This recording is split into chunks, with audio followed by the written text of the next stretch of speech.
All right, what is going on, chat? Good morning. It's early. I also don't have all my lights on because I don't have all my lights on because Lorelai's sleeping.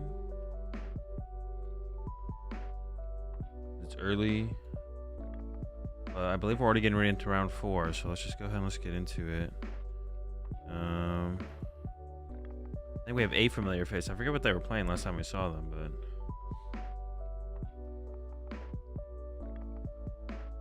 Just do this real fast.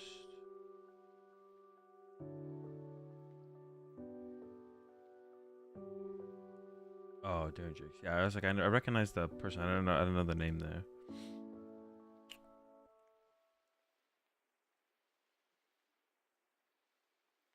I guess I shouldn't have. Or hold on one second.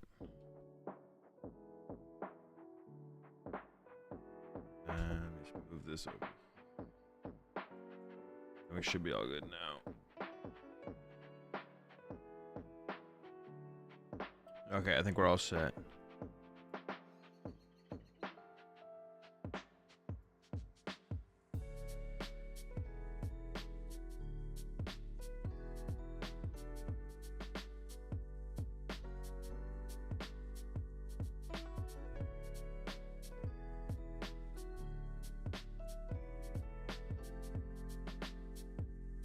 All right, we're good now. You appreciate the prompts up there.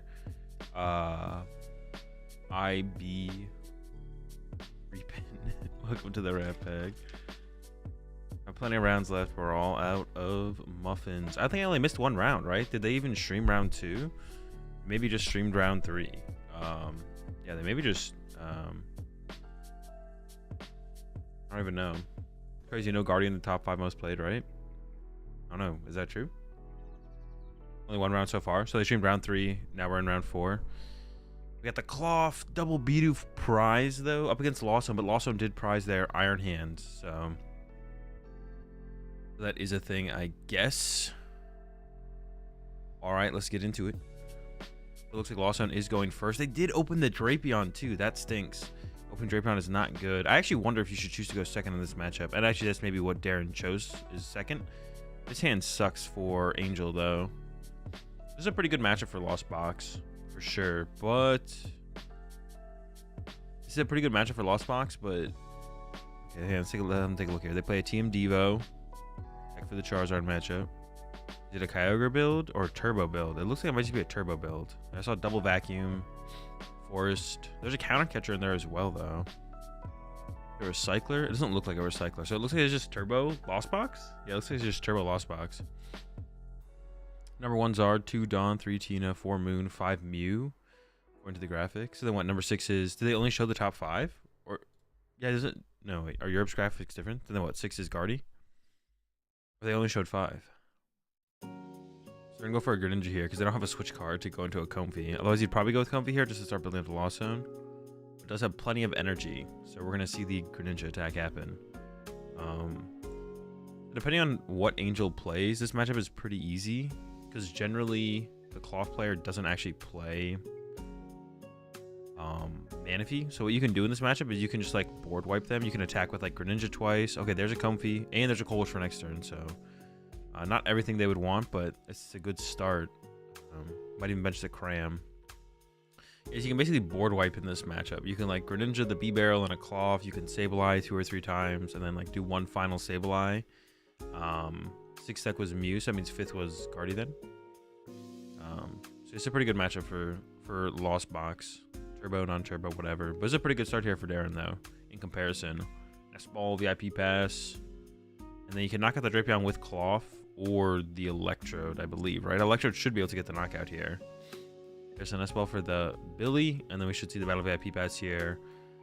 Does have 2 double turbos in hand as well, so I assume we're going to see a Cloth get grabbed here, so we don't lose both of those. And then would probably grab a Bidoof here. This is maybe where you'd grab a Bidoof if there was one. But it looks like it's lining up double Cloth, or maybe just checking the prize cards on and pulling him to the front. Oh, actually, you do kind of need Sneasler, though, to get the KO here, right? You need to do... Oh, no, you can do a 210, right? Drapion is 210, so no Bidoof potential. But this is where Darren would probably grab a Bidoof if there was one to grab. So he's going to have to settle for double Cloth or just like one Cloth and nothing else. You don't have to grab something here, to be honest. Let's go for the double claw off. I almost feel like maybe shouldn't have grabbed anything, to be honest. Just keep the bench spaces open. Oh, another battle VIP pass. All right. Well, I had access to all the basic Pokemon they could possibly want. But with the double Bidoof prize, you're not really grabbing a whole ton here. We'll see. We'll see. All right. Does go with the double Electrode.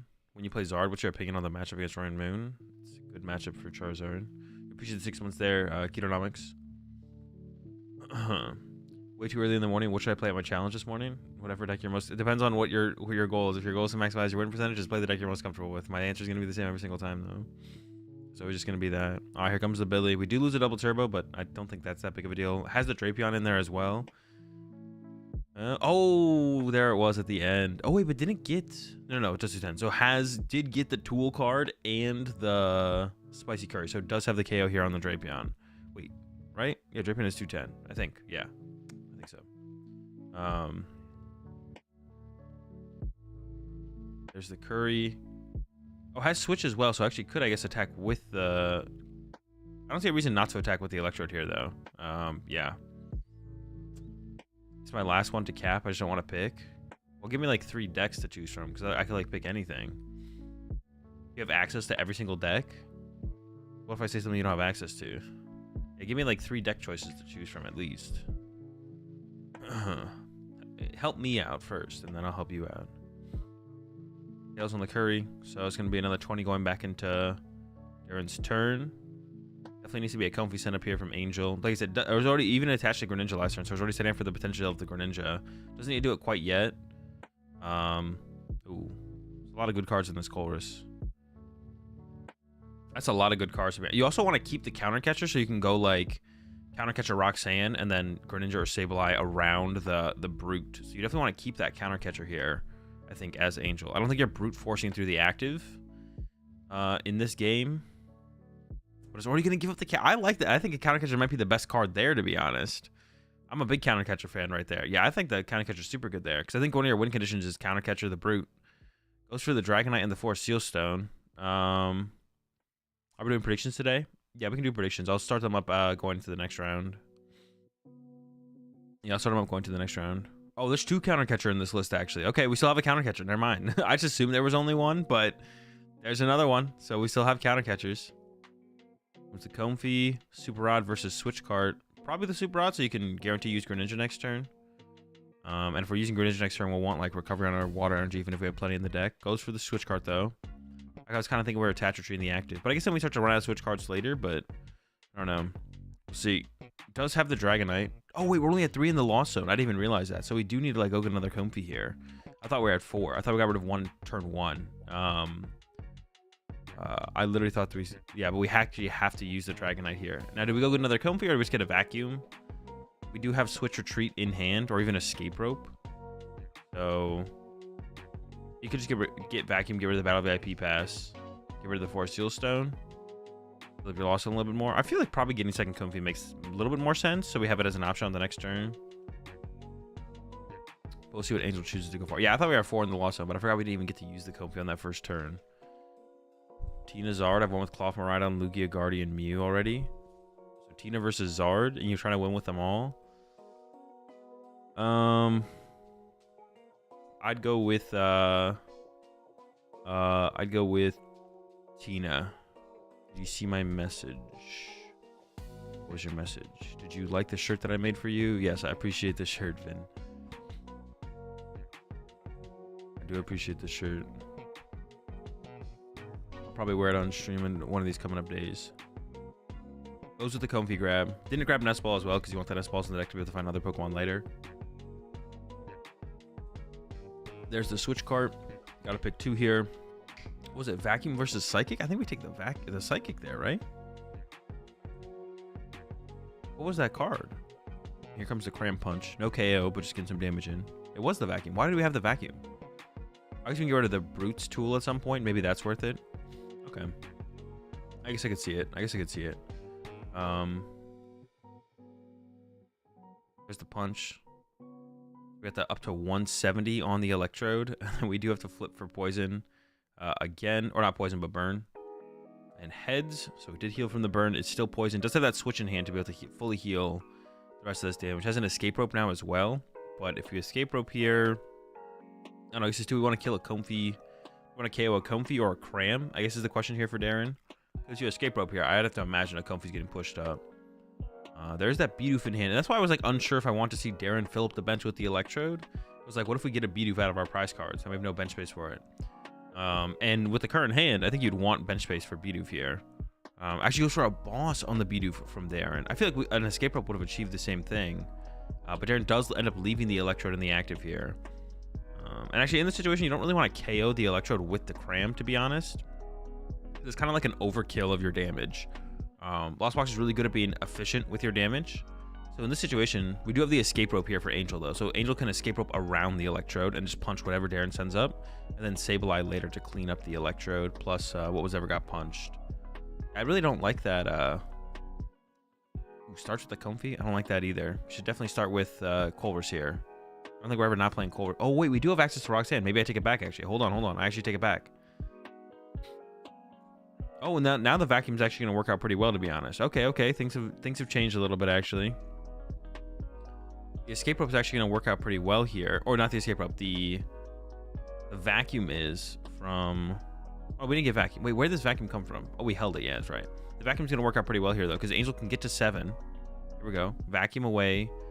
Battle of VIP Pass. Get rid of the 4 Seal Stone. Go to 7. Play Mirage Gate. Load up 2 energy on the Greninja. And then you can go, and then like I said with the counter catcher play, I didn't know we had 2 counter catcher, but Angel found the second counter catcher. Now we can go Roxanne counter catcher on, no, oh, thank goodness. I thought they were playing the counter catcher first. I was like, no, you have to play the escape rope first. There's the escape rope. And now we should see the Greninja get pushed up here from Angel, and then counter catcher the Brute. We'll see though. So send up, no, send up the Greninja. You have to send something up. You just played escape rope. Angel's, No, you have to. No, don't get a prize penalty. Oh my gosh. That could be a double prize penalty. It could be a double prize penalty here because Angel now could like change what they are sending up off of the escape rope based on what's in their deck. Now, Angel's already searched their deck before. Yeah, a little bit of a brain fart there from Angel. Forgot. Well, hey, you got to send up on your side as well. So yeah. So which deck should I play? Zard, Tina, Lawzone Box super effective, Lawzone Box however, Guard, I don't know, pick one. They just named every deck in the format. Actually, you know what, just because of that you should go play Zoro Box. Yeah, a little bit ahead of himself there. Angel needed to slow down, just complete the action of escape rope.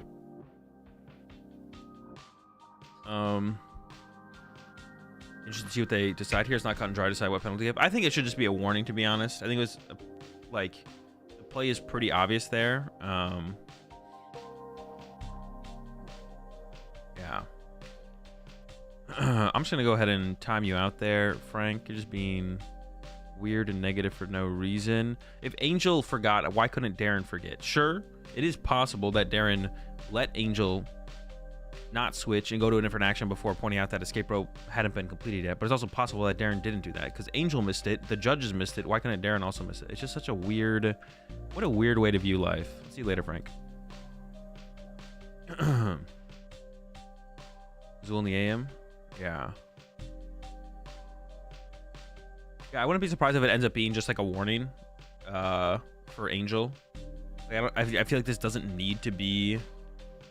I feel like this doesn't need to be a double prize penalty because it's like not.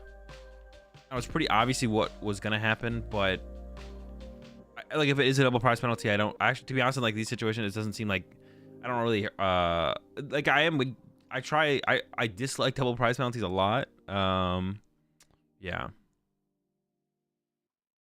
Can I judge rule to reshuffle the deck, send a Pokemon to the active, and redo Colress? Colress is not what's being used. They're using Mirage Gate. Yeah, it's Escape Rope into Mirage Gate. So the question is just like, okay, before the Mirage Gate happens, or yeah, should there be a double prize penalty or not before the Mirage Gate concludes? If the answer is yes, then there is. If the answer is no, then there's not. Or it's like, should a Pokemon be allowed to be promoted without a double prize penalty? But yeah, in these kind of situations, I mean, this situation, it doesn't seem like it's, yeah, it doesn't seem like it's definitely necessary to issue a double prize penalty. But if one is issued, then I wouldn't blame. It's one of those situations where it's like I'm not advocating that heavily against it, to be honest. Usually I'm a pretty big advocator against the double prize penalties that come up, but in this situation, it's like, I don't know. I definitely missed a step there. And like, I don't know, I guess like the play's pretty obvious, but like, yeah, theoretically, if their energy's not in the deck, like if Angel had mischecked prize cards or something, but yeah, if Angel had like mischecked prize cards or something like that, yeah. Then all of a sudden it could change what gets sent up. Instead of the Greninja being sent up, maybe you send up something else because you didn't prize, or you prize what you didn't think you prized. But appreciate the 10-3 sub there, Snoopy. Appreciate the 2-3 sub there, Ruzzy. Appreciate the prime sub as well there, Trash Goat 96. Welcome to the Rat Pack. We're all out of cookies. We got plenty of early rounds. Do you punch Roaring Moon with Obsidian Flames, Charmander, ASAP, or is there a better course of action to start winning against Moonazard? Try and draw 2 prize cards first. You usually won't, and then try and draw 2 prize cards after they draw a prize card or 2. So it is the double prize penalty, unfortunately. Another vacuum coming in gets rid of that, but this is going to be a pretty destructive play here from Angel. So it is a double prize penalty. I feel like actually Angel maybe could have just won this actually if this double prize penalty didn't happen, but Angel's still in a pretty good spot if this Brute gets stuck for a turn, because right now on this turn Angel can go Moonlight Shuriken, the Squawk. Well, what could we do here? We could Moonlight Shuriken. What's our most efficient route to winning? You could Moonlight Shuriken the Electrode and the Squawkabilly, and then Moonlight Shuriken the Electrode and the Squawkabilly, and then Sableye to win. Or you could Moonlight Shuriken the Cloths, and then Moonlight Shuriken the Billy. Oh, that was a Forest Seal Stone off the draw there for Darren, so unlikely that this game goes another turn for Angel. That'll probably be enough, to be honest. Yeah, that'll probably be enough. We'll see. Yeah, unlikely that this game goes another turn for Angel actually even gets another turn. We'll see though. The Force Seal Stone by itself isn't enough. There's a couple top decks that Darren could get to make it enough though. The Tool card, a Switch card. Here we go. Oh, goes for the KO. I don't like the KO on the Electrode there. Maybe Angel really needs some cards to work with. Maybe the hand's not very good, so it's hunting for prize cards. Yeah, the hand honestly was not very good, so definitely hunting for prize cards there. Beautiful top deck from Darren and bench. And then here comes that Forest Seal Stone as well. Second Electrode actually kind of coming in clutch, I guess, here for the Forest Seal Stone, to be honest. He's going for a Research, but a Research doesn't win the game. Darren still needs a Switch card and a Tool card for the Brute. Or I guess if Angel doesn't send up the Dragonite off like an Escape Rope, then Darren could win. If a Comfey gets sent up, then Darren could win with just like a Curry.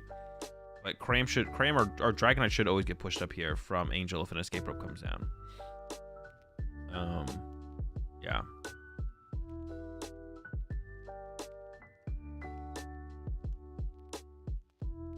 Hazel, do you think I should play Tool Jammer for my Zard to so Devo wouldn't get in my way? No. For what decks currently play Team Devo? No, I would not. Yeah, and we see actually here Darren does, even with the Research,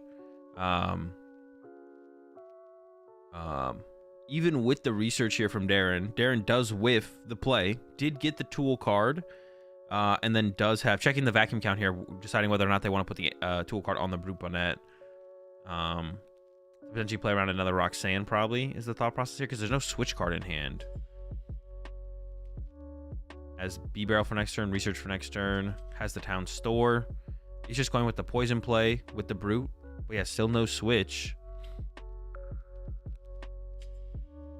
What should be the play here from Angel? KO Bidoof is probably pretty good here from Angel. Angel could look for... The hand sucks. The hand is... That's crazy. Dude, what a terrible Roxanne. The hand is just dead. You could retreat to Comfey. And that's it. And then hopefully Comfey finds you like a Colress. And it looks like Angel does play the double Sableye. It looks like Angel does play that double Sableye. So, oh, the Colresses were right there. If Angel had just retreated. And the thing is, you don't even want to grab the... maybe you do want to grab the Raikou because you don't care about your bench space anymore. Fleet-footed could also come in clutch. But you want to maybe bench another Comfey instead and Sableye. So actually, no, you don't even want the Raikou. So I guess maybe Angel shouldn't have even played the Nest Ball to begin with, to be honest. So I guess, to be honest, it's probably a missequence here to even play the Nest Ball. And I guess is getting punished here because that Colress was on top of the deck. Because I don't think you bench Raikou here. I think you want to bench Comfey. You want to bench Comfey and potentially Sableye. And then you want to be able to go Sableye, KO, Bidoof. Does this work? Yeah, you can go Sableye, KO, Bidoof, 6 on Cloth, and then KO. No, you can't KO Billy Cloth. How do we win in 2 turns here? Can we not even win in 2 turns here as Angel now? Can we not? Where's the math? See, that's why it was such a bad play for Angel to have actually sniped the damaged Electrode, because there was such a waste of damage at that point. And I don't even think there was anything prized for Angel to actually get. There wasn't like even that many good prize cards for Angel to go get out of the prize cards off of getting a knockout that turn. So it was just like a bad play from Angel to actually approach the line that way, to go KO the Electrode to try and get prize cards, to try and make the hand live from a dead hand with the current situation. So I think it's like a bad play from Angel, to be honest, to actually like go for the KO, because now we can't win in 2 turns. We did whiff an attack in general here from Angel, but once again we're like 3 attacks away, I think, unless I'm like trolling, but I think we're 3 attacks away here from Angel from winning this game.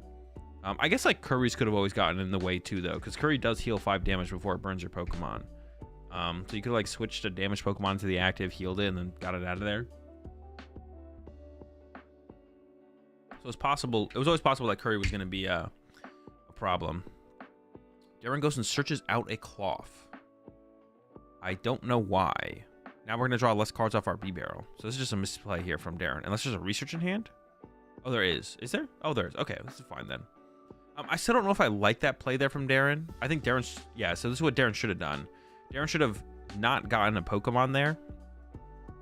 And then drawn 3 off B-Barrel, and then researched away the hand. So it's definitely still a missequence there from Darren. Should have played the Ultra Ball, drawn off B-Barrel, and then played the research. And the reason you want to use B-Barrel before research is because there's a decent chance that off the research you won't actually be able to draw any cards with your B-Barrel. Now, we did see that Darren drew double Ultra Ball, so it would have been possible to draw quite a few cards off the B-Barrel after the research, but no guarantees. So now Darren, once again, I think is just going to poison and pass.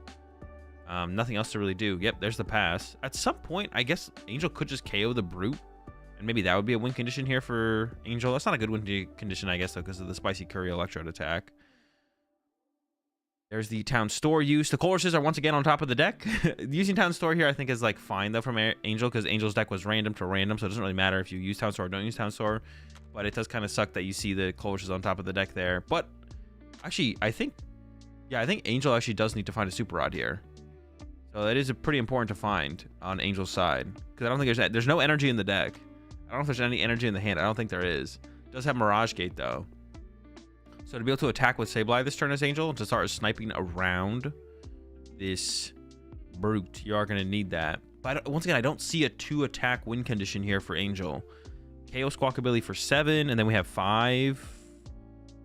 Where does that go? Honestly, maybe you just KO B-Barrel here as Angel to take away the B-Barrel draw power with Sableye. I think that's what I would probably lean towards here from Angel. You KO B-Barrel, and then Sableye a couple more times to KO Squawkabilly and a Cloth or something. There's a Switch Cart and a Raikou. Still no... Oh, no, the Super Rod's in hand. Am I tripping? How long has this been here? Is there no Psychic Energy to use here for Angel? Yeah, that's literally right there. Are we ever trying to use Greninja here? I guess could be a thing from Angel as well. Like, if Angel can Greninja this turn, can we win on that next turn? We got, what, 4 prize cards left. We could Greninja... No, there's still not enough damage in play to win with that either. If we Greninja this turn and put 90 on 2 Cloths, and then we Sableye the turn afterwards, we're still short 1 damage. So it has to be a Sableye attack here from Angel. And I think I would like to see Sableye on the B-Barrel. Just remove the draw power. You know Darren's hunting for that Switch card. B-Barrel would theoretically help you get closer there. Now, you don't know if Darren can actually draw cards with B-Barrel or not, of course. Like, Darren's hand could be like a brick, but you have nothing to like tell you if it is or isn't. So, and we see the Sableye getting set up here from Angel. So I like this play here. We go with he still has 1 Super Rod left as well. So Yeah, I don't see the math to actually win on the following turn. Maybe I'm tripping and it's there, but I don't see it.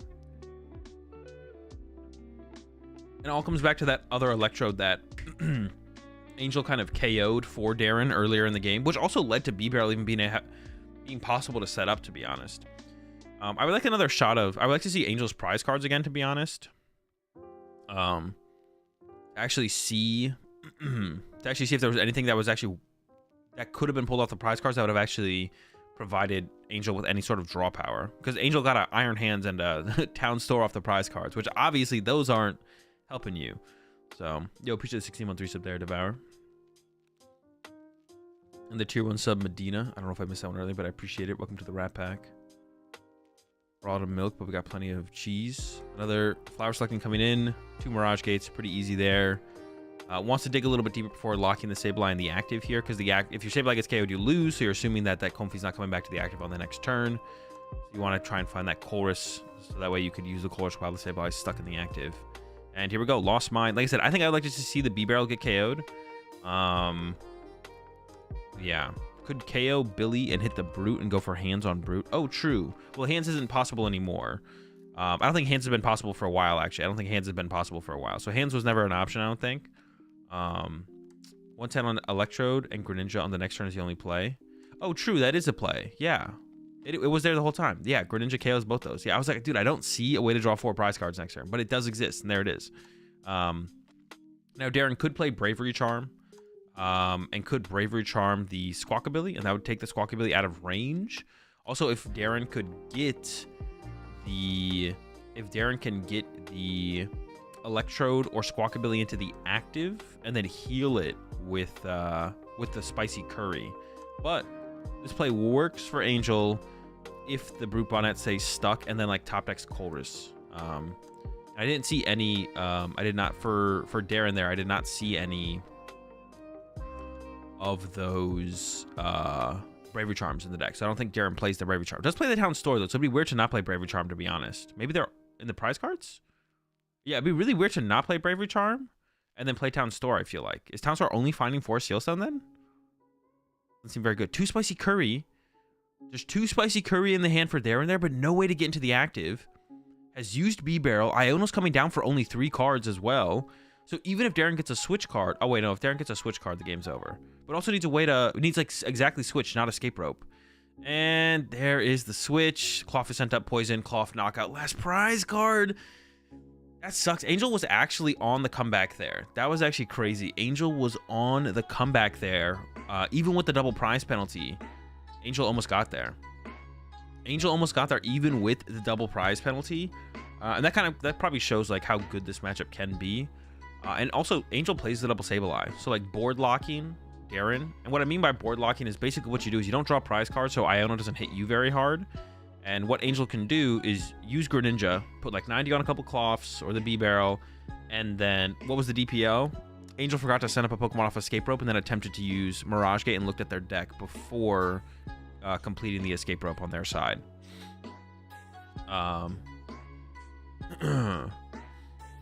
So, he only had 1 card to draw, then he draw more off the Iono. So the way prize penalties work, Aaron, is... the way prize penalties work in Pokemon is you don't actually draw the prize cards, you just have to draw less prize cards. So Angel had a double prize penalty, which means Darren has to draw 2 less prize cards, but Darren doesn't draw the prize cards. So Darren still has 3 prize cards left and still draws 1 for each of them for the Iono, but doesn't need to draw all 3 of them to win the game. So like specifically with Iono in the format,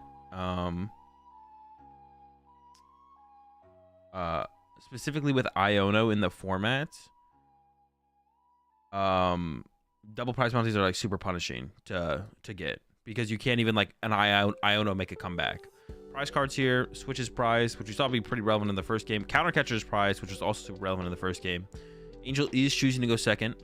And you also in this matchup, like you can do the board lock thing, like I mentioned, like so you can go like Roxanne plus attack with Sableye and like board wipe all their important Pokemon, or you can just like prize trade efficiently in this matchup as Angel as well. You can just go like cram the Electrode, and then it has 110 on it. Then if the Electrode attacks and is poisoned and burned, maybe it builds up enough damage so you can go Greninja, KO Electrode, 90 somewhere else, and continue the chain. The problem if you play that way though, Darren is playing the Radiant Sneasler, yeah. The problem with playing that way, though, as Angel, is then you can start to get Iono'd for a lot, or to a low hand size. Like, if you draw 4 prize cards as Angel, you can get Iono'd low. But another thing that Angel can do, like I said, you can sit there as Angel and be like, Greninja 90-90, don't take any knockouts. Greninja 90-90, don't take any knockouts. Sableye, don't take any KOs. Sableye, don't take any KOs. And then go Counter Catcher, Roxanne, Sableye, board wipe your draw power, B-Barrels, good luck.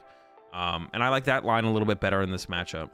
For sure, especially if the Squawkabilly comes down, because that's like a easy couple prize cards later in the game. So I would like to see Angel take the board lock approach, especially hopefully having a little bit better of a setup. Didn't open the Drapion. Hopefully there's not actually, to be honest though, that hand is not that good for Angel. It's got a lot of switch cards, has an energy as well, but is living off that top deck and flower selecting, to be honest. We'll see. Yeah, what's up, Paul? Yeah, early stream, not a lot of lights. Lights are off. Got one light on. And there's the squawk from Darren. Didn't even have to squawk there, to be honest. Had the research in hand, so could have just chilled. And honestly, the more I think about it, the more I think I like that from Darren. I think Darren should have just chilled. You could have held the 4 seal stone, held the hand. Just play research next turn and don't end up with a 2 prize. 2 prize Pokemon like Squawkabilly on your bench. Yeah, to be honest, I don't love that Squawk and Seize there from Darren. It's even considering benching another Electrode. That could be all 6 prize cards right there for Darren. Right there. Could just be, oh, that is a Jirachi in hand. Ooh, that's actually a big deal. Yeah, the Jirachi in hand is a big deal. You have bench. Where do you find the? But now that we bench a second Electrode here as Darren, and I assume there's a Bidoof coming off this Ultra Ball here from Darren as well. We're not leaving ourselves bench space for the Jirachi. See, so now, yeah, I don't know if Angel knows. And I like using the 4 Seal Stone here from Darren though, because you know that Angel does play Lost Vacuum, so you don't want to lose your. You don't want to lose it. You don't want to lose your 4 Seal Stone to a Lost Vacuum before you get to use it. So just use it immediately before ending the turn. Gets a research for next turn. Yeah, I mean, the Jirachi is just going to end up in the discard pile here for Darren. Like, what's the point of playing the Jirachi if we're not leaving bench space for it here? Or does it make any sense? This is like it's probably good against Lost Tina to have the, it's good against Lost Tina to have the Jirachi is probably the reason Darren includes it, but it's even better in this matchup for sure. Because this matchup, there's a way more potential for Sableye to be a thing.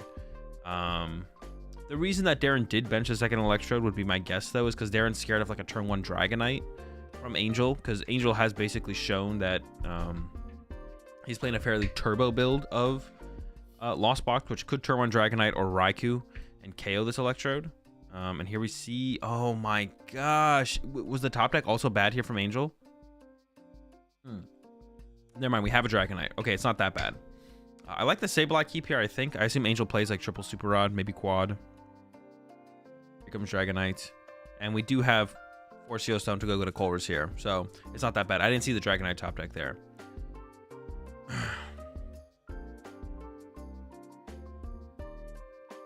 I see that a lot of people with Squawk in the deck just use it as a must play when it is not prized. Even when they don't have to, like Darren just did. Yeah, a lot of people, I mean, it's just kind of like an autopilot thing. Like, I think it was a misplay from Darren to get rid of Vacuum and Water. No basics, dude.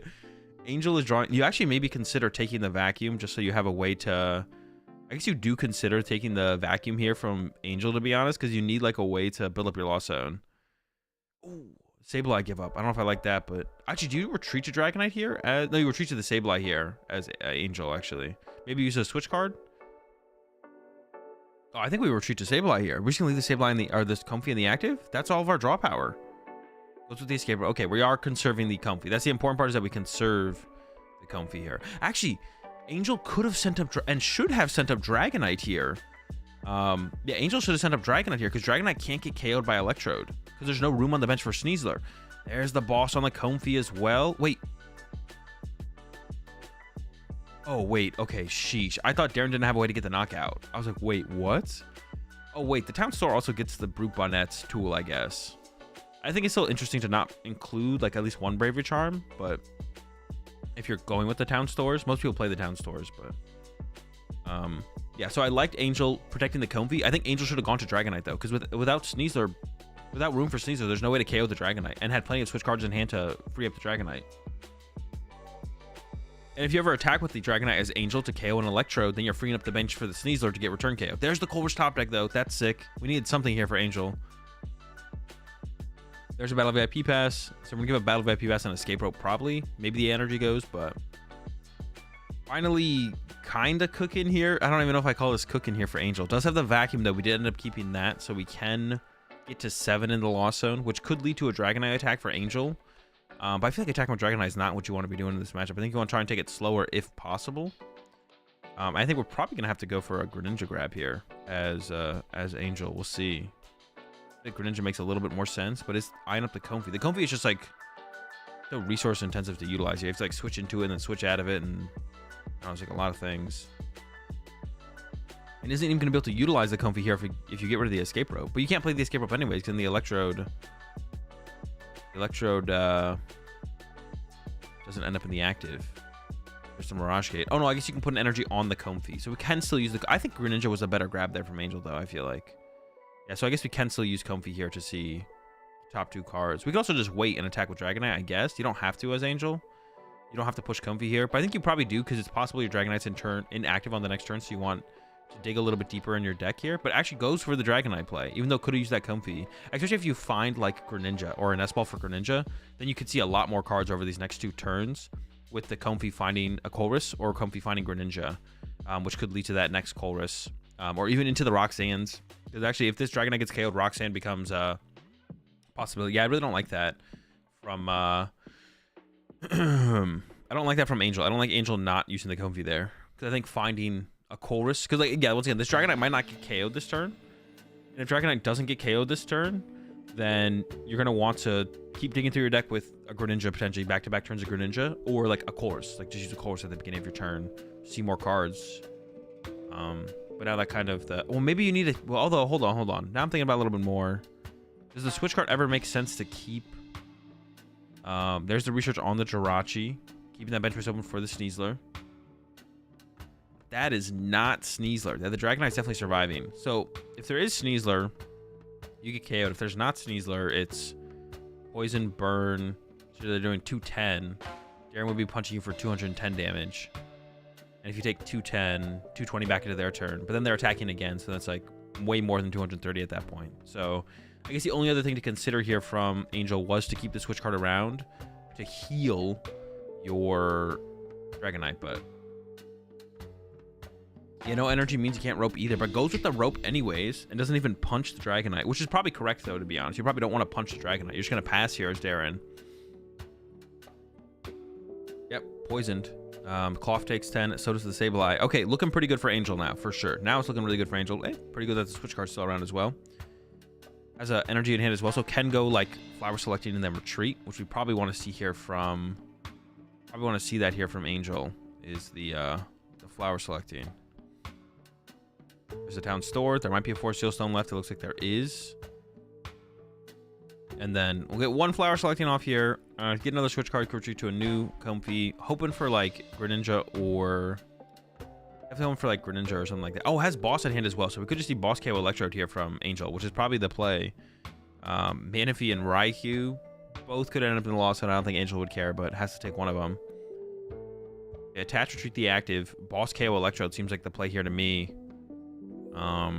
Yeah. Boss KO Electrode. And then there's no threat on the bench here. I like the TM Devo attachment as well. And the Force Seal Stone coming down. Thin out the hand in case you're going to get Iono next turn. Boss on Electrode. Go down to 2 prize cards left. Looking pretty good here for Angel. Has the Sableye, which will be easy to take a knockout of again eventually on one of Darren's Pokemon. I actually wonder if that energy should have been... Well, we need to build up our Lawzone a little bit here for Angel. We could have just like attached the Sableye and switch carded into Dragonite, to be honest, and then Boss, because the Boss was in hand before the Comfy use.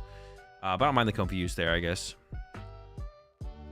I don't mind it. Yo, push the 313 sub there. Dragons. And the Prime Sub coming in from Bowsra. To the Rat Pack, Bowsra. We're all at Assault, but we got plenty of Toast. There we go. There's the Iono. But Angel want to burn those cards out of the hand. They're going to the bottom of the deck, of course, but like if you ever shuffle your deck, you don't want to draw back into them. Oh, true. The TM Devo should be discarded here. Those two cards are not great, but I think it is unlikely that Darren actually knocks you out. There's a double triple to the active there. The rest of the hand has a B-Barrel and an Electrode, so it is possible here. And I feel like Darren should go for the... Oh, no, you can't even get the KO off, though.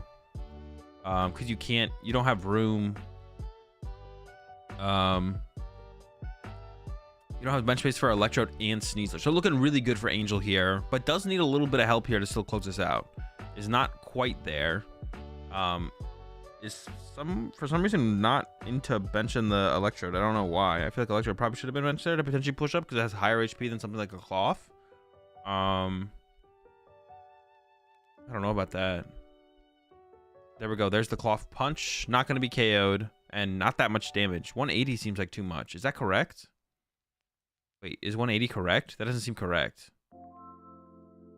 Dude, someone tell me I'm wrong, but I'm pretty sure 180 is too much damage. Here comes a Cram Grab from Angel. 170 plus 10. Should be 170. 170 plus 10. Should it really be 180? Does it hit for that hard? What does the attack do again? I guess that is correct. Yeah, maybe I'm trolling. Okay, so it is just Nest Ball for Cram from Angel into the swing with the Dragonite. The Dragonite won't get KO'd by poison going back into Darren's turn. Really good spot for Angel. Only 14 minutes left, which should be plenty of time for a game to potentially conclude. If it's a slow one, though, there might not be enough time, to be honest. Oh, really hits for 190 minus the 20 from... I didn't know it did 190. Yo, appreciate the 5 gifted subs there. Rotting King, over to Half Toe, Ming, Abby, Uncle, and Flying High. Welcome all back to the pack. Yeah, welcome all back to the pack. Yo, I appreciate it a ton. Always appreciate the support, Rotting King. Thank you so much. I appreciate the 3 months there, Nucci. Can I get a quick shout out to Brody? Shout out to Brody. There's a boss on the Sableye from Darren. I don't think KO and Sableye is that important here. Gonna play 1 Spicy Curry to draw an extra card off this B-Barrel. Wait, actually, isn't KOing the Dragonite the most important thing here from Darren? It seems like a misplay here from Darren to actually go for this boss. Because now if you KO the active, you lose to the Dragonite. I feel like we just should have drawn 1 less card off the B-Barrel there. Yeah, there's a concede. Yeah, I don't like that. That was a bad play there, I think, there from Darren for sure. Yeah. Yeah, definitely a bad play there from Darren to do the boss. Should have just like tried to KO the Dragonite. Should have just tried to get the KO on the Dragonite, which was possible. And actually maybe even had it there in the end. And then from there, I mean, it's still going to be a bad situation for Darren, but it gives you a chance. It's like the difference between having a chance or not having a chance. I think you'd always want to have a chance if you could have a chance, you know? You don't want to have no chances. We ideally want to have a chance as often as we possibly can, so. Could have had a bit better of a chance there from Darren. Slightly better. All right, we got game 3 though. I assume Darren's going to choose second, and hopefully we see like a decent start here from Angel. Both starts from Angel so far have been pretty bad. Pretty poor starts. So hopefully see like a little bit more. We just need basic Pokemon here for Angel, to be honest. Angel just has not found basic Pokemon. No VIP passes in either opening start. No Nest Balls. Like literally nothing. Angel starts has just been really, really weak. So Drapion starting game 1. Game 2. No Pokemon search found. Alright, let's see what we get here. This is an interesting angle choice. Dude, is it Manaphy? Dude, I literally think Angel's hand is Manaphy, Cram, bunch of energy, and a boss. And a Team Devo, of course. Oh, thank goodness it's a mulligan. I literally thought I saw Manaphy in there. I'm surprised to not see Guardian on the meta share. That is a little bit of a surprise for sure. That definitely is a little bit of a surprise. Definitely a surprise.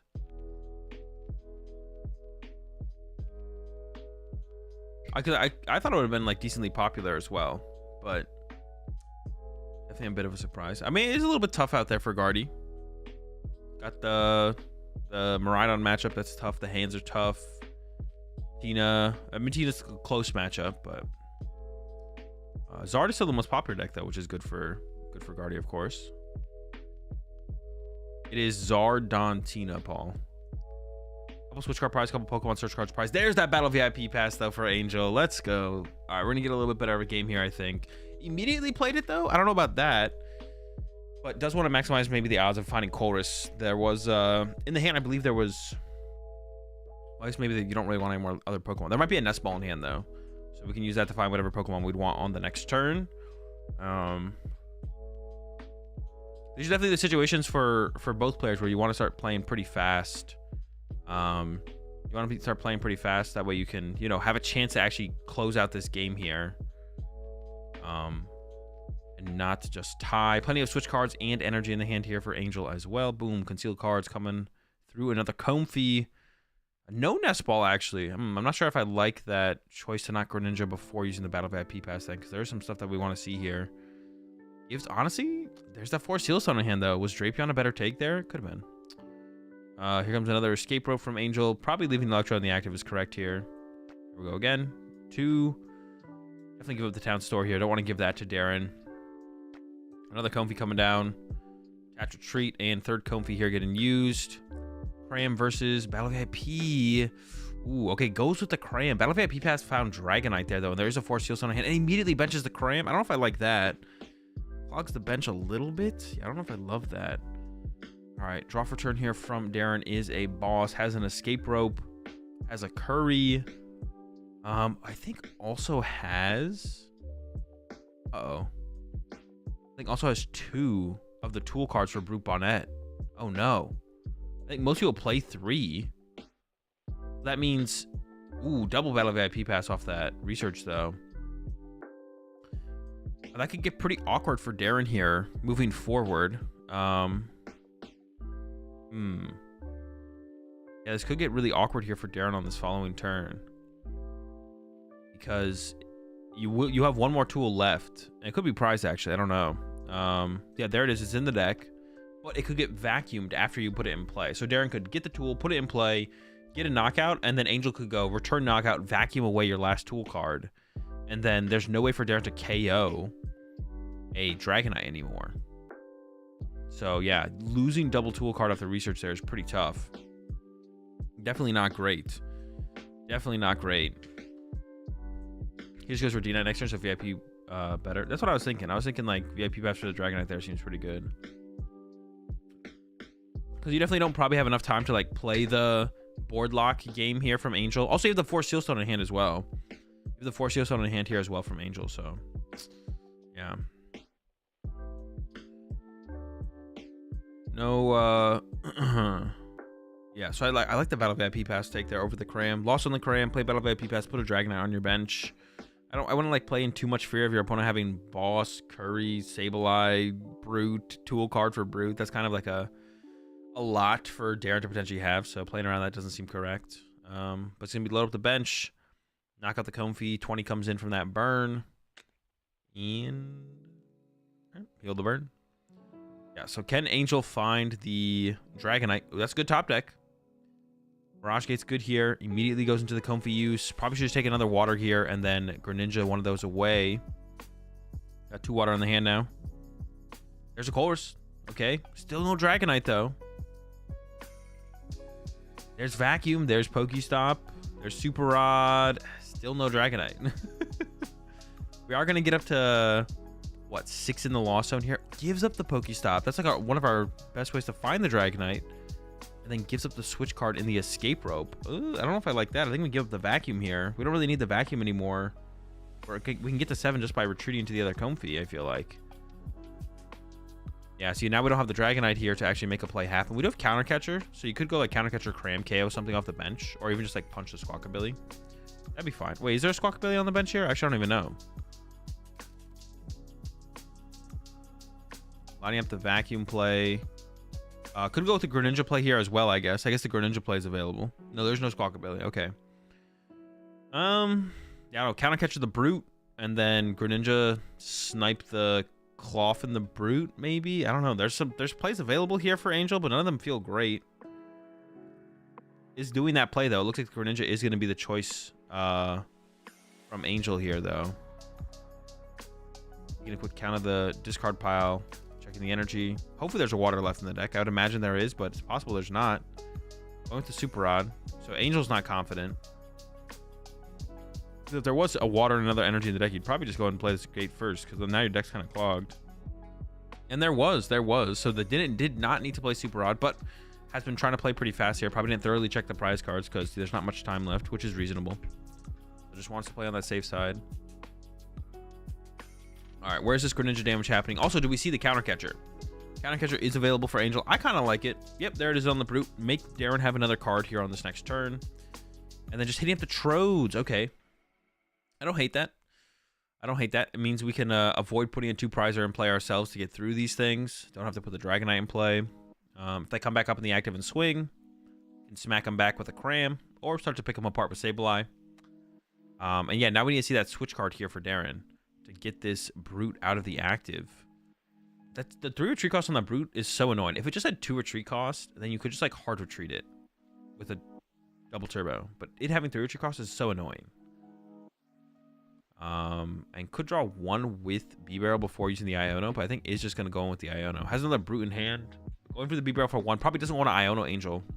The escape rope off the top. All right. It's pretty good. Comfy push here from Angel. That's not bad. Now, what does Darren choose to do? Do you send up an Electro to get KO'd potentially by a Cram? Or do you push up the Cloth and hope to hit a double turbo? But if you whiff double turbo, you might not be attacking on this next turn. All right, goes with the Cloth. I believe the Town Store has not been used yet here from Darren, but they're 4 Seal Stone. Oh, goes for the 4 Seal Stone. But still needs a tool card for the Brute. I don't know if I like that from Darren. Actually, I think this is a bad sequence there from Darren. I think this is a bad sequence there from Darren, to be honest. Oh, uses the 4 Seal Stone. Wait, what is happening? What are we getting? The double turbo. But we still need the... We're not poisoned yet, though. Yeah, this is a really bad sequence here from Darren. Darren should have just played the Iono. Oh, I think Darren thought that they had the knockout. I think Darren thought they had the KO. Wait, do they have a Spicy Curry, maybe? No. Yeah, I think Darren thought that they had the knockout here. And then was like, oh, wait, no, I have to play Iono. I still need another piece. But you should have played Iono first to try and draw into one of the tool cards. And then... And there's the whiff. But drew into the 4 Seal Stone. So could have used the Town Store to draw into the... energy capsule, future energy capsule. That was a bad, really bad sequence there from Darren. And now that is going to lead to no KO on this turn from Darren, which gives Angel a ton of time to attempt to close out this game. Yeah, that's really tough. Colress immediately off the rip here from Angel. There's a Mirage Gate. We definitely need that. And the Super Rod, I think. It keeps the Colress. We can see another Greninja attack here. Definitely keep the Super Rod. Why are we keeping Vacuum? What are we vacuuming here? Why are we keeping Vacuum over a Super Rod there? There's no way. I mean, we're playing fast, but like... counter catcher. Oh, counter catcher's the Electrode. Actually, I don't like that. I like the counter catcher on the Brute and just punch the Brute, or counter catcher on the B-Barrel even. Yeah, I mean, Angel is trying to play fast here. Oh wait, hold on. That does make sense actually. We do want to keep the Vacuum here because you want to be able to get rid of the other future booster energy capsule. I take it back. It was a good play from Angel to take the Vacuum there. I was like, what? There's no way. But wait, there is a way. There is a way, and that is. If we get rid of that last future booster energy capsule, we can't get poisoned or our opponent can't poison themselves anymore, and that could be our win condition. I still don't actually so the Vacuum keep makes sense actually. I think I still like counter catcher on the Brute though. Bring up the Brute, just punch it. Drawing those 2 prize cards that much faster, I don't think makes sense. Yeah, drawing the extra prize cards faster, I don't think makes a difference, to be honest. You still have to like go through a lot of Pokemon to win the game. Yeah, I don't see the tool in the deck. The future, I swear I saw it. I'm pretty sure it is in there for Darren. The V-Star was still wrong, Snoopy, because they could have Iono'd into a double turbo, and then 4 Seal Stoned for they could have double turboed for, they could have Iono into double turbo and then 4 Seal Stone, and there's the energy capsule as well, which was in the deck as well. So that was in there as well, so that makes the play that much worse. But Darren also could have drawn into double turbo off of Iono and then 4 Seal Stone for the Spicy Curry, or vice versa. So using the 4 Seal Stone was always a terrible play. It's not using V-Star, but using after draw since you didn't need a thin. Okay, that would have been fine, Snippy, but also the Super Booster Energy Capsule was in the deck, and there it is. And here's the Jirachi now, which actually might make a big difference here. in the end, to be honest. Gets the Greninja KO, so Greninja can't snipe on the next turn. 1 minute, 30 seconds left. It's just draw attack from Angel. I love to see it. It's definitely probably not, it's not correct for Angel to attack like that, but Angel knows there's no time left, needs to draw prize cards, try and play as fast as possible. So I love to see the draw attack there from Angel. Obviously you want to be able to play more cards out of your hand, but when there's no time left, you just got to try and do what you can, draw your prize cards as fast as you possibly can. So I like that. The draw attack, you don't see enough players do that when it's correct, for sure. Cloth coming in here from Darren. 40 seconds left. Is it even possible for Angel to win? Now that Jirachi's on the bench, it makes things awkward for sure, because you can't just Sableye KO the Electrode off the bench. Gonna be a B-Barrel for 3,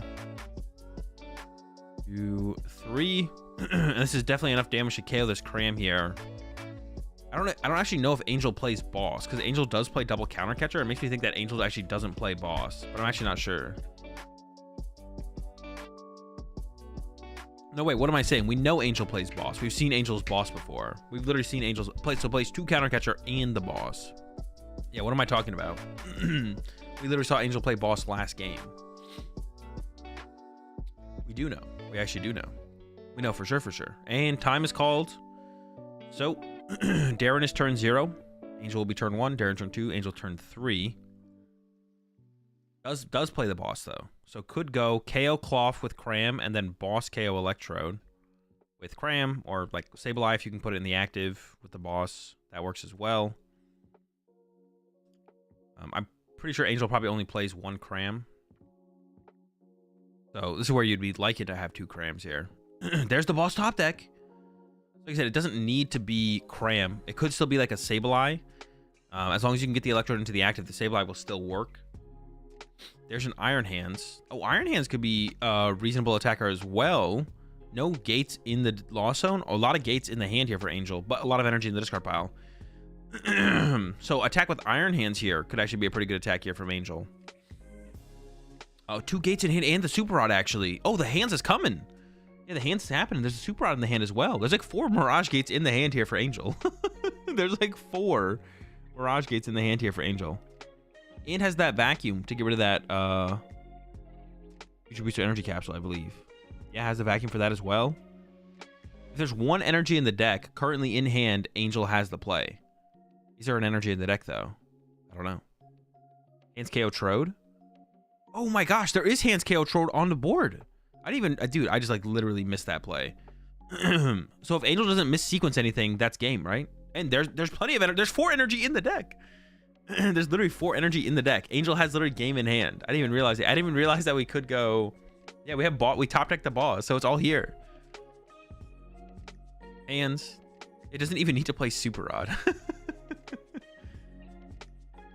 As long as there's no missequencing here, Angel has game. All right, you love to see it. The game ends up kind of being concluded here. Yeah, hands goes crazy for this Electrode for 3 at the end, to be honest. 2 more. That top deck boss, man. That boss top deck is pretty good. Would have had a Comfy or 3 actually here to actually have found it as well, but doing some math real fast, just making sure it's enough. It is enough. It is. Boom. Boss on the Trode, and then switch cart. Hands for 3. All right, that's a pretty epic end there for Angel. So, some rough draws to open up with for Angel for sure. Yeah, Angel had some rough draws initially. Definitely some poor plays, I think. A couple mistakes there, definitely on Darren's side, but yeah, love to see the game conclude. Yeah, Aaron finally drawing a little bit more together in that 3rd game finally, because the first 2 games were pretty rough draws there for Angel. Like even almost won that first game, even with how poor of a draw it initially was. So, but pulled it all together in the end. Love to see it. Thank you very much. The dub for Angel. You love it. You love it. You love it. All right, see you digital. You appreciate the 5-month resub there. All to y'all. 4 months coming in from Crux, and the 14 months coming in from Inert G. Twitch ads reminding me that my sub expired. That's what they're there for. That's what the Twitch ads are there for. To remind you that you're not part of the Rat Pack, and you should reconsider. All right, well that one went to time, so the next round shouldn't be super far away. They also had it was the stream match. The stream match went to time and had a time extension. So the next round should be coming up here really quick. Really quick. Yo, appreciate the 48 months there, Lil Will. Yeah, so it should be coming up really fast here. Hopefully. We're hoping.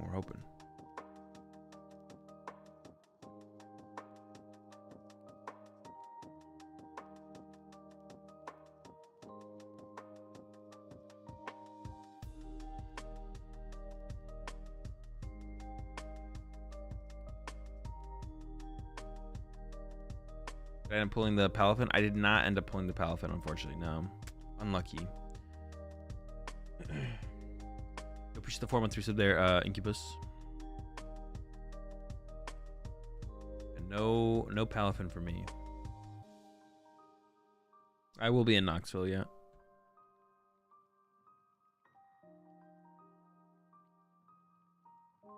I will be in Knoxville. Do you think that Lawzone box will get stronger with the tool from Paladin Fates?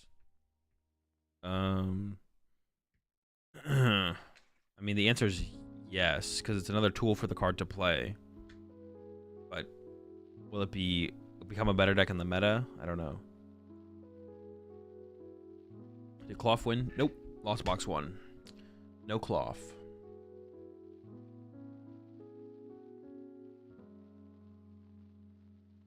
With 5 of the Palafins from 60 Bs. What the heck? share some of your Palafins. That's pretty good Palafin pull rate. The PPR Palafin pull rate. Yo, appreciate the bits there, kid. Crisis Punch worth it in Sablezard? I don't know. Test it out. Let me know. Is that Cloth's first loss on stream? Has the Cloth not been losing on stream? I guess, like, theoretically,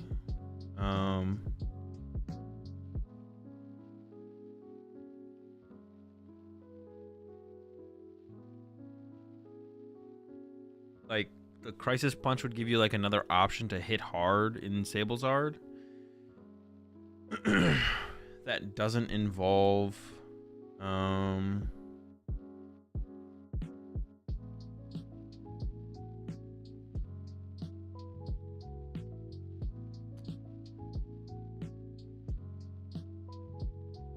do I want to say?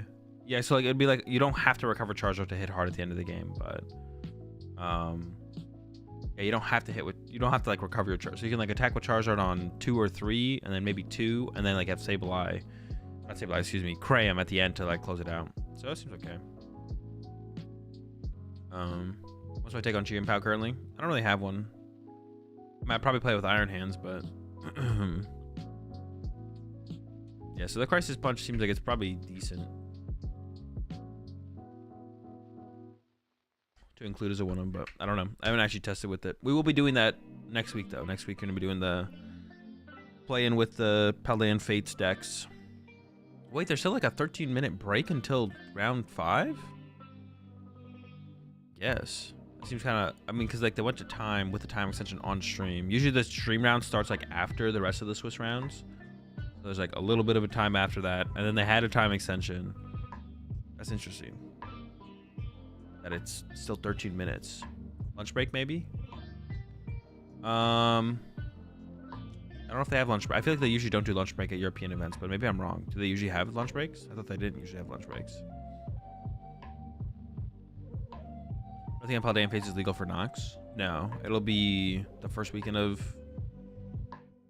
Friday of February where it becomes legal, or second Friday, excuse me. Wait, yeah, second Friday. We do have lunch breaks, but they are short. Oh, okay, yeah, maybe it is lunch break that's making the delay happen then.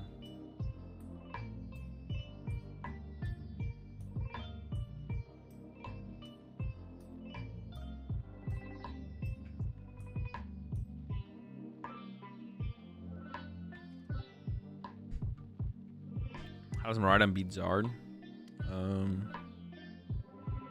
There's a couple cheesy things you can do, but yeah, it's always not going to be breaking it down on stream because it's too much to break down. Appreciate 31 months there, Hollywood.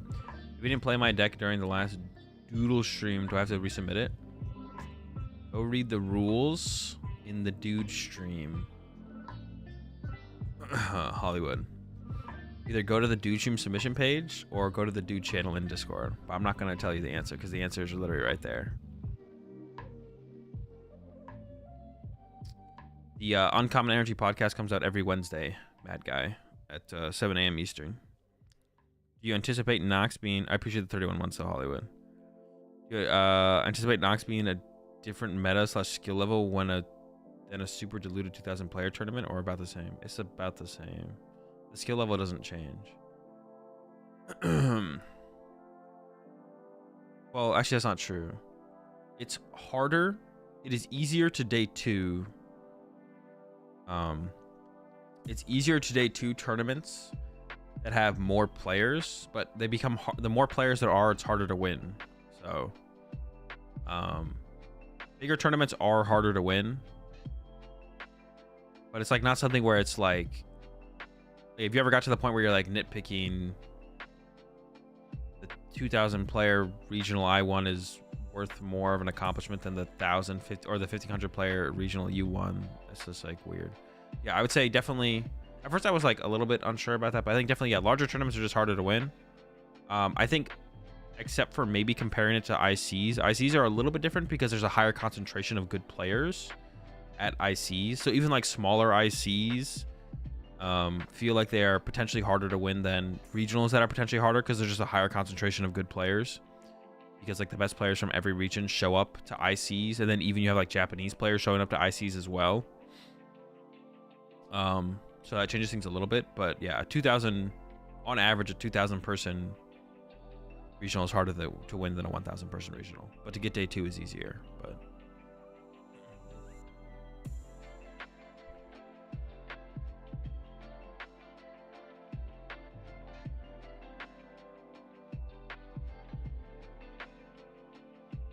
I'm looking at the pairings on Arcanine. If someone wasn't matched with someone in round 1 and they're 0-1, I'm assuming they missed the starting time.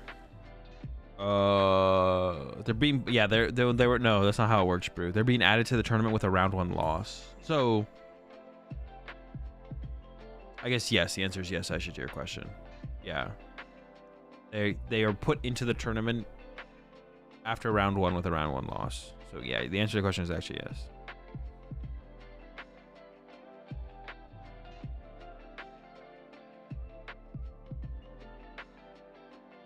They missed deckless submission. Yeah, they missed deckless submission, and then we're still allowed to play in the tournament. But if they want to play, they have to receive a round 1 loss.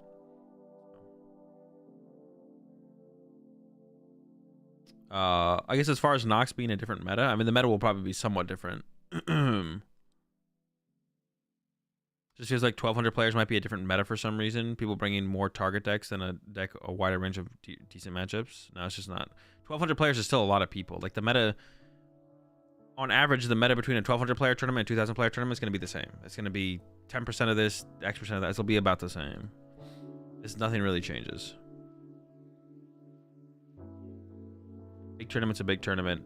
No one's making their deck choice. Everyone's making their deck choice change based around decks being a percentage of the meta, but the percentage of the meta that the deck is does not change from 1,000 players to 2,000 players. Like it could, but like it's not something. It's not how you calculate or predict a meta. Yeah, it's not how you calculate or predict a meta. If you do miss deckless submission and want to play, queue near the hive when round 1 starts and tell us then. I have a challenge tomorrow. Should I test my Lawzone box deck or stay with the meta Zard or Tina? Whatever you want to do. So a while ago you played Lost Box Kyogre. How do you think it is in the meta now, and would you make any changes? I have no clue how I would play Lost Box Kyogre right now. The deck's not very good in the meta right now, though. I don't think, no. Hey, what's up, vlogs? I have not had any breakfast yet, so nothing. The answer is nothing. I haven't had breakfast yet. What does the spreadsheet say the play is for Nox? Find out in Knoxville. You look like you're on witness protection with the lights off. Yeah.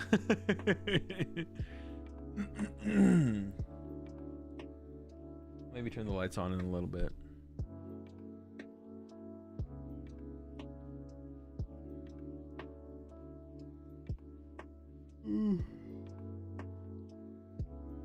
Hey man, thanks for signing my Gengar I pulled on Ledge stream. Of course, no problem. Do I think Espathra EX changes the meta? No idea. I haven't played with the card. Have you gave it some thought to start your own online tournament series? Yes, but I don't want to do it. If anything, I'm just gonna bring back sub tournaments. That'd be my goal, is to bring back sub tournaments. But I actually just don't have a weekend where I have the possibility for sub tournaments right now. I gotta figure that out. That's actually more so the thing than anything, is like all my weekends are just full with other stuff. But I'm gonna try and make sub tournaments work again going into next month. Yeah. Thoughts on Meowscarada? It's pretty bad. You think each region has the same skill level of players on average? Yes. On average, they have the same level of skill players. Now, the regions with more players likely have more top tier players, but that's the same thing. It's like per 100 players. Like if you said there's one top tier player per 100 players, then if you have more players in your region, you're gonna have more top tier players. If you do want to run tournaments and want someone to run them for you, I'm happy if the time works out. I might actually take you up on that, Snoopy, to be honest. I'll send you a message. Or actually, if you could DM me on Discord, or let me know what your Discord is, and then I can message from there. I might take you up on that if you're if you're actually down.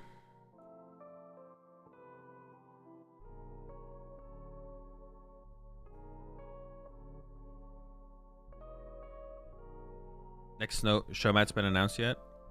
You'll know when it is.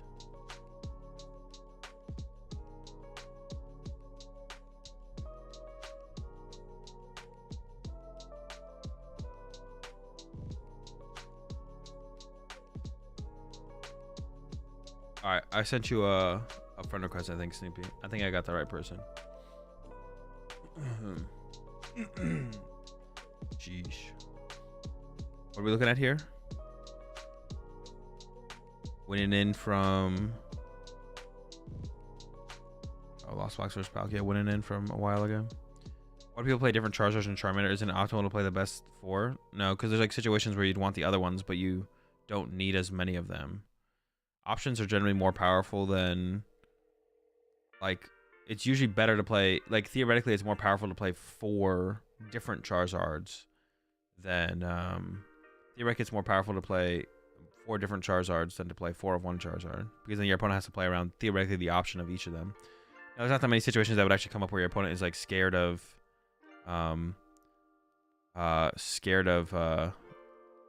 each Charizard individually, but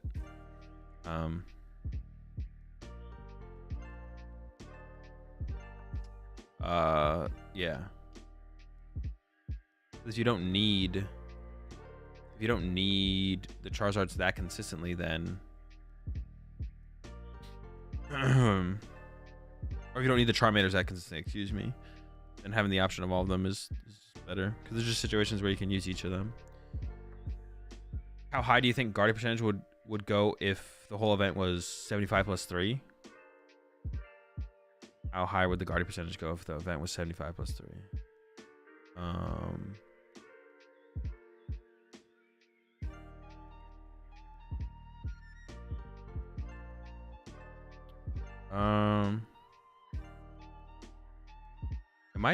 Would it become the most popular? No, it probably wouldn't. Like, it probably wouldn't still be that popular, to be honest, Paul. It would be more popular for sure, because like, I'm someone who's like deterred from playing the deck based on... I'm someone who's deterred from playing the deck based on its time constraints. I don't know. It would go up, but it wouldn't be like that. I wouldn't be like the most popular deck though, because like Iron Hands is still like a pretty hard check to Guardy, right? Like Iron Hands still checks Guardy pretty hard, so. I've sort of been thinking, is it best to run the most consistent deck with fewer techs, or run a higher tech count with something for every situation and just pray you'll get one good run? The answer is, if you're trying to maximize your win percentage, which is what you're trying to do by deciding between these two things, is there's no correct answer. And the deck that has the highest expected win percentage is the best deck to play. And it could be a deck that plays a lot of tech cards for a lot of matchups, or it could be a deck that just solely focuses on its own strategy, like something like a Roaring Moon, where it's just like, I'm just going to go fast and hit hard, and I'm not really playing cards for situationals. Although we've seen like Ross like start to include like the jelly and stuff, but you'd likely to see. You'd likely just see a diff meta shift. Yeah, exactly. Like Guardy would like if tomorrow that was announced, then Guardy would probably be pretty popular at that first one. And it's like, well, if Guardy's so popular, then I'm just gonna play Murata with 2 Iron Hands. And it's like, well, okay, that changes things, for sure. How do you play around Snorlax as a Charizard player? It's too complicated for me to explain on stream. All these matchup questions I'm never gonna explain on stream because there's just too much for them for me to. Yeah, it's just too much. Win. Don't bench Manaphy.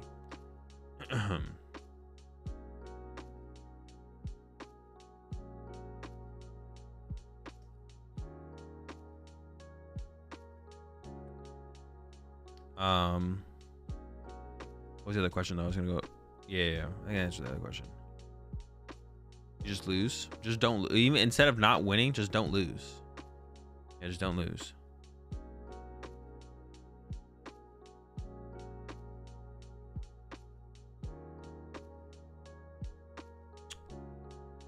Yeah, don't lose. Don't lose.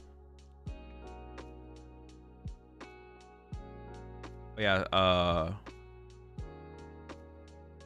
Vlogs. Like the answer is like you just want to play the deck with the highest expected win percentage. Like sometimes it's a teched out deck, sometimes it's not a teched out deck. Like it doesn't really matter. It's just like, okay, what deck has the highest expected win percentage? Okay, I'll just play that. Like, yeah.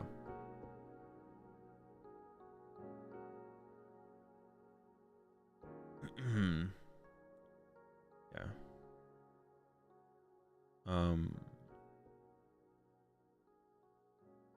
But a lot of that comes with like trying to predict the meta and stuff like that. And then like, another thing that comes along with that is like probably picking a deck. Like you still just want to like pick a deck a little bit ahead of time as well, for sure. Yo, appreciate the tier 1 sub there, Pokedello. Move to the rat pack. We're out of carrots, but we got plenty of salad.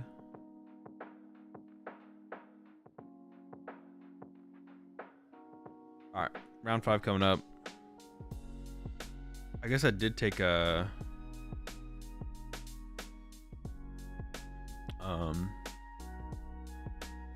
I guess so. I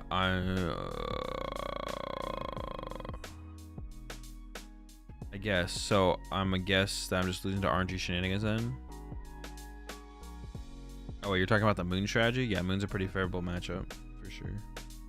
You're probably not losing to RNG shenanigans either, though. You're probably just misplaying. It's not like that. Like when like comments like that are like so like okay. So if a comment like that, all right. What was your comment, Crunchy? You said Zard versus Moon strategy, and then we were saying win is Zard. You win is Zard. Zard is favored against Moon, and then your response to that was, I guess I'm just losing to RNG shenanigans then. So that means you're taking the game of Pokemon and you're reducing its skill level to if deck is favored against deck and I play against deck with deck that is favored against deck, I win. So if I lose, must be unlucky. There's no way I was misplaying. That already means like your mindset for the card game is like way off. Like you probably are throwing is what's happening, Crunchy Taco. Or Crunchy Troll. You're probably just throwing and playing bad. Like that's probably the answer. Or your list sucks. It's like usually the answer for why you feel like something is not going how it should be going is you're throwing, or your list sucks. Those are usually the 2 answers for the situation.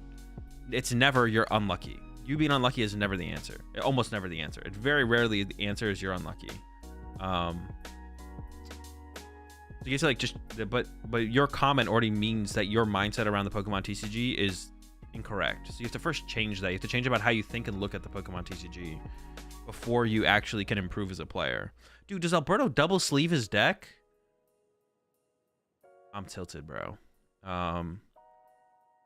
Like yeah, you have to first adjust your mindset and then work on improving from there. It's gonna be harder to improve if you don't adjust your mindset first. But if you adjust your mindset to be like, all right, I'm fucking up somewhere. How do I fix this? Then you'll improve that much better and that much faster once you adjust your mindset. But the mindset adjustment has to happen first. Otherwise, it'll take a way longer process. So, what's wrong with double sleeving? You know. You know. I mean, Alberto is a Yu-Gi-Oh player. So to be honest, like, kind of makes sense. Like, I think that's just like a Yu-Gi-Oh player thing, to be honest, because they all like play with max rarity. I'm pretty sure Alberto's no different. I could be wrong though. Maybe Alberto doesn't. Alberto might not play max rarity, but I'm pretty sure Alberto does. What would you say are the percentages of the Guardy versus Don matchup? Both Dons. I mean okay. Palkia. Okay, we had the Ice Rider in there. Wow, it's pretty important for this matchup. This is Azul's GOAT right here. That's true. That's true. Oh, let's go the Tina sleeves, bro. All right, okay. You know what? I don't hate it. I don't hate it. The double sleeved Tina sleeves. And yeah, there's the max rarity. Is that the max rarity? Is that like the highest rarity Tina? I think so. Oh, the rest of the deck is not blinged out though. Actually, I take it back. I take it back. I didn't remember. Oh wait, we should do a prediction here real fast. Hey, let me do a prediction.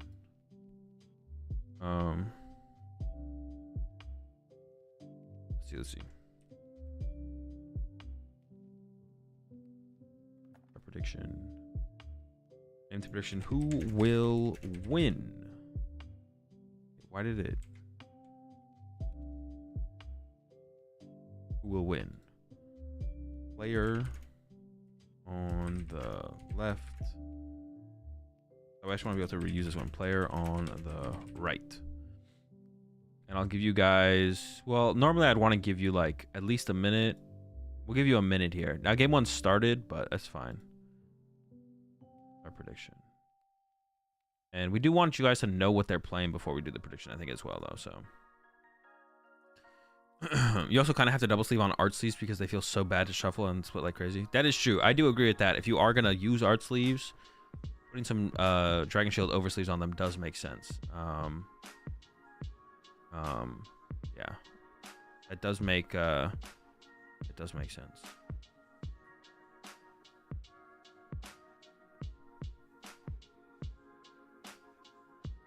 I'm okay with it. I'm okay with the double sleeve.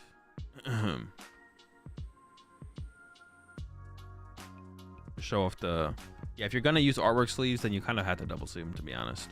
There's a Spiritomb in the hand there for... I don't... how do you say that name? Dude, I can't... I'm not even gonna try and pronounce it. Ninja use gets to more... What is that in the active? Is that the Suicune? I can't even tell what that is. Oh, it's just Javier? Dude, why do I think that's spelled different than how I see Javier be spelled? Am I trolling? I think I'm just trolling, actually. I'm literally just trolling. I was like, that's not Javier, but I don't know how I think Javier's spelled. Dude, I'm just tripping, to be honest. Because I was like, that's not Javier. But then what? How do you say that name? I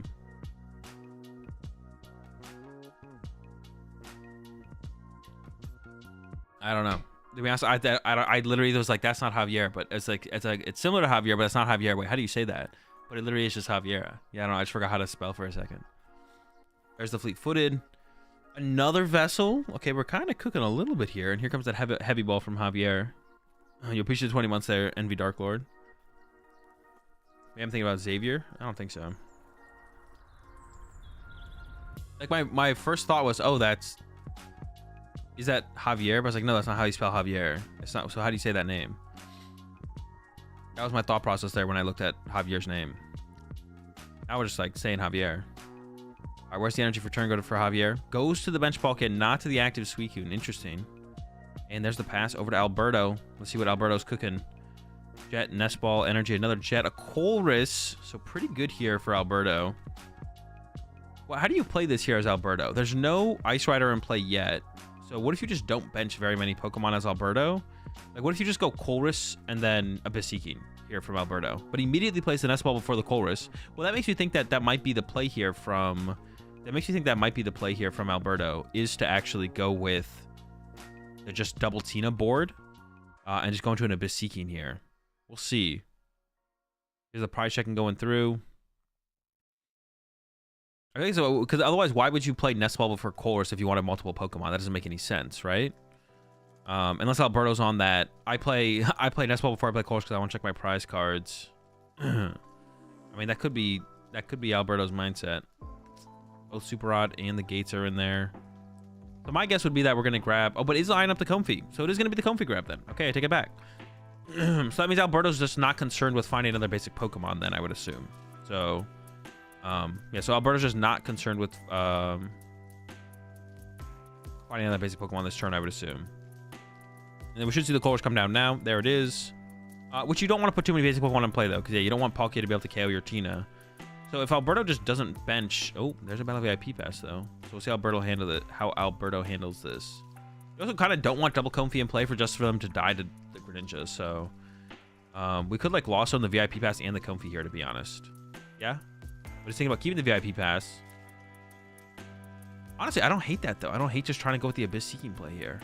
Alberto's still on the Ionos, so has not switched over... Oh, he's giving up the Tina? I don't know if I like that. See, dude, it would have been interesting if Alberto had just gone triple Tina. If Alberto had just gone triple Tina Comfey.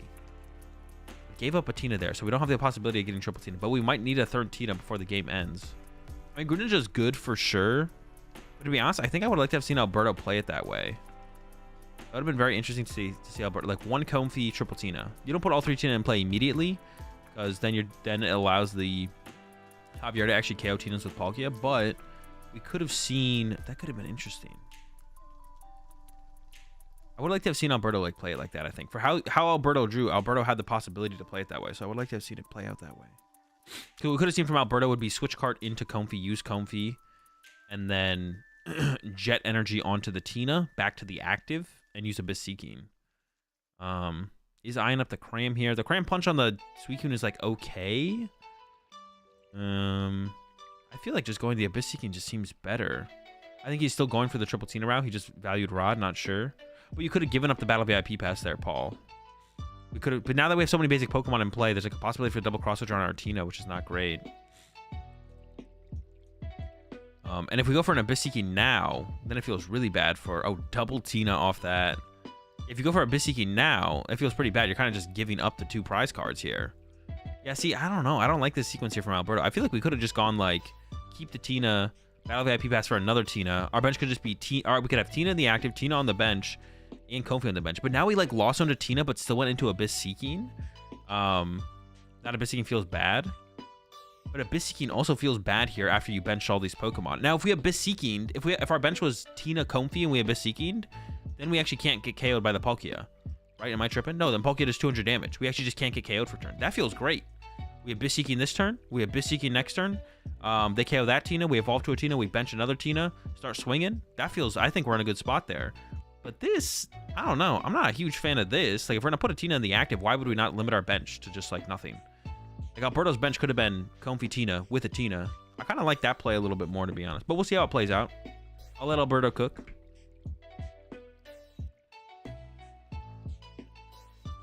I feel like you can, like, take it slow there. And then you know Palkia can't KO you. And if you know Palkia can't KO you, then you're like, okay, chill. Then I can just Abyss Seeking again next turn before they even get a knockout. So, what if Alberto wanted to fail the VIP and tunnel and forgot he could do that? I don't think Alberto forgot he could fail VIP pass. But also Alberto didn't... Well, I guess at that point you may as well take 2 Pokemon if you're going to take 1. I mean, these are all, like, what... Like, these are all possible, but, like... We should probably just live in the real world where Alberto probably chose this line on purpose, and then here we are, and we'll see how it goes. So we've seen the Greninja use here from Javier, has used the Fleet-Footed, has Luminion, and is going for Luminion, so I assume we're going to see the Irida for a switch and a Ice Rider V, would be my guess. I wonder if Javier plays the Choice Belt. I feel like you have to play the Choice Belt. Plays Pokestops, I don't know. Oh, goes for the Palkia. Doesn't get the Ice Rider V? I feel like Ice Rider's got to be a really good attacker in this matchup. That'd be my guess. That would be my guess. Yeah, my guess would be that, for sure. Honestly, this matchup is probably not well prepared for how many people play significantly matches against Ice Rider and Palkia in practice. I mean, yeah, for sure, but we still want to be talking about... Oh, gonna go with the Greninja play here from Javier. Interesting. So not going for that knockout on the active Tina here. Instead is going to go for the Snipe play. I think I just like punching the Tina and knocking it out and forcing Alberto to have the response, to be honest. I think I just like the idea of forcing out, be like, all right, I'm punching you with Palkia. Do you have a loss impact? And also you don't have to use your your Star Portal yet either as Javier, and you can save it. So this play from but this might be better though. Javier could like, so I'm curious to see what Javier does though. Do you KO the Comfy and go on odd prize cards, or you just hit both Tinas? Okay, just hits both. Okay, I do kind of like this. Because this does make it weird for Alberto, where it's like now is when you go to your V stars, they both just get KO'd. I'm sure if VMAX was prized. It was prized, but you do want to set up for it potentially, I would assume. Maybe not. Maybe you don't care about it that much in this matchup. Especially if you don't play Choice Belt, I'd imagine it's not as big of a deal. I assume is Javier that plays Choice Belt because of how popular Tina is and having the possibility of Ice Trader wanting KO and Tina's. But yeah, I kind of like this. I kind of like this play here from Alberto. Not Alberto, excuse me, Javier. Because now you can go, yeah, now the Tinas you can clean up. Even though they're going to become V-Stars, you can like knock them out as it happens. Or as you, yeah, you can knock them out as they start attacking you. Here comes the Comfy. Looking for that Colress. Does not find it. Has 2 Tina V-Stars in hand. No Colress. Double Iono. I bet Alberto's wishing those were Pokegears right about now. I bet Alberto's wishing those were Pokegears right about now. And now all this Pokemon on the bench as well. Honestly, though, like if Alberto had played smaller bench, then after the first Tina goes down, the second Tina wouldn't get KO'd by Palkia, to be honest. And run to another Comfy. Roxanne versus Grass. So once again, no Colress. But I don't know. Was Alberto even trying to punch into Greninja with Tina this turn? I guess probably not, right? Yeah, I guess maybe not. You probably just wait. I would say you probably evolve both Tina V's to 2 Tina V stars. And then, do you play the Iono? I guess maybe you don't. Maybe you hold the hand, because the hand has a lot of good cards. And Alberto's going to go as far as holding both Tina V stars as well. I guess my thought process there was like, what if we get Iono'd? That would kind of suck. Boss's orders in the hand here for Javier. So the boss on one of those Tinas, I assume, is what's going to happen here. If Javier has other plans, though. Nest Ball in hand as well, so we could go get that Ice Rider V. Oh, wait, is it in hand the whole time? It just wasn't benched? Oh, it's just in hand the whole time. It wasn't benched. Never mind. What is he thinking about Melanie? Are we not chasing a Tina V here, really? That's another reason I did like the idea of keeping that third Tina V. Oh, Greninja first here. I feel like Boss KO Tina is so much better than KO Comfy. But that's another reason I didn't like the Tina Lawzone there from Alberto. Because, like, imagine if Javier goes KO Tina. Now you have to Super Auto and find it again to have the follow-up Tina. But now Javier can go KO Tina. And if you whiff as Alberto, if Alberto whiffs that next Tina, then Javier has to KO a Tina. And then you don't have a follow-up attacker into, like, a Palkia. Looks like Javier is going to go for this KO on a Comfy with a Suicune, which does give the prize trade over to Alberto, though. Because now drawing a 1-prizer here as Javier means that Alberto can go KO2, Project KO2. I feel like Javier should have just gone attached to Palkia, boss KO that Tina with the Jet. I don't like this play at all from Javier. Like, you're just losing the prize trade now, effectively, as Javier. You're just giving the prize trade over to Alberto. Now, Alberto doesn't have that third Tina to put down to make it easier to go to transition from attacker to attacker. But Alberto does have a couple turns after that first Tina goes down to Super Auto back to the deck and find it again. So Alberto will have time to recover it. So yeah, I really don't like this play from Javier. I think the boss was in hand. Maybe the boss wasn't in hand and I'm tripping, but I'm pretty sure Javier had a boss in hand. Maybe we'll see it here. Pulls the heavy ball off the prize cards. Over to Alberto. Definitely needs to respond with a Tina knockout this turn for sure. Top deck is a Grass Energy. A lot of energy in hand. Did thoroughly check the prize cards earlier, so hopefully see no Mirage Gate blunders here from Alberto, but... Mirage Gate. Oh, wait, can already play a Mirage Gate. Oh, wait, was this able to be played last turn? Ooh, a lot of energy in deck. Can get all 4. Ooh, can get 4 energy here with the double Mirage Gate into play. We'll see how far Alberto goes, though.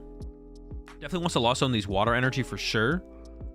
So might go ahead and grab some of those. We see a Psychic and the Grass going to that Tina. And then, yeah, here comes the second Mirage Gate.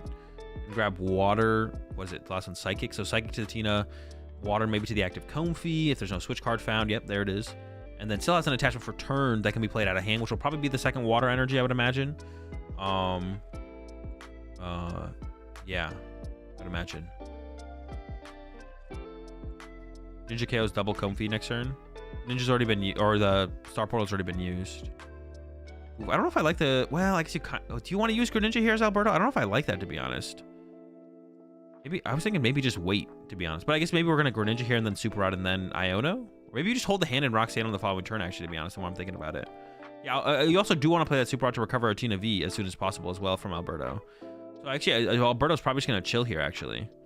and just hold the hand. The 2 Ionos are just kind of chilling. We're not going to use them this game for Alberto, I don't think. I'm curious to see what those cards are.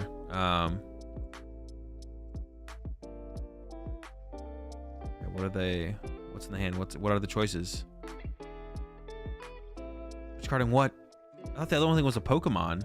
What Pokemon is Alberto trying to preserve here? Oh, it's a Roxanne. Okay. Yeah, seems good to me. Switch card in hand. I assume we'll see the switch card come down. Here come the Tina V-Stars. Probably evolve both of them. I can't imagine a reason to not evolve both of them because you could get Iono next turn. You'd want both of them set up. And then I would probably attach the water here. And yeah, it looks like Alberto agrees to Lawzone the water and the jet. Maybe you attach double water. Oh, it goes with the water retreat. Okay, so it doesn't play the...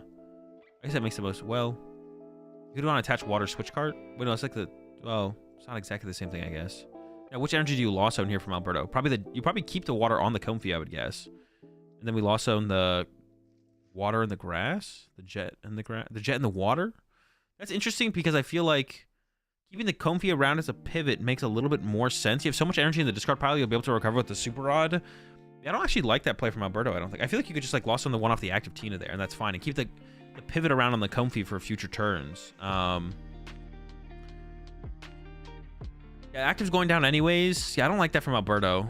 I think you should have kept the energy on the Comfy, because if you get Iono'd here, you might want the guaranteed pivot off the Comfy there. Yeah, I don't like that. I don't like that choice there. But Alberto is definitely hoping that this hand sticks for another turn, because the biggest thing Alberto needs here is honestly a Tina V. You want to be able to Super Rod the Tina V Star, and one of those energies back to the deck. Mirage Gate, attach return, Nest Ball in hand as well for Alberto already, and then has the Roxanne to combo with it. So it's looking good for the prize trade here from Alberto. That's why I really don't like that last turn there from Javier, because Javier like literally gave up the prize trade. Like Javier gave up the prize trade with that Suicune attack. And now is getting sufficiently punished for it. Alberto has drawn in a way that allows him to get the prize trade in his favor, and then like maintain it as well. The Ultra Ball, get out the deck of Double Battle VIP Pass. I really want to know if Javier plays the Choice Belt. I'm very curious if the Choice Belt exists. I don't see it. I don't see the Choice Belt. There's Mew. Mew is like a possible attacker in this matchup, but it's just really hard to set up if Javier doesn't play like the Raihan. That goes into Roxanne range as well. That as well, Paul. Yeah, that's actually huge as well. Now we're going to Roxanne range with 2 knockouts needed to go. So it's looking really good here for Alberto. Looking really, really good for Alberto. Most Poculus don't. I feel like you should include it if you're, with how popular Tina is. I feel like it should be included. I don't know. I appreciate the 413 sub there, vlogs. Be well being used from Javier. Nothing grabbed. You got bench off the Nest Ball, I believe. Ice Rider V is still in the hand here. I think you do want to threaten it from Javier to kind of force lost impacts out of Alberto, because sometimes you want to use Star Requiem to like preserve energy in play, but Javier still has Star Portal. Wait, am I tripping? Does Javier actually still have Star Portal? No, Javier used Star Portal. The Star Portal's been used. We've attacked with Greninja. There's no way we attacked with Greninja and didn't use Star Portal, right? But the V-Star marker hasn't been used for Javier. Yeah, the V-Star marker up top has not been like used on the thing up top. Is everything supposed to fade out? I don't think so. I think there's a mistake there. Now it's 2 of you have brought it up so far, so I thought I was tripping.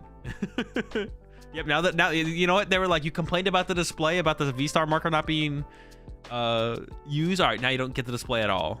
They heard us complaining and they were like, all right, fine, we're taking the whole thing away. All right, Super Rod coming in from Alberto. Recover the Tina pieces. Nest Ball for Tina V. Accelerate some. See, I really don't like that. I really don't like that energy retreat there from Alberto. It does have a jet in hand to be able to jet around the Comfy though, which is nice here. Need the Tina V-Star here as well for Alberto. Well, that is a lot of psychic energy in the discard pile. So you have to go like Tina V. Oof. Is it possible Alberto ever runs out of energy? Maybe if the second Super Rod isn't found, I guess. I wonder if Alberto should just like use Comfy first here to try and find Super Rod. The second Super Rod. Like before you play the Roxanne coming up here, which I assume the Roxanne is going to get played. We'll see. And like as we see this game develop, we see that Alberto is just like not utilizing the The Cram's not getting utilized. It's just sitting on the bench to increase the damage from Javier. Like, I was kind of talking towards like that other line that Alberto could have taken, which I think I would have liked to have seen. The like double Tina Comfy. The second rod is in the deck, and we're about to see a Roxanne come out. So it's likely Alberto will probably be fine here. Gate for 1 grass does not feel good, but Alberto could have used Comfy first here. And I think Alberto should have used Comfy first here. I actually don't like that play there from Alberto to not use Comfy first. Because if we had Comfy first and hit the other Super Rod, we could have accelerated energy onto that other Tina on the bench. But now we're probably going to see the Comfy get used here before playing the Roxanne, I would assume. I don't think Alberto wants to risk whiffing a switch card. And now if we hit the Super Rod, we can't put more energy back into have used with that gate. So here's what that card was. It was the other Tina V-Star. Okay. Does Alberto not play Manaphy? I don't think Alberto's a Manaphy enjoyer, no. The second already in the Lawzone? The Super Rod? No. It's in the deck. If it wasn't in the deck, I think Alberto actually just loses. I think Alberto runs out of energy, but... Table Eye benching as well. Could wait, could hold out to try and find another Comfy to bench instead to play around Javier's Roxanne, but... and then here comes the Roxanne, I believe, from Alberto. I'm not gonna lie. Those Ionos are looking pretty dead this game.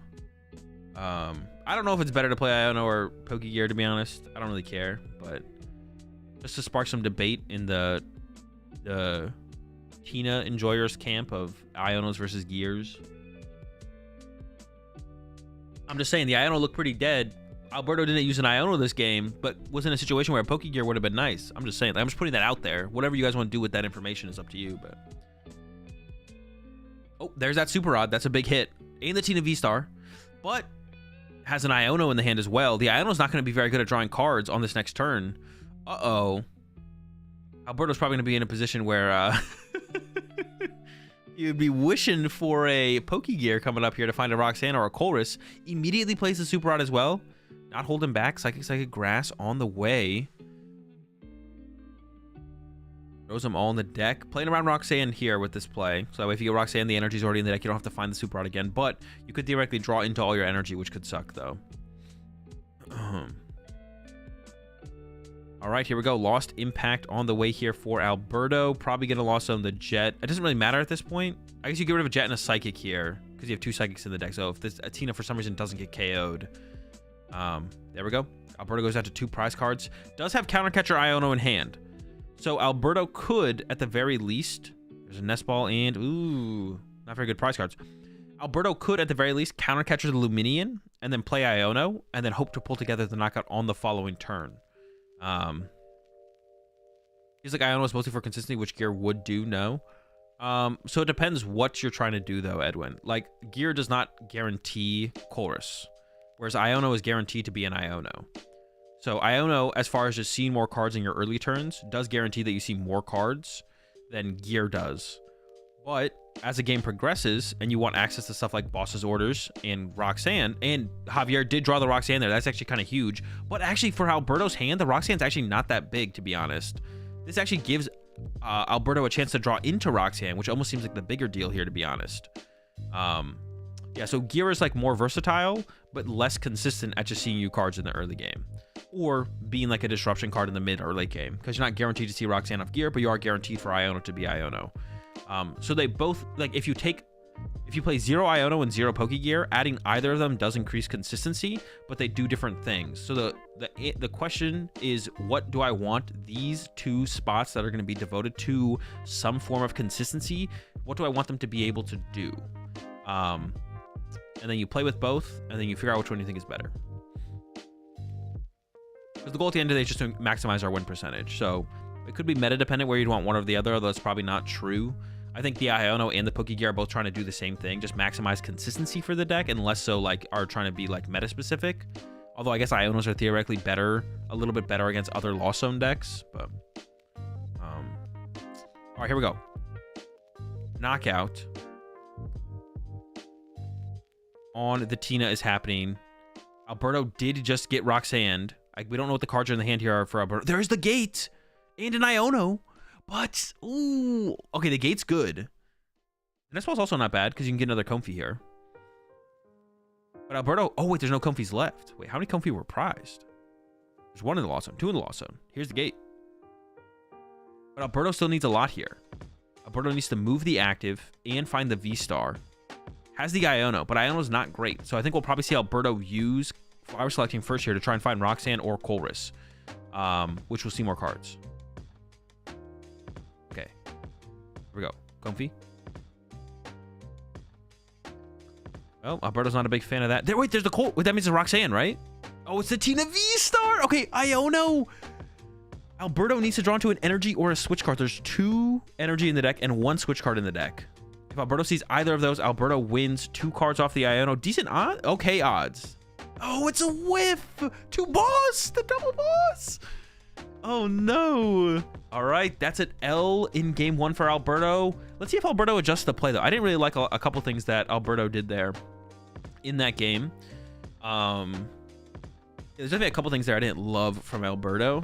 Also, Javier made some questionable plays as well, to be honest. That not bossing a Tina on that turn 2 and instead giving up the prize trade to Alberto by attacking with Suicune instead. Didn't love that. I did like the Greninja play, though, from Javier. Instead of going for that aggressive KO on that first Tina, knowing that there would be no way to KO the follow-up Tina, Javier was like, all right, I'm going to slow it down. I'm going to slow it down a little bit. I'm going to attack with Greninja. I know the Tina deck generally can't, like, turn 2. The Tina deck can't, like, turn 2 boss KO one of my 2 prize Pokemon. So if I attack with Greninja here, if Javier can go, like, if I attack with Greninja here, then, you know, I build up this damage on the Tinas to deal with later. And then it's going to make it a little bit more awkward for Alberto to take the lead because I have a 1 prizer in my active here. So I didn't like the Suicune play from Javier for sure. That felt pretty sus, but the follow-up from there from Javier felt pretty good for sure. The follow-up felt pretty good for sure. Alberto, I think we want to see a little bit of adjustment in the strategy though. Try and play that lower bench, Abyss Seeking. Also, Lawzone and that Tina did end up hurting Alberto in the end because he wasn't able to establish that last Tina faster. If Alberto was able to establish that last Tina sooner, then Alberto could have been in a situation where it was like a little bit less fragile of a scenario, I guess. Look at Alberto choosing first in this second game here. Did open the cram, which is not great because that's going to hurt us trying to play with the lower bench here. But Alberto could be the one to be more aggressive with a 1 prizer here now and kind of put that on Javier to have to like respect. So we could just see like Alberto go for like a turn 2 attack with Cram here and be like, all right, now I'm going to be the one who throws a 1 prizer in the active here. Because I'm feeling a little bit more comfortable with my current setup. So we could see that be the way that Alberto tackles this. VIP pass here. There's an Iono in hand, not a Colress though, so maybe we won't even be able to. Maybe we'll have to see an Abyss Seeking here. Colress versus Tina V-Star, but did prize a Tina V-Star and a Tina, and they are in the last 2 prize cards, which Alberto of course doesn't know where they are. So the question here from Alberto is, if you're gonna Abyss Seeking on this next turn, you could grab the V-Star instead, and you could just use the Iono to see more cards. But if you do plan on attacking with Cram here as Alberto, you kind of need that Colress. We do see the Colress priority from Alberto, which does leave that Cram option open. Javier starting off with a Battle VIP pass himself. Excuse me. Yeah, Battle VIP pass. Greninja, Palkia probably on the way. Maybe the Mew. We'll see. Chien Pao, I guess, is also like a thing to potentially grab early on.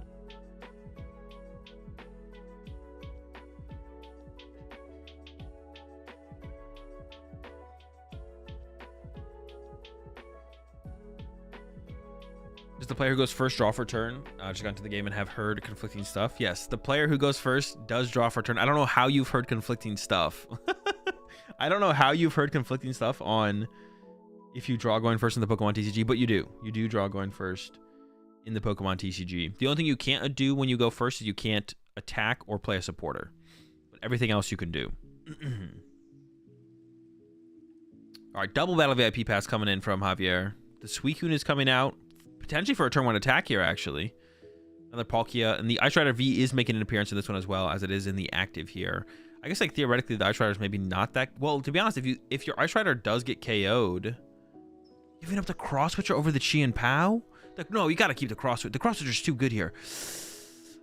Ooh, I don't like that. We could just give it up. We're getting 2 energy off the Vessel. I don't know why the Chien Pao does not seem worth keeping over a Cross Switcher. To potentially be aggressive here as Javier. You get a turn 1 attack with double Cross Switcher on the Cram, because not only do you have to get 2 energy on the Suicune here as Javier, you also have to get it into the active. So double Cross Switcher a Tina, punch a Tina, double Cross Switcher the Cram, KO the Cram with the Suicune. That's all good, but we had to get this thing in the active first. Yeah, I don't like that at all from Javier. There's a switch, though. There's the switch. Dude, Javier is just running too hot here. Here we go, the Melanie. That's going to really mess with Alberto's plays as well, because Alberto will not have the option of that turn 1 cram attack anymore because his Comfy's going down, or as easily. Would have to get another Comfy. So we might see Alberto settle for an Abyss Seeking here, just like Colress Abyss Seeking. Javier thinking about using another Vessel. Doesn't really have to, because you know... Well, that's not true. You do know Alberto... Well, you don't know for sure. Alberto didn't show an Iono last game, but if you keep up with Alberto... and Alberto's Tina opinions at all, which are very much out there, you know Alberto likes Iono. So Javier could make the assumption here that, well, Alberto probably has Ionos. And immediately the Tina push from Alberto. So you know Alberto is already thinking about using that Abyss Seeking for sure. But we'll need Colress Abyss Seeking into another Colress on that following turn. Gives up the... keeping the Comfy. Okay, well, hold on. Now that we have this Comfy here, we could... And actually, we did top deck a Comfy as well. We could cram attack here. I take it back. We could cram attack here as Alberto.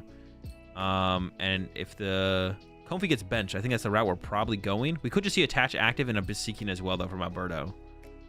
Oh, there's the Comfy push. There's that Colress for next turn. Would love a path as well. We didn't see a single path get played last game from Alberto. And early paths are definitely very good in this matchup. And here's the Cram Punch. So Alberto going to be the... But the one prize attack just matters so much less here, though. Yeah, the one prize attack here doesn't really matter that much for the prize trade anymore, because Javier already got that one. I don't know. Maybe we should have just seen the Abyss Seeking, to be honest. I don't know. I didn't really think about that fully through myself, but now that I'm thinking about it, I was like, how much does this... Attacking with the one prize here just doesn't matter as much anymore. Maybe should have Alberto just retreated into another Comfy there? I mean, this does mean we can KO this weekend with a Sableye or something later, I guess, which is nice. Yeah, Javier getting that turn 1 attack is like really annoying. And honestly, like thinking about this, I think the play here from Javier, the best play is probably like Boss or Double Cross Switch or KO. Boss or Double Cross Switch or KO, one of those Giratinas. Sounds really, really good to me. We did burn that Cross Switcher last turn from Javier, though. So it's not as likely. Because once these Tinas become V-Stars, they're very hard to deal with. Now, Javier doesn't know it. Oh, do we have a Boss actually in hand? Well, we just played Melanie. So that's not... Oh, we're going with the Greninja play again here from Javier. Okay, I like the Greninja play again. Yeah, it was good last game. We'll see how good it is this game. No attachment for turn yet. Javier splitting up the energy to play around Counter Catcher. V-Star, triple to Greninja. Is it going to be 90 on each Tina, or are we taking out the Comfy here as Javier? Because we are on odd prize cards right now. What does Javier go for? Maybe try and save the one prizer. Goes for the double Tina hits. Okay, I don't dislike this. We will still have to clean up another one prizer later on in the game at some point, but we can figure that out later on. Yeah, I don't hate this from Javier, to be honest. I don't dislike this. I don't dislike this at all. And we know the Tinas are a little bit awkward here for Alberto. Alberto did prize... did he retreat 2 energy from Suicune? Doesn't Suicune have 2 retreat cost? There's the Boss from Alberto. Just Boss KO down to 4 prize cards here for Alberto. Now, this is where Javier probably needs to respond with a Gust KO on one of these Tinas. That was one. Maybe I'm bugging. I'm pretty sure it is 2, yeah. Is there a Boss in hand here for Javier, though, to start chasing these Tinas? I don't know. I assume that's what we'd be looking for here from Javier if it is there. Because otherwise, the prize trade can easily go in Alberto's favor. This is also... Well, hold on, though. But does Javier want to go in Roxanne range? I guess is another question, right? I don't know. Does Javier want to go into Roxanne range? That would be annoying, too. Like, if we take a 2 prize knockout, we go into Roxanne... No, maybe we don't then. Okay, I'd actually take it back. I think... Maybe this becomes a battle of I want to play Roxanne first, actually. I actually like that a little bit more. I think Javier should take the 1 prize knockout here on the Cram, and then has the Roxanne in hand. So then if Alberto does take a 2 prize knockout, you get to be the first person to Roxanne here as Javier, which sounds actually really, really good for how this game is developing. Yeah, so actually I really like this 1 prize knockout here from Javier. Oh, he's even setting up the threat of the Greninja again? Wait, is that good? Or maybe I don't like that much. But actually, it's probably better to set up the threat of the Greninja. Well... It's probably better to set up the threat of the Greninja than... Is it better to set up the threat of the Greninja than what? Better to set up the threat of the Greninja than the Ice Rider? Maybe not. But I could see it. Now Alberto won't be able to bench double Comfy ever. Or wouldn't want to because it would get really awkward if you do. I kind of like it, I guess. I kind of like the idea of the Greninja being a threat. And there we go, Palkia for the KO. Not in Roxanne range. Down to 4 prize cards left. Alberto also has 4 prize cards left. So theoretically, Alberto can kind of win the game on board. Alberto can go attack with Tina V-Star, attack with Tina V-Star, and the game's over. There is this Greninja set up here for Javier, but the Greninja's not ever drawing 2 prize cards unless Alberto misplays and benches another Comfy. Greninja and Psychic Energy biting the dust. What was that draw there? How good were those cards? Nest Ball and Psychic Energy. Doesn't really need Nest Ball here, I don't think. So we see the Nest Ball go to the Lawzone. Plenty of gates in hand. Finally to 7. Here comes a gate. Grass, water getting lined up. There's also a grass and a site. So a ton of energy in the deck here for Alberto to go after. And I think we're going to see Alberto try and set up as much as possible. So I would like to see Alberto play this other Mirage Gate here and just get both Tinas set up and locked in. So that way if you get Roxanne next turn, you have an out. But maybe Alberto's kind of taking stock of everything before committing to the second Mirage Gate. Wait, is there not a second Mirage Gate? Am I trolling? I might be tripping, actually. Okay, don't mind me. There's the Evolve. Switch card, and can also attach return to the other Tina. But also has a Jet. Well, the thing with the Jet that is weird, though, is like you'd want to establish more stuff in play as opposed to jetting on a Tina. The Jet on the Tina is like not that good, especially if you might get Roxanne next turn, which we know is happening. I feel like maybe attach Psychic to Tina. If you had attached Psychic to Tina instead, and then switch carded into the Tina was better. Here we go, Lost Impact. Now, Alberto is ahead on the prize trade, but this Roxanne's about to hurt. For sure. This is going to be tough for Alberto to come back from. Also, the Tina did stay prized, which means there's a Tina V-Star in the Lawzone. The active one's about to get KO'd, so there's no Tina V-Star in the deck. So this Roxanne's about to go down from Javier. So you're about to get Roxanne with no Tina V-Star in your deck. So you have to find Super Rod first to recover a Tina after finding anything off your Roxanne to play the game. Yikes. I wonder if Alberto should have maybe tried to keep the Greninja, to be honest.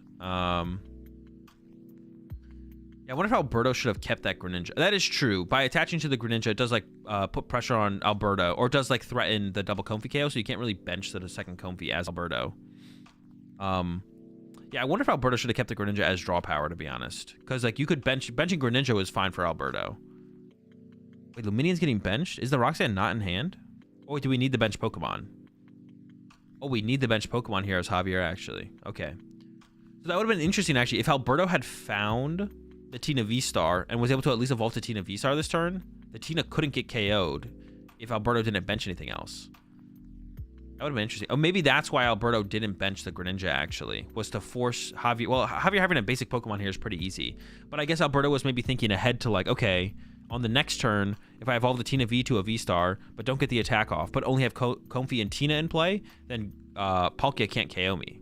That could have been the thought process there, which would then make sense for Alberto to play it the way that he did. So now Alberto's looking for like Roxanne. The only like good card off this draw here for Alberto is like Roxanne. That's like about it. There's like no other good draw here. Colress is like okay, but even Colress I don't think sees enough cards here for Alberto to have enough options. Colress should be all right though. Here we go. Palkia's coming up for the punch by Tina. Now Javier still does need a Gust or an Escape Rope or something like that to actually KO the bench Tina, but S-Ball switch cart path. Nestball's coming out here from Alberto, but do you actually take anything? Is eyeing up the Sableye, but once again, the Greninja is threatening if you get the Sableye. Does Alberto only play 3 Comfy? No, there's 2 more Comfy in there. Wait. Was one put in the Lawzone ever? Or was one KO'd? One was KO'd, right? Yeah, it probably doesn't happen, yeah. There's the fail. And then here comes Comfy for 2. 1.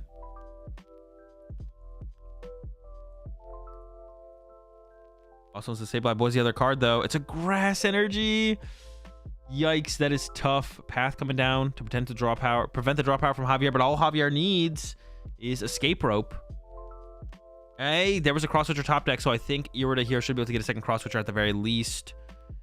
Yep, second Cross Switcher on the way here for Javier. Yeah, that'll do it. That'll be game. Double Cross Switcher on the Tina. Yeah, really well played from Javier, to be honest. The only thing that was like felt really questionable was that initial choice from in game 1 choosing to attack with that Suicune into a 1-prizer. That didn't feel right. That felt bad. But besides that, Javier played that really well. The Greninja play to set up the Tinas Really clean. I think, yeah, I think Alberto could have definitely played that better, though. Alberto could have played it. Alberto could have slowed it down. Played more for Abyss Seeking, bench less Pokemon. Yeah, Alberto had some more lines there for sure. Don't loss on your Tinas. Prioritize Tina very heavily in the matchup as Alberto. More heavily with the Abyss Seeking, less with the... more heavily with the Abyss Seeking, less with the benching of the Pokemon. Yeah, there was stuff there for Alberto to have changed up, I think, for sure. But, I mean, like someone mentioned in chat, probably not a matchup that Alberto's super comfortable with, but we don't care. We're here to point out what could have been, or what you could have done, or misplays. Whether Alberto's aware of them in the moment, having not played the matchup a ton, doesn't really matter. Misplay's a misplay. Appreciate the 69 months there, Dougie. All right, I'll pay out the prediction. Damn. Y'all were all in on Alberto, man. But that is not how it went. That's a big payout for the doubters, believers. Believing doubters? Yo, what's up, Nico? Are you not at the tournament? Yeah, the Palkia believers, I guess. I guess there's two kinds of believers in this one. There's the Palkia believers and there's the Alberto believers. Now, they're not Lost Tina believers. Nobody believes in Lost Tina, but we believe in Alberto. What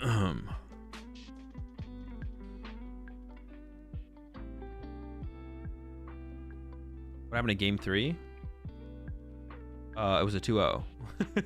Skipped half the forearm because I can't take 6 months of this. Are you gonna make a run for... Oh, you're going to Dortmund? Okay.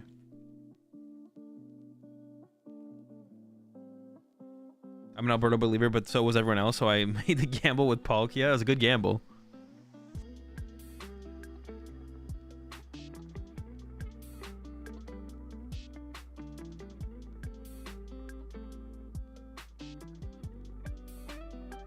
I feel like with that being someone's first message, I can't not time them out. I have no idea what the heck they're saying.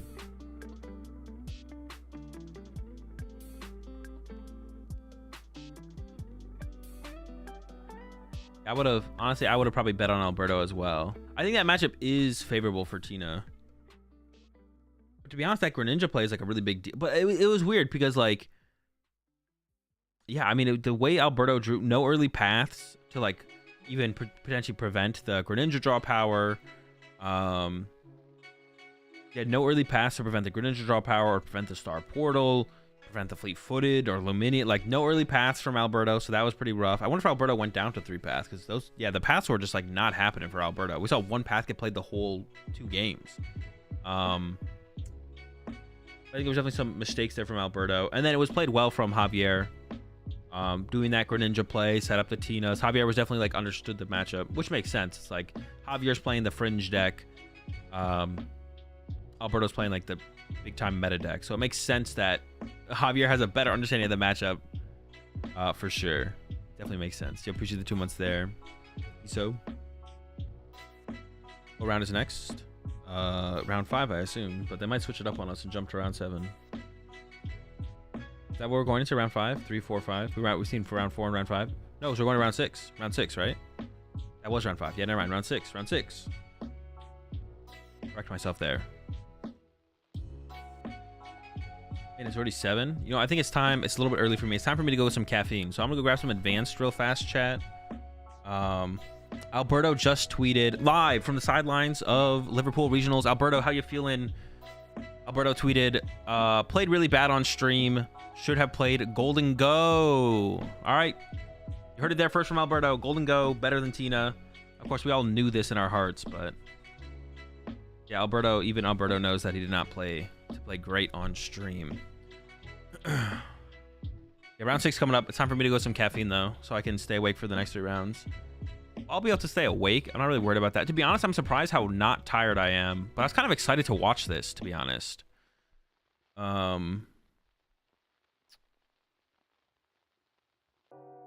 Golden Go versus Ice Rider, the match we're all waiting for. Bro, wouldn't Golden Go just destroy it?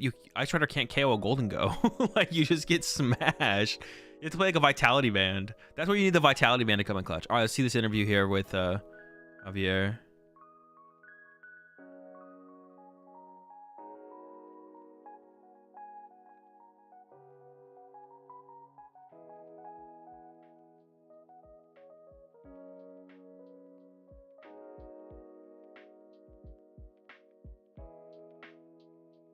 A random henchman.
Oh wait, that's right. If you're in the YouTube stream, you can't hear the interview. Maybe I can fix. I'll fix that for the next time. I forgot about that, to be honest. Yeah, sorry, YouTubers. Another YouTube L.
Do they have a translator during the game for the players too? When they go on stream, they ask. I mean, usually if you don't, they ask the players if they speak English, and if they want a translator, and if they do, then they usually have a translator. But if they're fine without a translator, then they don't get a translator, or they'll be like, "I'll fine for now, but I'm like, we might need a translator if like a ruling comes up." Is usually how it goes. So like when you're going on stream, if you don't speak English, they ask you if you want a translator, or if you're like you don't speak English that well, they'll ask you if you want a translator or not, and then you can tell them if you do or do not want one, and then they'll either get one or not based on that. And then depending on like ruling situations that come up, they might have to get a translator, but yeah. But it's not something like where they always have a translator for the players on stream. It's just like, all right, if we need it, because like it's pretty easy to communicate what's happening in a Pokemon game without like a translator. You don't like, unless like a ruling comes up, you usually don't need one at all. And even if some kind of ruling comes up, it's usually pretty easy to get the ruling across. So like what needs to be corrected sometimes. So because like we all speak the language of PokemonTCG. All right, I'm gonna go get my what was I saying I was gonna go do? Oh yeah, I'm gonna go get my advance. I'm gonna go some caffeine. I'll be right back, chat. Round, what is 6? Going to round 6? Round 6 coming up shortly. I'll be right back. We're actually gonna get to see most of the rounds then, right? I only missed one round. I thought I would miss more than one round because I was like, well, I'm gonna wake up at 4 a.m., which I did. I woke up at 4 a.m., but I was like, I'm probably gonna miss like 2 rounds by the time I shower and everything. But I only missed 1 round. Because they started maybe they started late. I thought the stream was supposed to start at 1, so it took them 3 hours to play 1 round. Maybe that's actually just how it went then. 3 hours to play 1 round. I guess it's possible. Yeah. Sheesh. I'll be back.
All right, we're back.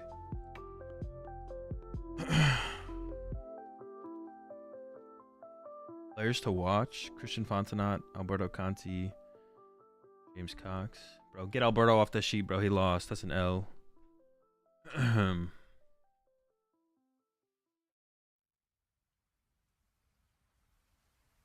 They're 1 hour behind, yes. Okay, that makes sense. They're 1 hour behind schedule. Makes sense, makes sense.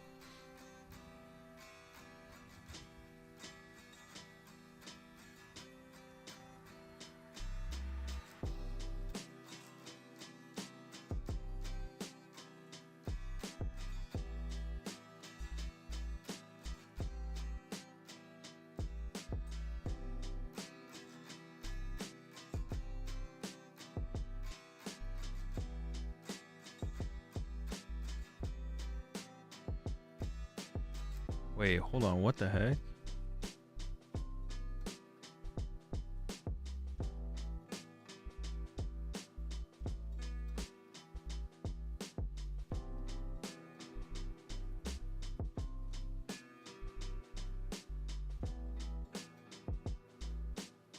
That is some weird back and forth on Twitter about PokeStats. This is like, that was just bizarre. I don't know what I just read.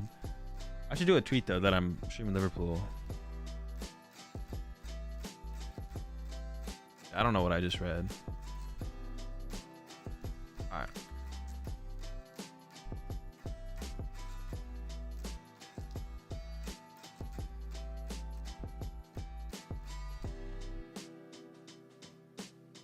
Dude, this is so much more fun to watch the games live than wait, did I not scroll? This is so much more fun to watch the what's up, Petty? So much more fun to watch the games live than VOD reviewing. Like, I'm also do like more VOD review stuff in the future, but yeah, I'm gonna try and do as much live as possible. This is definitely like what do I got coming up this next month? We got Liverpool regionals. We're watching that right now. Got Knoxville at the beginning of next month. We'll VOD review Knoxpool.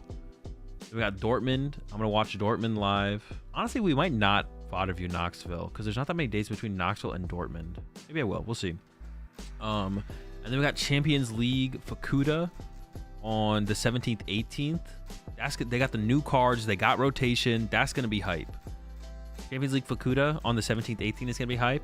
And then on the 24th we have, and then after that, the week after that is on the 2nd. We got Utrecht special event. Week after that, there's a Latin American regional. And for the Latin American regional, I don't know if hopefully they'll have a stream. They did a stream last time. Copag's been doing streams, so there'll be the Copag stream we can watch as well. But that will be so much better for me because I won't have to wake up at 4 a.m.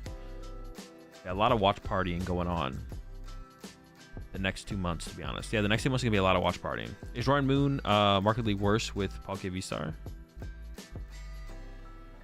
Are you asking? Is Rowan Moon with Palkia V-Star worse than without? Probably, yeah. You plan to go to Orlando Regionals in April? I'm going to every major tournament in North America. Unless I miss registration. Nope, I'm just going to go ahead and say I'm going to every major tournament in North America. We're just going to leave it there. That's my answer from now on. Wait, Liverpool is 1 word, right? I almost tweeted out Liverpool is 2 words.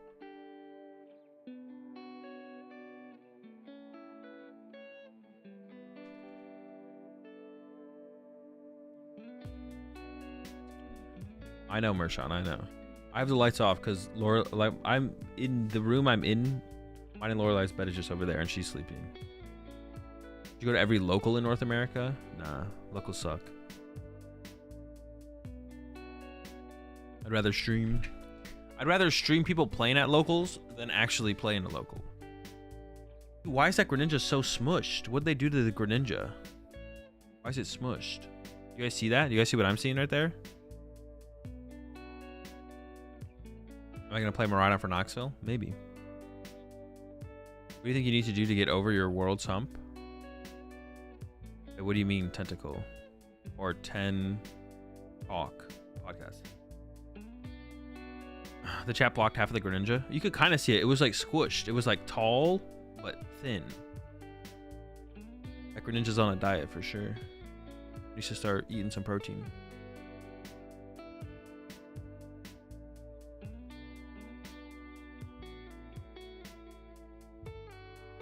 Skinny Greninja. Skinny Greninja can't hurt you. It doesn't exist. That's kind of a cool graphic. Wait, was that like all the cards in the deck? That's kind of cool, actually. I didn't really notice what was happening except for the cards were kind of flying around the screen, but has never won amidst several regional wins. I mean, nothing would ever change though. Like, well, that would be the first answer. Like, my process for getting better, doing better at Worlds is my process for doing better at every single tournament. But yeah, my process for doing better. Dude, all the cards are squished. You saw that time. What the heck? Do they know what cards look like? There's nothing you can do in Pokemon. Well, that's not true. There's more I could do, but my time is more committed to creating content than getting better as a competitor in the PokemonTCG. So that's not really gonna happen. Like I'll maybe try and commit more time to like, yeah, I just don't yeah, I can't, like, my time just needs to be split between content and competing, basically. Garvor's a little squished as well. Yeah, my content is just like split between content and competing right now, and I could theoretically do less content and more competing, but it doesn't make any sense for like my future to do that. Like, my future is in content, and competing is something I'm gonna do as long as I have like the competitive drive to want to compete as much as I do. Appreciate the 33 months there, Mershawn. Why am I so dark? I just have the lights off right now. Oh, I already explained that. But if I get to the point where I don't have the as much of a competitive drive anymore, then I'll probably cut back on that. It is possible that there's enough potential in competitive PokemonTCG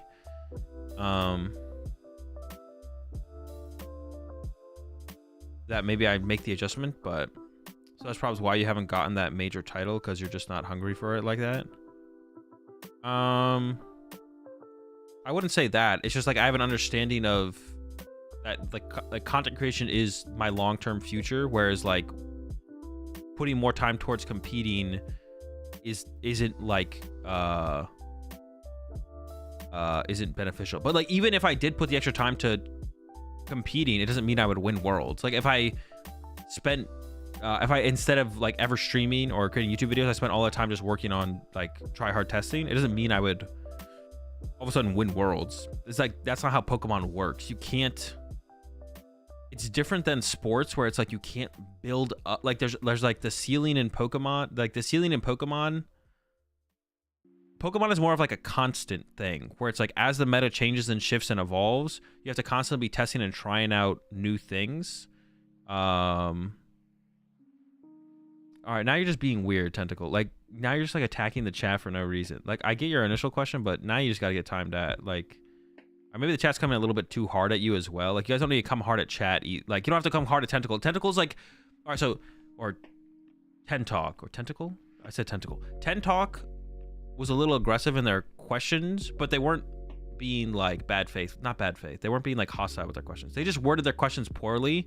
So I appreciate you guys defending me in chat. I definitely appreciate you guys defending me in chat, but Tentalk was just wording their questions poorly.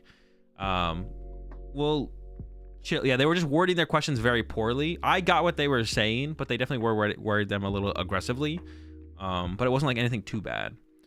Yeah, like I could commit, like I could stop streaming and stop doing YouTube videos and just like work harder at competing. Yeah, we're just gonna take a minute, reset. I did time out Tentalk, so we're just gonna. So I mean, someone had to get timed out there. It's either I time out all of chat or Tentalk. So I'm gonna time out Tentalk there for a second. I don't have anything against you, Tentalk. If you're still here, take a breather. You can come back. I get what you were asking with your questions. You did ask your questions a little aggressively. I like a chat. So chat jumped to my defense, which is like fair. I appreciate that from chat. But yeah, let's do a little reset here. Yeah, I theoretically could, like, it's not that I don't want to win Worlds. It's that like I have an understanding of what like you need to survive in the world, and like competing full time in Pokemon, I wouldn't be able to do as much as I'd want to do. And I kind of want to do everything. Do I have a content manager or editor? No, I just do everything by myself. I kind of want to be able to do, but I want to do everything. I like doing these streams. I like making YouTube videos. and I do like competing, but like my drive to compete doesn't override, like theoretically, especially with like the prize pool increase, there might be some space to like take like if I did just competing full time. But the thing is, like, if I did more competing, I don't think I would be able to financially support myself with just competing, probably. So then I would have to do something else, which would either then be content or more coaching. But even then, that's still cutting into my competing time. So it's like, I'd rather do content, more content, less competing. Because yeah, I don't think I'd be able to financially support myself if I only competed. With the prize pool change going to the season, it would be possible. You know, if I was at least like top 32ing every single regional. And I have a higher chance of doing that if I did put more time into competition prep. But Pokemon is different than something like a sport because the meta and format and stuff are constantly changing. So you're constantly having to test and keep up. Like, you can't like peak and then maintain your peak in Pokemon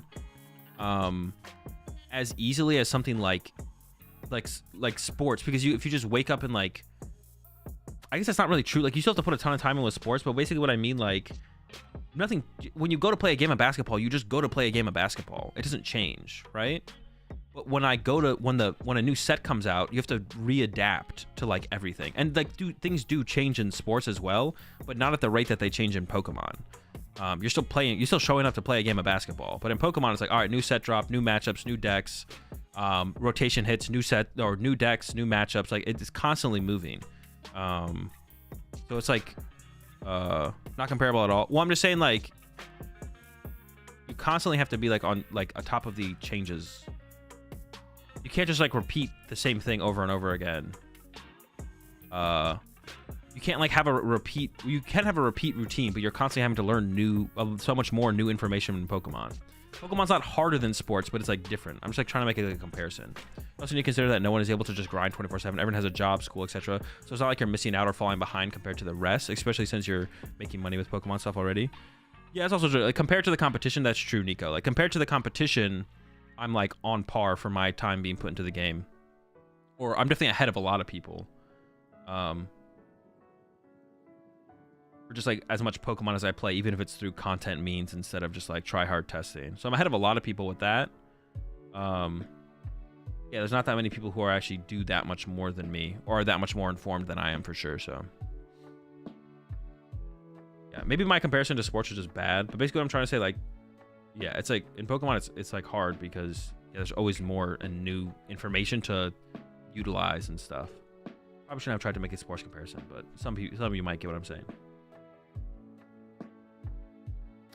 These streams are so dope. Does the idea of one day being an official caster interest you at all, or not really?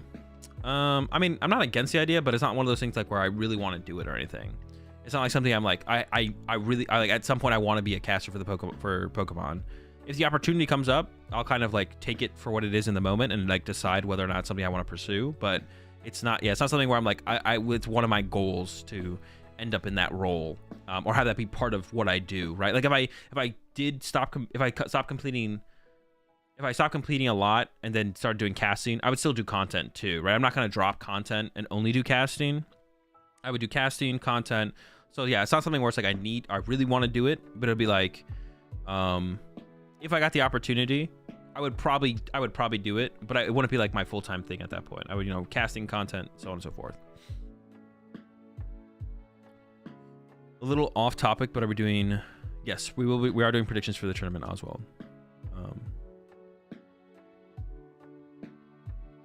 We are doing that.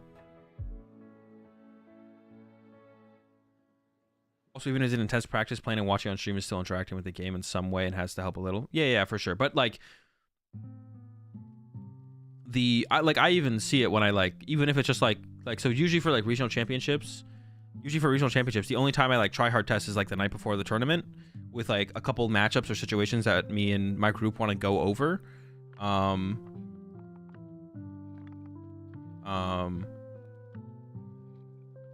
Baloney? Wait, they have a Baloney. Is it a special event or a regional? Oh wait, no, I saw someone tweet about this yesterday. It's a special event, right? The Baloney special event? Which is better, Charizard or Tina? They're both really good. It's close. I mean, Tina, what would I give the edge in the meta overall right now? It's probably close, by 50-50.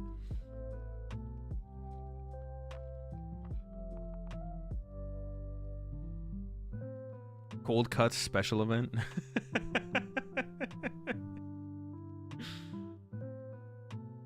Cat. I'm sure you'd be a great caster. Yeah, I think I'd be good at casting. There'd definitely be a learning curve to it for sure. But I think I could get pretty good at it for sure. It would definitely be something like I would probably do. I probably would just do it. Probably not right now. I wouldn't want to do casting right now unless it was like if Pokemon asked me to cast like I don't know, a couple majors throughout the year. I'd be interested for sure. I don't know. I just like competing too much right now. But as my drive for competing, if my drive for competing ever wanes, then like, you know, going to less tournaments or even casting some tournaments would definitely be something I would consider doing for sure. But like, currently, I just want to keep competing at every tournament. So I'm going to keep going to every major, at least North American major. Maybe try and do some more outside of North America. This season, it might just be Sweden, but next season, maybe we'll see. But it just depends, like, going into each season, how I feel about it. But like keeping up the content stuff is definitely... Like I said, more important for me long term. Keeping up the content stuff is more important for me long term. So I definitely like I wouldn't say I give that the priority over competing because I'm still going to every major competition in North America. But like it definitely like I don't do that much try hard testing or anything like that. So Charizard is behind the chat right now at 17%, Miraidon 12, Tina 12, Roy Moon 9. Roy Moon's still up there in on the graphic. Lost Box 9, Mew 8. So Guardy has to be deck number 7. At like 7%, right? Guardy has to be there at 7%. I thought Guardy would be 10%. Yeah, I thought Guardy would be 10%.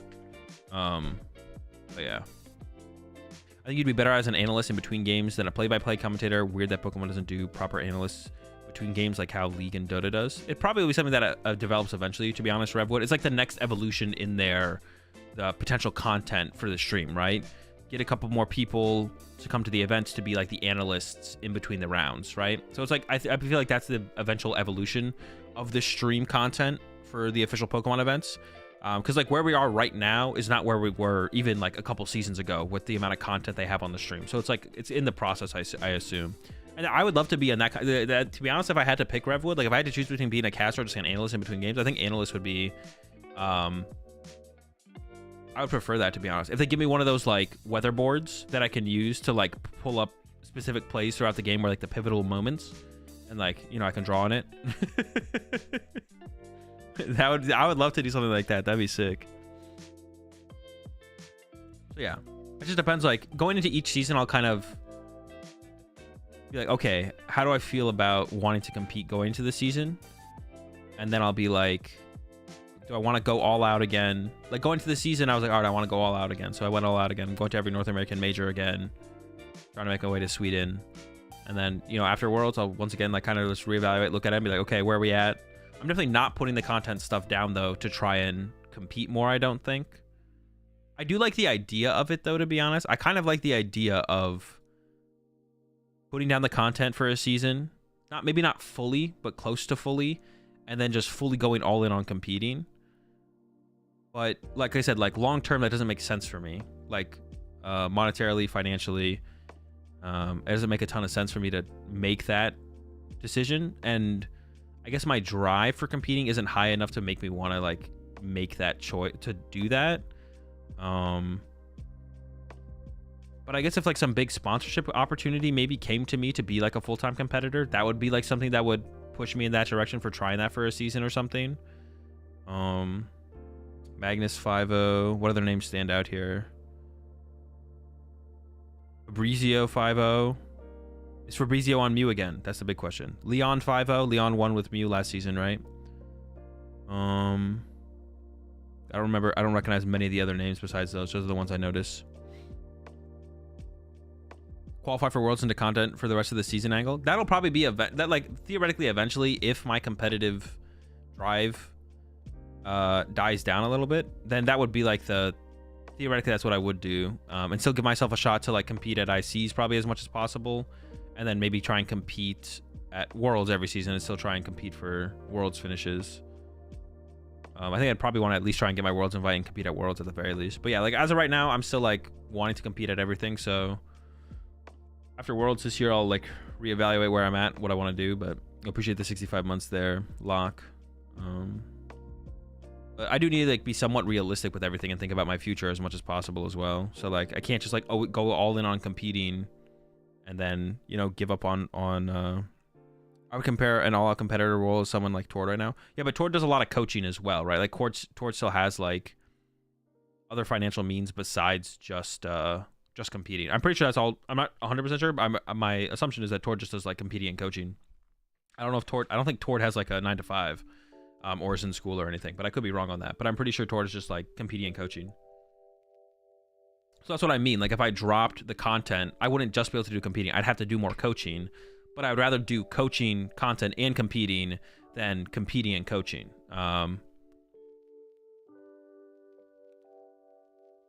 What if you made majors videos after each major where you go through each match, talk about the matchup, and go through the pivotal moments? That'd be a lot to remember, to be honest, Lucas. That'd be the problem. Wait, are you talking about like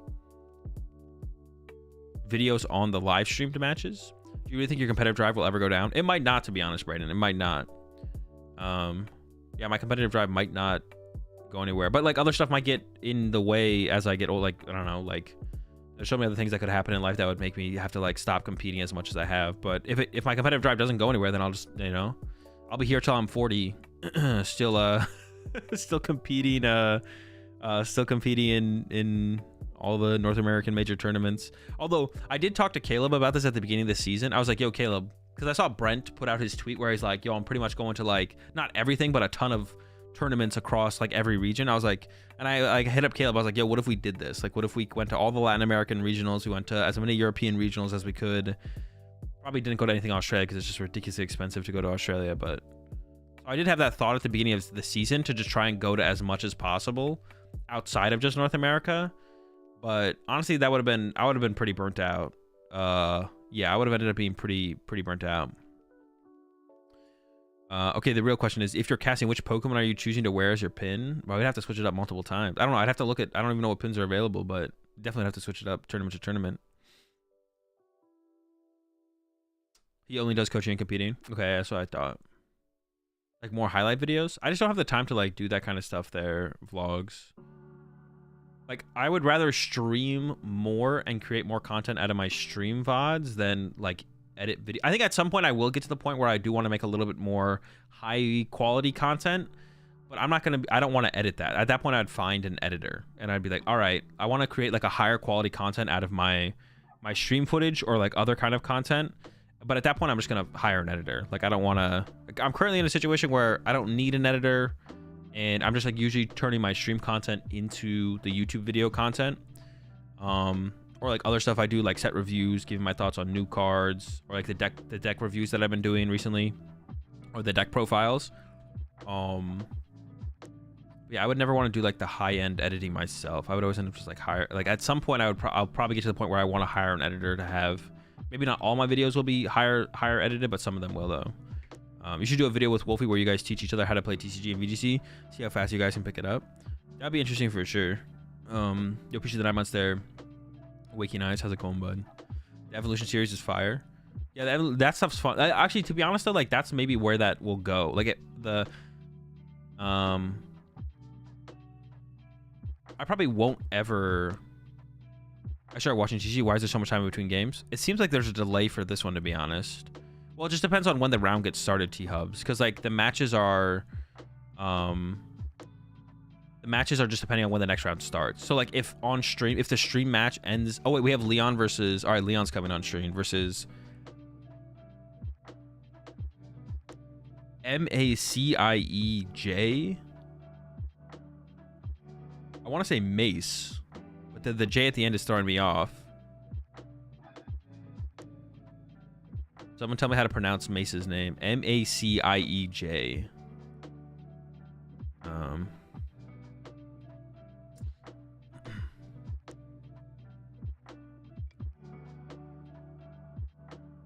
Yeah, the evolutions, but also like the higher quality content that, or the higher end type polished content, edited stuff. Macy. Don't bother with Eastern European names. Macy. Oh, is that how you say it? Macy? All right.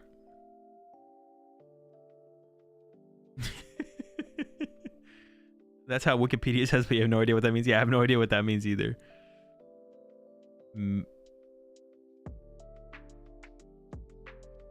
Mache? Macier. Macier? Macier? Macier. Macier. Macier. I'm right, Mache. It's Mache. Let's call him Mike. I was okay with that. Machamp. I mean, Wolfie's Worlds video came out 3 weeks ago, even though it was in August. That was a while, yeah. Oh yeah, but like, yeah, maybe I'll never do like that higher. Maybe I'll never do that like that higher edited quality content on my YouTube channel. Maybe that stuff might always just be like end up on the new Uncommon Energy channel that me and Chip have, where it's like whenever I come up with any ideas that would like require that, I'll probably just do it with Chip. It'll end up on that channel, to be honest. Because we are trying to like come up with more ideas for content for that channel, so for sure. So that might be where like all that stuff ends up anyways, to be honest. And my channel might always be just kind of the content that I've always kind of been making, but then yeah, the higher quality style content type stuff will probably always end up on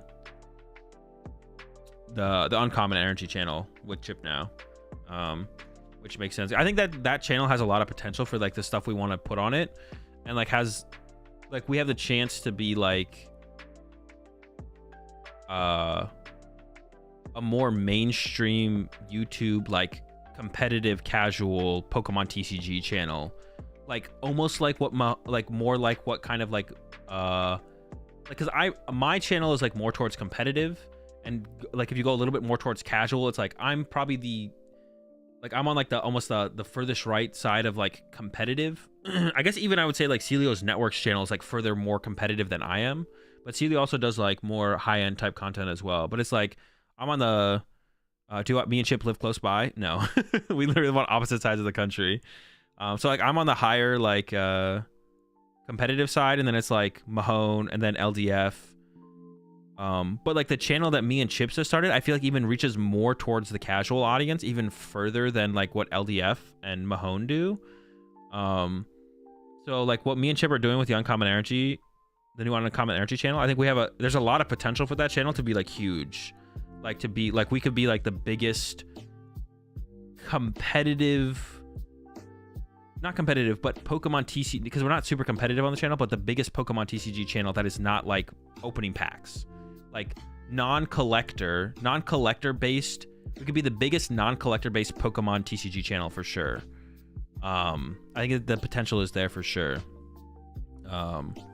It's super towards new players. Yeah, exactly, Brayden. And that's what we want it to be. We want it to be like casual competitive, basically super casual Pokemon TCG, where we're still playing with Pokemon TCG, and not casual Pokemon to the point where it's just opening packs and like kind of like a card collector channel, like PokeRev or stuff like that.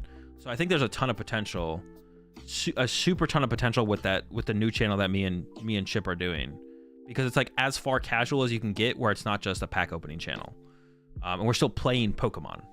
We're playing Pokemon with as casual as possibly being. So that's like the goal anyways with that, is to try and get as close to casual as we possibly can.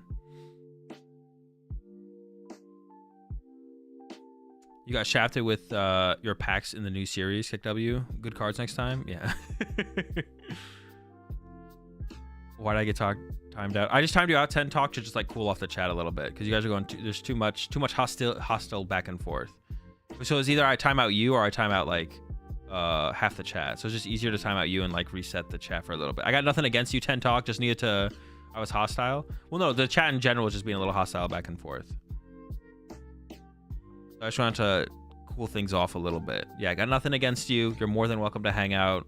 I just want to reset the chat a little bit. Oh my gosh, bro. It's just not that serious, bro. It's not that serious. I just needed to just like, dude. All right, just say one more thing so I can ban you and we can move on. Just like push me further. Push me again.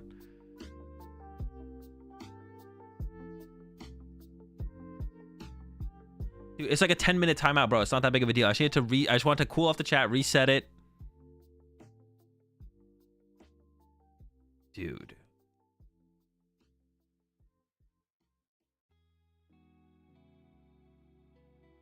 It's chill. Okay, thank you. It's like it's not that big of a deal. It's like a 10-minute timeout just to like cool off, chat a little bit.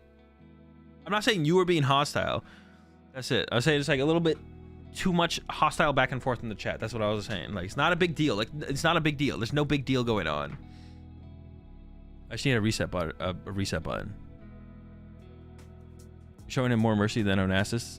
That's wild. No, I'm not gonna ban him. If he's chill, there's no reason to ban him. Yeah, if he's chill, there's no reason to ban him. You think Sheehan Pao is viable moving into the new format? No clue. We'll figure out. Well, I mean, we're watching Champions League Fukuda in a couple weeks. We'll see what happens there. That'll be a big tell, a big initial tell for sure. But yeah, we got Champions League Fukuda in 2 weeks, so we'll see what happens. We'll see what happens with that. I'm super excited for that. I'm so excited to watch that. I hope it's actually like that's what I have on my calendar. Where did I get these dates from? I got it from PTCG Legends, which I assume Wilson is correct with the dates here. Yeah, Fukuda's supposed to be 17th, 18th. Yeah. Upcoming month. So if someone offered you $10 to ban Tentalk, would you do it? No. Are you doing a VOD review of Champions League? We'll be watching it live. We'll be watching Champions League live.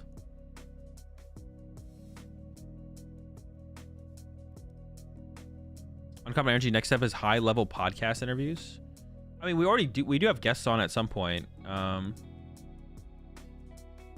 We already kind of do have guests on sometimes on the podcast. It's just not something that we want to make like a focal point of the podcast. We want the podcast to be like me and Chip, and then like secondary to that will be like, okay, if we ever have someone we want to have on, then we'll bring them on. You know what I'm saying?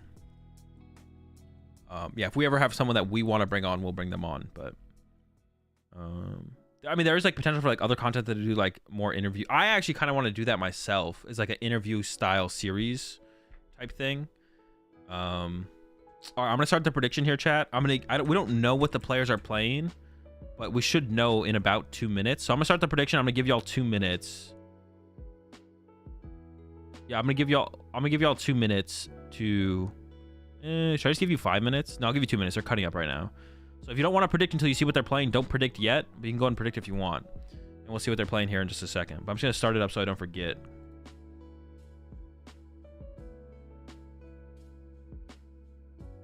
Ever played against LDF? In tournament, no. Online, yes. I'm going to Indianapolis in May. I'll be going to every major tournament in North America. The deck videos are sick. Yeah, I really enjoy doing the deck profile videos because it's so different from what I usually do. Yeah, I really enjoy this. Yeah, I really enjoyed those for sure. Am I going to Stockholm? I'm gonna try. Registration is like the first hurdle, so. I think Expanded is gonna come back. Hopefully not, unless they do a Jurassic shift. But I think there's potential for Expanded for sure. But they just need to be a little bit more aggressive with banning stuff. If they do bring it back, they need to be more aggressive with bans for sure.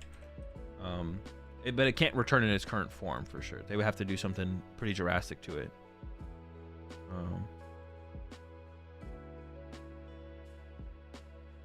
Maybe I shouldn't have started the prediction yet. This is actually taking a little bit longer to set up than I thought.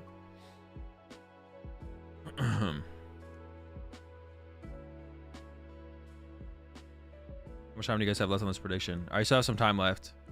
What decks do we have? I should just wait until we've seen the decks, and I should have ran out 1 minute to be honest. Mulligan, but I see a switch card. Is Leon still playing Mew? I think it's Mew versus Miraidon here. I saw a switch card. At first I thought I saw a Charizard, but apparently I think it's just Mew. Leon's still on the Mew. Yeah, it looks like it's Mew versus Miraidon. You can always refund and repredict. All right, let's do that. Let's do the refund and repredict real fast. I'm down with that because I was a little bit late on this one. Delete. All right, let's do this again. I'll wait until we like know what. When they show the prize cards, I'll start the prediction. That makes sense. And then I'll give y'all 2 minutes after we do that. So we will do it to see the start of the first game, but it is best 2 out of 3, so it'll make things interesting, even if you get to see someone have a good start or a bad start. If someone offered you 100K to buy your own content on all social media, would you do it? No, that wouldn't be enough. No. If someone was gonna buy all my content on all social media, they would basically have to pay me enough to retire. or close to it. Because that's how, like, that is my potential to retire, is my content. Like, why is it so dark? I have the lights off right now because Lorelai's sleeping. But as the day progresses, we'll probably turn them on. But the crowds wait to see the prizes before betting. That's fine. That's fine. It doesn't mean they're going to win, right? It's best 2 out of 3. Maybe you bet heavily on someone's prize cards and then you end up getting bodied. Evil Azul in the shadows.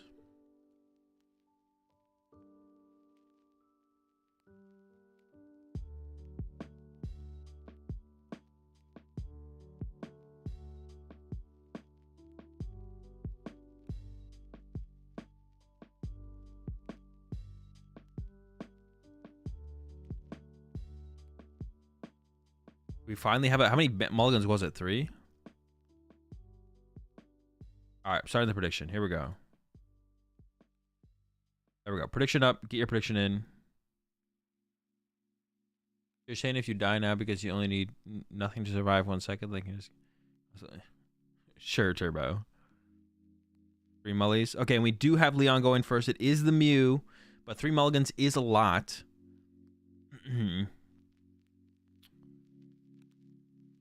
And Macy does have the Billy in hand, so does have potential for like a pretty aggressive start here. It is the Miraidon. I'm curious to see what kind of Miraidon build it is, though.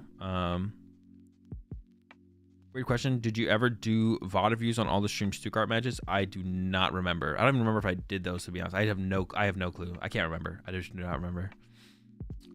Theoretically, they would be on a VOD somewhere, though, either on the YouTube or the Twitch channel. Saw a Path and EXP share, so it's the Path build. At first, I was a little bit in between and unsure about Path versus Peony, but I think the Peony build is just the better build, to be honest. So I think no matter what, basically no matter what,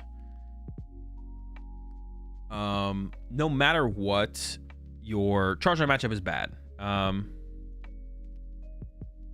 matter what, your charge on matchup is bad. But all your other matchups are better with the Peony build. So I think the Peony build is just a better way to go. Like, if you play the Path build, you have a better Charizard matchup, but all your other matchups get worse. And you already have, it doesn't like fix your Charizard matchup. So I think the Peony build is just the best way to play the deck, to be honest. All right, first Genesect here for 2. Checking on the box of disasters.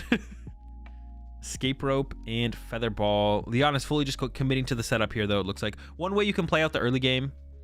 One way you can play out the early game here as Leon is you can you can bench less Pokemon and then make it so Raikou actually can't one-hit KO a Genesect unless they want to like use Zapdos, or even make it impossible for a Raikou one-hit KO. But with 3 mulligans and generally being able to get off a turn 1 Miraidon attack pretty reasonably, it's not really worth like playing super hard into that as Leon unless you draw really well. So fully commits, bench fully set up. Here comes the Escape Rope. Probably gonna leave the Mew with the... Okay. Well, I guess we can always retreat to it. Second Genesect here for 3 coming up. And then we could see... Oh, plays a tablet as well. So I was gonna go ahead and burn the tablet. That's probably fine. It's possible to like run out of tablets, but it doesn't happen very often. Like run out of damage. We could see the Box of Disaster Mew be the one left in the active, so if it does get KO'd, you don't need a tablet or a choice belt to KO, but keeps the switch card as well. Draws into another switch card, so that's not great. Could have burned that first switch card there and drawn 1 more card off that Genesect, which I wouldn't have hated to have seen, to be honest, especially with the idea, with the knowledge, with getting that first double turbo down and knowing that Leon plays that extra switch card. I think I would have liked to have seen Leon burn that switch card there. All right. Miraidon side now. Here comes the tandem unit. We saw the Billy in hand. So already looking pretty good. And it is the Judge Path build. So Judge Path. Oh, there's the Spiritomb. Looking at already grabbing double Flaffy here, which is probably what you want to go for. A couple ways you can win this game as Miraidon. 1, you can KO 3 2-prizers. You go second, first 2-prize knockout, boss KO 2-prizer, or even Escape Rope KO 2-prizer, and then boss KO 2-prizer. You can KO 3 2-prizers.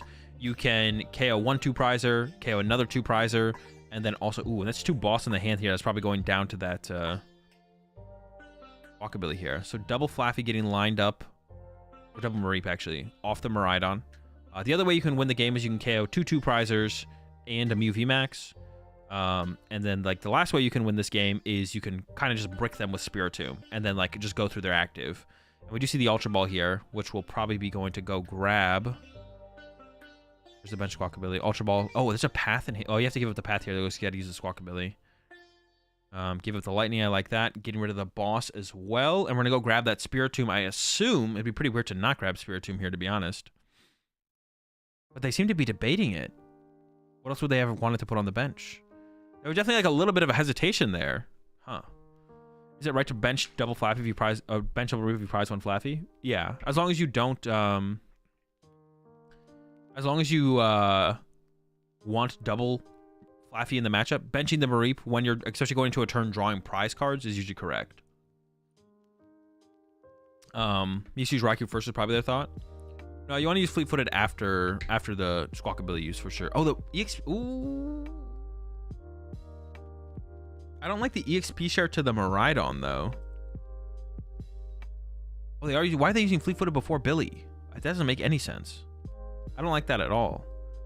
I definitely want to see them use Squawkabilly and then use Fleet-Footed afterwards. I don't like that at all. I also don't like the EXP share on the Miraidon because Miraidon's probably our attacker this turn, which means you want the EXP share on like a Flaffy or a Mareep to preserve energy and play for a later Raichu play. So I don't like a couple of those choices there at all. I don't like the Fleet-Footed first, and I don't like the EXP share on the Miraidon because we're probably attacking with Miraidon this turn. It's going to be hard to get the Raikou into the bench and then back into the active. So then our EXP share is just going to be wasted, basically. Whereas if we put it... Because if it just gets KO'd, then it's, like, not good. Has a Fleet-Footed if he's putting Tomb down? Oh, wait, that's true. Dude, I literally forget about that every single time. I don't know how I forget about it every single time, but I literally forget about it every single time. That Spiritomb shuts off Fleet-Footed. Like, I cannot tell you how often I forget about this. And I literally just played Miraidon in a tournament with Spiritomb in the deck. All right, good on them for remembering the sequencing correctly. Yeah, I don't like literally the amount of times on PTCG Live where I go to use Fleet-Footed and it's like, oh, you can't use that. It's like, oh shoot, dude, what the heck? EXP share on Mareep is def better though. Yeah, the EXP share on the Mareep is definitely better. There's a switch in hand as well, so this is already looking pretty good here. Wait, is there a switch? I think I saw a switch. They're debating between Arven or Judge. Also, no fusion energy have been set up for Leon. I guess a question for Leon is, does Leon play fusion energy? We see the V-Star being used here, which I do like. I do like the V-Star being used here because it's a good chance that you get... Ooh, and goes for the boss. I don't hate that either. Switch into Miraidon, boss KO the Mew with the double turbo. That means Leon will struggle to get this return knockout. We'll probably struggle to get this return knockout and possibly won't be able to put it together without access to Genesect. And then if you have to go get like the Sparkle to put the fusions on the Genesect, if Leon even plays Sparkle fusions, I would assume Leon does, but it's possible they don't. There's the boss. Get rid of the double turbo. Because even if Leon doesn't have fusion energy to put onto the Genesect this turn, Leon could have just had like Mew VMAX plus a choice belt, and then that would have KO'd them, or Mew VMAX plus a tablet, excuse me, and that would have KO'd them Miraidon. We saw Leon plays 2 fusions. Okay, we've seen the fusions. Okay. And there is the 4 Seal Stone in play here for Leon. So Leon should be able to go 4 Seal Stone. If not for the Sparkle, then at least for 1 fusion. Jeez. No Sparkle here would be really bad for Leon, to be honest. Okay, there's the Sparkle. And then here come the fusions. This is exactly why you play this, is for the Spiritomb. Otherwise, this matchup is, like, tough. If you don't have this matchup gets really tough if they have the Spiritomb. Here we go. Sparkled up. The Genesects are ready to cook. Still needs to find a decent amount, though. Needs to find the tablet. Needs to find the double turbo. It does have the Mew VMAX. And the hand is, like, not that good for Leon here, either. There's not that many good cards in the hand. Has double Switch Card in the hand. So we're probably going to see double Switch Card get burned here. Switch Card to a Genesect, and then Switch Card to the Genesect into the Mew VMAX, or back into the Mew V. That's fine as well. So we'll probably see the Switch Cards get burned here, and then has to dig for that double turbo and tablet. We might even see Leon play the Switch Card here. Not the Switch Card, the Pal Pad here to just draw. I think you do just play the Pal Pad here. Yeah, there it is. You do recover the Elsa Sparkle, which is effectively a dead card at this point. I mean, you could still play it if you draw into it as Leon on a later turn, but there's no fusion energy left. Like, Leon plays 2 fusion energy. That's it. So if you find the Sparkle, it doesn't even get you a fusion energy anymore at that point. You just play it to play it. But it's pretty important for Leon to get this KO here. It is possible that Macy whiffs the knockout on the next turn. But that extra turn for Macy to like reset up for an attack on the following turn is what you're scared of. Okay, there's the double turbo. Has an Ultra Ball as well to thin out the hand. You can actually thin out quite a few cards here. You could Ultra Ball away the Path and a VIP pass, and then draw 5 with this next Genesect while you evolve the active Mew V to a VMAX. Another thing here, I guess, overall, is there's no threat. There's no way to one-hit KO Mew VMAX on Macy's side, so theoretically, the Mew VMAX would be safe here, to be honest. You could leave it in the active. It would maybe take a hit from a Raikou on the next turn, or like switch, retreat, and then get punched with Miraidon again, but it wouldn't be a knockout. So, all right, here we go. Last draw here for 5 from Leon. Leon's looking for Power Tablet or Cram Heads into Power Tablet. We'll see if Leon can put it together here or not. Here we go. Second Genesect needs drawing 5, 2, 3, 4. There's our Sparkle and whiff. All right. So, I mean, it's not too shocking. 1 tablet is already burned. I don't know if any are prized. Leon does whiff.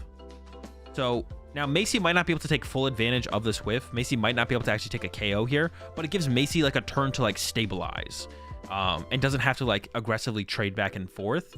Here comes the punch with Max Miracle. So just 110 damage. So yeah, even though Macy doesn't get to maybe get the knockout in the second, this is like a huge like free turn for Macy to just like restabilize and figure out how they're going to approach the rest of the game from here. There was the double Mew VMAX found here for Leon, though, so the escape rope's not a possibility. A lot of times, escape ropes are really good follow-up after the first Mew VMAX swings, because if they don't have the second Mew VMAX, then escape rope becomes a 2-prize knockout. I believe Macy is also down like 2 or 3 bosses orders here, so might have to go through 1 Mew VMAX and then Raichu for another one. Has a Generator in hand, has Arven in hand, I believe, as well, and Judge. Arven and Judge. So, had some options here. You could Arven or Ultra Ball for a Flaffy.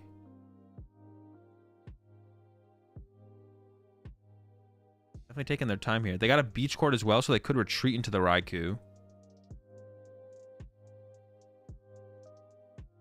It goes with the Generator first, so I think we'll see a Judge here probably. If we're going with Generator here, I assume the Judge is getting played. Just needs 1 hit. Got 2. Hey, it's pretty good. Also, I guess like another sequence that could come up, to be honest, is you could punch a Mew VMAX for like 200, and then you could Iron Hands it for 4 prize cards to win the game, actually. I didn't really think about that, but that is a possibility, actually. It's looking pretty good here for Macy, to be honest. What's going on? They took way too long on that. The judge maybe gave Macy a slow play warning right there because they weren't making any action, so. Or the judges maybe told him that they had to pick up the pace of play. There was definitely some interaction between Macy and the judge, though. There was definitely some interaction between Macy and the judge. Now the question is, what supporter do you play here? There's Arven and Judge. Arven could get Ultra Ball, which gets the Flaffy, which is nice, but that's it. Could also get another EXP share, potentially. And for Macy here, you're looking to just punch this turn, maybe punch next turn. I kind of like the idea of the judge. It's close, to be honest. Goes at the Beach Court and then goes with the judge. I kind of like the idea of the judge a little bit more. I think you just want to find like a research, to be honest. Yeah, I kind of just want to see a research get found here for Macy to be able to have like a bigger turn on a future turn. So I think I like the idea of the judge here. Yeah. If Pokemon is so worried about duration of events to make the first 5 rounds best of 1, I don't think Pokemon is concerned with the duration of events. Yeah, I don't think Pokemon has any concern with duration of events, like for the current system. You really want to give 4 fresh cards if Leon didn't have what he needed last turn? Well, Leon like exhausted all of his potential draw power, right? Leon played a supporter and then drew with, oof, that hand's not great. Leon played a supporter and then drew with 2 Genesects. So it doesn't, like, Leon's hand isn't dead. Leon's hand could be fine. It was just short a tablet, right? I could come to the active. Can't fleet-footed. Don't make the mistake I make. No Ultra Ball there. Saving the Ultra Ball. I thought we'd see the Ultra Ball for the Flaffy for sure. I would have liked to have seen the... didn't attach for turn either. I think one of those things should have probably happened. What is the save on the Ultra Ball for? Yeah, I don't know about the... No Ultra Ball there is interesting. We could have used Flaffy, Accelerated Energy. Didn't attach for turn. I don't hate the not attaching for turn, to be honest, because you actually kind of maybe want to save an energy in hand to combo with attacking with Raichu next turn, because you could Miraidon for Raichu, attach to Raichu, Flaffy to Raichu. But not getting Flaffy this turn seems weird, because you could have gotten rid of an energy and a... you could have gotten rid of the Zero Aura and an energy, got Flaffy, evolved to Flaffy, accelerate one energy. But I guess also you could get Pathed, and if you get Pathed, then you might want to be able to Ultra Ball for Raichu or Top Deck Raichu, and then or Top Deck Flaffy and then Ultra Ball for the Raichu around the path, I guess. Yeah, I guess that's like fine. I think it's only a player concern and probably not a huge one. What, tournaments running long? I don't even think it's a player concern. Tournaments have been pretty efficient lately.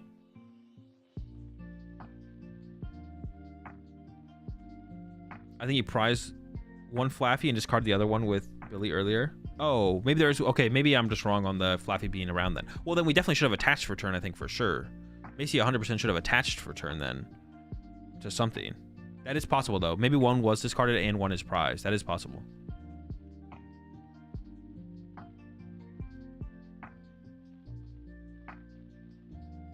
Hey, what's up, Galaxy?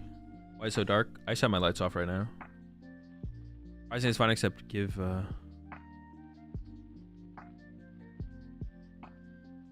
Hey, there's a retreat to the Mew. There was a tablet played. There's a Technoblast knockout. Did not play the Path to the Peak, so there is the potential here for the Miraidon to find a Raichu. Oh, didn't trigger EXP share. Forgot EXP share. No. Oh, no. Now, this is where things could start to fall apart for Macy. Yeah, I don't even know what you do. There's like not a great play here. The hand is just kind of dead. Why does EXP share even matter? Because it allows you to hit harder with Raichu potentially later. Like, depending on what the top deck was, we could have maybe gotten a one-hit KO on the active with Raichu, which would have been a pretty big deal. But I guess, like, there's no access. No, I guess you still could have done it, yeah. Is EXP share an optional trigger? It is an optional trigger, yeah. I always forget that it is, though, because on live, it doesn't force you to do it, but it just prompts you to do it every single time. Yeah, I always forget that it's an optional trigger, but it is. EXP share is optional. You don't have to do it. There's a bench Zero Aura, and here comes an Ultra Ball. There's a Coke. Oh, there's a Mew EX in the deck. We could have got Mew EX here. There was a Flaffy the whole time. Yeah, this is like pretty poor. This has been some pretty poor play from Macy. I'm not going to lie. There was a Flaffy in the deck the whole time. I don't think one was discarded with Flaffy. Or there might have been one prize, but I don't think there was one discarded with the Squawky earlier. I should be paying attention when they go to the prize camp, but I haven't been. So missed the EXP share trigger. Didn't get Flaffy last turn. Benches Zero Aura instead of Ultra Balling for Mew. Honestly, that was a reason to keep the Ultra Ball around, was the Ultra Ball for Mew. But didn't Ultra Ball for the Mew, so could have drawn cards off the Mew here. I do like the run to a one prize or attack here. For how everything's kind of been set up here for this current situation, the run to a one prize or attack here is definitely the play here for Macy, because you don't want a two prize when you're active here. Now the question is, can Leon find a judge? Not a judge, excuse me, a boss. There's a lot of judge in the hand. There's plenty of judge. Plenty of judge. Macy could cook and hit an Iron Hands next turn. That is true. The Iron Hands KO on the bench Mew VMAX is possible. And Leon is out of switch cards, actually. Leon is out of switch cards. Has played both switch cards and the escape rope. So Leon has to hard retreat into the Mew VMAX here. Mareep attack is same math for Raichu, though. That is true, Paul. We could have just seen the Mareep punch and then get the Mew EX and then draw with Mew EX. That's very true. That's probably what we should have seen. We could have seen the Mareep punch. Draw 3 with Mew or something. The Mareep math is the same. All right, we see a Cram on a Vacuum. Or do you play the Vacuum, thin out a card, and then draw again? Probably just play the Cram now. Just go for that 50-50, guarantee it. That's a heads. All right. Here comes the boss for Leon. And I assume we're going to boss KO the Miraidon on the bench. Actually, yeah, I assume we boss KO the Miraidon with it. Well, doesn't matter what you boss KO at this point, to be honest, for Leon, but you may as well KO the Miraidon. Because, yeah, if you KO the Squawk ability, then the Miraidon can find Raichu or something like that, so. How many bosses Macy played? Probably 3, and I think there might be 3 in the discard pile here for Macy. Played 1, discarded 1, at least 1 with Squawk ability, but I think it was discard 2 with Squawk ability, and then play 1. All right, here we go. Genesect for 3. It has to be an insane turn here for Macy. Macy basically has the top deck research into Iron Hand's double generator. Or Iron Hand's 1 generator attached, plus the Flaffy would work as well. And then I believe Leon is going to have to hard retreat to this bench Mew VMAX, which does leave the hands play available, or makes the hands play that much easier for Macy because you don't need a boss involved. But yeah, I think this is going to be it. Retreat. Debating the path here for Leon. The path does come down. Now Macy could get like an Iono, and the path could stick, to be honest. I don't know if I like that path play here from Leon. Why do you want path here from Leon? Path doesn't make any sense, because any ability that Macy would use to draw cards would be like, yeah, like Macy could use Mew, but if you bench Mew, you can't bench Iron Hand. So I think actually the path from Leon's a mistake here. Yeah, the path from Leon I think is actually a mistake here, because there's no reason for the path. There's no reason for the path here from Leon. Except you lock, like, now Leon does have the vacuum in hand, but if Macy top decked a Judge or an Iono, then all of a sudden you don't guarantee to have that vacuum. So I think it's actually a mistake from Leon. Like, there's no ability that you're trying to shut off with path this turn. There's not that important to shut off an ability. So that could have been huge if Macy had top decked like Iono, and then maybe drawn into a research after that in the following turn. So a little bit of a hand check here for Leon, trying to find that last boss's orders to get off to the Squawk ability. How many generators has Macy played? 2, I think. Yeah, I think 2 generators have been played. Does playing path just get it out of hand so one more stadium can be played the next turn? I mean, technically, yeah, Snoopy, but I don't think it's worth the risk. Yeah, I don't think it's worth the risk. Yeah. But the only other stadium that you play here as Leon... Oh, wait! Am I trolling? Dude, Leon just didn't bump the path! Oh my gosh! All right, I think Leon still... Oh my gosh! Oh no. Actually, I think Leon might be out of switch cards. If Macy gets boss and bosses up one of the Genesects that doesn't have a double turbo, I think Macy wins by deck out. What's the top deck? No, it's a switch. Oh, sheesh. Oh my gosh. That's the real reason you don't play the path there as Leon, because you forget what to vacuum on your next turn. I think Leon was out of switch cards, so if Macy had top decked boss, Macy could have I think Macy might have been out of boss though. Macy could have bossed up a Genesect and would have won by deck out. That's so ridiculous. Yeah, Leon did still win. Leon did still win. Macy's hand was still dead, living off the top deck. Almost a massive throw. Almost an insane throw there from Leon. All right, we want to see the gameplay get cleaned up a little bit here from Macy. Macy was playing way too sloppy in that first game. Leon with almost a huge throw at the end of the game. Honestly, would have loved to have seen the punish. I would love to have seen Leon vacuum the wrong card and then Macy top deck boss. But I think Macy was out of boss. I think Macy discarded 2 bosses, Squawk ability, and then played the 3rd later on. Usually there's only 3 in the list, so... yeah. Dude, that was almost... Man, I would have loved to have seen it, though, to be honest. I actually honestly would have loved to have seen it. That'd have been epic. Epic punish. We'll see how this next one goes.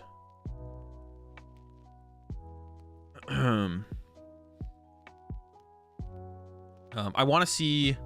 Some of Macy's cards are turned upside down. Not a huge deal. But definitely not correct, I guess. Yeah, not a huge deal, but not correct, I guess. Yeah, I want to see Macy go first. Choose to go first. Establish a Mareeps. And then also try and get turn 1 Spiritomb. Try and like force Leon to like have like a early fusion turn. Oh, fusion energy off the rip already. And a Force Seal Stone and a Cramomatic. All right. So much for turn 1 Spiritomb doing potentially anything. But yeah, maybe there's you prize the second fusion energy. I just like to see, you know, your tech cards get value. You know, if you're gonna play the Spiritomb, it'd be cool to see like get a little value, something like that. No fusion prized. Then on Macy's side, what is that last prize card? 2 switch prize. Okay, that's gonna be a little bit annoying. And we'll see if Macy chose to go first or not. Looks like the answer is yes. There's that Mareep. There's the Ultra Ball. I was talking. Oh, double Sheepan. And I don't know what that last card is in the hand. It looked like a Pokemon, though.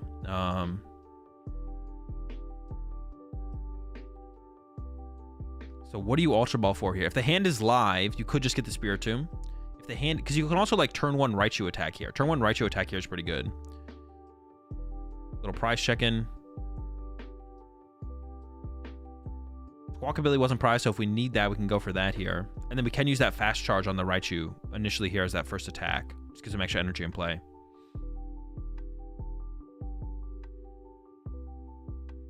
What does it take here from Macy? If there's a Squawkabilly in hand, then we could just get the Spiritomb. And double Mareep down turn 1 is going for the Miraidon. That's got to be a Squawkabilly as that last card in hand. I swear it was a Pokemon. That is the Billy. I don't like the Miraidon take then. Hey, I don't like the Miraidon grab there then. Don't forget about Fast Charge. Attach active. Attach active. Don't forget about Fast Charge. Because Raichu can just be your first attacker here. There's the Miraidon use. Is Macy just going to load up the bench here? Goes for the Zap... Wait, what? Why Zapdos? What is Macy's line here? Is Macy just setting up to use Raichu? So it's going to go 1 less energy on Raichu? Well, yeah, I know you can use 1 less energy on Raichu, but why are we getting it now? I don't like this sequence here at all from Macy. I don't like this at all. Anyone 90 is not relevant. Oh, I guess it could be relevant for this board state. Bench the Squawkabilly. Okay, use Squawkabilly for 6. Yeah, I don't like this at all. I don't like this at all. I would like to have seen Macy bench a double sheep, attach to the active, Ultra Ball for Spiritomb, bench Spiritomb, and then use Squawkabilly. Leave 2 bench spaces open for potential attackers on the follow-up. No Tomb just makes no sense. That's why you play the Spiritomb. You play the Spiritomb to put the Spiritomb in play against the Mew matchup. If the Mew matchup, if Spiritomb was bad, not good enough in Mew matchup, or didn't matter in the Mew matchup, you just wouldn't play Spiritomb. Control's not popular enough to like warrant it. Like, this is why you play the card. I think it's like a really poor choice there from Macy. What we should have seen was attach to the Raichu active, bench Squawkabilly, bench double Mareep, Ultra Ball for Spiritomb, bench Spiritomb, leave a bench space open, use Squawkabilly. Now this still can go into Macy's favor for sure. Can still get that first 2 prize knockout. Does play double Raichu and has a Zapdos down now. I don't like... You want the second Raichu to come out before the Zapdos, though, because you can get the Zapdos after you load up the Raichu and promote the Raichu. So I don't love this aggressive Zapdos take either, though. I would like to have seen the Raikou, which is a more efficient initial KO Pokemon to get that first 2 prize cards. Or I would like to have seen Macy grab the Raikou or just leave the bench space open. Getting the Zapdos this aggressively just does like absolutely nothing. It's just like always incorrect. So not a big fan of that. All right, let's see how this hand gets played out here from Leon. Leon already using the Forest Seal Stone, which I think means... Oh, wait, no. We don't need... I was going to say, I think means we're going to go with the Sparkle here, but you don't need the Sparkle. You don't need the Sparkle here. Because there's no Spiritomb. It's, what, double Mew? Double Mew? Why not another Genesect? Why do people always be getting these Mews so early? Why not another Genesect here? Aren't we trying to draw... There's not 2 Genesect prize, right? There's not. Maybe Leon's playing in like fear of the... No, there's no reason to ever... Don't we just want to draw more cards? I feel like I want to draw more cards. I hate it when Mew players get the Mew before the Genesect. Fusion down early. I do like the Fusion. Psychic Leap open? I don't know. Well, we can still put the other Mew V down later. There's nothing stopping us from putting another Mew V down later in the game. Like, that's not something we're concerned with at all. There's the Ultra Ball. Now we get the 3rd Genesect. So we still end up with the 3rd Genesect. But the thing is, Mew can't find Genesect, but Genesect can find Mew. So if we get down to the... If we use our 2nd Genesect and don't find a Mew, then we're going to wish we had a 3rd Genesect in play to potentially find a Mew. But it can't go the other way around. We can't use our 3rd Mew to find our 3rd Genesect. But we can use our 3rd Genesect to find our 3rd Mew. Now, Leon does get bailed out here and finds the Ultra Ball to get the 3rd Genesect, but I feel like that sequence never makes sense. But I see people sequence it that way all the time. I'm just going to go ahead and say I'm right and they're wrong, and they're throwing and I'm not. I'm fine with that. There is also just like a high chance that Leon does find an out to the 3rd Genesect there in general, but it's kind of whatever. Yeah, there is still a high chance that Leon finds it. Like, it's pretty likely that Leon it's pretty likely that Leon will find the third Genesect through the sequence this turn, but I always like the idea of maximizing your odds of like setting up a little bit more. Even if that extra card just sees you like a judge or something, like that can get you going for the next turn or whatever. All right, over to Macy. Hand has a judge, it's got some energy. There's a tomb. Has a boss as well. So could look, depending on how many energy are hit off the generator, you could look for boss KO the Genesect with the fusion energy to attempt to utilize Spiritomb on a later turn. We'll see though. It's only one hit. We're definitely going to grab it here. It does end up on the Miraidon. You can also use Raichu. Like the Raichu can just knock out the active here. You can just go Raichu KO Mew here. But does commit the energy? Oh no, we're so good. I thought Raichu needed 3 energy. In my head, I was like, no, wait. We can't attack with Raichu yet. And there's the judge. Could have boss KO'd the but we definitely need to set up more here. Macy needs to set up more here for sure. We could have boss KO'd that Ben Genesect with the fusion to prep for the idea of Spiritomb later. I think probably just trying to find like a Flaffy or two this turn is probably better. Off of Judge, I don't know if you're going to find a Flaffy. I don't know. You're definitely probably not going to find 2 Flaffy. I don't even know about 1 Flaffy. Honestly, the more I have... Honestly, I just think Path Miraidon is just worse than Peony Miraidon. But if you are going to play Path Miraidon, if you're going to play Research Miraidon, I think just playing more Iona... Like, this Judge sucks for Macy. Like, the only thing that... Like, Judge is just so bad in Miraidon. Because it disrupts your opponent's hand. But you also just see less cards. Seeing less cards sucks as Miraidon. You want to see more cards. But yeah, like right here we see like 4 cards. If we played even if we played an Iono here, our opponent sees more cards, but we see more cards. I think I've come around to the point where I think Judge is actually just incorrect in Miraidon. Even if it is the research path build. So there's the Raichu knockout. I don't dislike using Raichu for the KO here, but I do dislike not using the generator to like thin the energy out of the top, because you do want to like top deck a research here as Macy. Like there is an Arven in the hand here for Macy, but that's not good enough. The Arven is like too slow. We get to use 4 Sealstone. We get access to 4 Sealstone and like maybe an Ultra Ball for a Flaffy, but I would rather like research next turn, try and get double Flaffy, find a generator. Like we're really trying to like pop off. I feel like Arven's just too slow. So I'd like to have seen the generator get played there from Macy. You don't have to end up with 2 energy on your Miraidon. You could put some on the Zapdos or something to spread out your energy a little bit. But I think we definitely don't want to top deck lightning energy for sure.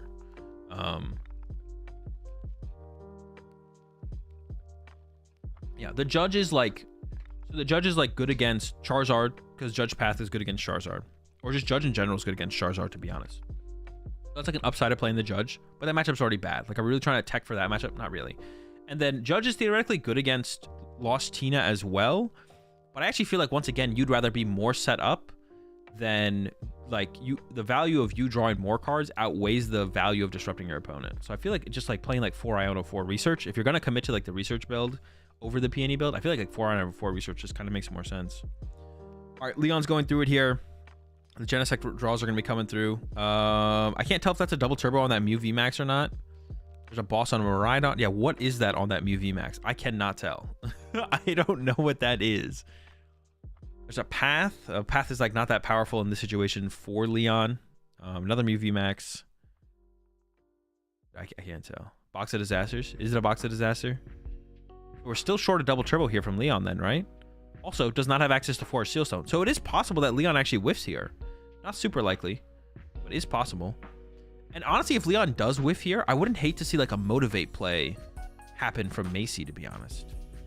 Yeah, I wouldn't hate to see that.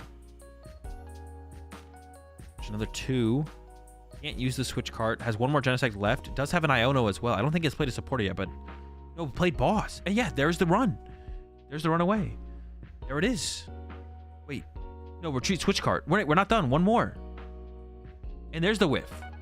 I thought we were running to the Genesect and passing from Leon, but that actually makes 0 sense. Yo, appreciate the 25 gifted there. Game Grid. Dude, that's a lot of rats joining the pack. Pull up. I'll read all these names off in a second.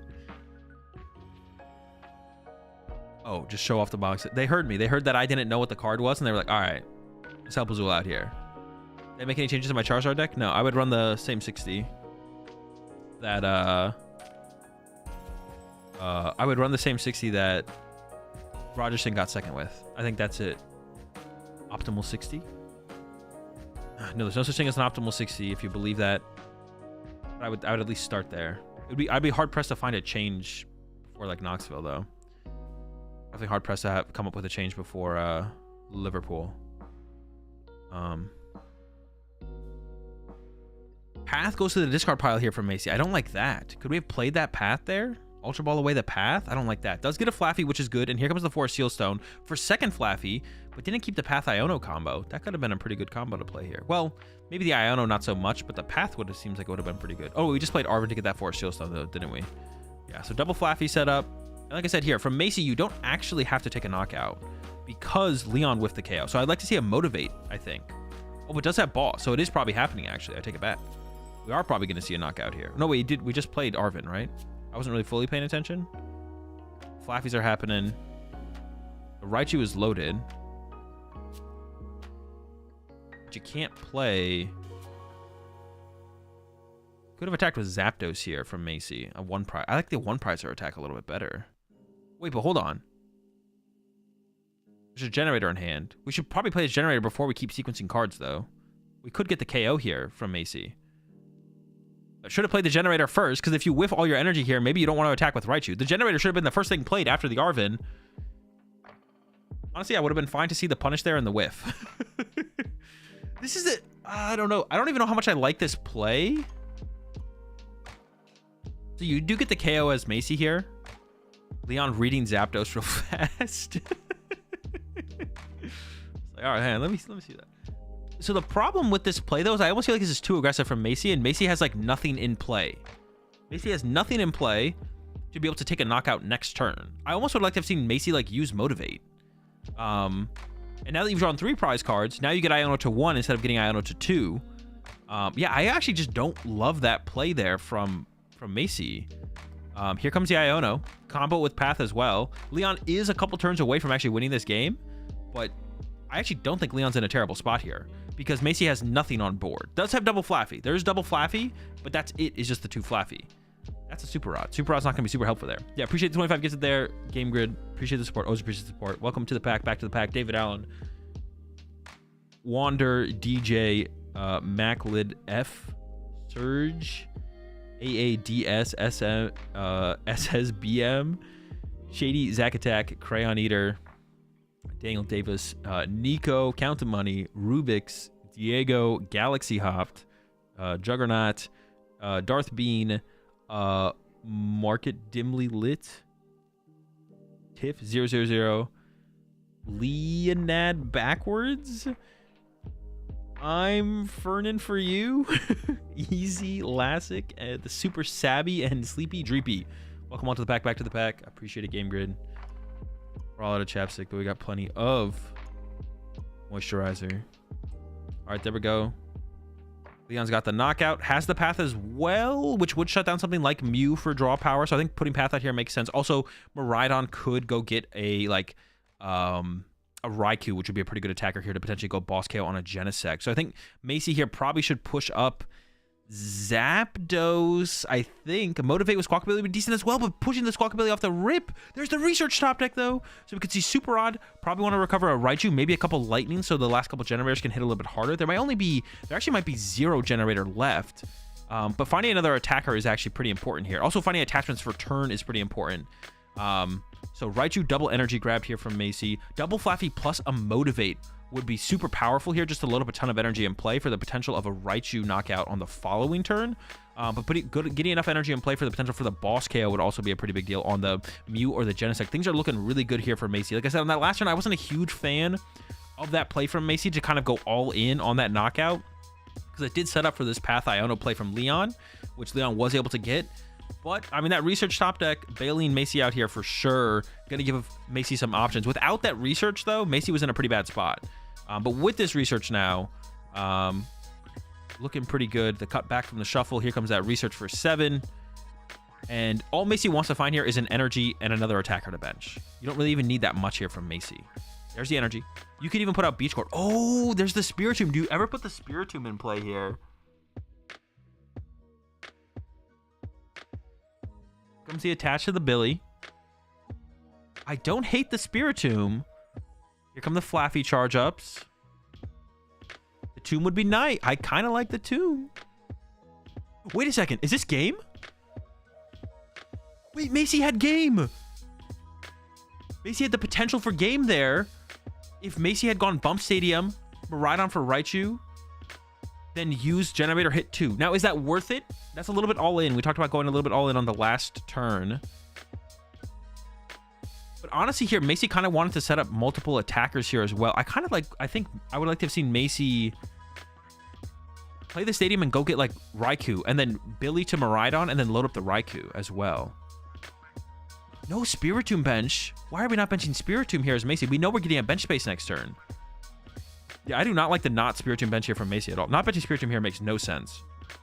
Because if Leon doesn't take a knockout next turn, you win. And if Leon takes a knockout next turn, you get a bench space. So there's a couple different ways that things that Macy could have done there. Beach Court, bump path to go get Raikou, put Raikou on your bench with the tandem unit, and then put 2 energy on the Miraidon, 2 energy on the Raikou would have been interesting because then you have 2 attacking threats in play and then you just win with boss no matter what. And then not bench, but let's say we don't go that route. Not benching Spiritomb here never makes any sense. Why on the Flaffies? Makes no sense. He's not going to sell you. That's also true as well. The Flaffy, for the way that Macy sequenced out this turn, the energies on the Flaffies is like fine because you have your 2 on your Miraidon. I guess currently right now, Macy doesn't have a pivot to work with. So Iono knockout here is pretty strong here from Leon, to be honest, which I'm sure is what Leon's going for here now. And now we have the least amount set up here for Macy to respond to Iono KO. Yeah, the way that Macy played out this last turn, I don't know which route was definitely correct, but what Macy did was like the worst possible play, to be honest. If Macy had bumped with Pat to the, or bench Spiritomb would have been better, bumping Pat to the peak with Beach Court and going getting Raikou with Tandem Unit would have been better, or another Raichu would have been better. But if Macy had gotten Raichu, you could have checked Generator, and if Generator hits 2 Lightning, you literally win that turn as Macy. So literally any other play here from Macy actually would have been better than what Macy did. There was the Palpad for the Iono from Leon. Here comes that first draw. There's a Judge, which is something, but not what you want. There's a couple cards that are playable here. I don't know how many tablets are left for Leon, but if you play this tablet, you'll need a tablet to KO them right on the next turn. There's the tablet. The whole game with Tomb in hand is still not using it. Well, it's only this turn that they've had access to it. There's a retreat to the Genesect, and then here comes the switch card. Burn another card to draw some more. Still has a double turbo in hand, so the Genesects aren't going to get stalled. This is the last tablet, I think. That's the last tablet? That's not good. Has the heavy ball. That better not be the last tablet. If that's the last tablet, then Miraidon can't get KO'd next turn. That gives Macy one more turn to put the game together.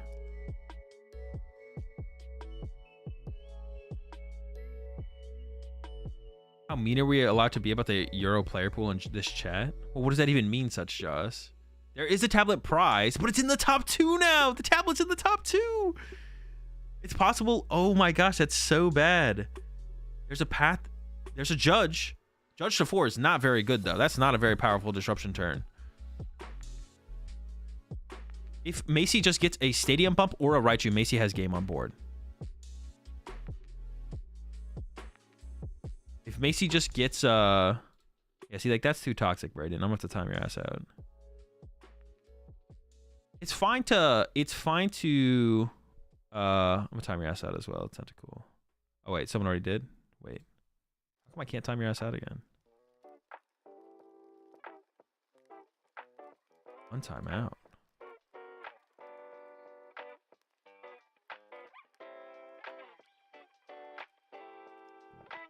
What the heck? Apparently it's not that serious. It's just toxic, bro. You're just being toxic for no reason, bro. If I could time it. All right, there's the boss. There's a difference. Yeah, it's fine to point out mistakes people make and talk about the plays that they could have made, or misplays you think they made, or better plays they could have made. But being toxic and like questioning how someone is where they are in a tournament, or calling someone just bad, is just weird and cringe. And you're gonna get timed out for that, and if you do it again, you're just getting banned. Like, it's fine to be like, oh, they misplayed, or they played poorly here, or they played bad here, but to like talk about the player themselves and be like, they're bad, or how are they here, or they don't deserve to be here, is crazy and just kind of cringe and just toxic for no reason. Like, that stuff is just weird. But it's fine to like judge their play in the moment, for sure. European player kind of sus. True, Nico. True. Yeah, appreciate the 2 months there. Slim, Simo, and I appreciate that Prime sub earlier as well. Bastard T. Welcome to the Rat Pack. We're all the cereal, but we got plenty of cottages. Playing on stage is really nerve-wracking. Yeah, also you're getting the worst, usually on stage for a lot of players, not every player, but on average, you're getting worse play from that player when they play on stream. Like when players play on stream, you're usually getting a worse caliber of play from that player as well. When people misplay, I just assume it was a misplay.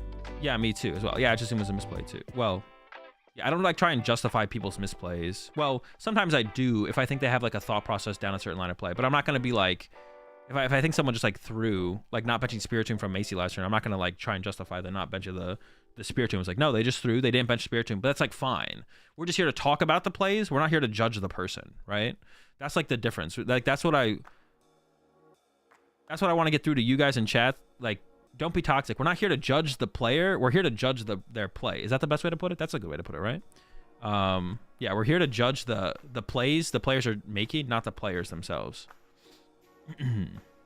As well, watching me play, I cannot fathom a line from this play.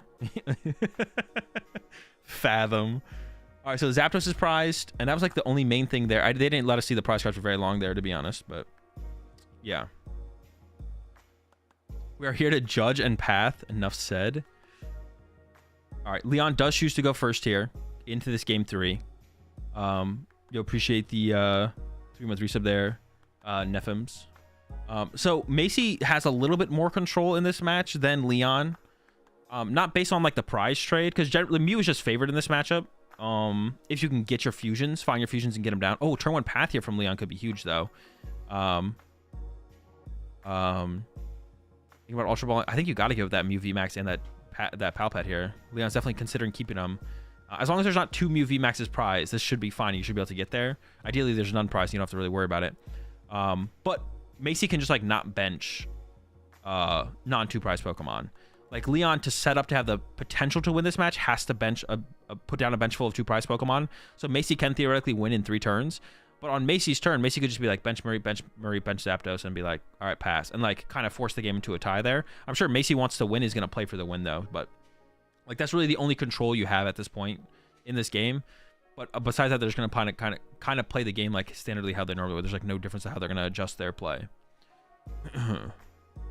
Should maybe Leon have scooped sooner to have more time in game 3? No, Leon should have never scooped. If anything, Leon should have just played faster. If anything, Leon should have just played faster. But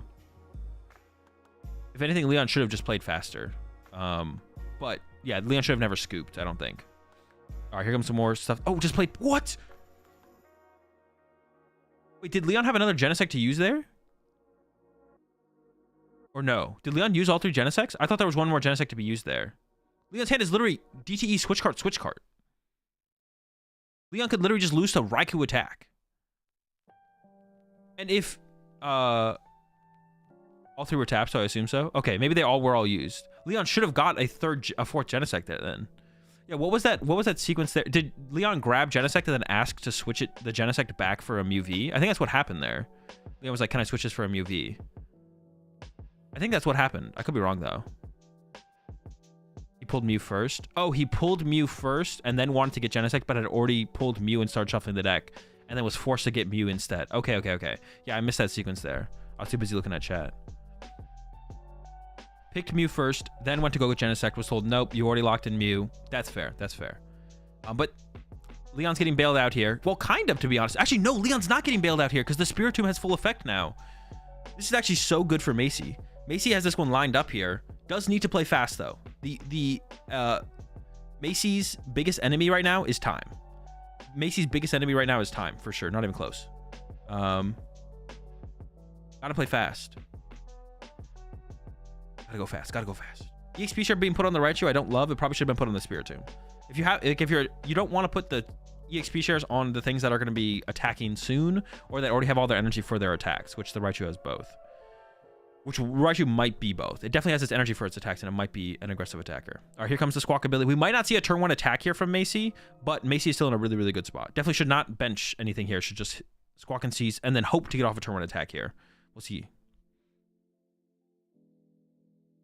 From what I know, he should be able to change his choice as long as the shuffle isn't completed. No, once you start shuffling, that ends the search. It doesn't have to be a completed shuffle. It's just once a search. Also, that's another reason to have not put the EXP shard on the Raichu is because now you can't force Seal Stone to the Raichu. I honestly think Macy should probably just pass from here. Yeah, end of the shuffle is not the end of the search. The search is ended when you begin to shuffle. Here comes an Ultra Ball double lightning. I assume it's gonna go get a Miraidon, and then the Miraidon will go get a Raikou to be able to utilize the Forest Seal Stone. But there's only 50 seconds left. No, it's just for another Raichu. Oh, to be able to use the Force Seal Stone on that Raichu, I guess. That's fine as well, I guess. Keep the bench space open. I don't hate this, actually. But are we going to use the... Okay, we're actually going all in here to go get a generator to try and get this first knockout. Yeah, Macy's just going all in. I don't hate this because... KOing this Mew with the double turbo is like super important once you get the Spiritomb stabilized, because then Leon can't go attach a fusion for turn and then attempt to get a knockout from there. But it does burn all your energy in play. Like you... was the Raikou not in the deck? But I guess maybe you don't want to rely on having to hit 2 energy off the generator. This just needs 1 energy. But your chance to get a knockout next turn is so low if you burn all your energy in play. I actually don't like this from Macy. If the Raikou was in deck, we definitely should have got Raikou instead here as Macy and hope to hit 2 energy off that. You should definitely get Raikou here and hope to hit 2 off the generator. For sure. 5 seconds left. Oh, hopefully that was not the 6th card. And only 1 energy hits. So we are going to be able to get the knockout here as Macy. But that's time. So there's not enough time for either player to win the match. And there's the... But I don't even know if... Even if there was more time left, I don't... Like, Macy has 0 energy in... Oh. Wait, was Macy not done shuffling? I'm so confused. Why is Macy shuffling their deck? It doesn't really matter, to be honest. Wait, was Macy not done shuffling? Are they just continuing to... No, but didn't Leon cut the deck? Didn't Macy use generator, shuffle, pass it to Leon? Leon shuffled it, then Macy shuffled it, and then Leon picked it up and shuffled it? Macy didn't shuffle after the gen? Oh, okay. So Macy used generator, didn't shuffle, Leon picked it up, passed it back for Macy to shuffle, Macy shuffled it, passed it back to Leon, Leon shuffled it. Okay. But yeah, time was called, so not enough time. But yeah, Macy definitely should have gone for the Raikou there at the end there. Should have gone for the Raikou generator or Force Seal Stone for the generator still, but hope to hit 2 energy off the generator, because if you attack with Raichu there, it's unlikely to be able to pull off an attack on that following turn, and that's what happened. There was no follow-up attack. But even then, time was still called on Macy's turn before Macy got a KO, so there was never any hope for Macy to actually win that match. Yeah. Definitely some missteps for both players at the end there. Not getting the 4th Genesect was a misstep on Leon's part, and then I thought Leon had a 3rd Genesect to be used, to be honest. I thought Leon had a 3rd Genesect to be used.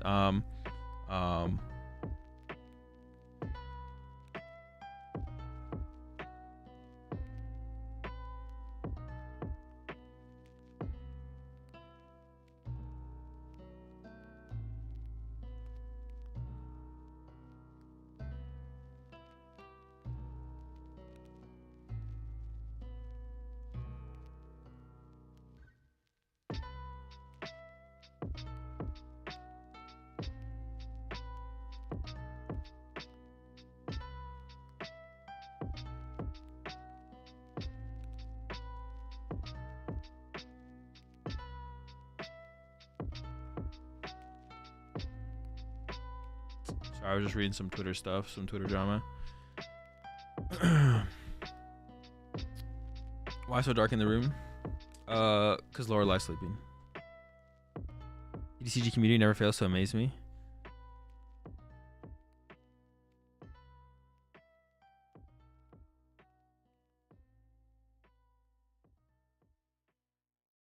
I get your point on Twitter, Peter, but like I feel like it's not like a bad thing to just like trust in Jared. Because PTCG Live is such a good tool to have exist in the Pokemon TCG, not for the competitors even, but for people who want to follow the tournament. You appreciate the Prime sub there. Chomp Knight. Appreciate the 3 months there. Nephims. I think I shouted you out earlier, but I appreciate it. Welcome to the Rat Pack, Chomp. If it's not done properly, this is like the 10th time there are bugs.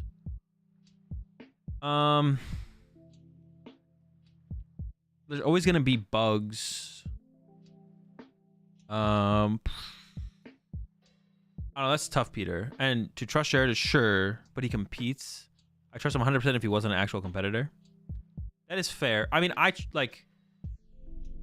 would say I trust Jared to not look at the standings. Like, I don't think it's like, for me, that's, and I don't like know Jared that well, but I'm comfortable with like it existing with the potential access that Jared could have, and trusting him to not utilize it.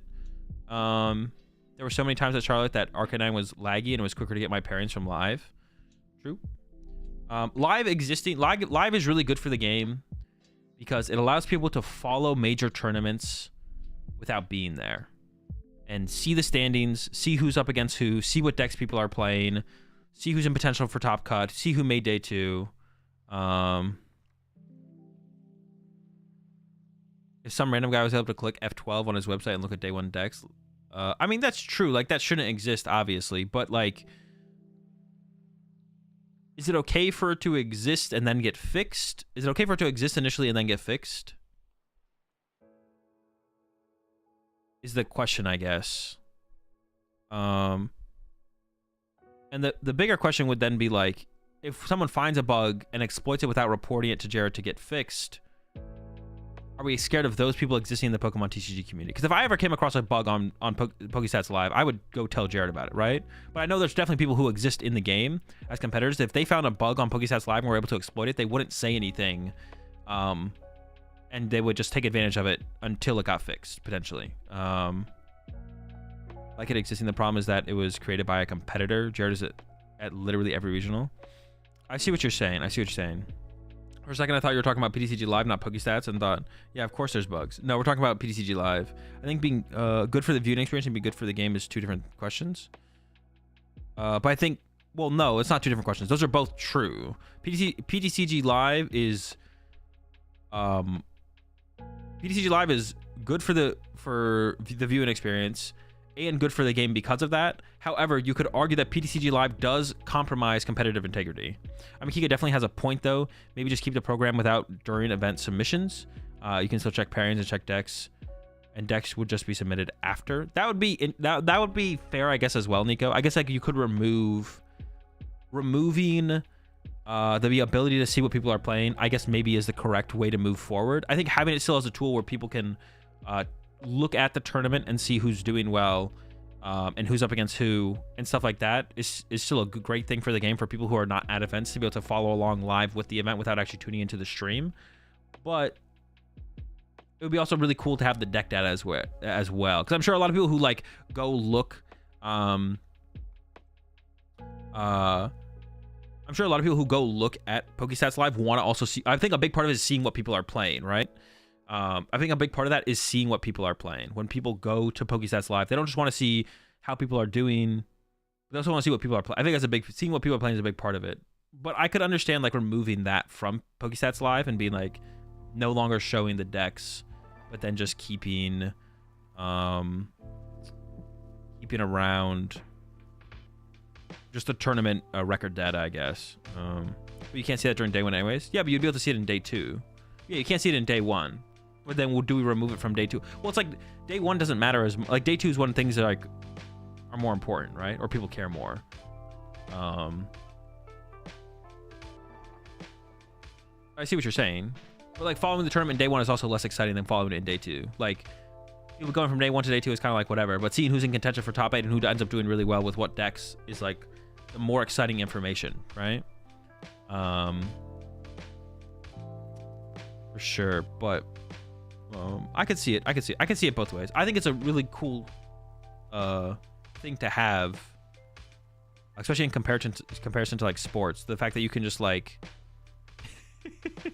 they're struggling with the handshake there, like being able to just like get that information immediately and be like, okay, who's winning the game, where are they at in the game. Being able to do that with a Pokemon tournament is also really, really cool. That Elsa Sparkle is too high. Well, I guess they didn't like plan for having that overlay be right there where it is, to be honest. Yeah, I could see it. I wish Pokemon would show more in the top 6 decks. I actually mentioned that to Chiplock. I think they should do like 2 graphics. It should be like the top 5 and then the next 5. They should have like the top 10 decks. They'd give more to talk about as well. They should have like two different graphics. One will be the top 5, and then it's like 1, 2, 3, 4, 5 on the first graphic, and then they slide it over, and there's 6, 7, 8, 9, 10. They should really just have Arcanine back-end if it's going to continue to exist for day 2 decks. Yeah, prediction. Oh, did I not pay out that last prediction? Oh shoot, what did I just type? Choose outcome? Wait, who ended up winning? I already forget. Oh, it's a tie. Oh, what the heck? I have to delete it? What? That's an L. Delete and return points. What? Wait, can I pick 3 options when I do a prediction? Can we pick tie as an option? That'd be sick. I don't think you can do that, though. I didn't even realize that would have to be the outcome of the prediction, but I guess that is, yeah. It evens the playing field for guys that are on stream that get their deck revealed. I mean, kind of a little bit, but that's like not that big. Like in the grand scheme of things, that's not that big of a deal, to be honest. Like if you look at that, or yeah, in the grand scheme of things, that's like not that big of a deal to like adjust. Yeah, you can make a 3-option prediction. Oh, I can. Okay, we're definitely gonna add tie to it for the future. That'll spice things up for the predictions. Like, I don't know, if you just walk past table 1 and see Jimmy and Bob playing against each other, and you're like, oh, Jimmy's playing X and Bob is playing Y. I now know that. If you see someone on stream, you're like, oh, Timmy's playing Miraidon. Now you know that. Just take everyone's points. Honestly, if I could, I probably would. So, like, I don't know. It's like the being on stream thing doesn't really matter too much. The one thing I would like to see the playing field evened up on from being on stream is open deck list in top 8, because by the time top 8 comes around, multiple people will have been on stream and their deck list is basically public, but someone might not have, so it gives them a pretty big disadvantage, to be honest, or gives them a pretty big advantage, excuse me, to have not been on stream. Because like I could, like, if I was about to go into top 8 and I knew who I was playing against, I could just go through stream matches and go look at what my potential opponent's deck list looks like. Or I could just like literally go like be like, yo, Caleb, I'm about to play my last round, and if I win, I make top cut. And if Caleb's like non-top cut, I'm like, can you go back and look at player A, B, and C and like go get their 60 for me, or like get all their cool techs and just let me know what they are. So if I hit any of them and cut, then I know, right? Like you could just do that. So I think open deck list going to top 8 is definitely something I'd want to see. Yeah, I don't know. I can see both sides of the PTCG PokeStats Live argument. I see both sides. I think it's really good for the game for it to exist so people can follow along with the tournament without being at the tournament or having to tune in the stream. Having like just like the data of following along with the tournament, I think is really cool, and that should exist. But especially in like the format and the way that PokeStats Live lays it out, because you can go to the RK9 pairings and look at RK9 pairings, but RK9 pairings are like so ugly. Like PokeStats Live is like a nice clean way to look at a tournament in like data form, or however you go. What is the correct word? That's probably not the correct word, but non-visual form, not watching the live stream and getting the data from the live stream. But I understand the argument against. I understand the argument against wanting decks to be public for sure. For sure.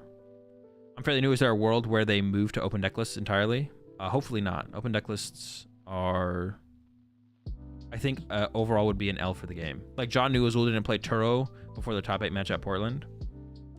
Yeah, stuff like that. What are the applications for Rainbow Energy over Multi-Energy and Shuppet? Honestly, Ground War Turtle, I don't remember how Multi-Energy works, but my guess would be that you can attach 2 rainbows to Shuppet to attack through Azelf, and Multi-Energy said it doesn't count as a Multi-Energy if you have a Multi-Energy attached, and because the damage that Shuppet would take from Rainbow Energy doesn't matter, that's why I played rainbows over multis. But I honestly don't remember exactly. I think, yeah, I don't remember. There might not actually be a good reason. I maybe should have played multi over rainbows, but also potentially being able to attack with Regice. It means you can also attack with Regice. Yeah, so basic lock Azelf, or whatever you call that Azelf, the Azelf that increased basic Pokemon's energy costs by a colorless, and then also being able to attack with Regice means Rainbow Energy is theoretically better, or being able to attack with Mr. Mime, I guess, as well. Like all those options open up with rainbows, and the damage you take from putting a rainbow on your Shuppet doesn't matter. So those have to be the reasons. You appreciate the 7 months there, Caleb. What's your favorite card? I don't really have. I don't know if I have a favorite card. One of my favorite decks of all time was AzulGG Level X. So AzulGG Level X is probably one of my favorite cards of time. Yeah.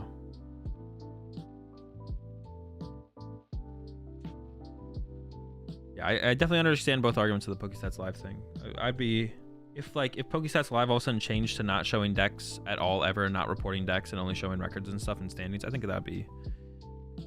I could reason with like I wouldn't be against that personally. It's one of those things where I'm a little bit up in the air. My opinion's like a little bit up in the air on both sides of that one. So I could go one way or another, to be honest, personally. I like the idea of the decks showing, but I understand the problems of it working that way. How much do they need to day 2? They have day 2. They have day 2 happening. They'll have 6 round day 2. Random Cube. What is Team Evolution for in Charizard? Is this for a certain matchup or situation? It's for the mirror match, and it's okay against Gardevoir. If it was only good against Gardevoir, you wouldn't play it because the Gardevoir matchup is already tough, but you play it for the mirror match. Yeah, you play it for the mirror match.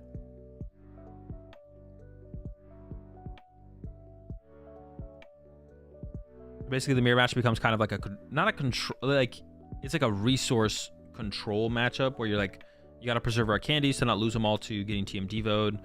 Super rods are really important. Like the mirror match, Charizard mirror turns into like a suit. I don't want to call it a control matchup because it's really not. It's kind of like a pseudo control matchup though. It feels like where it's like a resource war matchup. It's not just like you can definitely run out of resources in the Charizard mirror matchup really, really easily. Like in the Miraidon mirror or something, you just punch each other back and forth. You're never scared of running out of attackers usually, or like running out of energy or anything like that. Getting energy in the moment is the thing you're maybe concerned with, but in the Charizard matchup, you can like run out of rare candies or run out of energy or so many things with how the matchup can play out. So, definitely.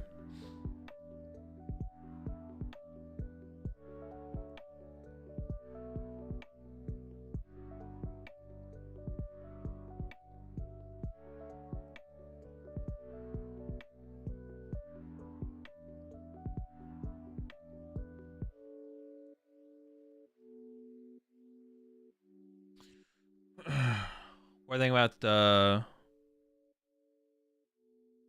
what do you think about? Wait, are you asking about Trode or Tord? Are you talking about Cloth Electrode, or are you asking me what do I think about Tord choosing to play Gardevoir? Defiance Band versus Vitality Band versus Choice Belt, which is the best for Zard? Right now, I'd go with Choice Belt. Choice Belt team, like, there's no reason to play Vitality Band. So, the player, Tord playing Guardy. I mean, I kind of I'm not surprised that Tord's playing Guardy. I didn't think Tord would play the Lost pile again though. If Arcanine could integrate stats live, it would fix almost all the issues. No stealing data and no false reporting. The problem with that though is then you rely on Arcanine as an official source for Pokemon to then tell you what they deem to be an archetype, Peter, right? If like PokeStats Live, if they show you a Comfey, you trust it to be a certain kind of archetype. That's the problem with art, because like PokeStats Live is unofficial, so it's like, okay, who cares if they're not correct all the time? But you would definitely have people getting mad at Arcanine for not being correct. They don't do that though. Stats Live is arbitrary at the moment. No, but they do that, Peter, but they don't do it in a situation where it jeopardizes competitive integrity. Like Arcanine has an idea of what a deck looks like. Like once you've locked in your deck choice, it doesn't matter if they mess up the meta percentage on a deck. That doesn't matter. Your deck choice has been locked in. Who cares, right? Like there's nothing that Arcanine is putting out there as far as data goes that like jeopardizes competitive integrity. But if they become the officiators or the official source for knowing what your opponent is playing in day 2, if they mess up, that would start a shitstorm for sure. It's like different when it's PokeStats Live because it's like, well, it's like a third party thing. Like if they mess up and they show you a Comfey when that deck probably shouldn't have a Comfey next to it, like, oh well, like it's whatever, it's PokeStats Live, like, and it's like, yeah, okay, whatever, they're not an official thing, but there definitely would be a potential for a shitstorm if Arcanine messed up. So I don't know if I almost want to give that to Arcanine, to be honest. What does Choice Belt do better than Vitality Band? You can KO Raikou and Raichu without having your opponent to have their own prize card. You can hit 280 with a Radiant Charizard into a 280 into a Radiant Charizard with a Choice Belted Radiant Zard onto a Tina. What was I saying? Yeah. Radzard, Choice Belt, KO, Tina. Cool. Vitality Band can't do that. Vitality Band allows you to KO Pidgeot on 3 prize cards, but if you play TM Devo, then the KO Pidgeot on 3 prize cards play doesn't really happen at like all ever. You usually don't do that. You should just punch it and TM Devo it later. Vitality Band lets you KO Miraidon if they've drawn 1 prize card with Miraidon, but they're more likely to draw 1 prize card with Raikou, so the choice belt is still better. Obviously, you already KO the Raikou anyways. The Miraidon play doesn't really ever happen. And then what was the other one? Oh, Defiance Band. Defiance Band is good. It's just like all situational. Like right now, I would say play choice belt, but they all have their moments where they could theoretically be better. Yeah, right now play choice belt. I can't think of all the scenarios where one's better than another, but right now I'd say play choice belt with Radiant Zard for sure. Whilst we're talking about this, in my opinion, after playing One Piece regionals, Best of One seems so much better. No shot. Well, One Piece is different though, because One Piece is made, the way One Piece is like designed as a game, I feel like is geared towards basically playing every single game. So Pokemon would have to change drastically in some of its like fundamental mechanics for us to switch to Best of One. Like optional mulligan and stuff would have to be a thing included into the PokemonTCG for us to switch to Best of One. Like currently, if we're just keeping all the same rules the exact same, if we're keeping everything exactly the same, then we should definitely be playing Best of 3. But if we add like optional mulligan and stuff like that, then I could see going to Best of One possibly. Why not just let Limitless take it all over? Yeah, it's literally the exact same thing. Limitless doing it isn't any different than Jared doing it. That's probably the only issue here. Since Arcanine is officially affiliated to TBCI, but that highlights the issue that a random player made software can jeopardize competitive integrity unintentionally. Yeah, but if enough of the community feels that way, Peter, then people should just stop using PokeStats Live, right? I'm not sure if this is a problem with anyone else, but this stream blacks out and I have to press pause and then play to bring back the visuals. It doesn't happen when I'm watching someone else's stream. Just want to make you aware. Oh, it happens when you're watching my stream specifically. It might be because I just have my quality set. Might be at the level that my stream's quality is at. Are you talking about just my stream, or are you talking about the Pokemon stream? I assume you're talking about my stream. But if it's not happening with anyone else's stream, it just means that because the quality that I'm pushing through from OBS is too high. If you like lower the quality, it probably won't happen. One Piece has 1 in its name, so that's why it's its Best of One is better in it. True. Makes sense. What do you think? 2 Charmeleon would be the play in Zard to play around TM Devo? Not currently, no. Not over other stuff. Right now, I wouldn't.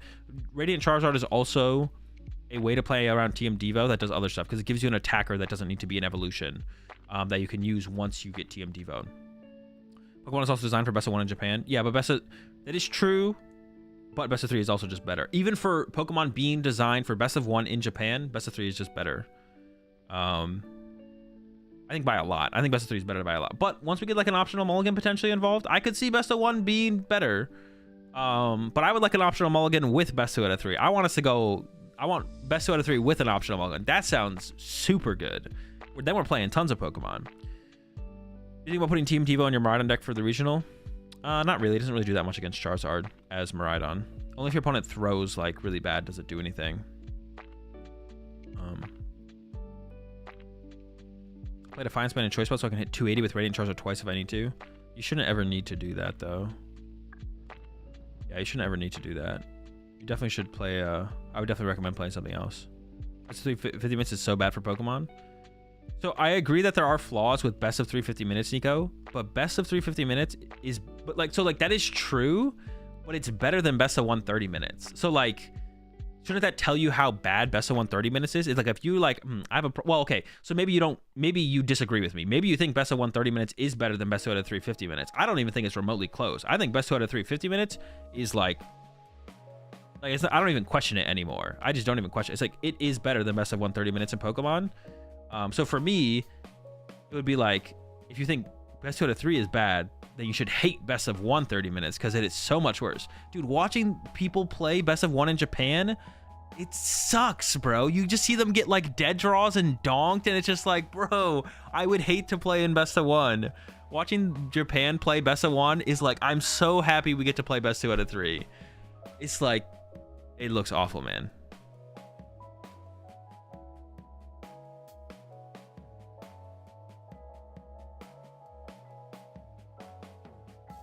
Let's try to add like 5 to 10 minutes on Best out of 3.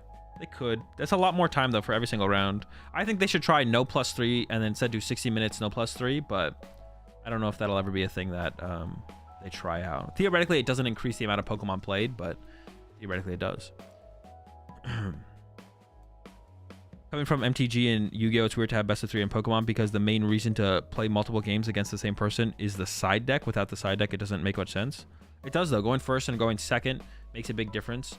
And then also just to increase the amount of games you play. And the more games you play, theoretically, the more often the better player comes out on top. Being able to adjust for what your opponent is playing, and more so than just what archetype they're playing, but what they're actually playing in their 60 cards. Like there's... Dude, I have lost... Also, just the variance of, like... Also, Pokemon is just less consistent of a game because of the lack of optional mulligan. So, because of that... yeah,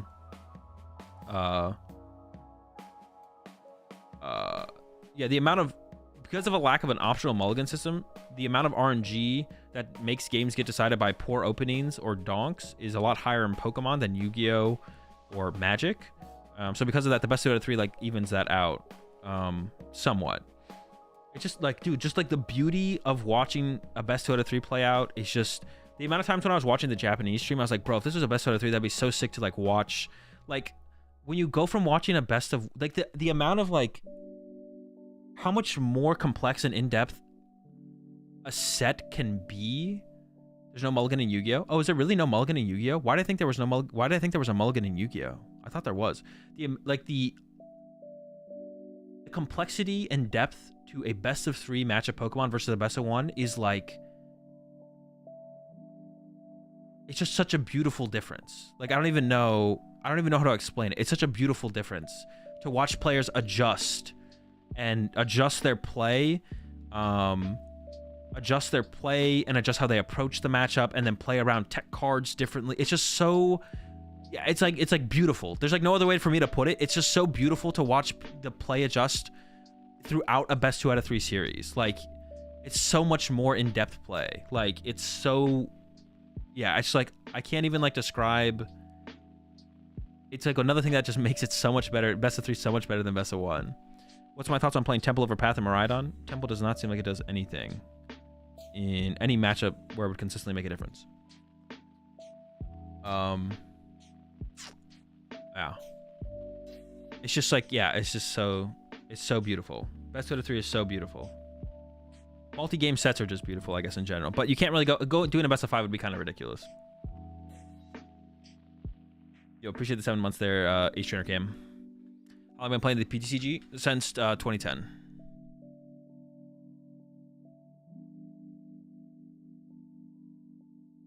Will Lugia ever make a comeback? Probably. I mean, they're gonna print more special energy. Start the prediction. Okay, I appreciate it, Lock. Appreciate it, Lock. Oh, we got Mew versus Baxcalibur. Predictions online. Get your predictions in chat. I appreciate that, Lock. Really? Yep, really.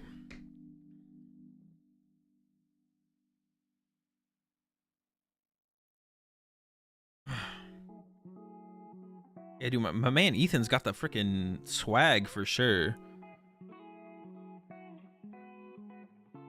So this matchup is favorable for Mew. 2-path prize. You do want to be aggressive with paths early on though. So no aggressive path shenanigans. And it looks like Jacob is going first. Going first is also a big deal in this matchup for sure. Dude, they have to do away with that graphic, bro. They have to do away with the graphic, or they have to center it on the center of the gameplay screen, because it tilts me that it's off center from the gameplay screen. It's like centered in the middle of the screen, but it should be centered in the middle of the gameplay screen, because that's like what's drawing your attention is the gameplay screen. So the graphic being off center from the gameplay, it tilts me. All right, Jacob going first. Like I said, Mew favored, but not impossible for Chi Pao. And some people play like the Spiritomb and the Drapion as well. So we'll see what Jacob has going on. I don't see the lightning energy, I don't think. Honestly, I already forgot what was prized. Not gonna lie. So it looks like it's probably a cross switcher build, would be my guess, but we'll see. Picturing Azul being moved to tears by a game 3. Bro, I'm down for it. I'm here for it. Energy in hand. It looks like maybe no other Pokemon though. Just attach active pat. Yeah, okay, so not what Jacob was looking for. We wanted some basic search there for sure. Looks like a pretty good start here for Ethan though. Featherball has a double turbo in hand. Got that for a Seal Stone, so If he's unable, ooh, it's a handlock build. Okay. Is the Luxray getting involved? That's the question. There's definitely grabbers. We saw a grabber in there. There's definitely grabbers. Grabbers are good in this matchup. There's no like, yeah, I mean, there's no like B-doof down to like take the B-barrel away, but all right, looks like it's gonna be an aggressive battle VIP pass here from Ethan. So Ethan's looking for, you don't, I mean, you probably want to judge. You're looking for judge, path, and grabber here from Ethan. That's what you want. You want judge, path, grabber. Next turn, set up for that turn 2 KO. Yeah, that's a pretty big hand there from Jacob. Even though Jacob didn't find any basics, you still probably judge that hand. You definitely want to judge that hand. Do you think championship rounds and regionals, internationals should go to a best of 5? I've thought about it before, Crunchy. I'm actually not sure. Best of 3 might be sufficient, to be honest. For how long a best of 3 takes in Pokemon, it might be sufficient. Here we go. Genesect for 3. Has the path in hand, but would like a judge to go with it. Iono's not great. Might even check with the grabber first to see if that Iono even wants to be played or digging for a judge even wants to happen. There's the grabber. And we'll take a quick look here. Oh, there's that Baxcalibur. But that is like, the hand is honestly not that good here for Jacob. Honestly, pass from Ethan here is probably fine. I don't even know if I like that Iono. There's no basic Pokemon in there. I think final should be untimed, maybe even all top 8. No, untimed would make events run too long, to be honest. Probably. I mean, you usually finish the best out of 3 before 75 minutes starts. Maybe untimed is fine. Actually, maybe I take that back. Maybe you're right, Piper. Maybe untimed wouldn't be that bad. Because usually almost every best out of 3 finishes well before the 75 minutes hits. But then if you just get a control deck to sneak in there, like... Nah, actually I disagree. Yeah, if you have Snorlax control sneak into get into a top cut, it's just like... Nah. I think we need timed. Untimed would, yeah, that's also true, Nico. Untimed would calls. I would take I would take more time on my actions as long as I wasn't like slow playing to like think things through. So that's also true as well. It's like players would play slower as well if they're in an untimed match. Yeah, you got to keep them timed. Yeah, you got the 75 minutes is enough. If you can't finish a best of 3 in 75 minutes, to be honest, that's on you. Like, yeah.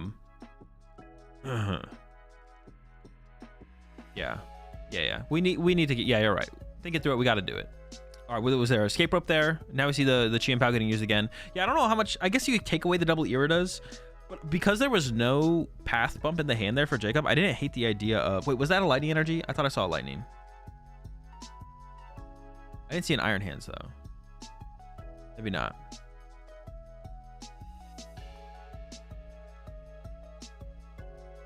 Okay, the hand here is definitely fine for Jacob. You also don't mind giving up the first 2 prize KO here. Oh, that's interesting. Jacob went with the stop before. I don't like that, I don't think. Well, I guess you're trying to hit the items first. Maybe that does make sense. Yeah, maybe that does make sense for Jacob then, because you want to hit items first. Oh wait, yeah, Jacob can get the KO here actually. Maybe I was kind of tripping. Do you want to take the KO? I guess could be a question. Because you leave yourself with 1 Baxcalibur as Jacob if you do this. Maybe you should just get Greninja and Nest Ball. Okay, yeah, I like this more from Jacob. But I wonder if Jacob should have done this before. But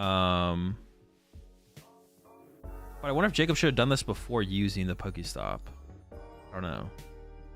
Feeling your Greninja here would have really sucked. But it's probably correct to have just stopped. Well, also from Jacob there, should we have just held the stop? Like, you didn't need to use the stop as Jacob. And now when you get path judged next turn, you're going to have less outs to the stop, right? Or less outs to the path, excuse me. Okay, here comes the Greninja to draw 2. But for the current hand, for the hand that Jacob has, you definitely want to play this stop because you have a second stop. But all right, so no attack this turn for Jacob, but that's fine, actually. You don't need to attack this turn. Just attach to a Frigibax. I wouldn't attach to the Greninja because like that makes the Greninja a target. Oh, wait, but Jacob already went attach retreat, so you can't attach anyways. I think I would like to attach to Frigibax. I think is just better than attach to Greninja anyways. Oh, yeah, Bidoof gets benched. Now here for Ethan, Judge Path knockout active, pretty good. Boss KO Bidoof, also like not terrible, but you're probably looking for that Judge Path knockout active and just put the pressure on Jacob. And then look for a Boss KO 1 prizer on the following turn. Maybe, no. It looked like he was maybe thinking about trying to keep that fusion energy just in case Jacob plays Spiritomb. But I think we would have seen the Spiritomb if Jacob did play it. So there's a VMAX, has the tablet, and now probably just wants to Judge Path. Judge Path, make it tough for Jacob to pull off the KO on the next turn. That's what I was saying. Like, maybe we could have just like held the Pokestop there as Jacob. Because then if we do get Judge Path, which we probably are going to get Judge Path here, we do get Judge Path. Actually, the Palpat could even be played here from Ethan just to recover the Iono for later. Actually, I kind of like would like to see that almost to draw more cards here off this. Oh, there's the Judge. Okay, we're chilling. Box of Disaster as well. So if we get knocked out by a Chien Pao, it's easier for us to get that next. Yeah, I think we maybe should have played that Palpat for the Iono, to be honest. Yeah. What if there was timers like chess, as and players only have a certain amount of time per game with that speed of pace of play? I don't think so. I think it would just slow down, if anything. Yeah, because people would just try and maximize, take their time on the clock. Why wouldn't you maximize your time available? As opposed to, like, potentially playing faster, conserve time for the potential, because you don't know how much time in the pool you have left. Do I double sleeve my deck? No. All right, another Genesect. We already have the knockout for turn, though, so we're just looking for Path here, ideally. If we can find Path, that'd be great. But that hand might be stuck now already for Ethan. Not even going to get to use that third Genesect for any draw. It's like double boss, double energy, Mew. Yep, there's a knockout. No Path. That could be big. Greninja draw is online, but the more important thing that's online is the Chien Pao can use its ability to draw cards. This hand sucks. Oh my gosh. It's a good thing there was no Path. Andy, Irida, hold up. We're not quite there yet, though. So what do we do here as Jacob? I think you got to Irida for... You could get Candy Backs plus Ultra Ball away the Double Battle VIP pass to get a B-Barrel and then draw with B-Barrel. Okay, that's pretty good. We still have the Pokestop in play as well. So yeah, I think it has to be Irida for Baxcalibur, Candy Backs. Going to go rip the Pokestop first? I guess that makes sense, because if we get Ultra Ball here... Ooh, it's a Bax, but that's a Superior. Superior is okay. I feel like this stop should have been used after we draw with B-Barrel, though. Because now we have all this junk in the hand. But I guess you could use the Superior here. You could use the Superior here, load up a bunch of energy in play, then ideally try and draw into the Chien Pao. And then Chien Pao's ability to get the last energy you need. Okay, I guess that still works, technically. So Ultra Ball, Baxcalibur still has to be the take here. Ultra Ball for the B-Barrel. Can we even use the Superior out of hand? I think we can. We should be able to use the Superior out of hand. I would hope, I think. I don't think we can. I don't actually like using stop. I think I like drawing with in my head, drawing with B-Barrel. In my head, drawing with B-Barrel before the Pokestop makes more sense. But I'm actually not sure if that's correct, to be honest. And the way this is getting sequenced out here from Jacob doesn't mean I'm definitely correct, but it does see this feels awkward here for Jacob for sure. All right. It does feel awkward to have used the Pokestop first for sure. I don't know. If we know we're getting Mons with Irida, I feel like stop should come last. We are getting an item, though, right? We are getting that Ultra Ball, which we would have liked to have not gotten the Ultra Ball. That's like another thing, though. We would like to have gotten the Ultra Ball Pokestop so then we can get, like, Super Rod to recover one of the Chien Paos. Because I think Jacob is just playing the 2 Chien Pao. So that's, like, the argument there, though, right? Which is, like, interesting. It's like, okay, yeah, I don't know. It's tough. See, now we're just going, benching the bundle and then B-Barrel for 4. See, that's, like, super unlikely we can actually play out this hand to actually get what we want. One more. That's not going to be enough, though. Yeah, so what do you even do here as Jacob now? You candied out of Baxcalibur, but you're not using it. I mean, there's a lot of good boss options for Ethan now. Ethan can boss KO Baxcalibur, boss KO B-Barrel. Yeah, we see the slow start from Jacob. Like, this is where Jacob wanted to be last turn, not this turn. And then the next turn looking for the knockout. But that slow start of just 1 Chien Pao, 1 Frigibax really setting him behind. Now, Ethan could whiff the boss here. Now, the boss also doesn't remove the potential. Well, there's the boss in hand, so never mind. Well, wait a second. Hold on. Is there actually not a way to draw cards? Because currently, that Mew used Technoblast last turn. So we need a Mew VMAX, or we need a switch card here for Ethan. Pokestop first. Oh, there's an Ultra Ball. Dude, that's a pretty good Pokestop. Chill out. Got the Ultra Ball. Got the Palpat as well. All right. All right, all right. I think we have a path in the back of the hand for later on here. Yeah, goodbye Mew, goodbye Fusion Energy. That's fine, that's fine. Appreciate the 11 months there, Davey Boy.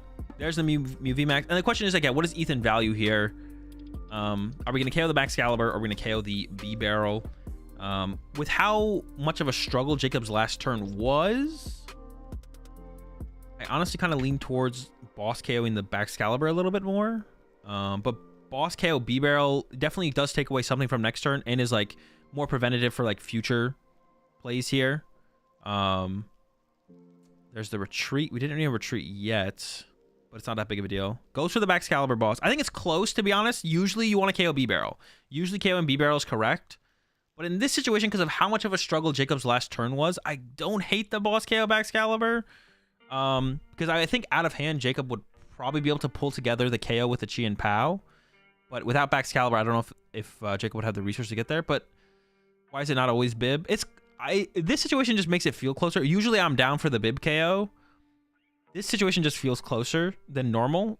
But thinking about it a little bit more, I think I do still lean towards KO the B-Barrel. It just sets up for your late game a little bit better, to have more late game options. So I think I do lean towards the KO on the B-Barrel still a little bit more. But the game is not over yet. Jacob can still win this. Now, this is an awkward situation here, where Ethan is down to 3 prize cards. Jacob's going to try and go knockout with Chi and Pow onto the active Mew VMAX. And then from there, Ethan will try to Psychic Leap KO something off of Jacob's bench, go back to the deck with the Mew VMAX, and not leave another 3 prize Pokemon in play. And at that point, it's possible there's no way for Jacob to recover. But that will involve Ethan trying to find that other Mew V. If not, the lone Mew V in play after the Psychic Leap could get Counter Catcher KO'd. So, do I think Chi and Pow is any good in this format? Yeah, I think Chi and Pow is still fine. A lot of it kind of, how good Chi and Pow is, mostly hinges on how popular Miraidon is.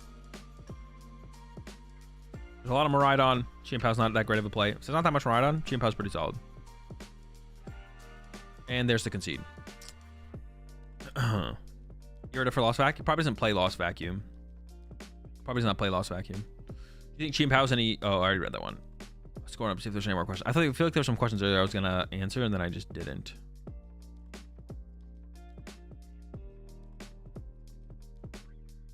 When did I start streaming this? At 4 a.m. I woke up at 4 a.m. So like 4:30, I think.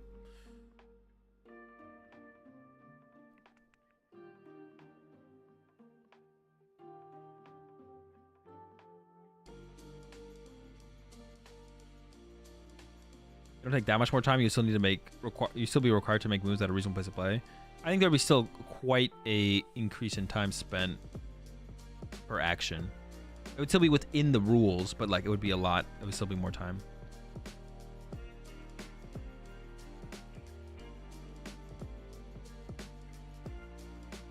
I think it was all the questions. I thought there was like one more or something, but maybe not.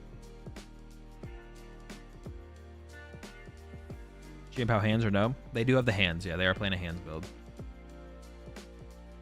What makes Miraidon bad for Chi and Pow? Doesn't have her weakness though. It doesn't have her hitting for weakness has nothing to do with the matchup being bad or good. Like Chi and Pow's unfavored to Mew, but Chi and Pow's not weak to Mew.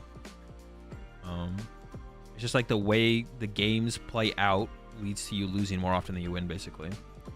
I pulled your chase card from Ballet and Fates. Super sick card. It is a super sick card. I still have to try and pull one myself. All right, dude, they're not even showing the prize cards like at all, bro. They don't even show us the prize cards.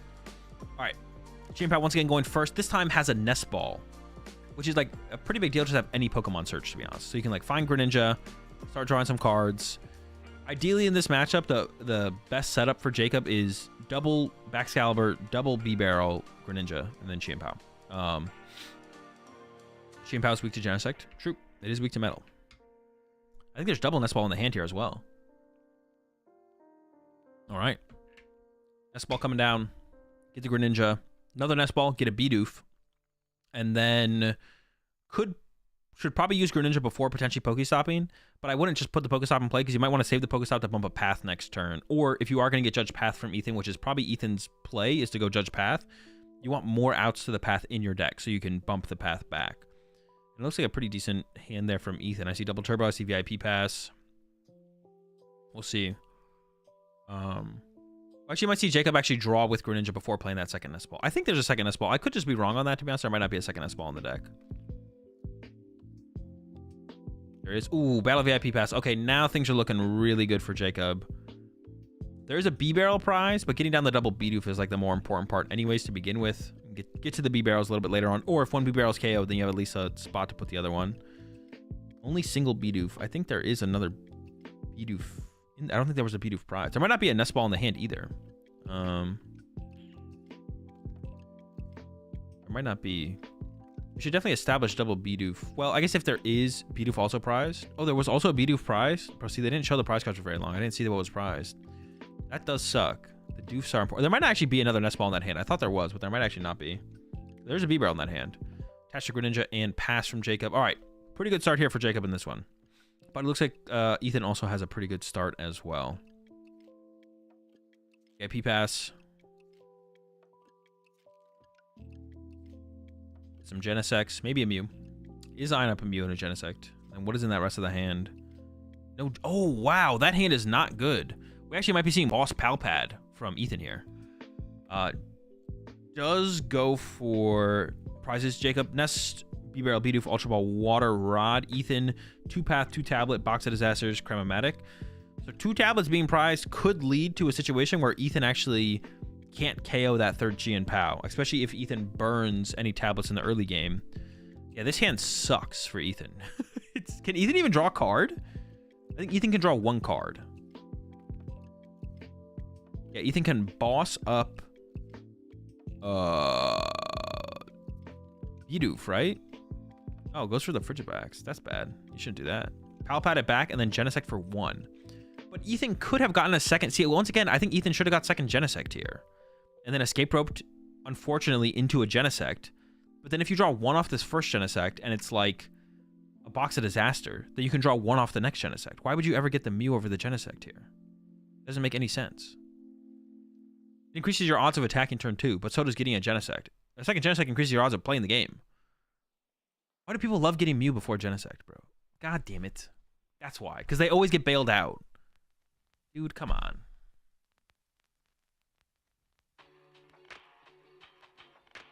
Why didn't Ethan attach Fusion to active and energy mix? Actually, that wouldn't happen. Probably just more double turbos is still just better. Dude, the Mew players... Does he use Ultra Ball, not Cramp? Dude, the Mew players never get the Genesect, and then they always draw into the Genesect. I just want to see one game where the Mew player gets a Mew before a Genesect when they probably shouldn't, and then doesn't draw the Genesect off the Genesect. Just one time, bro. I just want to see it one time. Literally every time, they're just like, I'm going to get a Mew first and then use my one Genesect here. Oh, I got another Genesect. Cool. The energy mix play, honestly, I don't hate the idea of the energy mix play, especially if we're committed to that Mew like Ethan was. Comes the Cram. It is a heads. Honestly, I don't even know what Ethan's going to go for here. Oh, a Path. Okay, that makes sense. Yeah, the Path makes sense. Oh, but the hand is... Oh, we do have the Force Seal Stone, though, so it should be fine to put the Path in play here as Ethan. Yeah, gets the Path. Path will be coming out. Hopefully, hoping to slow Jacob down, but we know Jacob held onto that Pokestop. Love to see it. Love to see the Pokestop hold from Jacob last turn. And then Jacob is going to try and get off a... you don't even have to get a knockout here as Jacob, but you probably do want to, because otherwise you can get Psychic Leap cheesed. You do want to get a knockout here as Jacob. It has second Chien Pao in hand as well, which could make its way to the bench. The hand is a little clogged. We might just see a Pokestop rip off the rip. Does have a B-Barrel in hand, but we might just see a Pokestop. Yep, there we go, Pokestop. Vessel's good. Candy's good. Bundy, love to see him in the discard pile in this matchup. All right, looking good, looking good. I believe has an Irida in hand as well as that B-Barrel. Yeah, it's looking real good here for Jacob. This is definitely a knockout. It's the Vessel. Get that Lightning in the disc. Well, honestly, I don't even know. No, it is correct to prioritize Lightning off this still, as long as you have the knockout. So, really good start here for Jacob. I honestly still want to see Jacob try and find Heavy Ball and play the Heavy Ball to get second Bidoof in play. Establishing second B-Barrel is super important in this matchup, because otherwise your one B-Barrel gets boss KO'd, and then your one B-Barrel is going to get boss KO'd, and then they can start to Iona you afterwards, and it can just fall apart after that, even if you're ahead to begin with. So I want to see that Irida honestly get back Excalibur and Heavy Ball. I want to see the Irida get back Excalibur and Heavy Ball. Heavy Ball for your second Bidoof out of the prize cards. The second B-Barrel will still be prized, but you know, it's a start. Then we'll get 2 prize cards. Maybe it's the B-Barrel, then we establish double B-Barrel, and we're feeling good. So I'm hoping to see that from Jacob. Is Irida here for back Excalibur? And like I said, that we have back Excalibur just in the hand. Oh, okay. I thought we didn't have it in the hand. All right, pretty good. Load up 3 energy on the active, and then draw 2 with B-Barrel first, because if we get the Heavy Ball off of that, just don't bench that Chien Pao. We need the second Bidoof. Okay. Another Irida and a Pokestop. That's great for next turn. Irida for Heavy Ball? That's actually all you would get as well. I don't even think you would grab Oh, should have held on to one of those energies as well, though, to be honest, to use with Greninja at the end of the sequence, right? You didn't have to, actually. I take it back. No, don't do it. Oh. All right, so now from Ethan. Ethan should boss the B-Barrel. Ethan should boss KO B-Barrel, and then next turn Iono, right? Heavy Ball is in his discard pile? I don't think so. Heavy Ball wasn't played on turn 1. It's in the deck, I'm pretty sure. But Ethan does play the Judge off the rip. So I feel like that's a little bit of a bailout for Jacob here. I don't even know if that play was even available to Ethan to go for the boss play. But I think the best play there would have been boss KO B-Barrel and then follow up with Iono on the next turn. Iono to 1 with no B-Barrel in play, you're basically cooked. I think it's in the discard as well. Really? What did Jacob use Heavy Ball for turn 1? Maybe I missed it. I thought I saw the Heavy Ball in the deck. I think y'all are thinking about the Vessel.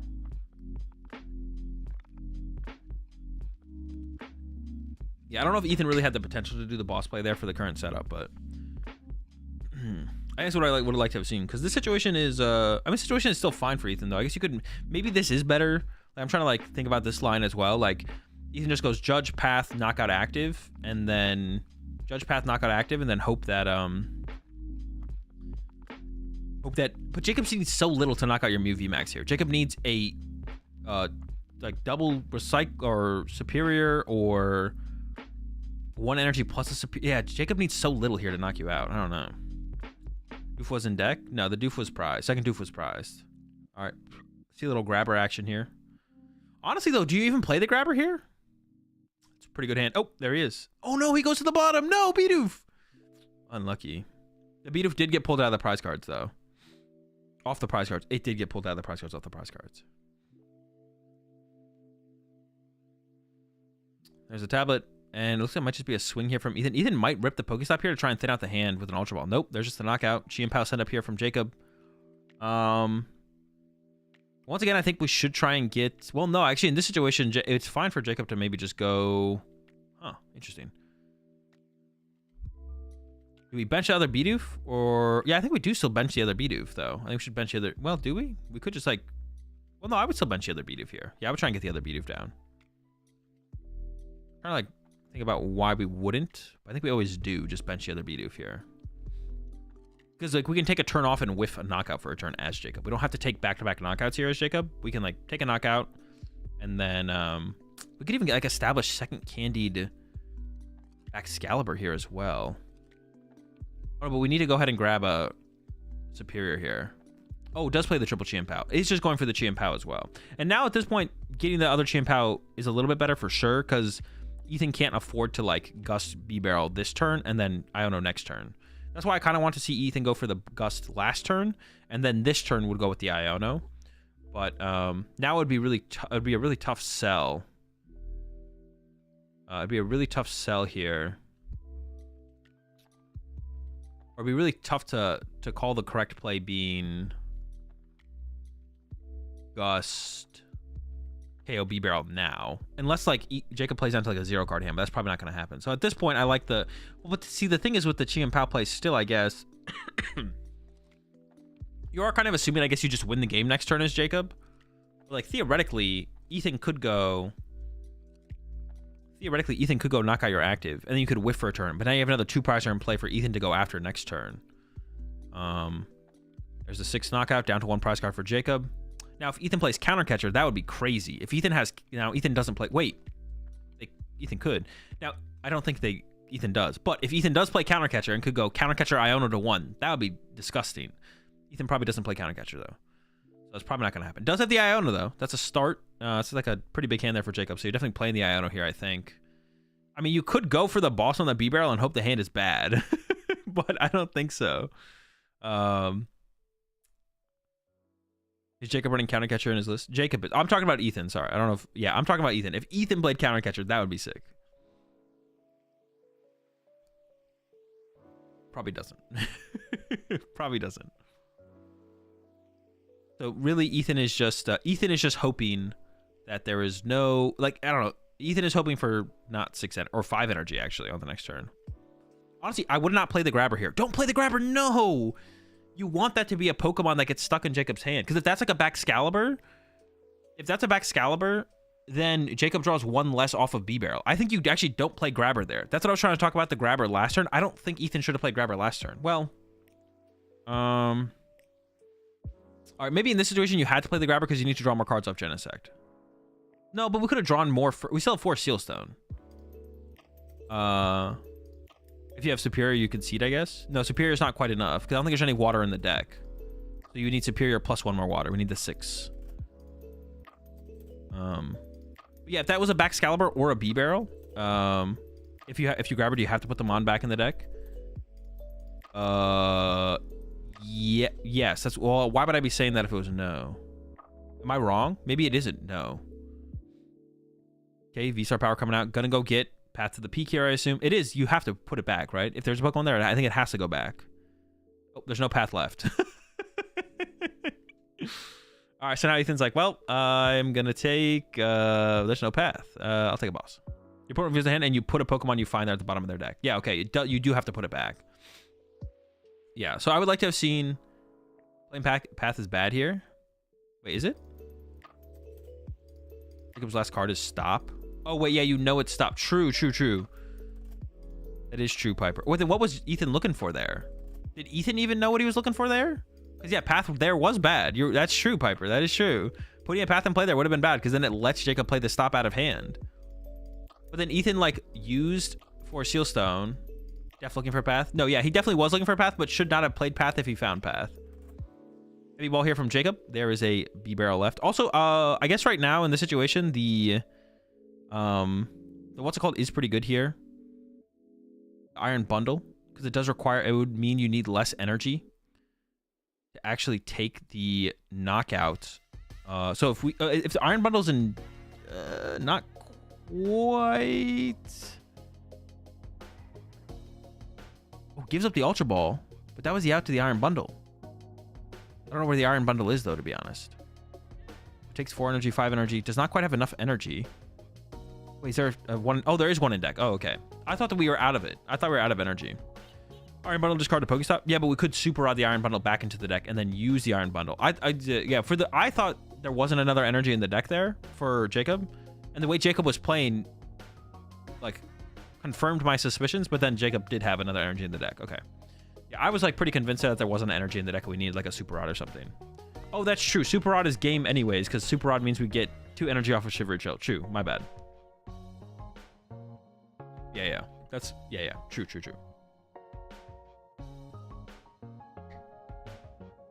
So that actually doesn't make a difference. I'm just wrong.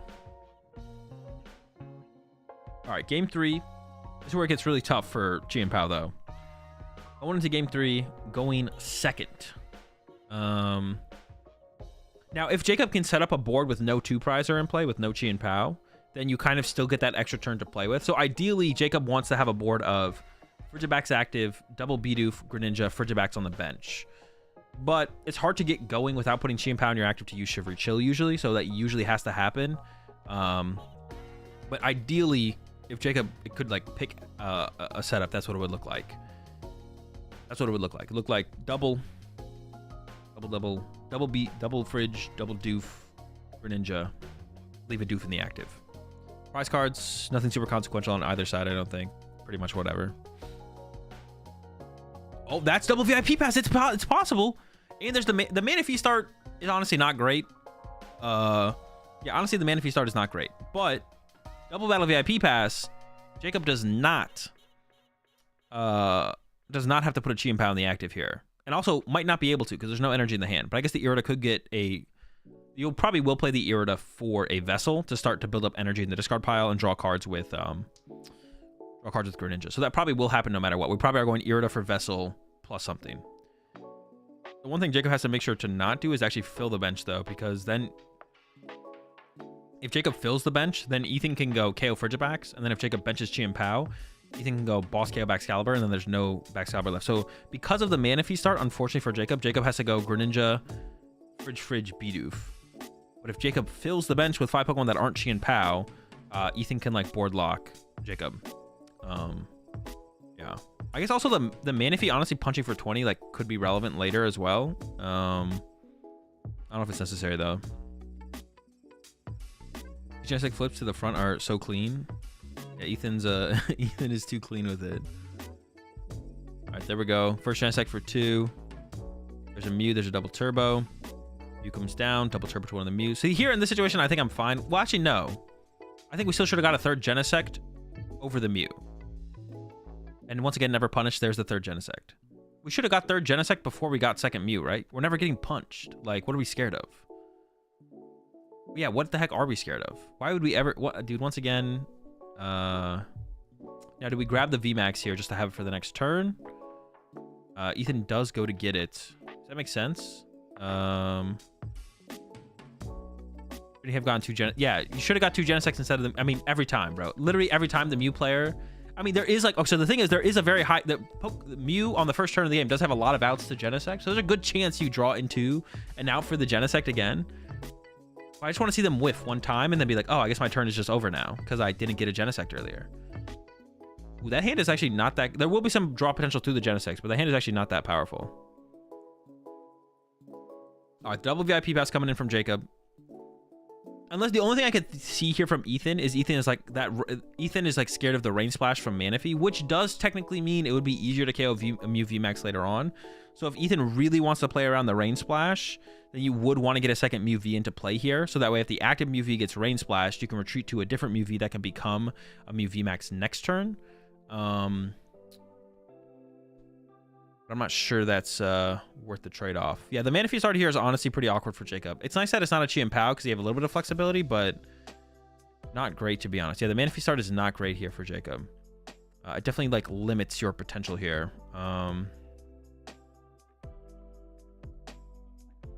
Because now you can't... The Sight Amp double B-Barrel might be tough now. Here comes the Irida. And the question is, yeah, will Jacob go get... The big question here is Jacob going to go... Is going to put a Chi and Pao in play or not? There's the Vessel for a Chi and Pao and a Vessel. We might just see it. We might just see Jacob commit to putting the Chi and Pao in the active, which I don't think is a terrible play. But it would be nice to, like, let this Manaphy get KO'd, to be honest. But then you're, like, that much less set up as Jacob. But if you're putting a 2-prize in your active in this matchup this early just sucks as well, though. Like, yeah, it just sucks. You don't want to do it. Yeah, you don't want to do it. See what Jacob goes for this turn. Like I said, can retreat to the Chi and Pao, but it's like fully shuffling up the deck. So I feel like Jacob's not retreating this turn and is instead just going to use Greninja and then maybe attach to Greninja. Or I'd like to see the attach to the Frigibax instead, I think, actually. But another Irida for next turn is good. Another Pokestop definitely probably is tempting Jacob to use a Pokestop this turn. Once again, you're going to get Judge Path, though, probably. The other good play here from Ethan, though. Oh, B-Barrel bites the dust. And a Pokestop going down. Only 2 Pokestop left to be able to get out of Path to the Peak. That's tough. I like to see the attachment to the Frigibax with the 1 retreat cost as well. No attachment? All right, so there's a couple good plays here for Ethan. Boss KO Bidoof, pretty good. Boss KO Bidoof plus Path, pretty good. And then Judge Path KO active is also pretty good. I really don't like the idea of no attachment there from Jacob to the Fridge, because Judge Path is such a powerful play here from Ethan. Also, there's always a decent chance that the Mew player doesn't have any good play besides Judge. And we do see that there was the boss option there from Ethan. I think it's pretty... Honestly, like, KOing Manaphy is just so bad as Ethan. I kind of like... There was the boss Path play there. There was boss... Boss could have played a Tablet as well. Probably just attach to Greninja. I wouldn't attach to Greninja because Greninja is like a higher priority than Frigibax. Frigibax is like the lowest priority Pokemon on the bench. The highest priority Pokemon on the bench is B-Barrel. Second highest priority is Greninja. So by attaching to Greninja, that might all of a sudden prompt Ethan to want to boss KO the Greninja. And the lowest priority Pokemon in play right now is Manaphy. Second lowest priority is Frigibax. Highest priority Pokemon to KO is B-Barrel for Ethan. So,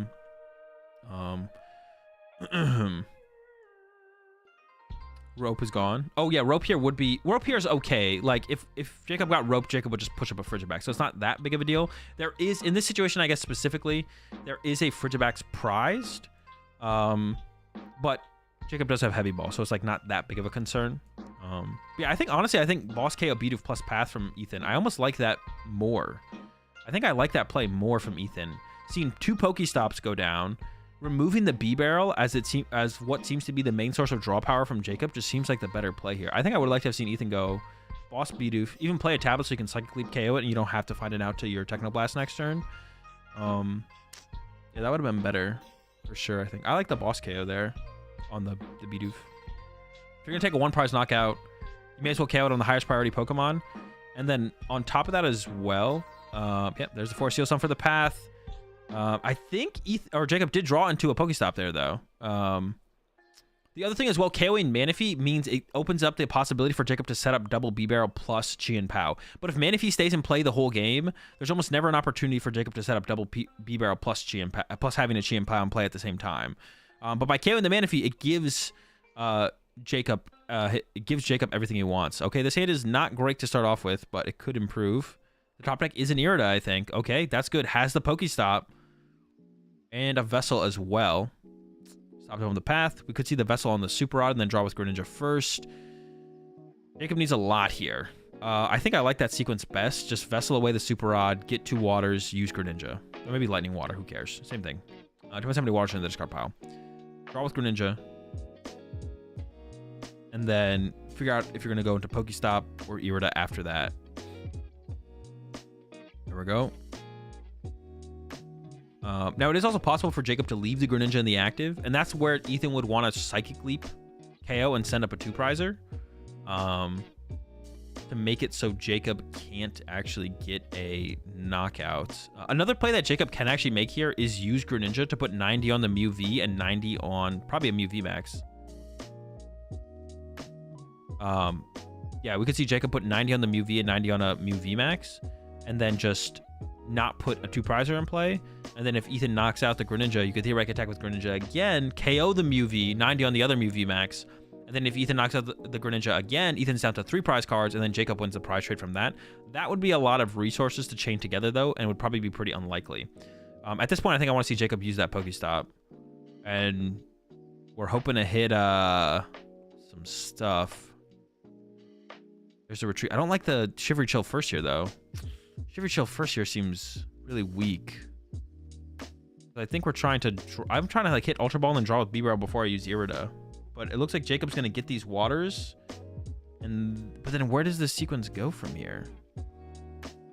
We don't have 4 water in the discard yet.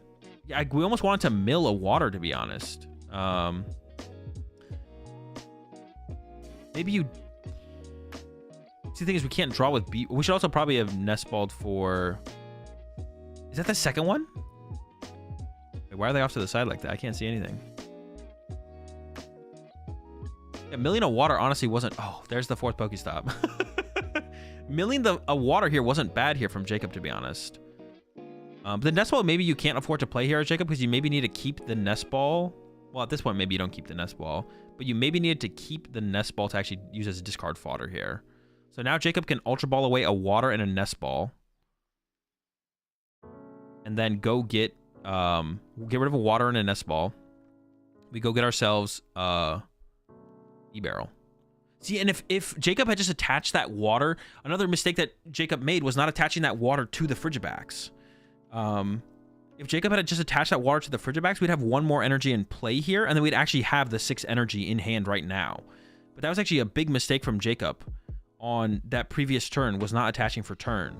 Jacob used Greninja, used Vessel for 2, used Greninja, and then just didn't attach the other water. But could have attached that water to the bench Frigibax. Like, this bench Frigibax could have had a water energy on it, and would have been what Jacob could have pushed up, and then retreated it, and then we'd have 2 water in hand and 4 water in the discard pile. And that'd be the 6 water we need to take this knockout.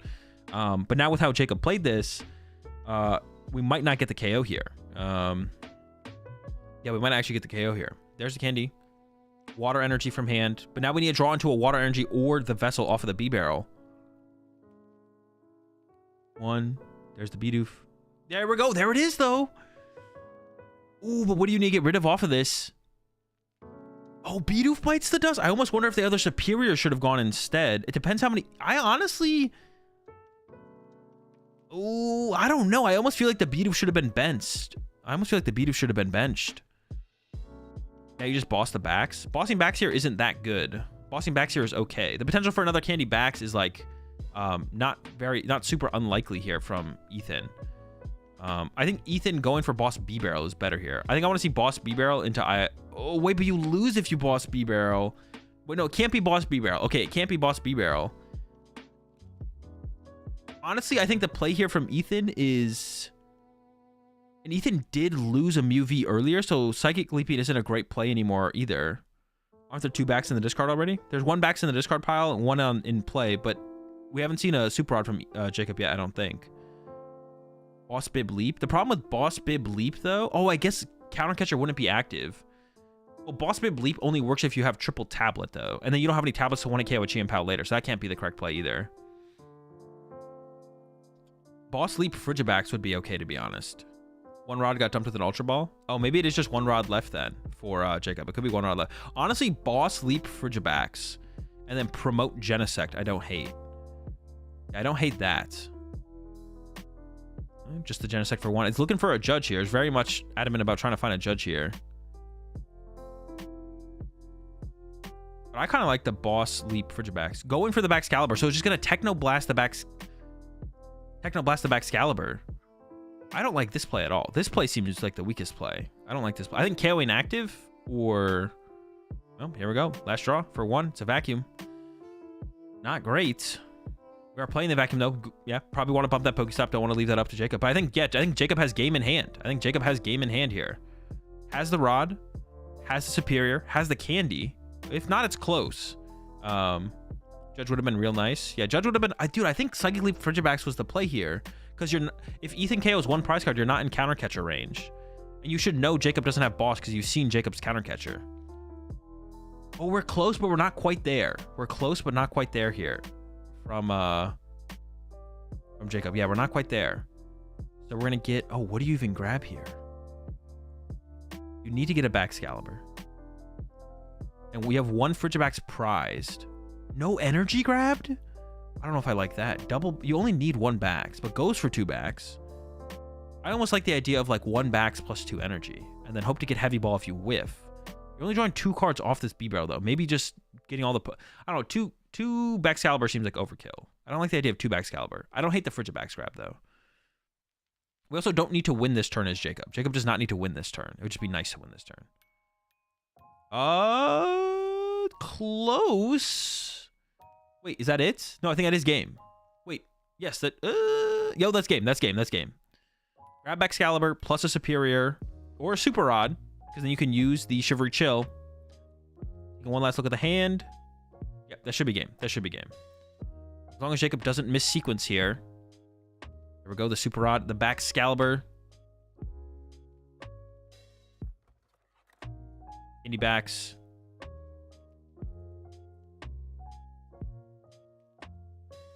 Superior for 4.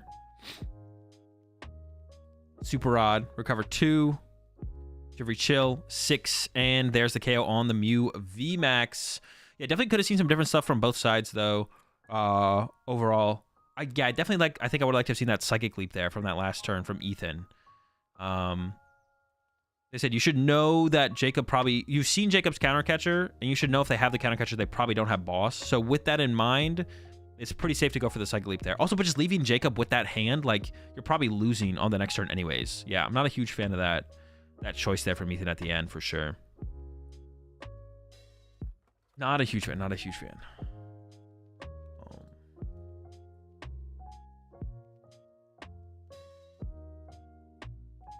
No more rods. Now he plays the 3 rod. The 3 rod's broken. Gotta play. Wait, that was the 3rd rod, right? Or was that the 2nd rod?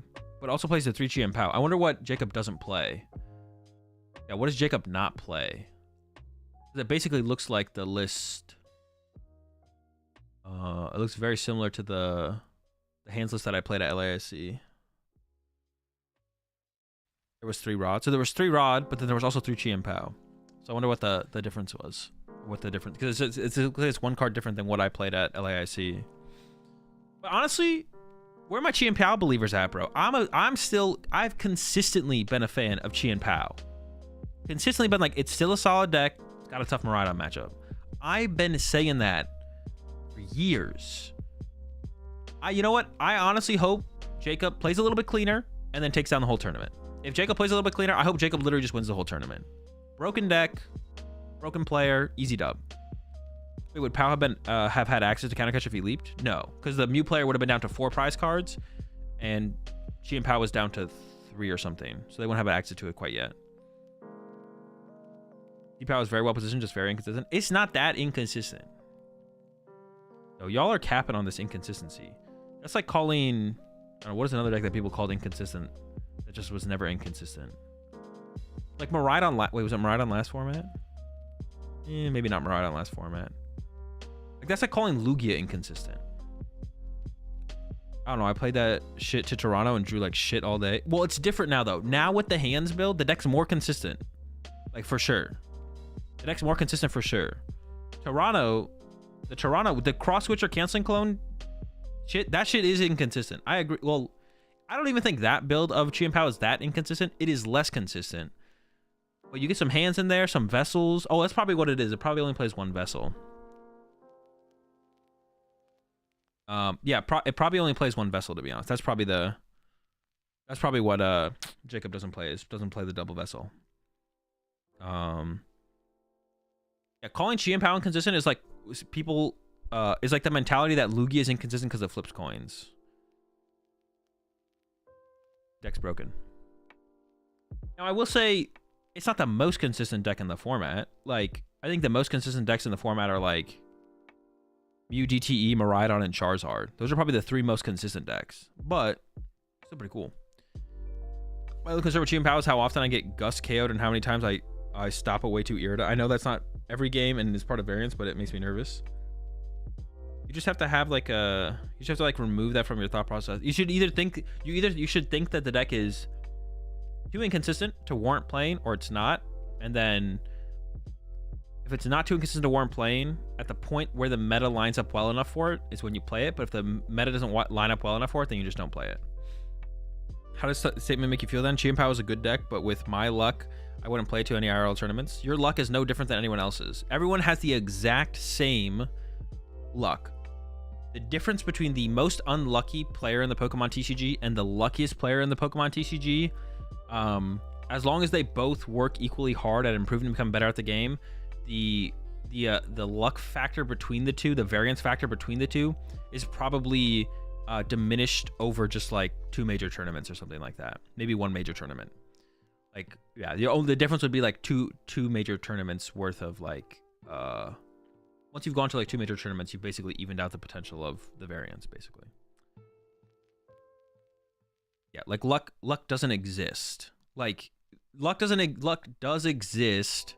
Variance exists, but it doesn't work in terms of someone being the impact that being the person in the Pokemon TCG with the worst overall variance versus the person in the Pokemon TCG with the best overall variance in like the history of the game. The difference is not that as big as you think it might be. If you just play a decent amount of Pokemon and go to a decent amount of major tournaments, you're good. Do we pay out the bet yet? I have no clue. Find out. Oh wait, now there's 3 outcomes. Player on the left, player on the right, tie. And we choose outcome, and it was... wasn't it me? Player on the left. Choose it. Yo, wait, the fact that we can do 3 outcomes is actually sick. That's so cool for the predictions. Basically, no matter how Azul claims to be, I could easily take a match off him, given enough games. What do you mean, how good Azul? I don't claim to be anything, but yes. Anyone could. I've lost a lot of games of the Pokemon TCG to players who in the moment made considerably more mistakes than I did in a game of Pokemon, but it doesn't matter. And if that really irked me that much that someone could misplay way more than I do in a game of Pokemon and then beat me, I would stop playing Pokemon. But I understand Pokemon, and because I understand Pokemon, I'm okay with the variance aspect of Pokemon, and it's not worth getting overly upset about. It's okay to be like a little bit upset or annoyed in the moment or disappointed with a potential outcome of a game, but carrying that on to be then being like, I'm the unluckiest player in Pokemon ever, or Pokemon is all luck, but then choosing to sit down and play another game of Pokemon at the next major tournament is just bizarre to me. But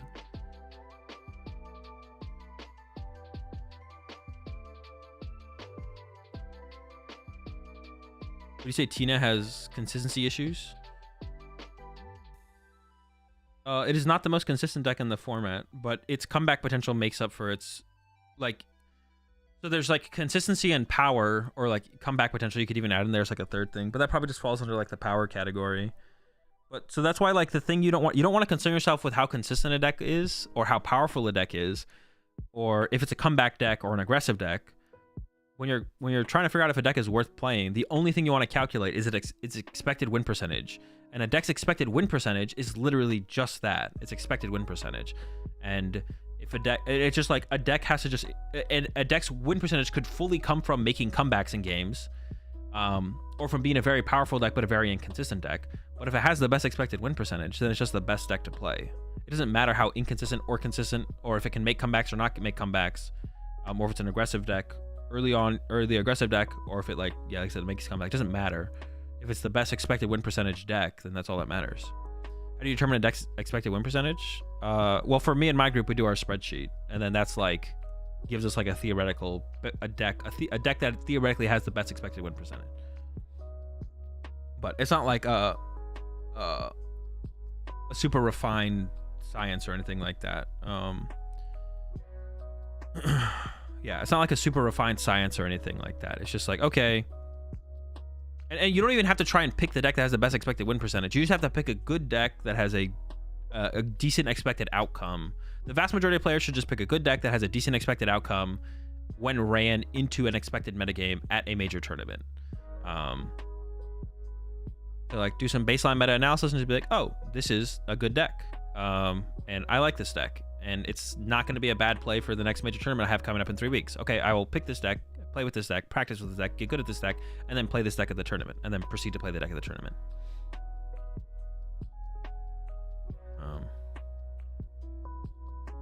For sure. Yeah, I'm gonna go use the bathroom real fast, chat. And what time is it? I'm gonna go some more. Wait, what round are we going into? 8? Round 8, 9. Dude, this is like cruising. This was like so much easier. I thought I would be like dead, but yeah, I'm gonna go get some more advanced, get one more caffeine boost for the rest of the day to carry me through these last couple rounds. I'm gonna go use the bathroom as well. I will be right back. Watch these ads for me real fast.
All right.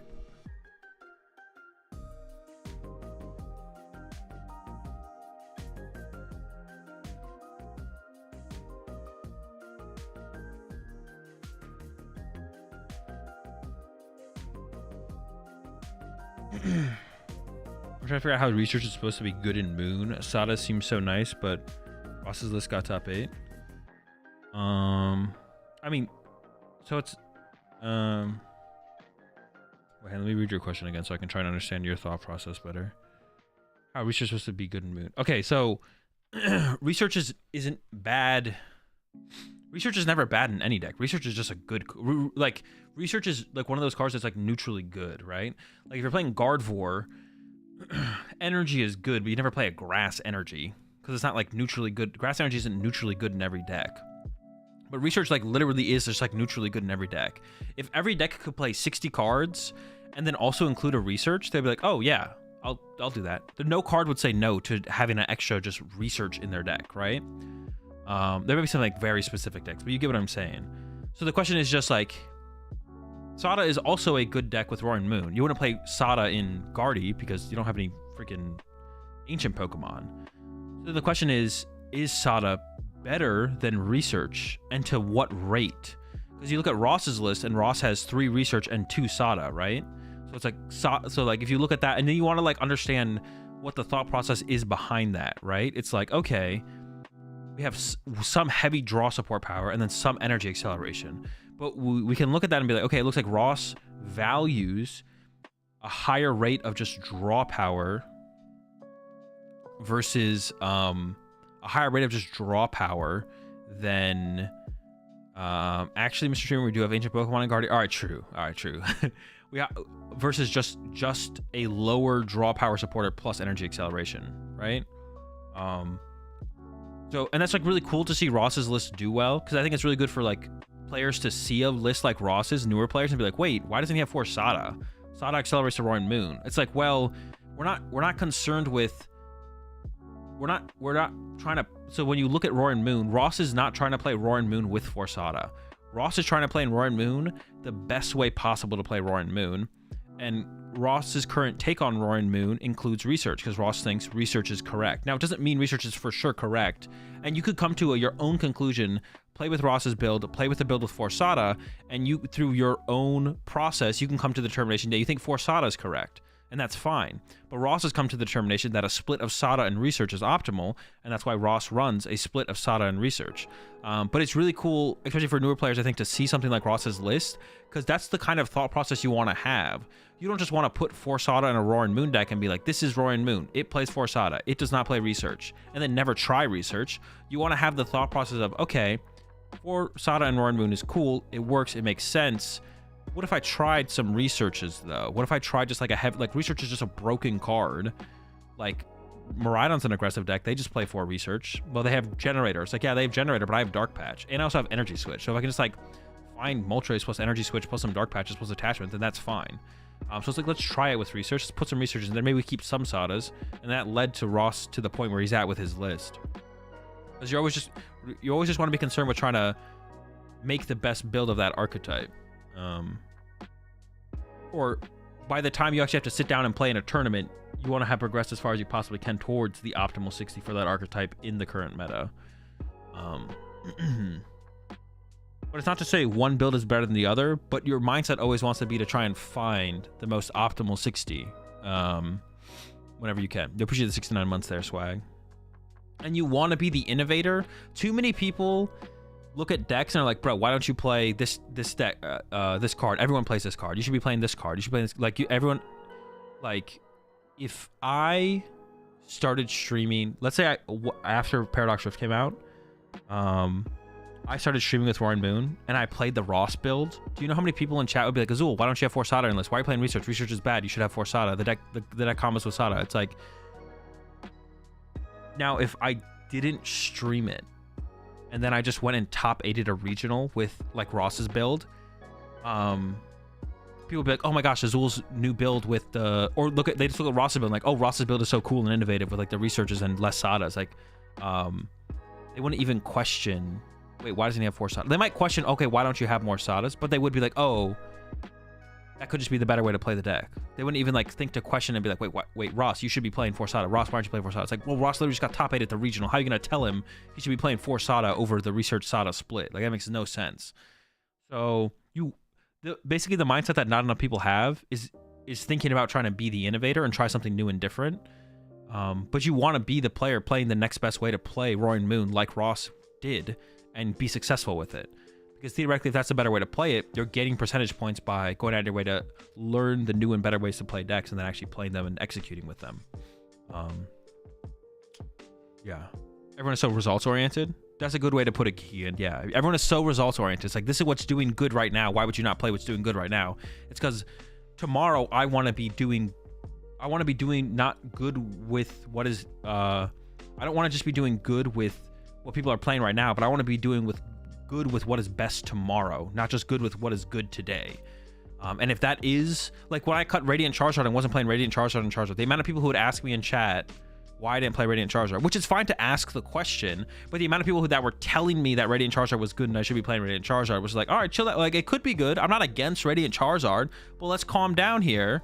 What if it's better without Radiant Charizard? We can't ever know that if we don't cut the Radiant Charizard. Because the big thing with Pokemon is if you play a good card in a deck, it's really hard to determine if that good card is not that as good as it is without it. Like, if I put, let's just say I put Forsada in Roaring Moon, Forsada will feel good, and it would be like, and it would be really hard for us to come to the conclusion. Like, if let's say we take, I'm trying to think of a good example for this. Let's say we take Roaring Moon and we play it with Forsada. It's like, oh, Forsada feels good. It feels great. Energy acceleration, yada yada, draws cards. Let's say we add, what is like a bad card in Roaring Moon that people have played? Let's say we cut Greninja. No, gotta be a better analogy than that.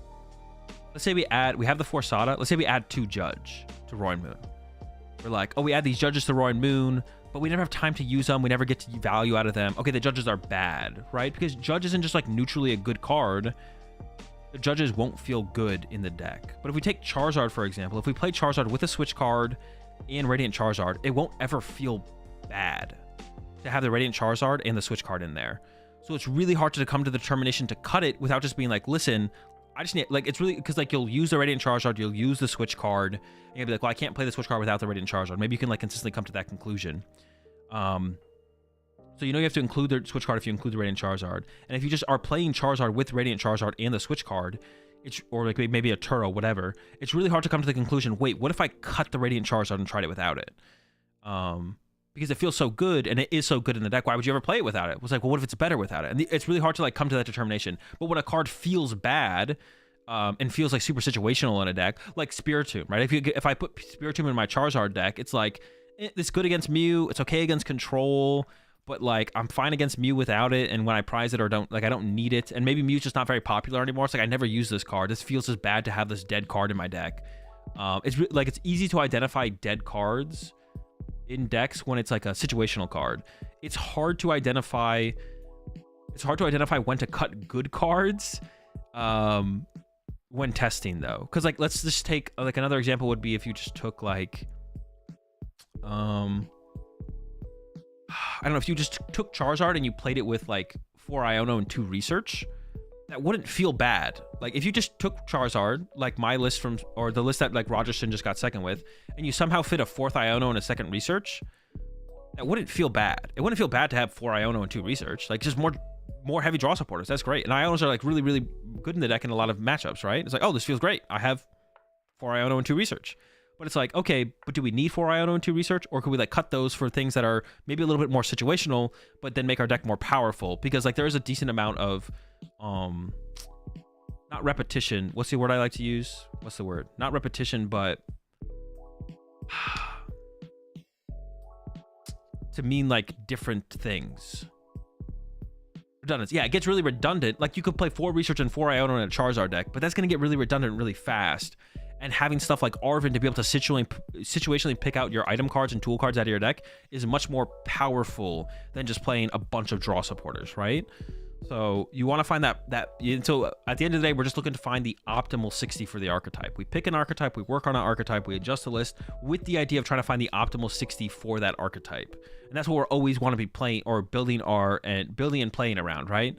And there can be like different archetypes to try and maximize, right? Like you could take Ross's build, which has no water energy, no lighting energy, and you're like, oh, I want to try and build the, I want to figure out the best way to play the Roaring Moon archetype without water or lighting energy. Or you could put Iron Hands in there or the water energy and be like, I want to build the best build of Roaring Moon with water energy or with lightning energy or with both.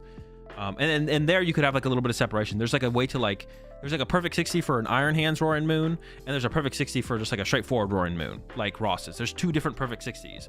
Now, you could also narrow that down further though to being like, there's just like a perfect 60 for a Roaring Moon that might include Iron Hands, or it might not include Iron Hands, or it might include water energy for Greninja, or it might not. And so far, the most successful build of Roaring Moon, if I'm not mistaken, is Ross's. Now, does that mean, but also, we don't want to go too far into that either. It doesn't mean Ross is right. It just means that is true, and we do want to take those results and put some weight behind them, but not to the point where it's like, oh, well, because Ross got top 8 and is the only person with top 8 with a Roaring Moon deck, then Ross is correct in the fact that we shouldn't play Greninja, we shouldn't be able to attack with Greninja, and we shouldn't be able to attack with Iron Hands. It should always just be the Research Sada build.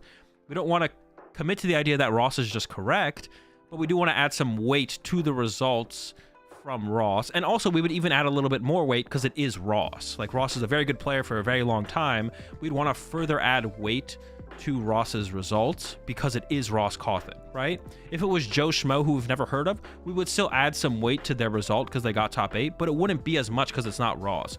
Because Pokemon is a game, and all card games are a game where we don't hold a person to a certain standard based on one result, but many results. So Joe Schmo getting a top 8 with a Roaring Moon does not mean the same thing as Ross Cawthon getting a top 8 with a Roaring Moon, and it shouldn't, because Ross has built up a reputation and shown a certain level of consistency and high level play in the Pokemon TCG. So anything that Ross does with this, even if it's the same archetype as what Joe Schmo plays, we should hold Ross's results to a higher standard than Joe Schmo's, because there's less of a chance that Ross got very fortunate in the tournament run, and there's a higher chance that Joe Schmo did. And even though that might not be true, because of how the variants that are included in a game like the Pokemon TCG, you want to hold that consistency to a higher standard. So we give Ross's results more credit than Joe Schmo. Now, if Joe Schmo does it again and again and again, now Joe Schmo isn't Joe Schmo, but it's, I don't know, whatever their real name is, instead of calling them Joe Schmo, right? Now they are Cawthon Ross, or whatever their name would be, right? But we call Ross Cawthon, and Joe Schmo, because we know who Ross Cawthon is, and we have no idea who Joe Schmo is. Joe Schmo's on the come up, just wait. That was like a really long answer, but I do like giving those. It also helps me, because like sometimes I don't actually haven't fully thought out these things before myself. So giving these long answers helps me fully think through these topics.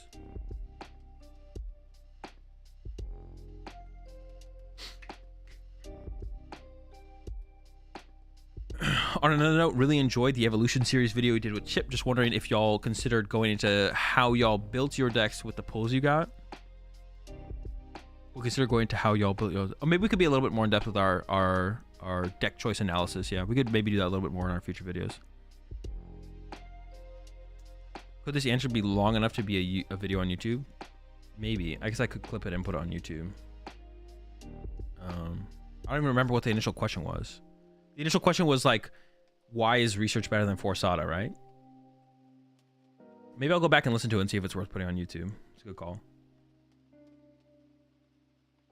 I feel people never give credit to the cards that all the topping lists didn't include, but the players might possibly wish they did include. Well, that's because you'll never know what those cards are, because we only see the cards that the players chose to play. Thoughts on Maximum Belt? I have no clue, to be honest. I'll just have to wait and see. What do you think of the... It's hard for... Maximum Belt being better than Prime Catcher would be a tough call. What do you think of the Bandai Nats going on today? Not having a stream seems dumb to miss out exposure on these newer games. I don't think Bandai cares about their game. They just like run the tournaments, but like I don't think they care about the growth of their game or anything like that. And I also think the inflated value of the prize cards is a bad sign for the game as well. Like that, in my head, that doesn't seem like a good thing. I could be wrong on that, but like looking at how much the the European nationals top cards sold for from One Piece. I was like, it's like, it's fine, but does this make sense? It's like not sustainable. And if that's like the economy in the game, is that like, that doesn't feel like a good thing. I could be like wrong on that take, but I like looked at that and I was like, this doesn't seem like a good thing. It seems like a bad thing. Like, it's good for the players in the moment to be able to sell their cards for thousands of dollars, but long term that feels weird. Yeah, long term that feels weird. I don't know. I appreciate that prime sub there, Pi. Welcome to the rep pack. We're all out of water, but we got plenty of wells. MTG has the same thing. My friend goes to tournaments expecting to win a card to sell. MTG has prize support as well, though, right? They have like cash prize. I mean, MTG we already know is in a bad spot. Also, I just don't think, I mean, One Piece isn't going to go anywhere because it doesn't seem like Bandai actually cares about the game. So like One Piece will be around for like another probably 2 years. I don't know, what was like the lifespan of Dragon Ball? And then like it'll die out. It'll start to die off, which is, I don't want that to happen, but like if Bandai doesn't care about trying to grow the game and make it bigger, they don't even have a stream at their US nationals. Like, that's crazy. They have a stream for European nationals. Yeah, if someone's not going to step up and like run a circuit for One Piece on like a major scale, then also it'd be hard for them too as well, because the promo cards are like such a big part of the prizing for that game. I mean, I doubt like if someone stepped up and wanted to run like big One Piece events, they'd be able to get access to promo cards to like do it for. I don't know though. I don't know what the system looks like, so.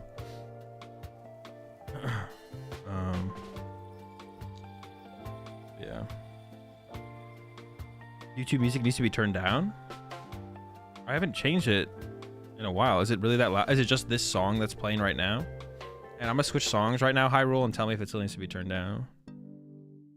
I haven't changed the YouTube music in literally since I started putting the lo-fi music on YouTube, so let me know if it still needs to be changed.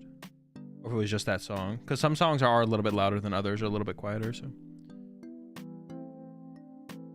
It's the same all stream. No, but not on Twitch, on YouTube. The music on Twitch and YouTube is different. The music on Twitch and YouTube is different. So let me know on the YouTube. Seems fine. Maybe a smidge loud. Okay, I can turn it down a little bit. Okay, how's that?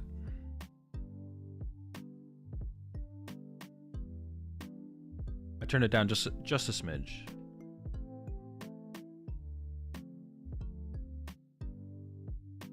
I appreciate it, Juan. Let's see what they're chatting about. What are they yapping about?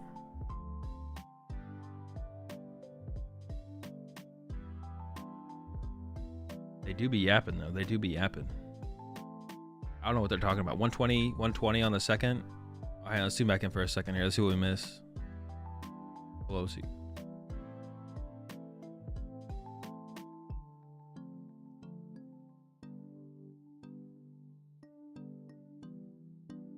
Yeah, I don't know.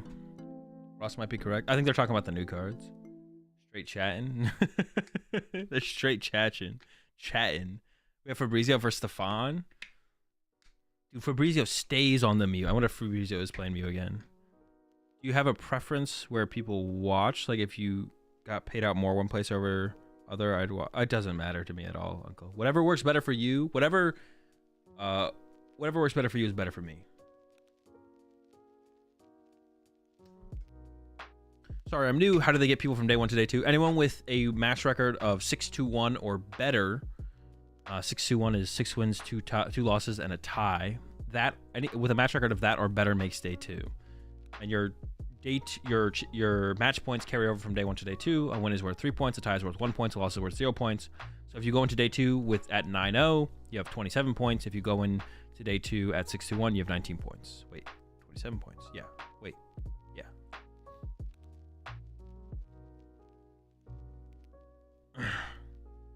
Would I ID round 9 in European regionals? No. Isn't 61 better than 504? Nope, it's the exact same thing. It's 19 match points. 19 match points is 19 match points. Have I ever gone 9-0 in day 1? Yeah. At Toronto. Wait, and also NAIC. I've done it twice now. Wait, someone said we had Yo, Robin's got the beard now too, bro. That's how I could like guarantee tell the difference between Robin and Philip. I mean, they look a little bit different, but because Philip had the beard and Robin didn't have the beard, but now Robin has the beard. Is there currently any advantage to being first seed in top cut? Nope, no advantage to being first seed in top cut. Although I would like to see them add that the higher seed gets to pick who goes first or second.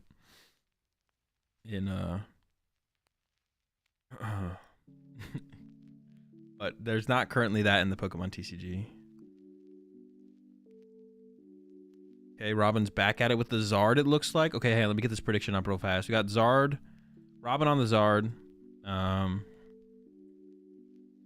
Prediction, start prediction, who will win? And I'll wait until we see what the player on the right is playing before I click start prediction. And you have 2 minutes to get your prediction in. It is Charizard versus Iono. It's a pretty good deck. It looks like Charizard Mirror, actually.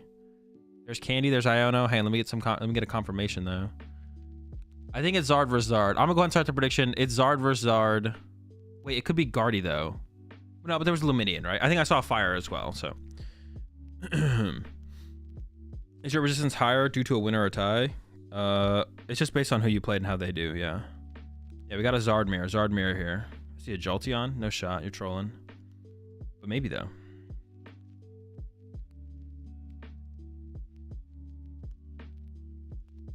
Alright, I wonder what both the players will be rocking as far as TM Devo goes. That'll be the big card, will be TM Devo. I saw the Lost City in there still from Robin. So Robin might still be playing like the Avery triple Lost City for the Guardy matchup. I believe the other player's name is Brad, right? Or am I trolling on that? Yeah, Brad. Brad does have the TM Devo. Oh, but it does. Yeah, Robin does have the Justify gloves. Okay.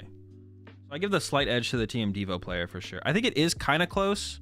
I think TM Devo is better overall for the mirror. But we'll see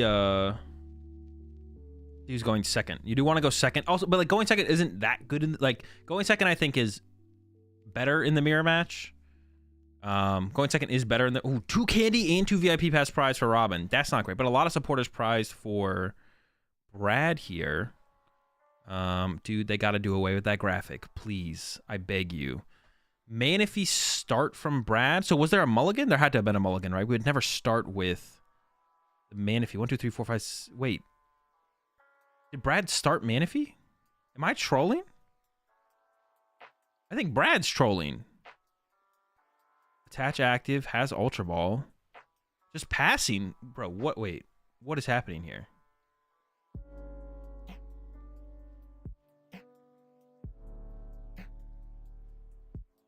What the heck? Wait, did the prediction go up or not? Did the prediction happen? So, wait, I can see by like reading. Okay, yeah, the prediction did go through. Okay. Thought it was Entei. Brad's going first. It doesn't matter if it's Entei. You're going first.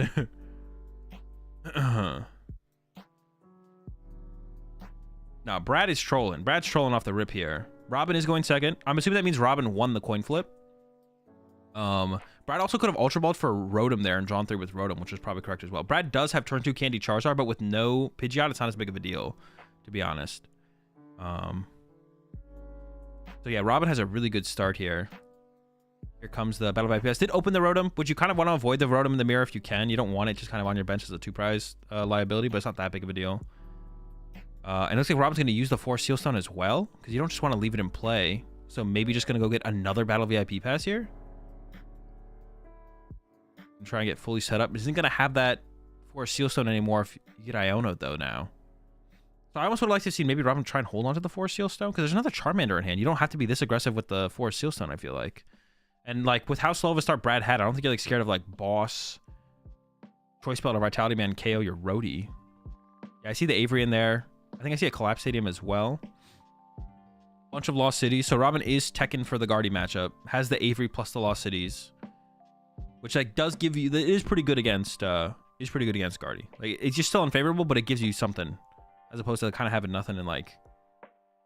Feels bad. Yeah, feels bad. Did Brad just pick up and read Arvin? I think so. But Brad maybe thought it wasn't an Arvin. Oh, there's 4 Charmander here for Robin. I actually don't like the 4th Charmander bench here, though. You want to try and get down double Pidgey. There's the Charmander bench. Double Pidgey's actually pretty good in the mirror match. Then leaves the Rotom in the active. So this does mean Brad could KO the Rotom here. Out of VIP past top deck. Not great. But Brad could go Candy Charizard KO the Rotom now. Because Robin chose to not retreat there.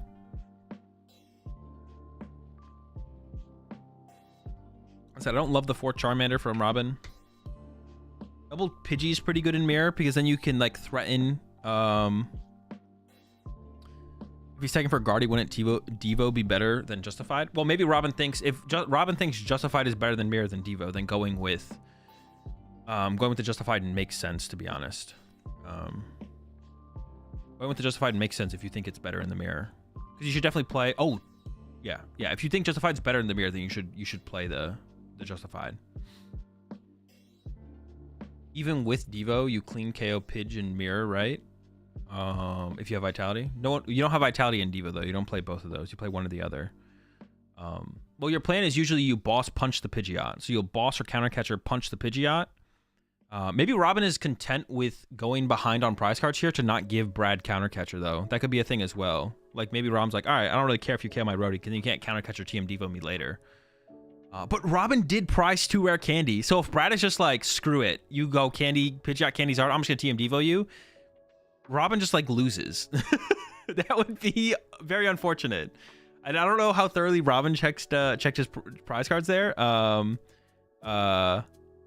think Robin just picked up the Zard deck. He had sleeved up since Sukar. That's also I think I saw a collapse in there. So at least Robin at least changed 1 card, which it looks like there was maybe a Lost City cut for a collapse. I think I saw a collapse in there. But that might be the only adjustment that Robin made from the Stuttgart build. Was it Stuttgart or Gdansk? I don't know why I have Gdansk on the mind, but I do. All right, Force and Level Ball coming out here for Brad. Wait, are we even gonna see? So Brad's gonna take this slower then and go get Rotom. So Brad's not going for the Candy Zard knockout here. Gonna take it slower. I believe this is gonna be a Roadie grab then. Yeah, Rotom. Sukart was the most recent. Gdansk is where he got top 4. Oh, I guess in my head, I guess I didn't even think about him playing at Sukart. I only remembered him his top 8. Level Ball coming in here as well, so another Charmander on the way. No, going for the Charmeleon, but this can't be correct. What if you get boss KO'd? V-Star. Wait, we're using our... Well, I guess using our V-Star makes sense. Otherwise, we're just going to get... So we're going to bench a Charmander or vault a Charmeleon? Okay, we get Artisan. I mean, that's... We just need to get a Charmander, so getting Artisan is fine. I guess like giving it to Robin doesn't really matter. Now you can maybe get 2 use out of it. But you have to grab a second Charmander here. So once again, you're not even close to having Pidgey. Pidgeot set up here as Brad. Yeah, I do not like the way that Brad played this at all. Like, we should have just like committed the Ultra Ball in that first turn of the game and just put down Rotom and drew 3 off the Ripidie. But now our second turn here is so bad. Yeah, our turn 2 here from Brad is just so bad. It's such a bad turn. We have like nothing. But if we just Ultra Balled for Rotom turn 1 as Brad, we'd have had +3 and now another +3. Yeah, I don't like this at all. I don't like this at all from Brad. I think we're gonna evolve to the Million at least though. Wait, but why would we get Million instead of a Pidgey? We should have got Pidgey instead. Wait, we're not gonna evolve to the Charmeleon, bro. Oh, my nose was itchy and I felt like I had to sneeze, but then I didn't. What? Why are we not even evolving to the Charmeleon, bro? Get a Pidgey then. Where's our Pidge? I don't like this. That's a lot of energy in Robin's hand. That's a 4 energy in Robin's hand. Hopefully there's some energy in the deck. Here we go, Candy Charizard. Okay, there's 3 in there. All right, we got plenty. 4. We'd even take one out of the deck if we wanted. And the question is, like, what should Robin even do here? Didn't have the Candy Pidge, only has the Candy Zard. Or it's possible that Robin's playing this slower because there's 2 candies prized. So Robin maybe has Candy Pidgeot, Candy Charizard in hand and chose not to do it. I can't really tell. Chose not to do it because there's 2 candy prized. That hand is like literally might just be all energy though. Robin's debating like thinning out the deck here versus just playing energy out of hand. Because if you keep top decking energy, then all of a sudden the next Charizard can't function. But I kind of like the energy getting thinned out here from Robin, actually, to be honest. I think Robin should take an energy there and just attach one from hand to one of the Charmanders.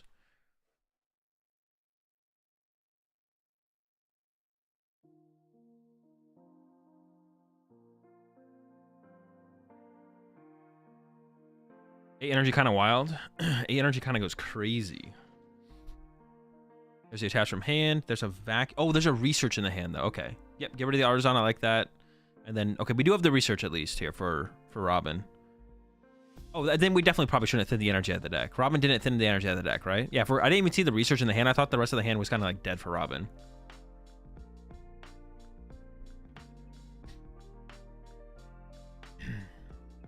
There's a retreat. Has a collapse as well, so we could see collapse to get rid of the Rotom immediately before it gets gusted for 2. Is that a collapse? I can't actually tell. I think it is. I mean, it looks like it to me, but it's a gold card, so I can never know for sure. Yeah, cool. Collapsed. And get rid of the Rotom. Just don't have it be a liability for later. Has Pidgeot, has Charizard, has Arven for candy next turn. And there's the knockout. No candy from this draw here. I definitely don't think we'll see Brad go for the TM Devo this turn, even if they have access to it. But I think the hand's just dead here for Brad. Yeah, I think the hand's just dead. Didn't evolve the Charmeleon last turn. I think it's gonna have to be a Roadie here. Actually, an interesting play here with this many energy down could be to boss up a Charmander, but that's I don't know if that's worth it. See what Brad goes for here. But yeah, there's no. Oh wait, no, there is an Ultra Ball, but Candy and Zard here is so weak. Maybe it'll work though. You could grab the Choice Belt. We're still so far from our Pidgeot. We're still so far from our Pidgeot here as Brad, and that's like that's how you like play the game is the Pidgeot. So, but is eyeing up that rare candy, and then could grab that Choice Belt as well, and then Ultra Ball that away. Is going for the TM Devo, but we don't TM Devo here, do we? Yeah, using TM Devo here is not very good, but maybe we have enough other cards to Ultra Ball the hand. But you have to keep the boss around, so it's like Ultra Ball away, Pidgeot and Fire, and then you have a dead hand. You have boss. No, you can't get rid of boss. If you get rid of boss, you can't use the TM Devo efficiently. Okay. This is good. This is good. Charizard, Candy Charizard, 2 energy active. Yep, it's happening. Maybe even get the 3rd energy just to thin out of the deck and put on the Charmeleon. That's like not that bad. Although maybe one of Robin's focuses should maybe be to go chase the Charmeleon as well. We'll see here though. There's a Candy, Charizard. It's gonna be 2 or 3. It seems fine. I'm gonna grab 3 here. 2 on the active, and then I went to the Charmeleon. Seems fine to be honest. I think it seems like Brad is what? Dude, the Melian is becoming a Charizard before the Charmander is. That can't be correct, right? Well, I guess if you have 2 energy left in the deck, then like you'd evolve the Charmeleon and you get the energy out of the deck that way. But is there 2 energy left? Okay, if there's 2 energy left in the deck, I guess it's fine, to be honest. Because the Charmeleon's going to become a Charizard before the Charmander does. So now you can use Charmander to hit for 30 or retreat it. And then if there is 2 energy in the deck, then the Charmeleon becomes a Charizard, which then searches your deck for 2 more energy, and then it's fine, I guess. All right.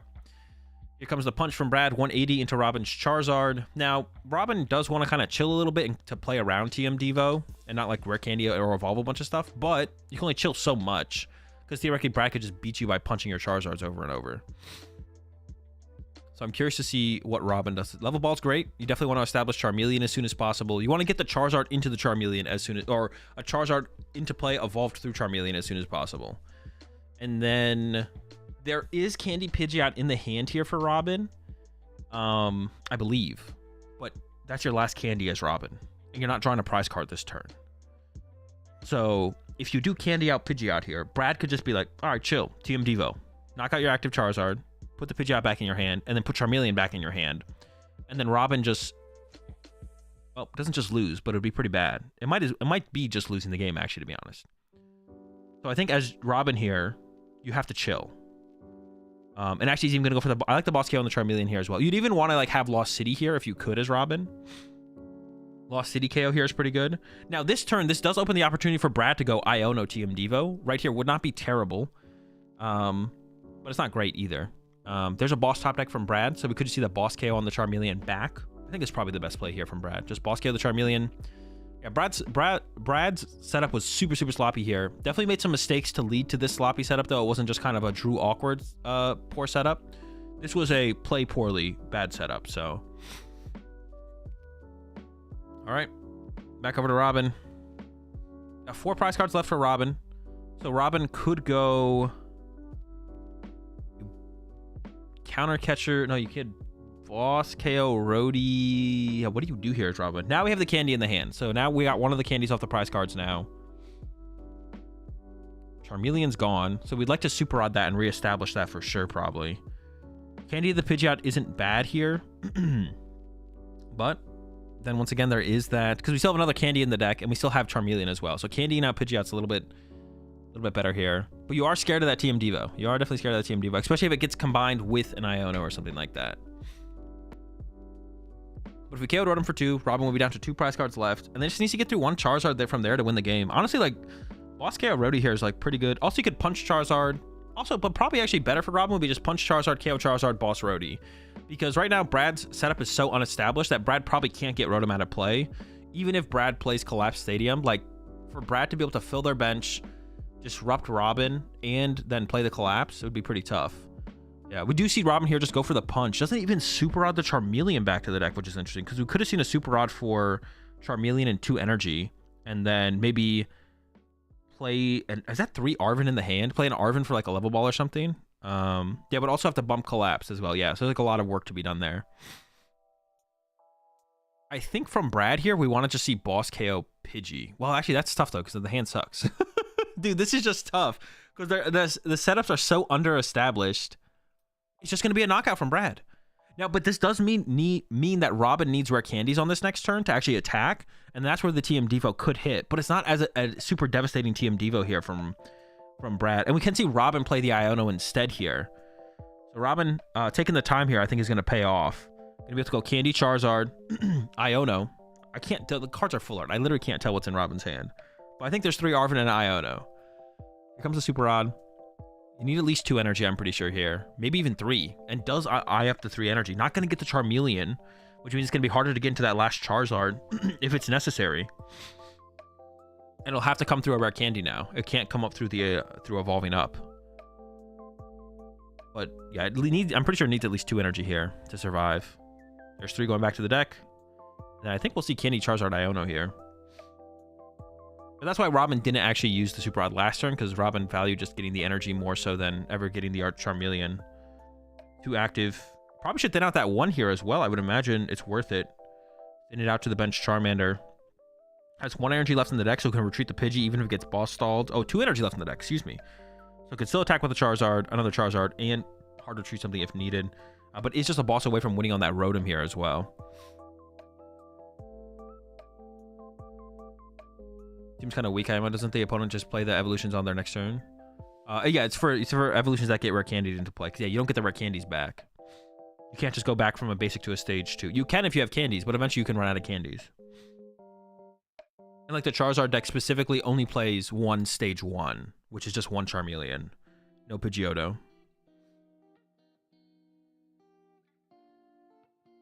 All right, here we go. 4 for Robin, only 3 for Brad. Lost the TM Devo as well. No more TM Devo. Robin's side has the Lost City. Go ahead and throws it out there. I don't think it could get theoretically punished, I guess, but pretty unlikely. Brad would need to have like research into fill the bench and then collapse away the Rotom. There is the boss in hand there, I believe, as well for Robin to have the boss on the Rotom next turn. Countercatcher Pidgey in the hand here for Brad. Actually, the countercatcher on the Pidgey here. Countercatcher on Pidgey. This is big. Robin doesn't actually have the Pidgeot out. Countercatcher it. Bring up the Pidge. What are we debating here? It's your only out. Okay. I'm here, Pidgey. Yeah, this is not great. Robin's hand actually doesn't answer this situation. Actually, maybe Robin shouldn't have put that energy. Oh, okay. I was like, how is Brad doing that? But it's the... Yeah, maybe Robin shouldn't have put that energy on the Charmander the more I think about it, because if you need another Charizard, you'll be able to accelerate the energy that way. Drawing back into it isn't great, of course. There's an Iono in hand for Robin. This is interesting, because if Robin takes another knockout, then all of a sudden Brad can return 1-hit KO a Charizard. So we could see Robin go boss the Rotom this turn and Iono. I don't know how you play this actually as Robin. This is actually awkward. There's 1 energy in deck, though. There's 2 energy in deck. We have 2 energy in deck left. But I feel like Robin actually maybe shouldn't have accelerated that energy to the Charmander because of this possibility. Thinking about it a little bit more now, it's like, we'd rather just have more energy in the deck. You don't want to draw into the energy either from Robin's Iono last turn. Just pass back to Brad. Yo, wait, this is getting close. Now, Brad can't afford to draw a prize card. If Brad draws a prize card, Brad does lose to Justified Gloves. So I feel like this turn, Brad should go for the TM Devo. TM Devo, plus bench a Charmander, and then next turn look for Candy Charizard plus Iono or something like that. Yeah, I like the TM Devo. Yeah, because if you take a knockout here, you lose to Justified Gloves. Now, Brad doesn't know. Maybe he doesn't know for sure that Robin plays Justified. I don't think Robin has shown Brad the Justified yet. Eyeing up Super Rod and TM Devo, it looked like. I was thinking we'd maybe get like TM Devo plus an Ultra Ball here. But we might need some energy recovery. There's the, okay, Ultra Ball plus TM Devo. It's happening. The comeback for Brad is possible. I don't know if Robin should have just passing there feels weird from Robin, though, to be honest, because what are you waiting for? Brad can draw 3 cards every turn with Rotom. So what is Robin waiting for by passing? How does Brad break the stamina without just automatically losing? You can TM Devo this turn, then the Charizard's gone, and then you go Iono attack and hope that Robin doesn't have Candy Charizard. Would be, like, ideal.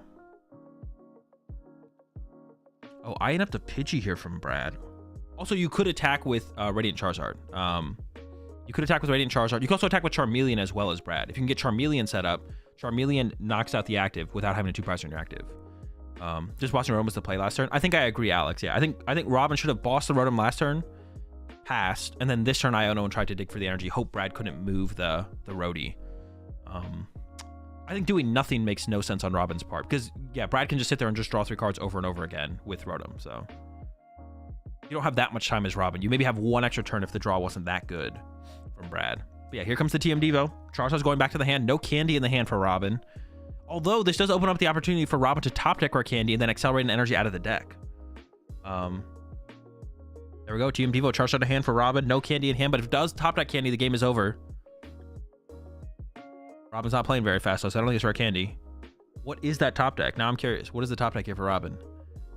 And now what does Robin do? Now do we see the boss on the Rhodey and then pass? See, the deck gets really awkward when you don't have Pidgeot established. I think it's another Zard. The boss was already in the hand. There's still an Iono in the hand.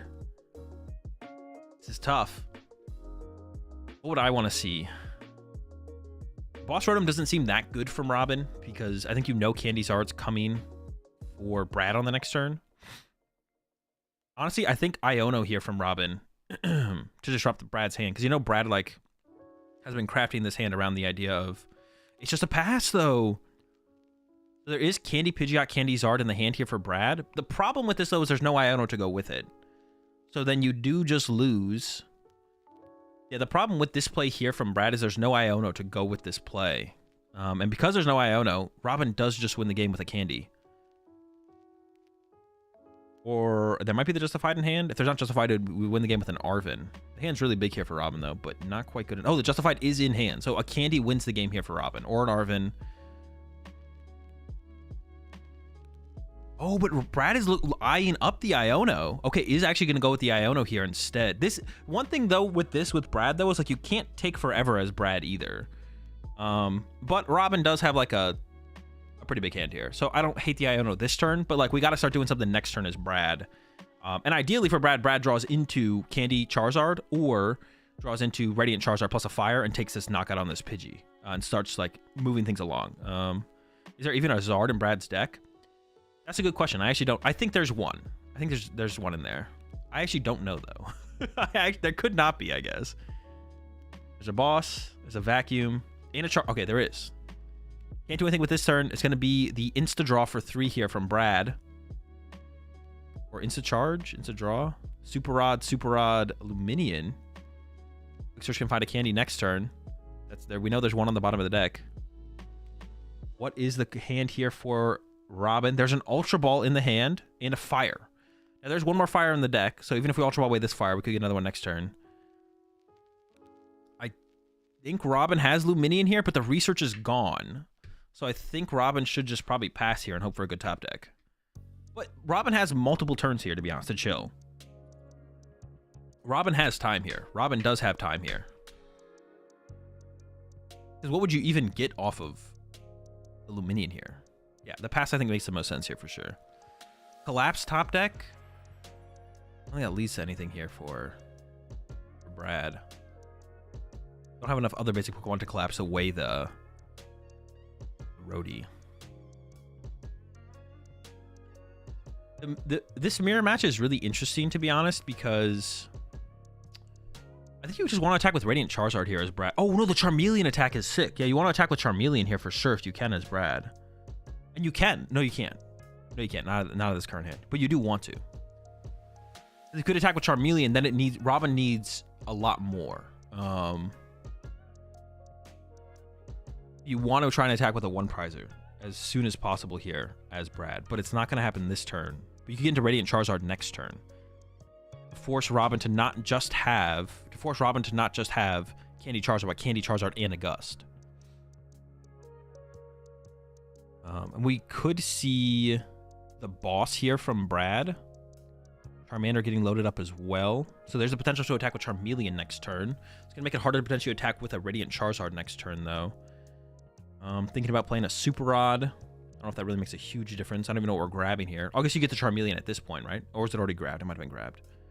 Just 2 fires. That seems pretty good as well. Can't go wrong with a couple fire energy. Probably don't want... Well, you could get the Charmander to collapse. Well, if you're taking this prize card, collapsing away your Rotom doesn't do anything. So to be honest, I actually don't like that Charmander grab there because it doesn't lead to anything. I guess it could lead to another Charizard, but that shouldn't be a big deal. Yeah, I don't like the Charmander grab there because it doesn't lead to anything.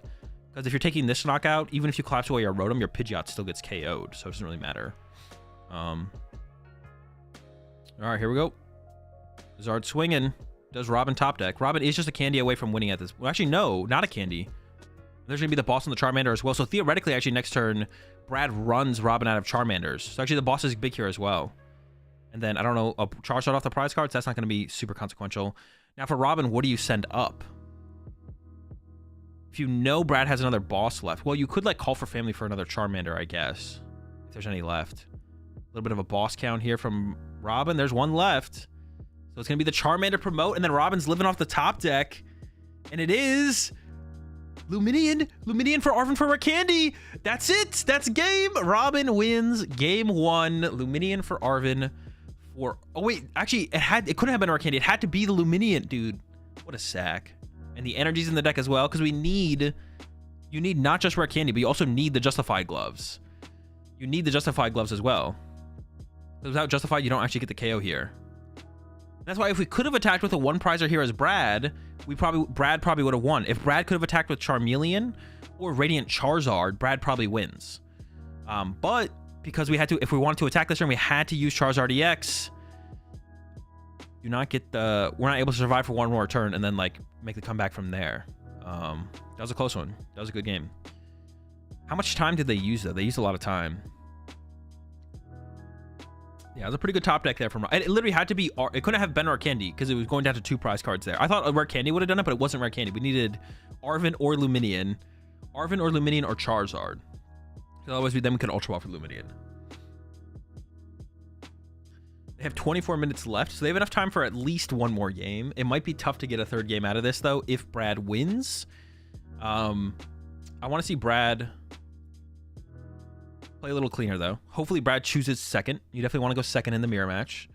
It's close, but I think going 2nd is correct. It doesn't give you like that big of an advantage to go 2nd, but because like if they go 1st and get like a turn 2 Candy Zard and just take a 1st prize card, that's still pretty good for them. Especially for Robin, because Robin plays the Justified Gloves. Whereas like the TM Devo build is like a little bit more content with playing more slowly. Justified definitely doesn't mind drawing that 1st. I actually think with like TM Devo, you almost don't even want to draw that 1st prize card unless it's like a really good knockout. But yeah, I feel like you just want to not take the knockout sometimes. I never liked Charizard mirrors, always go so long. Yeah, it can go a little while to be honest. You appreciate that gifted there, Tommy. Over to Abra. Into the Rat Pack, Abra. We're all out of fish, but we got plenty of cheese. All right, the first big thing here is, did Brad choose 2nd? And then hopefully Brad has a cleaner... Well, I want Brad to have a cleaner start, but I want Brad to play... Oh, double Charmander on Robin's side and the Forest Seal Stone. And then for Brad, triple fire energy. And Robin's got a pretty good start here. Robin does have a pretty good start. Well, the hand, actually, the follow-up is just an Iono and Prey. But you could grab, like for Robin, you could grab that Roadie and draw with Rotom off the rip. There's no Force Seal Stone in the deck, so the Roadie's not as good. But yeah, Brad Price triple fire. That's not good either. Who gets the points if it's a tie? The people who predicted tie. Yeah, tie was a choice on the prediction.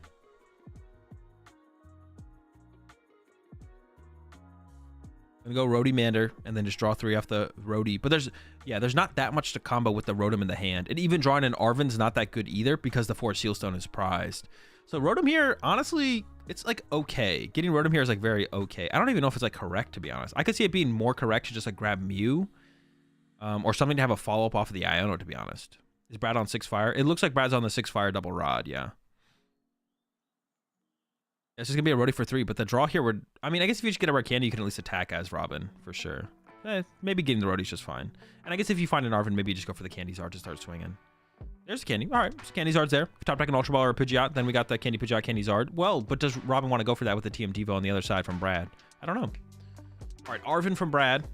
Brad is going to have a pretty good start here. Can get the Battle VIP pass. Has the Force Seal Stone not prized.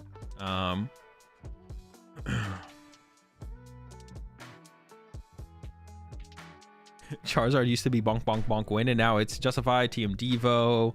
But what if Iono? Yada, yada, yada. True.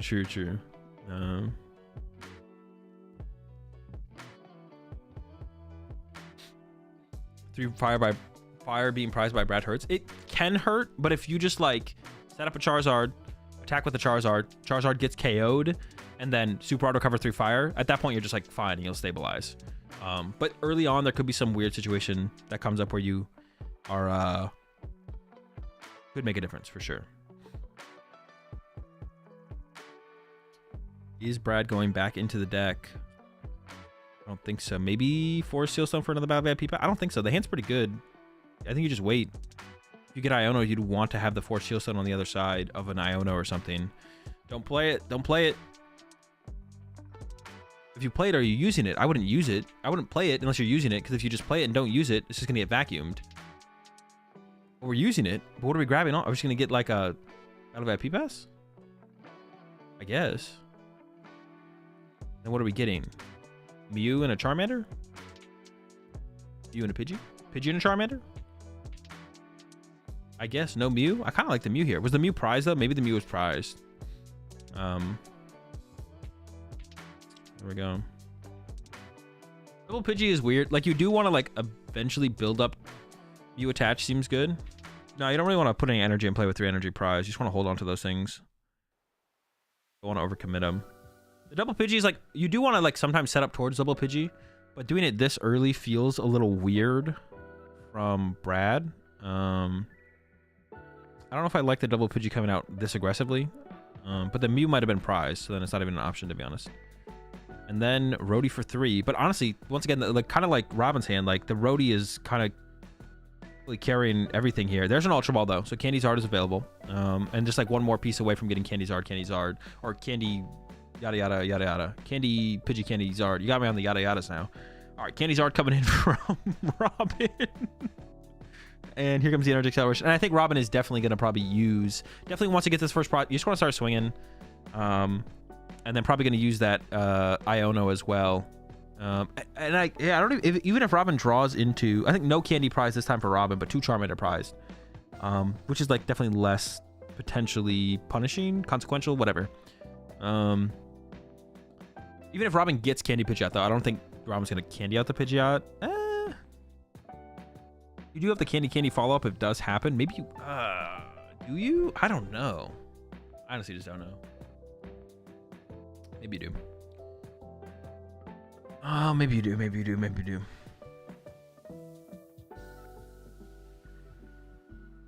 For the Force Seal Stone, just thinning out the deck here. And then here comes the Iono. I would have liked to have seen Brad just hold the Force Seal Stone, and then if he gets shuffled back to the deck, now if you draw into Arven, you can Arven for Candy Force Seal Stone. I don't love that aggressive Force Seal Stone use, because like Sure, you grab it and you put it in your hand. You don't want to put it in play because it could get vacuumed. Like, and then Robin had the vacuum right there. But like, now if you draw into an Arven is so much weaker now. That just seems, but that's a pretty good draw. That was a pretty good draw from Brad. Okay, that was pretty good. That is Candy Ultra Ball Arven, which is Candy Pidgeot, Candy Charizard. And now Brad has seen the Justified Glove, so you should know that Robin does not have TM Devo. Now, do you know that for sure? Not really, but you should make that judgment call that your opponent, if they only play one of them, they probably only play TM Devo or Justified. And if they play both, bro, they got it. They're super tech for the mirror, whatever, you beat me. Like, just be okay with that. Yeah, just like, all right, you got me. You play both, whatever.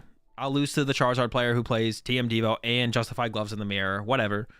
We go next. Yeah, at this point, Brad should be playing as if there's only Justified in Robin's deck and just go all out with the candies. Don't play super scared of like anything. Follow-up hand here from Robin is pretty mid, but has some options. At least has the Iono. Think about benching the Jirachi. The bench space, this isn't too consequential. Well, I don't know. Now you don't have room for like Luminion and Mew and another Charmander. I don't know if I love that from Robin. Is playing it with the idea of like, if I get Iono'd here, do I want this in my deck? No, not really. Okay, I guess I'll bench it. Because it kind of sucks to have in the deck. All right, Mander push from Brad here. And like I said, we do have the Candy Charizard Candy. Ooh, we could boss KO the Charmeleon. Can we boss KO the Charmeleon? That'd be a pretty good play. KO Charmeleon at some point is going to be pretty good here from Brad. Hopefully don't evolve the active Charmander. All right, good. And like I said, I think we have Candy Charizard, Candy Pidgeot in the hand here for Brad.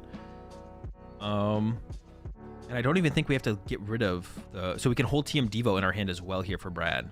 So this is actually looking pretty good for Brad. Brad can go punch this Charizard, threaten TM Devo next turn. Then Robin has to evolve the bench Charizard, and then Brad can go, okay, boss punch your bench Charizard, and then threaten the TM Devo KO on both Charizards. And then, honestly, Robin might just lose to that because Robin probably double Charmander. So we'll see. Here comes the Ultra Ball. Have the Pidgeot, Candy the Pidgeot, and then go search out a... Wait, do we have Candy Pidgeot, Candy Charizard in hand? I thought we did, but now I'm like kind of second-guessing myself here. Brad went for the Pidgeot, so I'm just going to go ahead and say yes. But I actually don't know. Yes. Candy Pidgeot. Boom. Here comes the Pidgeot. Get ourselves a Charizard. Candy Charizard. Load up 2 on the active. I don't think I would load up that 3rd on that bench Charmeleon for the current board state that Brad is in. I think I would only load up 2 energy on my active here, and I would just hold that energy in the deck. Yeah, don't get the candy. That'd be 2 candies. You can't candy into a candy, and even if you could, if you candied into a candy, I don't think a candy would be very useful. So Brad does a quick second check. I've almost made that mistake myself where it's like, okay, I know I need a candy or a Charizard, and I go to get one, and then I check my hand. I'm like, oh, wait, I know I need the other one. And here we go. Do not take the 3rd energy, though. I think the 3rd energy should just sit in the deck here for this situation. We'll see, though. They could grab the 3rd energy. I think I would... Oh, they do go for it onto the Charmander. Now, they do have a switch in the deck still. Now, Robin could soul read Brad here and just go boss, roadie, pass, and then Brad would go switch. And then if Brad doesn't get a KO that turn, Robin could go boss your Rotom, pass. So maybe Robin has the soul read here and just like goes all in on it. But I think what we might see here from Robin would be boss KO Charmeleon if that is available to Robin. And that's why I didn't really like the energy attachment there to your Charmeleon, because you kind of know your Charmeleon's going down on this next turn. Well, you don't know for sure, but you know Robin probably wants to do that if Robin has the flexibility to do that play. So all right, okay, Robin's got some stuff here. Has Candy Pidgeot, has another Charizard. That's what you do want to get to. You do want to get a Charizard evolved up through the... You do want to get a Charizard evolved up through Charmeleon. Now, there's an Iono in the hand here as well for Robin, but will Robin play the Iono? I'm actually not sure. We could go Candy Pidgeot, evolve to Charizard, boss KO Charmeleon. I feel like that's what we might see here from Robin. But I'm curious to see what Robin goes for. We could just see the Iono and then use your quick search after that, but that Iono seems like a little bit... You're not getting a ton of value out of it. Like, you don't need anything else this turn as Robin, so what are you gaining from this Iono? I guess I could just punch their active and just set up more Charizards. We have no Charmanders in the deck anyways. The quick search comes out immediately. Like I said, I think we're going to see a boss here on that Charmeleon. And you'd love to Lost City the Charmeleon here as well. If Robin had a Lost City here or had boss and then could get Lost City, you'd want to do that for sure as Robin. Lost City and the Charmeleon is a really good play in the mirror match. That's why it kind of sucks to like not play the Lost City potentially, but really, really good play in the mirror match is Lost City your opponent's Charmeleon, especially when you play the TM Devo. So that way they can't establish a Charizard ever through Charmeleon. And even once you start to hit him with Iono, it becomes harder for them to like reestablish a Charizard. Easier for them to get a Charizard into play if they already have a Charmeleon in play than if not. So.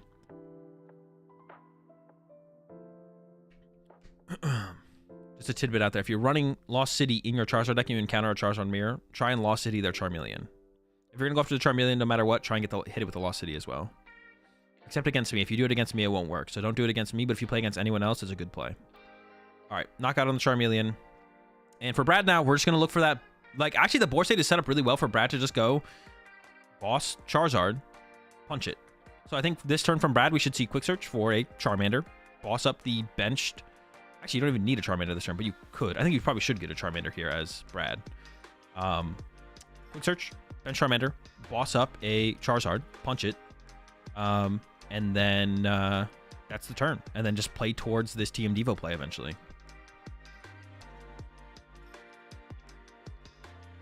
I heard some people say that TM Devo is good for Lost Box Tina. Like against it, it's like okay, it's not that good. It's not that good. It's like very mid. You can like set up some weird plays where you can like punch the Tina V-Stars. No, in it. Oh yeah, TM Devo is good in Lost Box Tina if you want to tech for Charizard. Yeah. Yeah. Honestly, the more I'm like thinking about it, maybe you could set up some weird checkmates board states against Tina with TM Devo, to be honest. Yep. There's a boss on the Charizard. I don't even know if Robin has another Charmander yet. So it's possible Robin just loses to TM Devo on this next turn. Or not 100% loses, but is in a really bad spot. We'll see. We'll see. Robin's drawing for turn. Fire. Oh, did get a Charmander. Okay, that's big. But once again, Robin doesn't really want to Iono Brad. Because Brad's been kind of living off of Quick Search turn to turn. So all you would do by Ionoing Brad is like probably be helping Brad by playing the Iono. For some reason, Robin is considering not benching Charmander. Like if you do bench Charmander here, Brad could go boss KO Charmander. And then next turn TM Devo and board wipe you. Once again, as Robin, I don't think you want to play this Iono. Because like you know Brad's living off of Quick Search every single turn. So if you Iono them, potentially Brad can have like a much more powerful turn. Here comes a Quick Search from Robin. Once again, don't want to Iono. But what do you get here as Robin? You could boss KO the Charmander. That seems okay. You could just punch the active. The Iono is really, really good here for Brad. I think you should definitely try and avoid playing the Iono here as Robin. I don't like this because that's 6 new cards for Brad. That's 6 new cards. What can you even get here off this Iono that's that good for Robin? Well, yeah, what could Robin even draw into here that's that good? That the Quick Search doesn't already like kind of give Robin? I don't think there really is anything, to be honest. I don't think there really is anything here for Robin to get. Like, what can you get off this that's that good? Well, I guess it like... I don't know, that's tough. Because like Robin could have just gotten Rare Candy off of Quick Search and then swung. But I guess you have to reestablish your board if you get TM. Maybe Robin's thinking, okay, what if I get... No, but this like... This makes it more likely that Brad has Iono TM Devo. Whereas previously, I don't think Brad would have had Iono TM Devo. I don't know, that feels rough. The 4 new cards for Robin does not feel worth it to give Brad 6 new cards. Like I said, you pretty much know Brad's living off of the Ionos. It doesn't feel good. It doesn't feel good, man. It doesn't feel good to give Brad 6 new cards. It doesn't feel good. I feel like we should have, like Robin, if Robin could have like stockpiled the hand to respond to TM Devo, by going like Candy Iono on his side, on Robin's side, that might have been the better play. But I feel like this just gives so much potential for Brad's next couple turns here by playing the Iono now. I'm curious to see what Brad does here though. Brad could boss KO the Charmander. And then try and trap Robin out of Charizards on the next turn by TM Devoing them. Or you could just boss punch the Pidgeot and be like... Actually, to be honest, on Brad's side, I kind of like boss punch Pidgeot better. And then maybe go for the TM Devo on the following turn. Because Robin won't be able to candy that Charmander into a Charizard next turn. So you know Robin is waiting to respond to the Charmander getting boss KO'd. And Robin is maybe even like tempting Brad by attaching an energy there too. It's like, hey, boss KO this Charmander, you get an energy as well. I think I would like to see Brad actually just boss punch the Pidgeot here. I think that's what I would like to see. And then you draw 3 prize cards, so you're not getting KO'd quite yet. I think that's what I'd like to see there. We'll see. Brad's got some choices to make here. has another Charizard in hand, but once again doesn't have energy. That's actually something, and actually that's, well, we see Brad's side of the field, and Robin doesn't, of course. That's one thing we know about Brad's side of the field is, and actually that energy on the Brad losing that energy, accelerating that energy to the Charmander on that previous turn, could get really, really punished here. Because now, if Brad just chooses to not TM Devo this turn, then it ends up in a situation where I don't think you want to TM Devo this turn as Brad either. I don't think you should TM Devo this turn. But it looks like Brad is gearing up for the TM Devo. But then Brad doesn't even have an out to use an energy in a different way, or doesn't have an energy to use with TM Devo once this Zard goes down. I think I would like to have definitely seen Brad take one more turn before the TM Devo, but Brad maybe can't afford to take that turn because of that energy being in the discard pile now. And we see Brad even going to like line up a Super Rod here off this quick search. Could go for the counter catcher here though, and counter catcher KO the Charmander would be a thing. I don't know how much I like it, or just counter catcher punch the Pidgeot. See what Brad goes for. Could also just grab Arven for next turn. Or I guess you could just get the Arven next turn by using Arven. By like, you can quick search for Arven next turn. There's a TM Devo. I think Brad's gonna go for the TM Devo here. I don't think I like the TM Devo here. I think it's too early to TM Devo. I think this is too early for the TM Devo play. I think you need to take your time. You need to take your time. Well, I mean, the way Brad's played it, I don't know if you can actually take your time anymore. I think maybe you have to go to the TM Devo play, to be honest. But yeah, I don't think the TM Devo play here is actually that good. Here comes an Ultra Ball as well. I don't even know what's getting grabbed here though. Yeah, what do you even grab? Do you even need to play this Ultra Ball? I guess you grab Charizard. That's kind of chill. Wait, can't do that. That's not quick search. Brad was lining up a Super Rod. Grabs. What is that? Wait, whoa. No! Brad doesn't know, bro. Brad doesn't know. No! Oh, no! You can't quick search twice. No! Oh my gosh.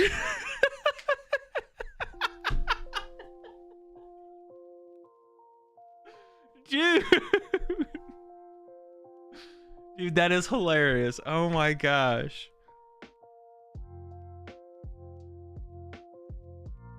All right. The TM Devo play is like the only play here for Brad. Yeah, Brad, maybe Brad just doesn't know. I mean, it's not often that you set up double Pidgeot, so like Brad literally might just not know that you can't use double quick search. Judges, where you at? No, they caught it. Robin literally caught it. Was like, no, you can't do that. All right, this is not looking good for Brad at all. Here comes the TM Devo, but Robin does have Candy Charizard in hand, but maybe actually... Oh. There we go, cleaning those up.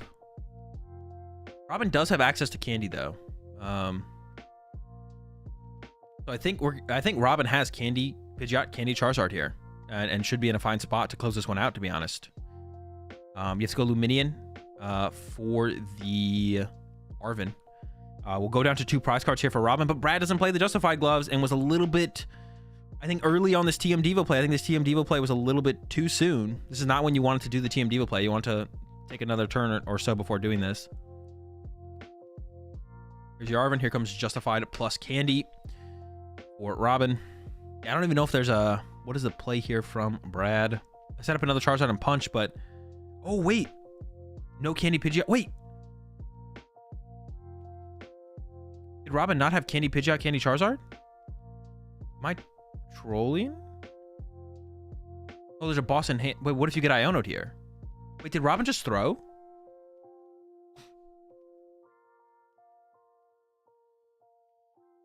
Robin had Candy Pidgeot, Candy Charizard, right? I think Robin just threw there. Because now if you get Iono'd here, that's actually a pretty big mistake there from Robin. Because now if you get Iono'd, you don't have Quick Search to win the game. So Brad needs Iono and could go Iono, Candy Zard, pray you don't find. You're Justified. Yeah, definitely a big mistake there from Robin for sure. Now, like, Brad could even have Iono plus Punch with Radzard, and then Robin might not be able to get around it. Yeah, that's a pretty big mistake there from Robin. All right, but Brad doesn't have an Iono in hand, so push up Pidgeot, please. Okay. Maybe that is correct. Maybe that might be correct, to be honest. That might be correct. So I think we just see quick search for Iono, play Iono here from Brad. I think that's the correct sequence here. It's just quick search for Iono, play Iono. Switch in hand. Oh, that is true. Brad does have switch in hand. But what are you finding off this? I guess you could have found something with the top deck combo. Yeah. Oh, you could get the Radzard this way. Ultra Ball? Oh, the Super Rod's big as well. The Super Rod. Oh, there's the Ultra Ball for the Radzard. So you could go Ultra Ball for Radzard. But the thing is, then you play your switch. But then you could candy. Okay, it goes for the Super Rod here. So we're going to see Super Rod recover Charizard. I would like to see just like Charizard and Brad has Iono in hand. No, there's no Iono in hand. 2 energy and a Charizard seems good to me. Yeah, I would like to see 2 energy and a Charizard. But Brad's thinking about like a Charmander or maybe even a Charmeleon. I don't even know, what do we need Charmander for? If we have Radiant Charizard as another attacker, I don't think we ever need a Charmander. Yeah, I don't like this. 3 energy seems a little bit better. But honestly, 2 energy and a Charizard. We need to find a Candy Charizard play here. I don't think you ever counter catcher here as Brad either, do you? Yeah, honestly, the way this... I think Brad should have gone for the Radiant Charizard play. I think Brad should have gone, get Ultra Ball for Radiant Charizard, attach to Radiant Charizard, switch into Radiant Charizard, Pidgeot for Iono, play Iono, and then next turn, try and find Candy Charizard, retreat the Radiant Charizard to Charizard, KO the Charizard. Yeah, I think that, yeah, that was a bad sequence there from Brad. Brad should have gone Ultra Ball for Radzard, attach, switch into it, quick search for Iono, play Iono. And then next turn, try and get Candy Zard, KO Charizard. 1 minute left. Counter catcher KO Rotom with Radzard is pretty good. Yeah, but it's so much to get. Like, it is possible, but it's not likely. The other play was just guaranteed and definitely should have been what we go for here. Brad can switch into a Pidgeot this turn. Okay, switch into Pidgeot. Can't double quick search would be crazy. Attaches to the Charmander. I think he wants a Mander to collapse the Rotom. Oh, that's fair, actually. I didn't actually think about that, to be honest. We could get the collapse on the Roadie, which would remove the win condition away from Robin, but...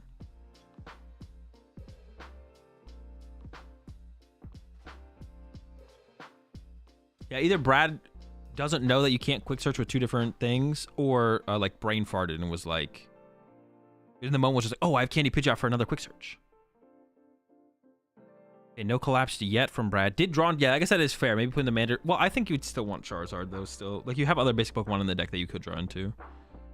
Insta-Charge for 3. Bench Charmander. And then Insta-Charge. Or did forget the Insta-Charge. Oh, turn 0 here for Brad. Oh, no win condition for Brad. Yep. That's it. Robin wins 1-0. Had the boss in the hand anyways. Okay, no collapse for the Roadie. Had the boss. Yeah. So would have been able to KO the Roadie from there. Yeah, I think played pretty poorly from Brad, but yeah, Robin played pretty well. I mean, there was like that questionable play at the end there from Robin, where Robin didn't candy the Pidgeot and then candy the Charizard and could have. Or maybe Robin was playing around a second TM Devo. That would honestly go... You would just auto win the mirror match if you played 2 TM Devo. Like, that would go too crazy, to be honest. Yeah, that'd be a little bit too crazy.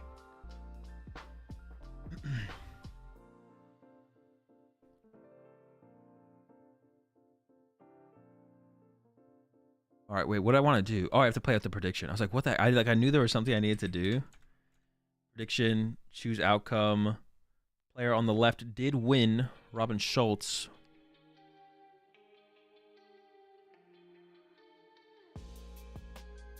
Did Robin just let Brad do the second quick search and then take the penalty, or is that BM? That's against the rules. It's not just BM, it is cheating. If you let your opponent break the board state on purpose, and a judge thinks you did that, they will penalize you accordingly.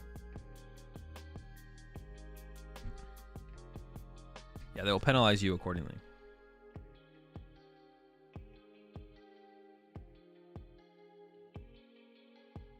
You have a challenge tomorrow? What should you play? What deck are you most comfortable with in the current meta? And the answer is that deck. I only got 1 more round left. That's crazy. How long have I been streaming for? I've been streaming for 6 hours? Dude, how have I been streaming for 6 hours? 6? That's crazy. Dude, time flies when you're watching Liverpool Regional Championships.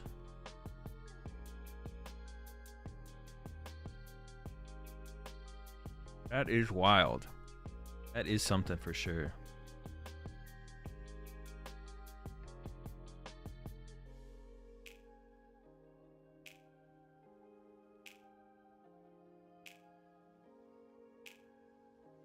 Can I adjust my lighting situation?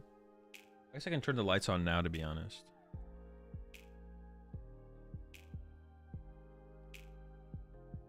I had the lights off because Lorelai's sleeping right over there. So I'm not, apparently I'm not being too loud, but the lights were pretty bright when it was darker. But now there's like light coming in through the windows and stuff. Any plans for the rest of the day? Finish this last round. Watch the Call of Duty major. Edit the VOD for the video. Have some shorts I probably should edit as well. Maybe try and do a set review video for, because what judging the 2 sets are just like fully eat some food. I'm getting kind of hungry, but I'm not gonna eat. I'm just gonna finish out the stream and then I'll eat after that. Favorite CDL team? I don't really have one, to be honest. I just kind of want to see some upsets. And then I hope like the upper bracket games are close matches.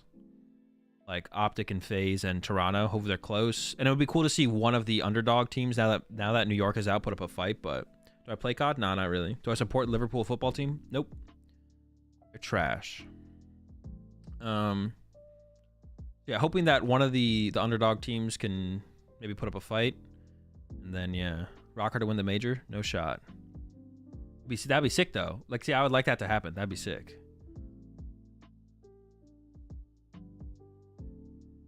That would be sick. Remember the goated Chip and Azul Warzone stream? It's been a while. I don't have time to game anymore. Lately, I just have no time to play video games. Maybe they'll come back post NAIC or something like that. Maybe we'll bring back some other kind of streams like that, but yeah.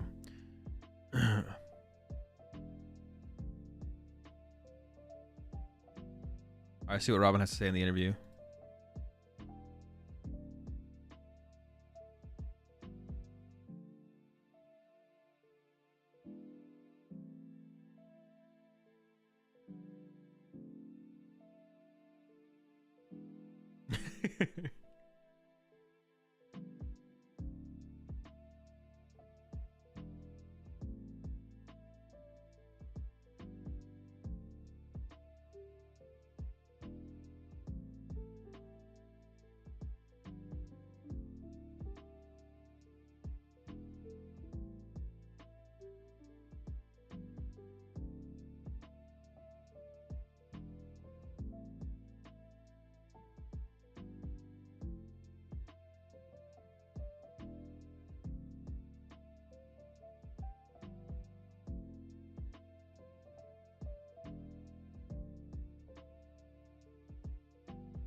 I don't know.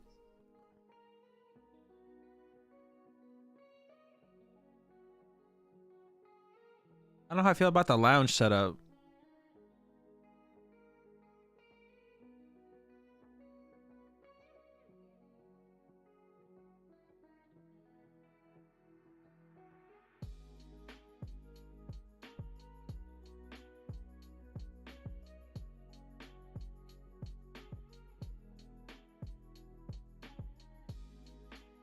Kindergarten vibes? Yeah, it's like a kid's room.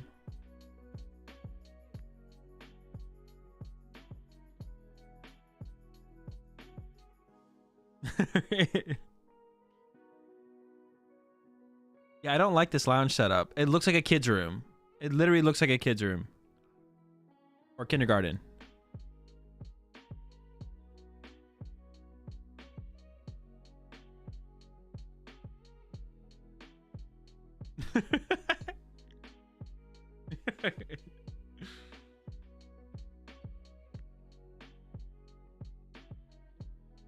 It's a kid's game?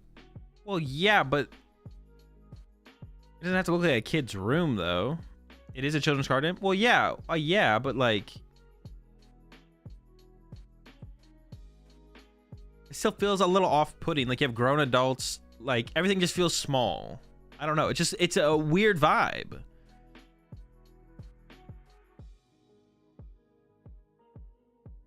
It's a weird vibe.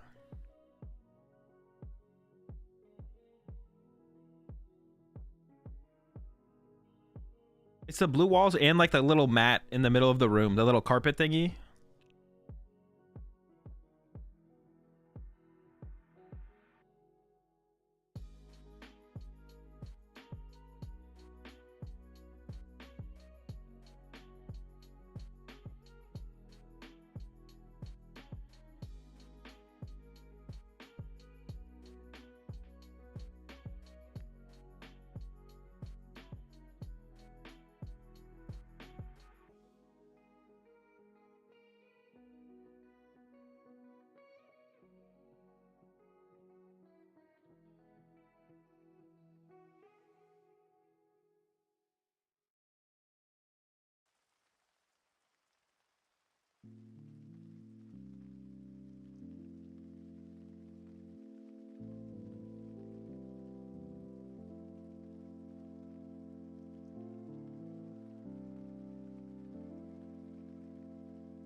It's not a big deal. Listen, I'm just saying that like the interview lounge, it gave me a little bit of a weird vibe. That's it.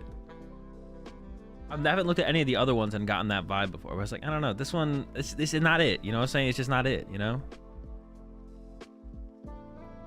No matter what you say in chat, it's just not it. It just isn't it. You know what I'm saying? Sometimes it's just not it, and that's fine. Sometimes it's it, and it's it, but it ain't it. It looked like a fake room in Monsters Inc. Yo, it did, yeah, it did, yeah. It was fake, yeah. It looked like it was staged. It looks like a staged room. Well, I mean, it is staged because it's like a lounge in an area where there's not a lounge. But like, yeah, I'm obviously not the only one. Other people in chat too. You know, it's not just a me thing. This is just facts. Most of the players in my town play Lost Box. What can you play to be in favorite? I'm currently playing Gardevoir and don't enjoy the results. I mean, Gardevoir with Jirachi is pretty good. You can play Peony Hands though, yeah. Peony Miraidon. It's pretty good against like Lawzone stuff. That one's pretty good. Oh, there's like a couple decent decks. There's a lot of decent decks. Pokemon can evolve the turn it isn't put into play or the first turn of the game. Oh, that's good to know. Judge and Guardy? How far back are we going here? Was that even correct when people played that? I forget that people used to play Judge and Guardy. That's wild. That was like the original like build from Japan was like triple Judge Guardy. Which actually probably made more sense if you played Mirage Step, but no one played Mirage Step. It was like Judge Guardy without Mirage Step. Dude, what were we doing, bro? That's like pre-Iono. Should we have been playing Mirage Step even pre-Iono? Probably, right? Were we trolling by not playing... Maybe not. Maybe getting Candy Guardy out was too important on that turn 2 to play Mirage Step. I don't know. What were the decks back then? It was Lugia. Lugia was pretty fast. I don't know, you need it for Lost Box. Yeah. Whatever happened to the Top Deck Academy vids during breaks? These vids are rough. I don't know. Are they talking in these? What are they saying? Was that Chip Richie?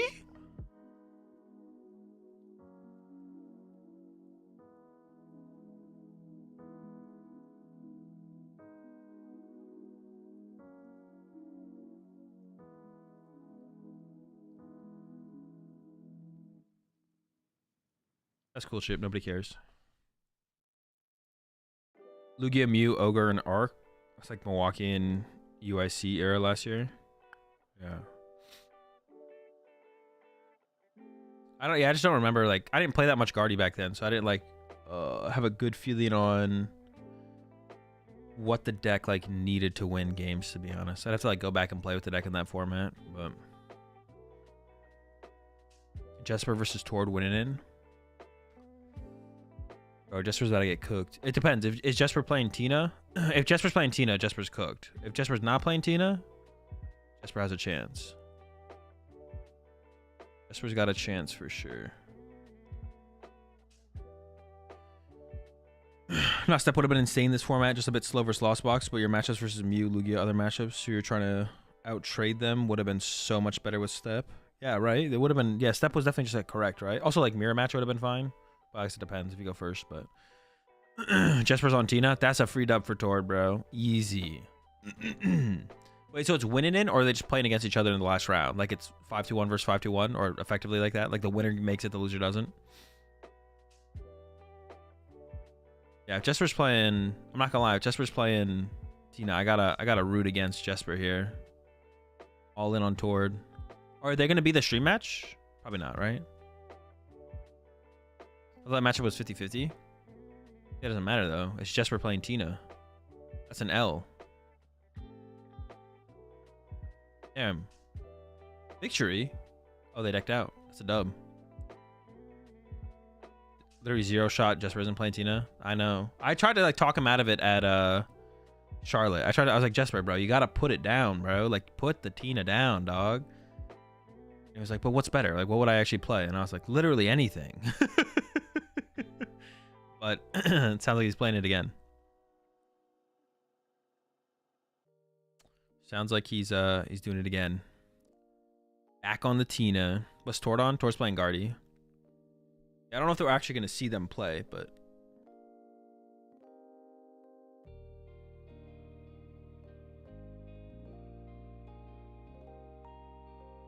okay, but like what specifically? The exact, you want the exact 60? Okay, I'm talking 4 Ralts, 4 Curlia, 1 Mirage Step, 3 of the Refinement, 2 Guard 4. We got 10 Psychic Energy. We got 2 Reversal Energy. We're probably playing that Mew. Let's also throw in 4 Iono, 2 Research, 2 Rare Candy, maybe 3 Rare Candy. I think Tord is a 3 Rare Candy Enjoyer. Let's get 3 Rare Candy in there. 4 Level Ball, 2 Fog Crystal, 3 Ultra Ball. Let's get a Zacian V. Let's get a Screamtail in there. 1 Cresselia. Manaphy, no Jirachi. Screamtail Cape build. Wait, is that what Tord's playing? Is Tord actually playing the Screamtail Cape? What is the value of playing the Screamtail Cape? VIPs, 4 VIP pass. Let me get 1 Collapse Stadium, 1 Artisan, 1 Lost Vacuum, 1 Worker. Probably on the same list that Wada played last weekend. What was Wada rocking?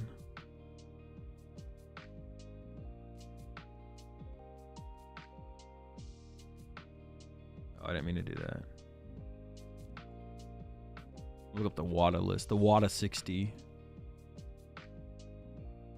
Oh my goodness, this is broken. No, it's pretty basic actually. No Cresselia though. 2 Research.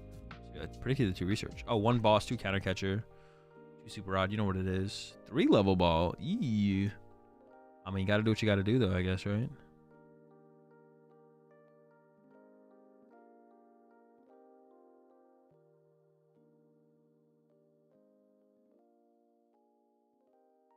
Screamtail Cape gives you a 2 prize liability from time to time. I mean, it's not any more so a 2 prize liability than a 2 prizer would be, because you can't do anything with, like, I mean, it's like technically a liability, but it's like a liability in replace of like something that wouldn't be able to do what the Screamtail did anyways, unless it was a 2 prizer. So it's like basically what Screamtail can do with a cape is can only be replicated by a 2-prize Pokemon.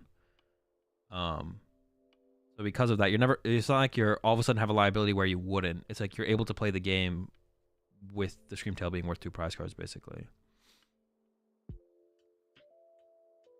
I didn't see Crest at all during Tord's game. Yeah, if it is like the Gustavo 60 or similar to it, then yeah, there's no Crest.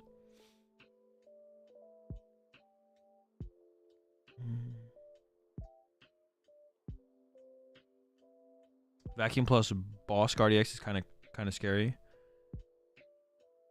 Vacuum plus Boss Guard EX is kind of scary. True. I guess like you'd rather have a Zacian in that situation, right? You'd rather be able to do a Zacian knockout to force them to, if they want the 2 prize cards, they have to KO the Zacian. What decks can even do that? Is there even that many decks that can do that? Zard? I guess Miraidon can do it as well, yeah. No, wait, but if you vacuum it, they only get 1 prize card. Obviously, it's a 3 prize turn, I guess. I guess it is a 3 prize turn. Which I guess is like, I don't know, it's pretty good. 3 prize cards is pretty good. If I could draw 3 prize cards every turn, I'd be pretty down for it, to be honest.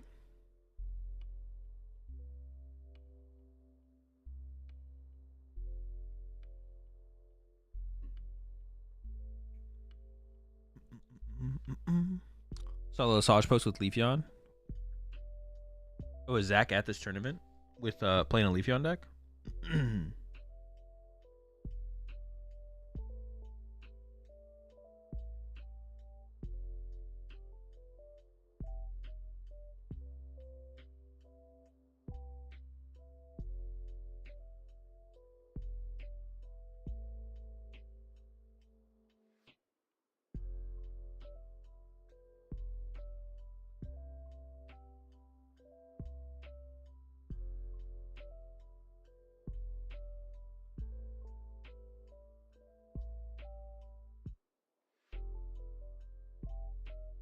I'm gonna go pee before this next round starts, chat. I'm gonna go pee, fill up my water bottle, and we got round 9 winning coming up. I don't know who's on, but I'll make sure I get the prediction up before the match is too far underway. So I'll be right back in a minute or so.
Birdo, 8-0. 2 8-0s, so it'll be 1 9-0 or 2 8-0-1s.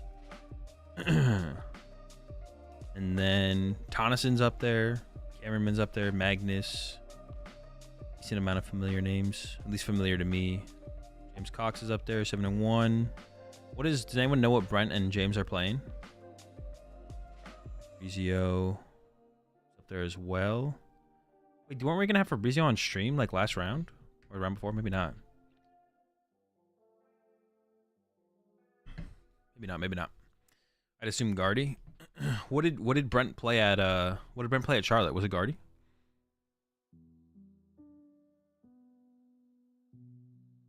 James Tina, I might be wrong. I thought they had switched it up. They're Tina gamers now? Interesting. Nobody's a believer in Guardy anymore. Ford had to bring it back. What did Shay just do, bro?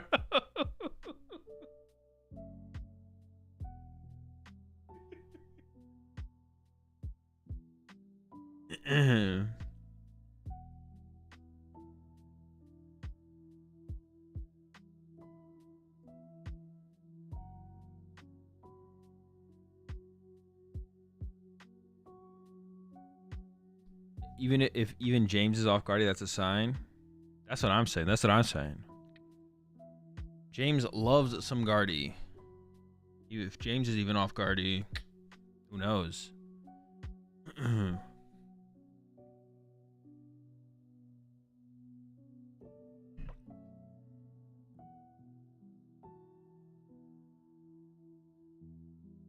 James is on Guardy. Okay.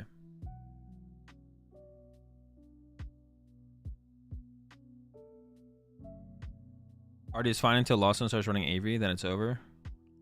Yeah. I mean, in Tina it matters at least. Lost Box is just kind of a bad deck, so even if Lost Pile runs Avery, beating Guardy's not good enough to carry that deck.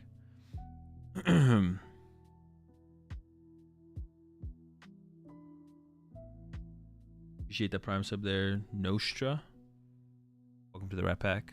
We're all out of yikes. We got plenty of round 9 coming up.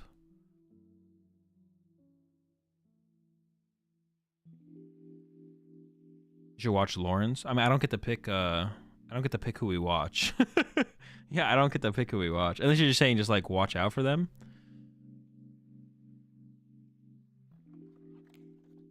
You appreciate the 17 months there, Clam Burglar. You know, randomly playing Avery now is better than I thought. It's good against Guardy. It's not that good in too many matchups, but it's like okay.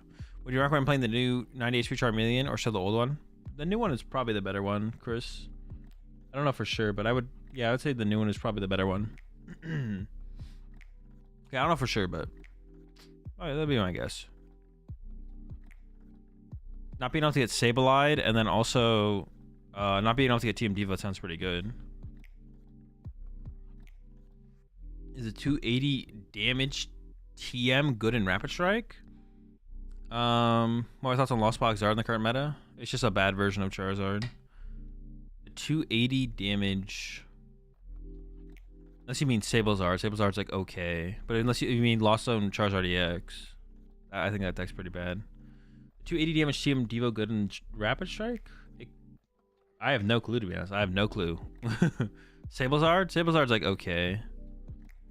Oh, that's okay. Hazel just got 12th in seniors at Liverpool. I tied my win and into top 8, sadly. That is unfortunate. Got the 80 points and the 750 though.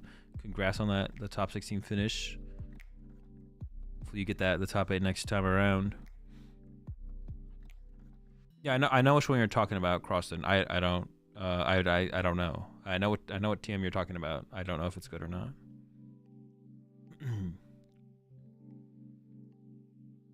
I believe that's what I said.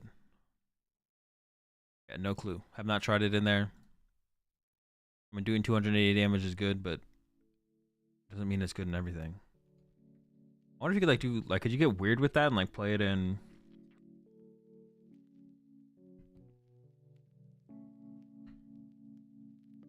That's actually weird. You could actually like play that in. What is the requirement for Crisis Punch? Your opponent just has to have one prize card, right? But you can attach it to literally anything. Riding with Tapu Koko. Bad. Don't play Koko. Unless Zard start cutting switches. Like, what if you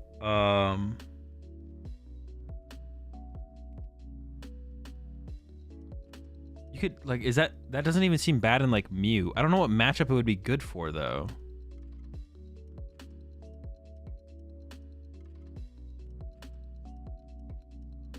You could theoretically Psychic Leap yourself to one prize card. It could be okay against Tina. You could like Psychic Leap, end up with one prize card against Charizard, and then KO the Charizard more easily if they get around your Box of Disaster. Because you can like end up with double turbos in play pretty consistently, probably. That'd be interesting to be honest. Yeah, I don't know. Deoxys hitting for 280. Hold up. I don't know about Deoxys hitting for 280, but something hitting for 280. It doesn't really matter what you're hitting for 280 with. They have to be at one prize card left. Yo, push the 213 sub there, Urban Legend. Actually, it's probably better to hit for 280 with a Mew VMAX than a Deoxys, because the Deoxys is easier to KO than a Mew VMAX. But, yeah, I don't know. I'd have to try it out. I haven't tried it out at all in anything, so no clue how good it is in anything. I mean, obviously, like, it synergizes well with Cram and stuff, but I don't know if it like fixes Lost Box's problems. Lost Box's has other problems than just hitting hard. Hitting hard really isn't Lost Box's problem right now. I feel like it's like being able to like win prize trades. SGG Town Store for a team deal with Deoxys. I'm cooking. Hold up. Yeah, appreciate the primes up there. Zane teaser. Welcome to the Rat Pack. We're all out of forests, but we have plenty of tables. Yeah, maybe that one's a little bit too real. Yeah,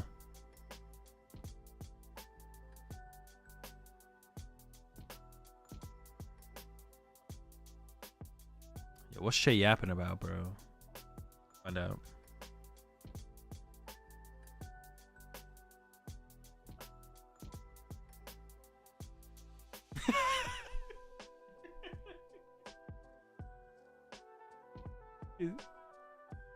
Dude, that was a perfect time to tune in, bro.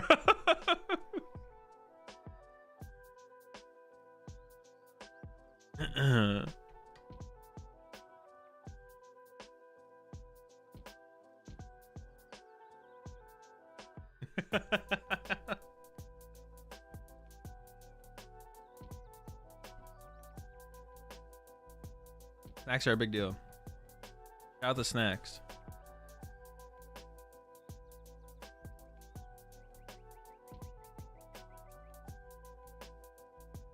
Alright, good.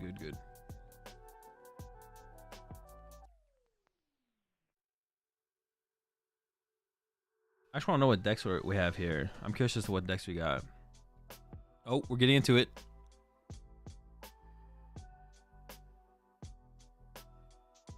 Oh, we got Twan on stream. That's hype. On the winning in versus Leighton.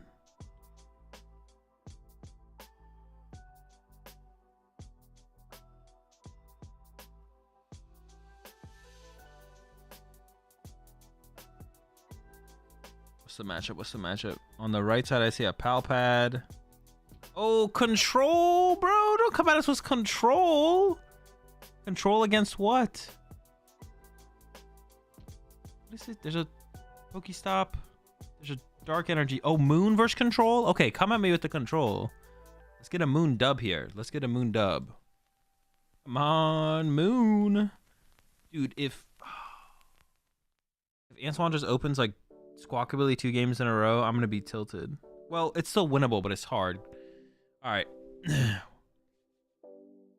Moon dub. I'm a Moon lever right now. I'm starting this prediction. Our prediction. Who will win? Player on left, player on right. A tie. Start prediction. All right. Go ahead. Get your predictions in chat. Run it up. Run it up. Run it up. Run it up. Run it up. Don't bother with the predictions because we all want Moon to win. Yeah, but it's not about what you want to win. It's what you think will win to get the Bulu Bucks. It's all about the Bulu Bucks. Whether what you want doesn't matter when Bulu Bucks are involved. It's what you need, and what you need is Bulu Bucks. And you're more likely to get Bulu Bucks if you're right than if what you think is right happens than what you want happens. So don't be right. Get your Bulu Bucks up. My advertisement for predictions on Twitch. Double boss prize, that's fine. Who needs boss? Roadie prize, that's good. Let's go. Nothing else really important prize for the Snorlax player though. For Leighton. Dude, they gotta stop, bro. They have to stop with that graphic, bro. Ooh, Morpeko start is not good. Yeah, Morpeko is actually really bad in this matchup, right? Because every time you attack with it, it moves energy off itself. You have to move the energy off. Oh, wait, is that actually that was a misplay from Antoine, actually, to bench the Roaring Moon. Because I think what you'd want to do here is just attack with the Morpeko over and over again for 70, right? But now that the Moon has been benched, the energy constantly gets moved back to the Roaring Moon. And then you just... Yeah, I think you should have left the Morpeko active by itself. Morpeko. And not bench the Roaring Moon. And just go 70, 70, 70, 70, 70 as aggressively as you can to begin with. And then kind of go from there. Actually... Because, like, yeah, because the Morpeko is just going to get trapped here. And, yeah, 70 isn't enough. 70 is not enough. 70 is not enough. What are Bulu Bucks? It's the channel currency over on Twitch. It's a Twitch thing. It's a Twitch thing. But you can join in if you come over to Twitch. Is the guy on the left Antoine, the translator? Yeah. The left, yeah. It is the person who translates on Twitter. If you want the Moon down, you don't even have to bench it this turn. If you get Ionoed, it's whatever. Yeah, exactly as well. Yeah, exactly as well, Gamer. You don't even have to bench the Moon this turn. Maybe Antoine was just thinking, if I get Ionoed, I want the possibility for a more aggressive start by attacking with the Moon. But yeah, I don't like that choice there from Antoine. It should have just been Morpeko and chill, I feel like. We might be going to game 2 pretty fast here, because I feel like Morpeko start is almost like a automatic loss. It's fine if something like the Morpeko or Squawk ability gets Echoing Horde or Erica's Invitation at some point in the game, just not immediately. Yeah, immediately is too quick. Yeah, immediately is too fast. Yeah. I wonder if Antoine started the Morpeko not thinking his control. That is also possible. Yeah, Antoine maybe didn't know the matchup, to be honest. Now Morpeko is good here. That's just not true. You're literally just capping and lying. Why are you lying? Morpeko sucks. All you want in this matchup is Roaring Moons. That's it. You just want Roaring Moons, and that's literally it. Yeah, it's possible Antoine just didn't know the matchup until... Oh, it just passed. Wait, what?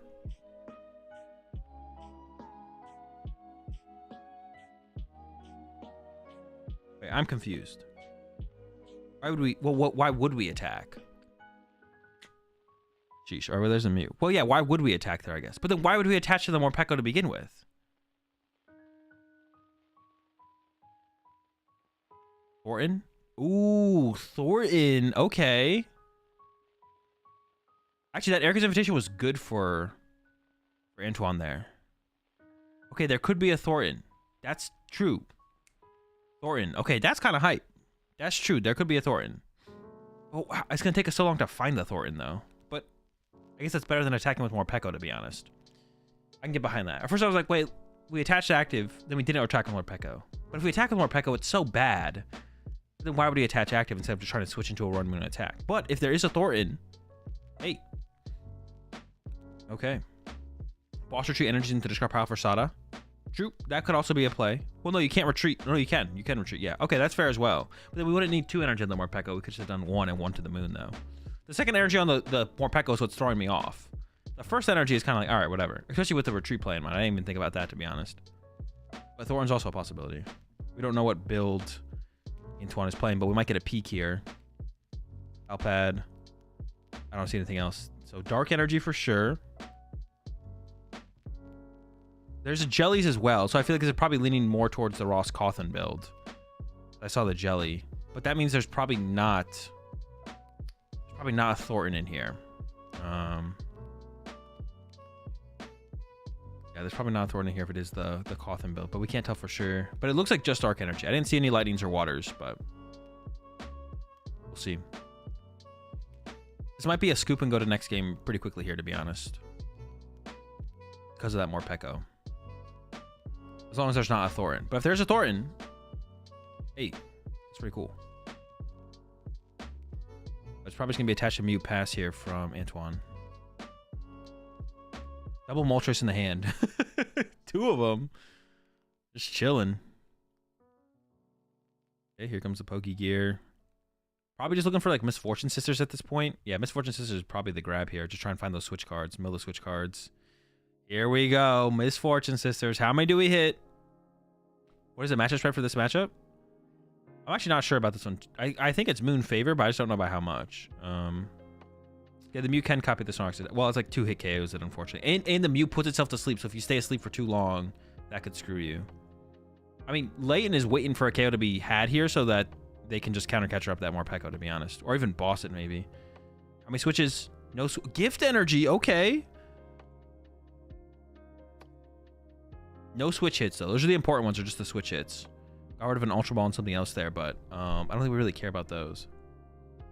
Yeah, I don't think we really care about those at all. I can't imagine we care about them. All right, and then there's the Insta Charge over to Antoine. Has a Research in hand now, but yeah, probably just going to go attach attack. I think it does put you to sleep, right? You do 150 and go to bed.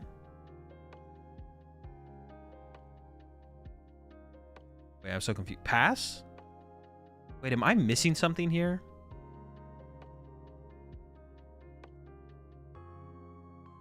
Is Antoine just waiting to KO the Rotom before doing anything? Yeah, why not do the 150 there? Is Antoine scared of... Well, I guess, okay. If Antoine does 150, then Layton could go vacuum away their own Bravery Charm and counter catcher the Moon.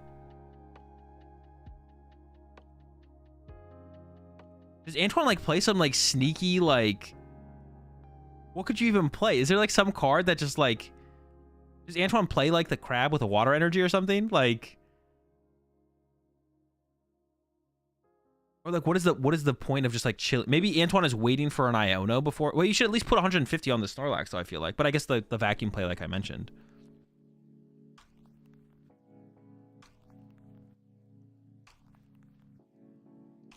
Dude, I'm so curious as to how what Antoine's plan is here, because I assume Antoine has a plan. Or maybe Antoine, just because of the Morpeko start, just knows they're going to lose. So it's just like burning the clock. Like, just like, all right, sit here. But burning the clock doesn't do anything. It's not like top cut. Because the stall deck doesn't deck out ever. They're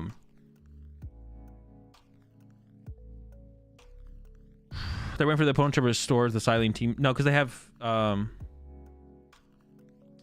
Layton plays... Pidgeot, so there's no chance. Like, deck outs doesn't happen. Deck out is not like a threat. All right, still no switches hit. Makes no sense. Just concede or attack. I mean, Antoine might have a play here. We'll have to wait and see. I don't know what the play is, but I would have attacked by now. I can tell you that much. I would have attacked. I maybe would have attacked with the Morpeko, and that probably would have been a bad attack, to be honest. But I'm curious to see what Antoine's waiting for. Maybe Antoine is like committed to losing this game, but just wants to see more of Layton's deck. Which would be fair. Like, maybe Antoine knows that they lose this scenario because of the Morpeko start. And she's like, all right, well, I'm just going to sit here for a little bit and just, like, try and see some more of what Layton plays. See if there's any weird stuff that I want to play around.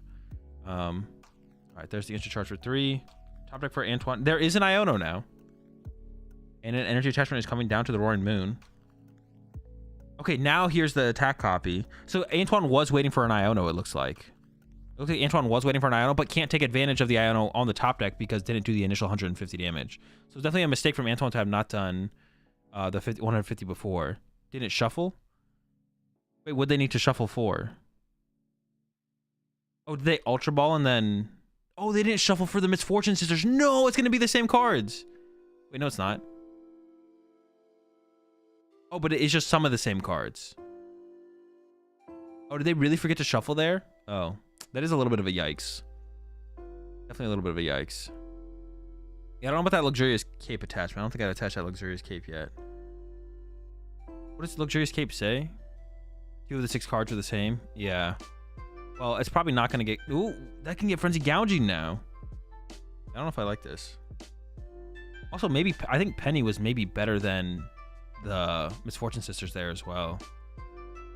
Okay, just copy that for 150. I think Antoine is going to play the Iono as soon as they take a knockout to like prevent the possibility of counter catcher.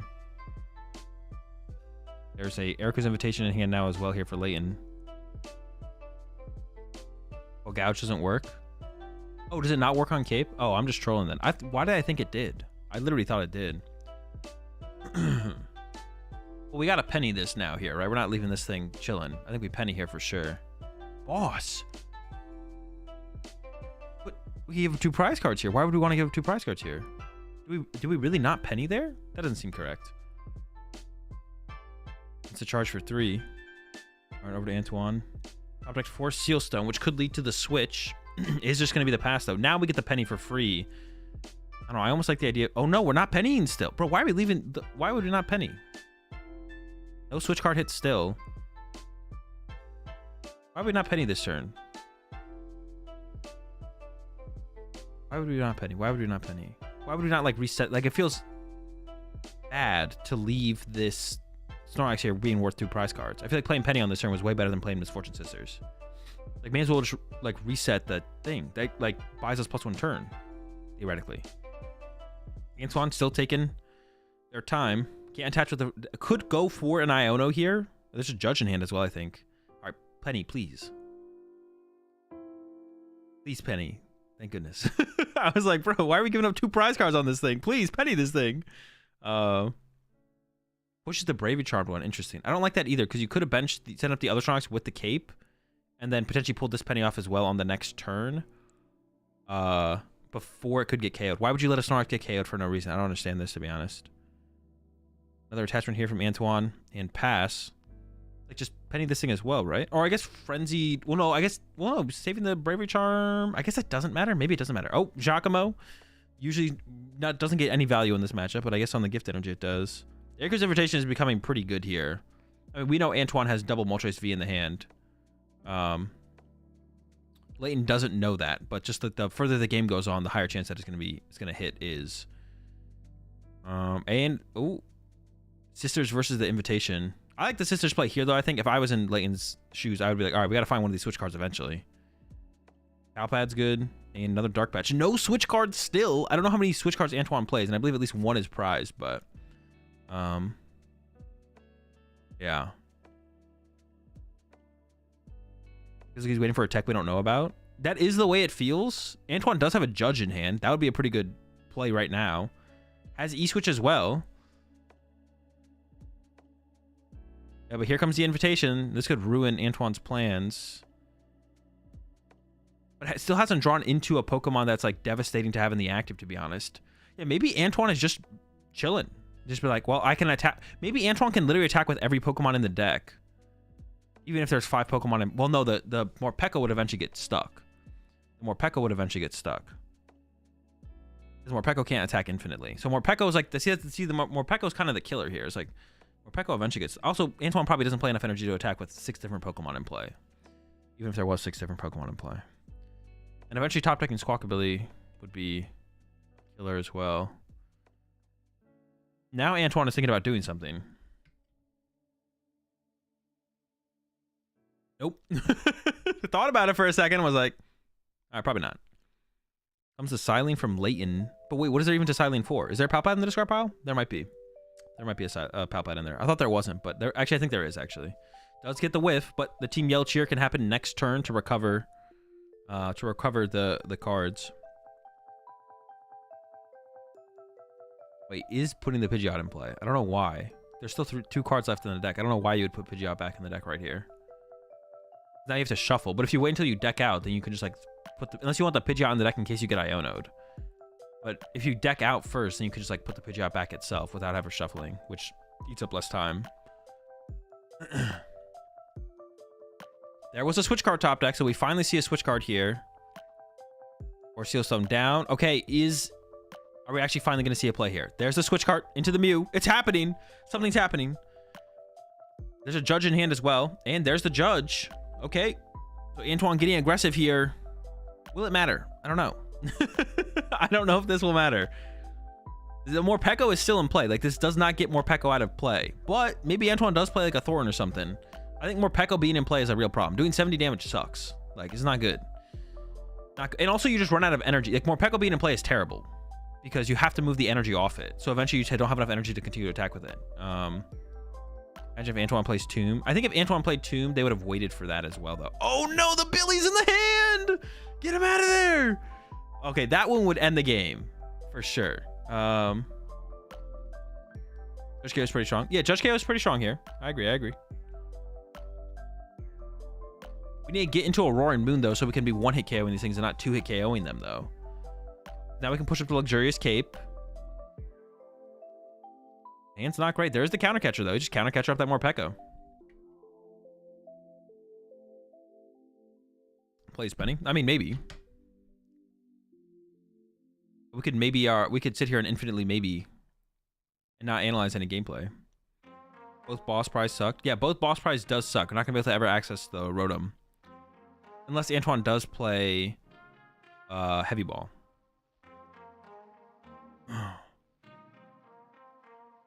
Layton didn't counter catcher there, but I guess maybe that's okay because the Mew was asleep, but then did wake. I think I would have just counter catcher there to be. I just bring up that Morpeko.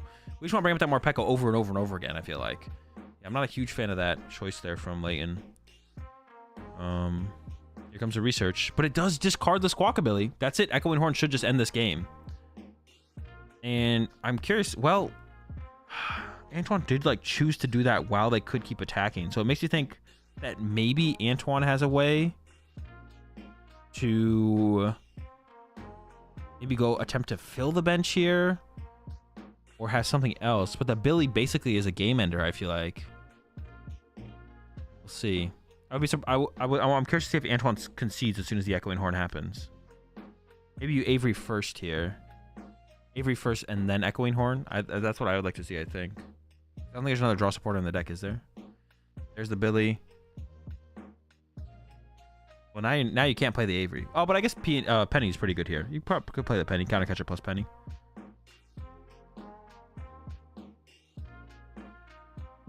Okay, Antoine's not conceding, though. That's what I was like curious to see. Does Antoine concede here? So far, not conceding. Sticking it out still. S-ball. There should be one more Snorlax left, I think. Unless there was one prize alongside the Rotom. But I don't think there was. I could be wrong. You can just catch her first, then Avery. Well, no, but now if you Avery, then the Morpeko gets discarded, which you don't want to do. You don't want to like lose the Morpeko. Because if there is some way that the Squawkabilly leaves play, if there is some way that the Squawkabilly leaves play, then you'd want to go after the Morpeko. So you'd want to like Avery first there. Avery for 3 first, and then Echoing Horn counter catcher, because there's two bad targets in play. One worse than the other, which is the Squawkabilly. Squawkabilly is literally the worst possible Pokemon you could have in play.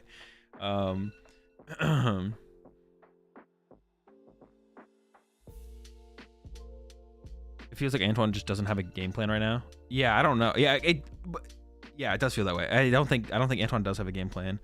But I think it's fine for Antoine to like, if Antoine doesn't have experience in this matchup, like to sit here and play it out and just try and like gauge the to try and gauge what are the possibilities in this matchup and how they can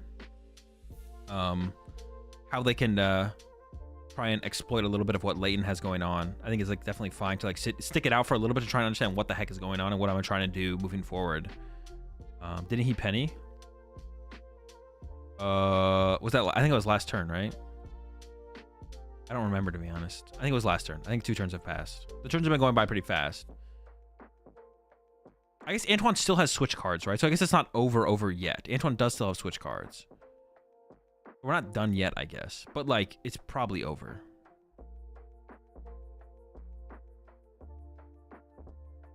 That would be a win condition, to be honest. If Layton double supported there, that is definitely a win condition for Antoine. That's a win condition for sure. Actually, this Squawkabilly damage is not irrelevant, because if you can Squawkabilly the Snorlax twice and then attack with Roaring Moon with the Calamity thing, then you get 2 prize cards off the cape. So it's like decent. Or if you Squawkabilly enough that the Mew can come up and take the knockout, I guess that works as well. Here comes the Team Yell's cheer. There's no way Layton has more switches than Antoine has more switches than Layton has Gust effects left. Probably not, but if there's just enough where like Leighton whiffs a turn or two of counter catcher, then it's like possible, right? Like if you just get 2 KOs, like if you get like a couple KOs for each switch card, which is possible, unlikely, with how developed the hand is for Leighton, but okay, here we go. Is there a switch card there? I don't think there's the switch card. I don't think there's a switch card in hand here. Nope, but none off there either. Honestly, just might not be that many switch cards left. The switch card might be in hand for Antoine here as well. Yeah, the boss is technically a switch card as well because you can boss the roadie and retreat. But both boss for Antoine are in the last like 2 prize cards. There we go, Billy for 20. How many counter catcher Leighton has played already? 1.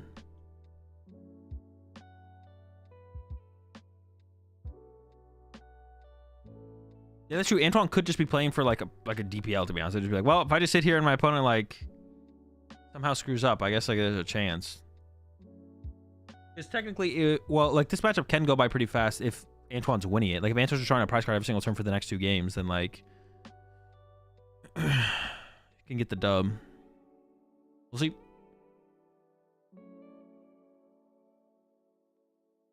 A little bit of a switch count here. 3 dark patch, maybe even 4 dark patch. 1 energy switch, 4 dark patch, 1 energy switch, and 1 switch cart. There's probably at least 3 switch cards. Yeah, there's at least 3 switch cards in the list, I would say for sure here from Antoine. I don't know for sure, but I'm gonna make a educated guess here.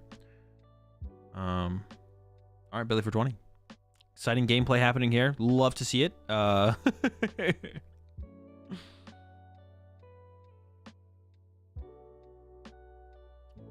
keep cooking here.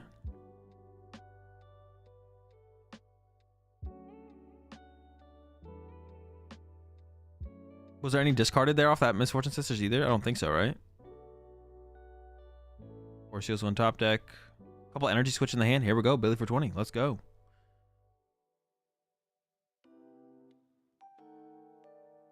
Try and find a turn to Sydney here as Leighton at some point. Or get that penny loop cooking. Thinking about using the switch cards? Switch card this turn was like the same as last turn. It didn't switch card last turn. Oh, the Avery! I would be able to remove the Morpeko from board here as for Antoine.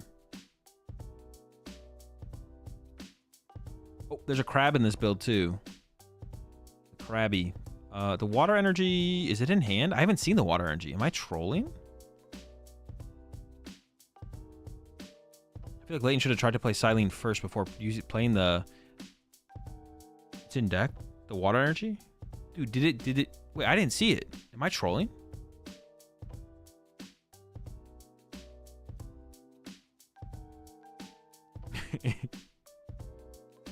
Oh, it's in the hand. Okay, I am trolling.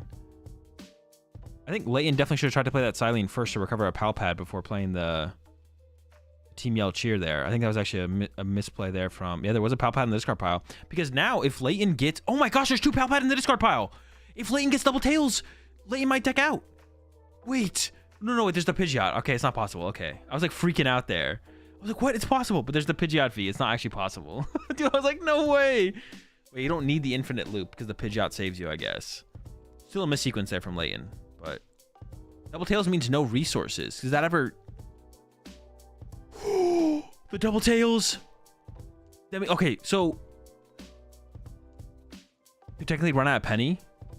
That's true, but I think Antoine will deck out before then, right? That's such a big throw from Leighton to not play the Silene before playing the Team Yell Cheer. And Leighton sees finally was like seeing it. I was like, oh shoot. Yeah, but I think Antoine will deck out first, especially with the crab. With getting the crab, once the crab gets involved, I think it's over. But yeah, I think Leighton will win here. But Leighton found the lost con. Yeah, I mean, Antoine was just sitting here and being like, maybe they just mess up. And Leighton definitely messed up. Leighton definitely messed up here.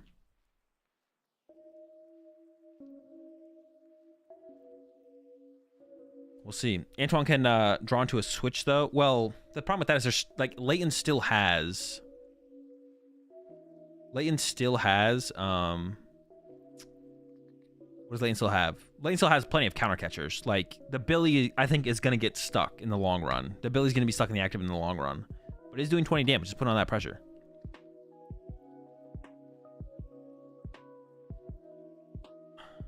When he attacked, did Antoine not attack last turn? I'm pretty sure Antoine did attack. Did Antoine not hit with Billy there? No, I think so. I think Antoine did hit. I could be mistaken. Or maybe Antoine forgot. It's possible. Antoine definitely should be attacking with Billy here, though. That 20 damage is crucial. Okay, there we go. Definitely just, like, forgot for a second. He threw his hand out and damage didn't go up. Oh, interesting.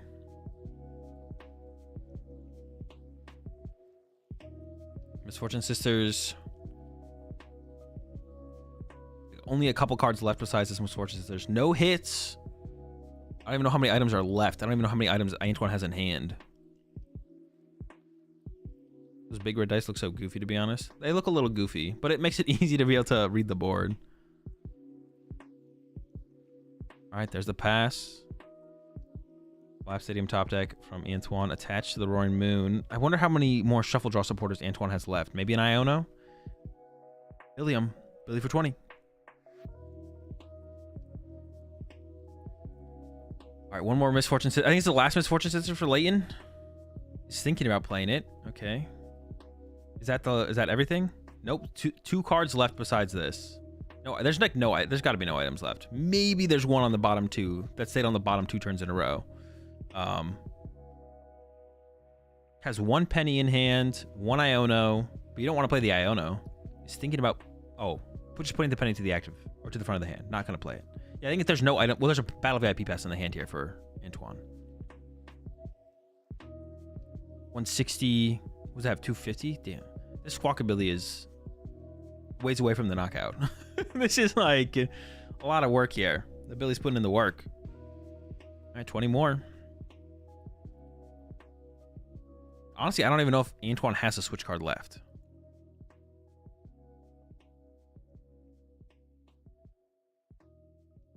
What is Leighton gonna counter catcher here? Would you counter catcher the Moltres? Is Antoine out of energy? I guess that's possible. But Antoine does have a collapsed stadium in hand, and then you could collapse away the Squawkabilly. But trapping the Morpeko is about as effective because you would run out of energy as Antoine eventually. Okay, I don't know if the counter catcher ever makes sense here from Leighton. Does Antoine know about the crab? I don't think Antoine knows about the crab, but it's definitely something that you theoretically want to be just like preemptively playing around.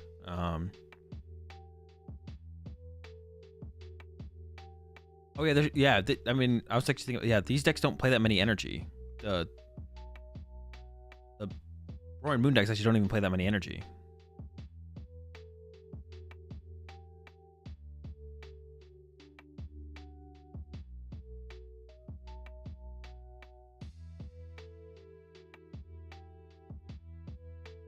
Dark plus 1 gift. Okay, yeah, makes sense. For some reason in my head I was thinking that like the Roaring Moon deck had like 15 energy or something, but that's just not true. 5 cards left in deck for Antoine. The crab is there. The crab is available. You don't go into the crab until you need to, though, I don't think. Another pass. I think Leighton is still going to win this game here. I think Leighton's still winning this, but it's definitely interesting to see how it developed. And there was like a possibility here for Antoine. For sure, there was a possibility. And honestly, I guess, well, I don't know if there technically still is a possibility. Oh, there's another penny left. Sheesh, man. All right, another penny left. This should be over. Yeah.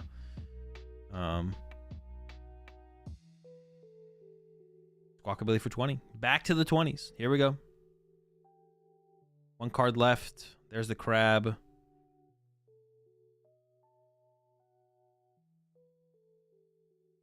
Is that a super rod in the hand here for Leighton? Could recover some Snorlaxes, I guess. Might as well get the squad back. Just 1? That's not very much squad. The minimal amount of squad possible. Hate to see it. Maybe he doesn't show the crab. True. Actually, that's probably correct from Leighton here, is to try and avoid showing the crab. Yeah, trying to avoid showing the crab here, I guess, would be optimal. I think Antoine does have an Iono in hand, so this game is going to go on a little bit longer. Oh, I think it's time to show the crab. Yep, the crab's coming out. Leighton's not hiding the crab for next game, although definitely could have. I think that's actually a misplay here from Leighton to actually be crabbing this early. I think Leighton definitely should have hid the crab here, to be honest. I think hiding the crab here from Leighton was definitely correct. Now, maybe Antoine already knows about the crab, and maybe Leighton knows Antoine knows about the crab. Yeah, it's better to definitely just, like, not show the crab here. Leighton should have hid the crab. For sure. Because that way, Antoine doesn't know about it going to game 2 if you're going to win game 1 no matter what. Because this is one of those matchups where, like, if this goes to game 3, Leighton never wins. Leighton only loses. Yeah, Leighton never wins. Leighton only ever loses. Leighton either... If it goes to game 3, it's either a tie or a loss. So you may as well save the crab for game 2 if that can give you an advantage in game 2 to win game 2. So yeah, Antoine needs to definitely have a way more... Like, we can't let... That game, again, will just lead to, like, a 1-0 win for Leighton. So Antoine needs to play probably a little bit faster and also just, like, kind of play the board state a little bit more aggressively as well. Definitely needs to play the board state more aggressively and probably needs to play a little bit faster as well. If Antoine owns any hope of winning this match, because game 1, like, we have to win game 2 and then you also have to win game 3. We'll see. Why not Mu-EX the crab attack? Because the crab just got benched. The crab wasn't on the bench on the previous turn. Also, the crab just won the game right there. Prize cards don't really matter for either player, I guess. Now, Antoine didn't prize double boss, though. And open the moon, which is a great starter. Got the moon start, attach pass, attach pass, attach attack, attack, attack, attack. And that's the strat for the moon. Leighton here should get that roadie out. Doing a little prize check in here as well. But yeah, nothing too consequential, I think, prize on either side. Should be pretty reasonable for both players. Making sure you got the loop, all that stuff. If I realize this was a... Well, if it ends up in a tie, like, the players conceding doesn't count. Like, if the set ends in a tie, it's a tie, even if one player scoops to the other, because we won't know if someone for sure scooped to another player or not. So, we're doing, like, win on actual board state. If someone actually wins the set, and they win, if it ends in a tie on board state, then it's a tie. We're trying to predict the outcome of the match, like, based on, like, the 2 decks and stuff like that. Frenzy Gouging goes through Mimikyu? Yeah, Frenzy Gouging does go through Mimikyu, yeah. Okay, so from Antoine here, attach pass. Would have been better to attach a Dark Energy, but maybe only has the Gift Energy.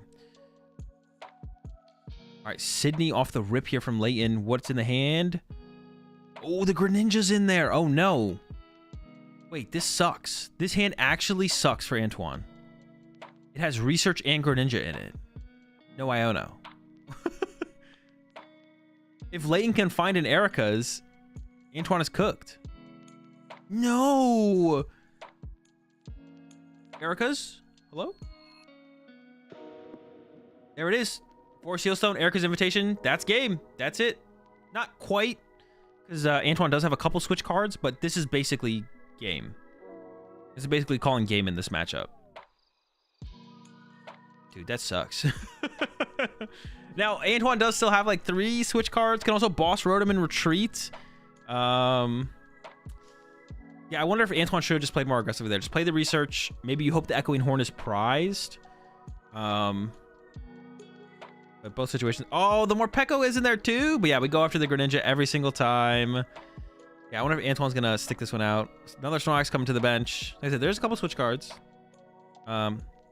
So all Leighton has to do is find counter catchers and Snorlaxes, and this game will be over.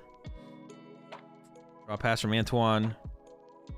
Here comes an Arven. Probably just want to establish more Snorlaxes. Just get Nest Ball plus a Cape. Nest Ball Cape is probably the move here. Oh, Pokegear, actually. Okay, interesting. I thought we'd just like get more Snorlaxes, but there's the Cape, though. We are getting the Cape. I mean, Horn Boss or Horn Catcher is 2 cards instead of 1. Yeah. I mean, it is. But you have more outs to Echoing Horn. It's not even... You don't even have to...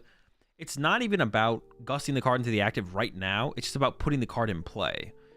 Echoing Horn you can find with Arven. And you can find Arven with Pokegear. You can find Erica's Invitation with Pokegear, but you have more Arvens than you do Erica's Invitations. So it's like... It's not even about getting the Pokemon in the active now, but it's about putting it on the bench and having gusting it later, potentially, even. So yeah. Like the Echo, you have more outs to Echoing Horn than you do Erica's Invitation. So putting it in your discard pile is like more vulnerable than leaving it in your hand, to be honest. Gear right into the Misfortune Sisters. How many switch cards will be there? Honestly, just hit 3 switch cards and just do it. Call game. Nope. Got a couple though. I thought that was a trekking shoe. That was a research. Vessel and a VIP pass. No switch cards found. Don't forget to shuffle this time. Remember to shuffle this time. And then roadie for 3.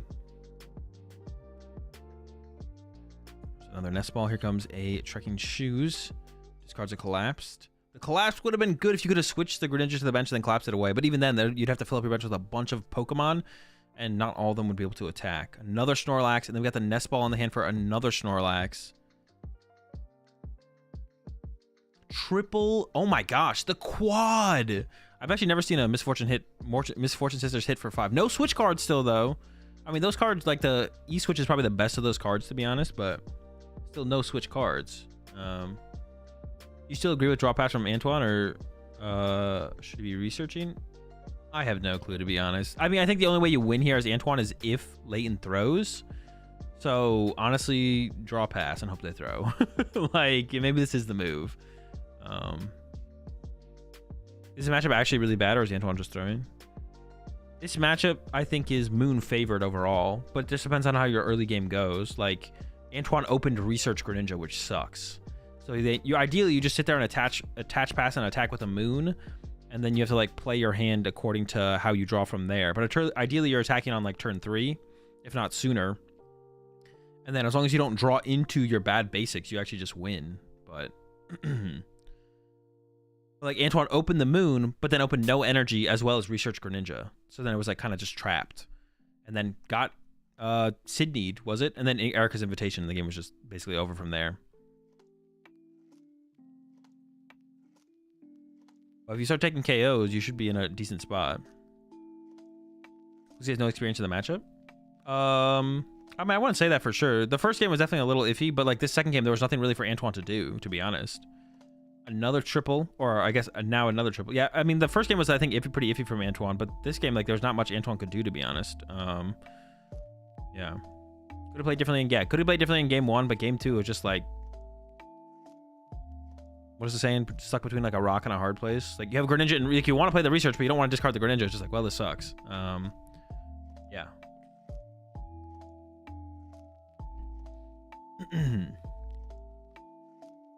Does the additional prize off the Luxcape attachment apply when attached to rule box Pokemon?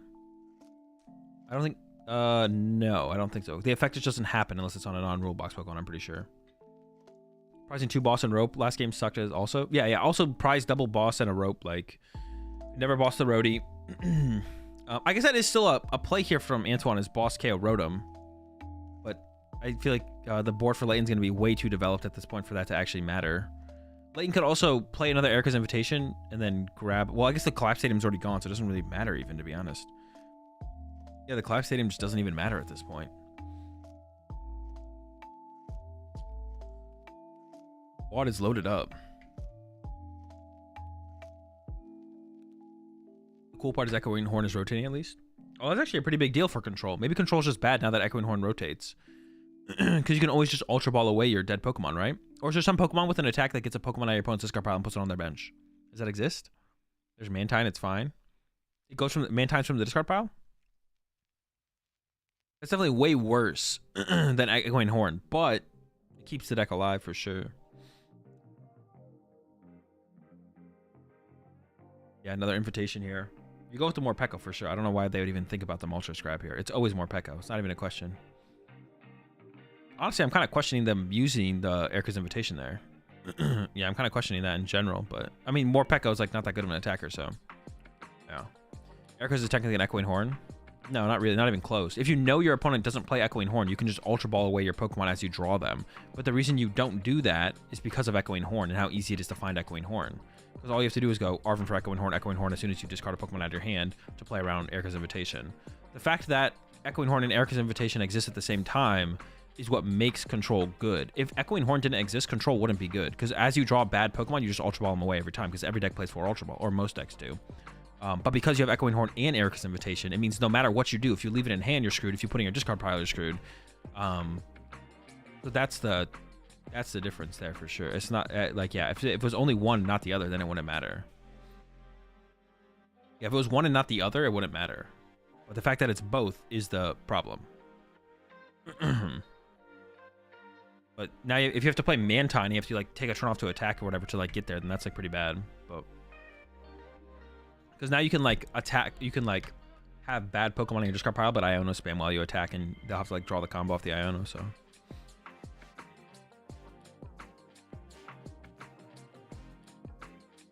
thinking about leaving the Battle VIP Pass. No, you should probably just, well, I mean, honestly, that'd be fine to be honest in this situation, because you've already won game 1, so playing for a more aggressive mill out doesn't really matter, to be honest. You're just kind of chilling. Yeah, you're just kind of chilling here. It's like, it just does not matter. It doesn't matter. In Turbo Forces, you also gain Yuri and Clippers, so it evens out IMO. No. Losing Echoing Horn is a big hit to control for sure. Like, that doesn't... If your opponent is being aggressive and taking knockouts, you... hand Clippers what? Yuri says look at your opponent's hand and discard item cards. Okay, that is pretty good. You'd rather have Echoing Horn, though. And then for Clippers doesn't really matter. Your opponent discards. Your opponent chooses what to discard. But, yeah, it doesn't matter at all. Clippers is like... It just helps you mill them faster, but it doesn't help you lock them. So it doesn't matter. The lock is the important part, not the milling of your opponent. The lock is the important part. It doesn't even out at all. They would love... They're going to... Control misses Echoing Horns. It's definitely a big hit. It's definitely a big hit for sure. Clippers and Erie sounds nasty. They're not going to have that many good item cards in their hand. Doesn't really change that much. Like, putting them... Like, if you're not threatening them, doing that combo and leaving them with a 3-card hand doesn't change anything. Like, they're just like, okay... Draw, attack. Like, their turn still looks exactly the same. Getting rid of their switch card... Like, Erie is definitely good in the deck. But if you have to pick, like, if you'd have to pick between Echoing Horn or Erie, you'd pick Echoing Horn every time. At least for this version of Control. If you somehow build, like, some other build of Control that can take advantage of Erie, then that could be different. But for, like, Snorlax Stall, specifically, you want Echoing Horn. But... Jet Control with Mantine plus Jet Energy doesn't seem awful. Worse than Horn, but not awful. Yeah, it's worse than Horn. It's all worse than Horn. Horn is just, like, really, really good. Does Mantine put the Pokemon in the active? Wait, what just happened? Does Layton not know where their hand is? And where their discard pile is? So it just puts it on the bench, but it doesn't bring it to the active, right?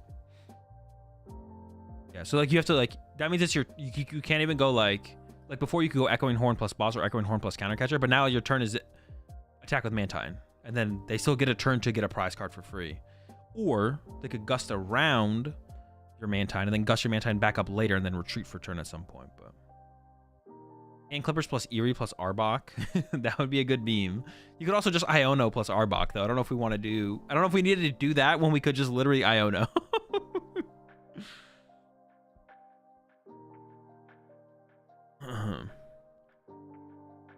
Is this the best way to play against the Snorlax, or is there a reason he isn't doing anything? Yeah, like, ideally, Antoine just wants, like, one Roaring Moon in play, and just attacks with one Roaring Moon over and over again. Ideally. There's 2 boss, an escape rope. Is Antoine waiting for a player, or is Antoine just sitting here chilling?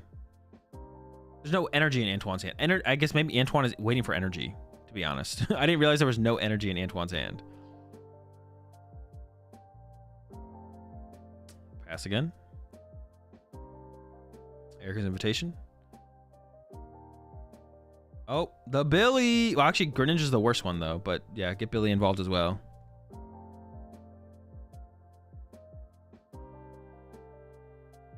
Maybe Layton forgets to, like, put a card back in their deck when they go to the deck out. That's, like, the win con here for Antoine. No time to take 6 prize cards? Nah, 6 minutes would still be enough. All Antoine has to do is go draw attack. But this is probably not going to happen. Well, I guess there's no time to draw 6 prize cards if Antoine can't get an attacker. But if Antoine goes, like, Judge and starts swinging, it's possible, I guess. Like, Antoine, in 2 turns from now, could go attach, and then attach, Judge, switch, and just start swinging. And it could be enough. I guess, theoretically, that could be enough. The Judge would have to be pretty brutal, but... Yeah, technically, I guess it is possible off that. There is enough time, like, if Antoine is attacking with Roaring Moon, I think. We have to be like, draw, attack, draw, attack, draw, attack. Antoine is basically helping Leighton misplace into game-losing infraction. There's a switch card. Finally, Leighton mills a switch card. It took a while. Yeah, Antoine is... I mean, but even then... And then Antoine on top of that would have to, like, donk Leighton. On top of... Leighton. I think the win condition is just Leighton forgetting to recover... Forgetting to recover the deck. Is the win con here for Antoine. Hope that Leighton goes draw pass with 0 cards in deck and forgets to, like, put the Pidgey in play in the deck or a Palpad or a Cheer or something. I think it's pretty unlikely that Leighton forgets, but Leighton should definitely just like Silene first here. Silene the Palpad. Attempt to Silene Palpad. Unless Leighton is committed to doing something else here. There's a Silene. Oh, maybe confirming that the Silene was in the deck, to be honest. You should go Silene for Palpad. If that fails, you Palpad the Silene plus the Team Yell's Cheer back to the deck. And then you attempt Silene again. If that fails, then you Team Yell's Cheer the Silene back to the deck. And then you, once again, Silene for the Palpad. So this isn't... Oh, getting Arven over Misfortune Scissors? Does that even make any sense? What are we Arven in for? I guess Arven increases our outs to counter catcher. I guess that's something. That could be something. That could be something.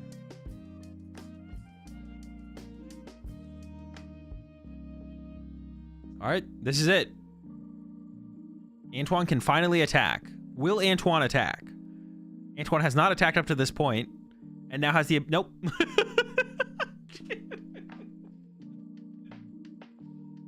Nope. Another Misfortune is... So I don't think Antoine's... I think Antoine is just like, all right, just... I'll just let you deck me out eventually. I assume that's what's happening here. Because Antoine could have attacked there. Antoine had a switch card. Has the Judge as well. Also has the Judge. I was like, attach pass. The Pacifist run. PokemonTCG regional championship win attempt pacifist run. You try and win a PokemonTCG regional championship without winning a game. That'd be pretty legendary, to be honest. That would be pretty legendary. Win a TCG regional championship without actually winning a game of Pokemon or knocking out a single Pokemon. Wait, that's what Snorlax does. The Snorlax is the pacifist run, bro. Snorlax doesn't take KOs. Leighton's doing it right now.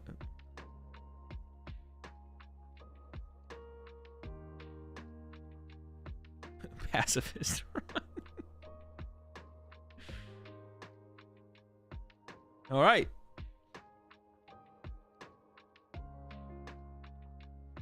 Leighton seems to be pretty aware of how many cards are left in the deck, though. So I don't think Leighton's going to deck out here, but...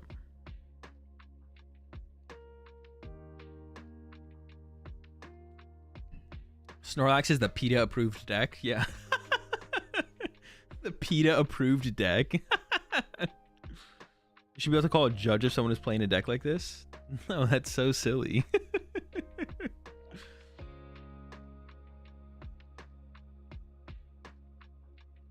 Should be able to call a judge if someone is playing a deck like this. Hey, we're in, baby. We're going. Oh, wait a second. Okay. The frenzy gouging happens. Getting rid of the Rotom. Will this be? Will this go into a follow-up judge play from Antoine? Remove the draw power from play. Remove the draw power from play, and then Judge starts swinging. Only 2 minutes left though, and has to draw 4 prize cards. Counter catcher on the Billy, bro. Greninja does 0 damage. What are we doing here? Why are we trolling? Super Rod. We're getting Rhodey back though. Rhodey's on the comeback. Hold up, hold up, hold up. Rhodey didn't go anywhere.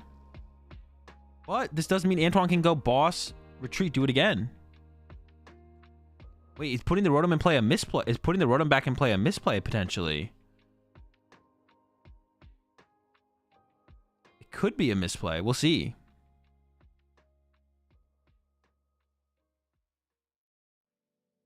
Will Leighton put the Rotom back in play though?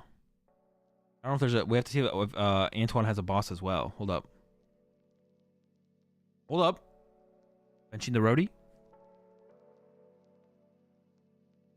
It's a pass. No benching of the Rhodey. Okay. Sada for 1. Antoine needs a switch card here to start swinging again. It's going to be the Billy for 20. Only 1 minute left. Okay, there might not be enough time anymore. Now Leighton kind of just chill. Here comes an Avery. Start to replenish the hand with options. Resources and options. Pass. Antoine with the switch card. Pokey stop. You do want to hit a little bit harder. Only 20. I feel like you got to just rip the stop there and hopefully get a switch card and then discard the switch card hit for 200.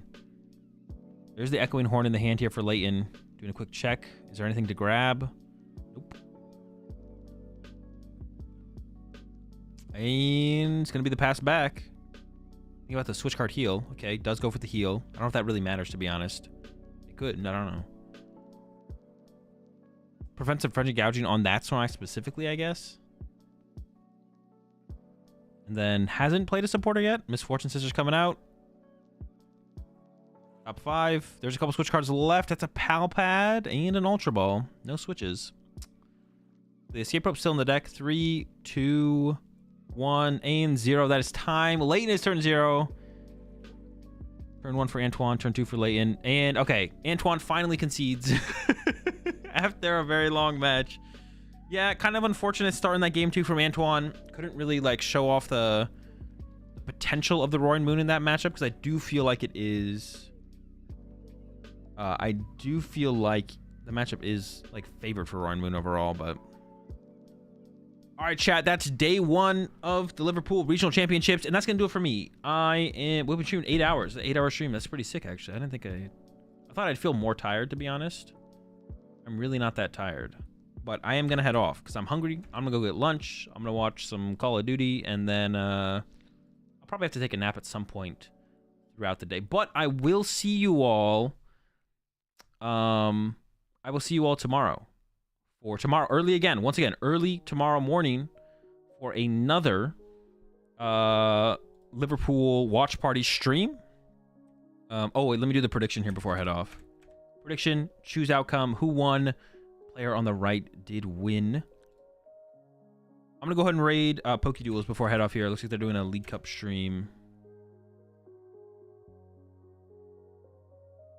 And yeah, chat, have a good one. I'll be back tomorrow. Maybe I'll try and wake up at like 3 a.m. tomorrow. Maybe it'll be 4 a.m. again, my time. No later than 4 a.m. I'll be getting up, so I'll be starting up the stream around probably like 4:30 a.m. We'll see though. Yeah, have a good one. See y'all tomorrow. Day 2. For Liverpool Regional Championships. And yeah, have a good one. Peace.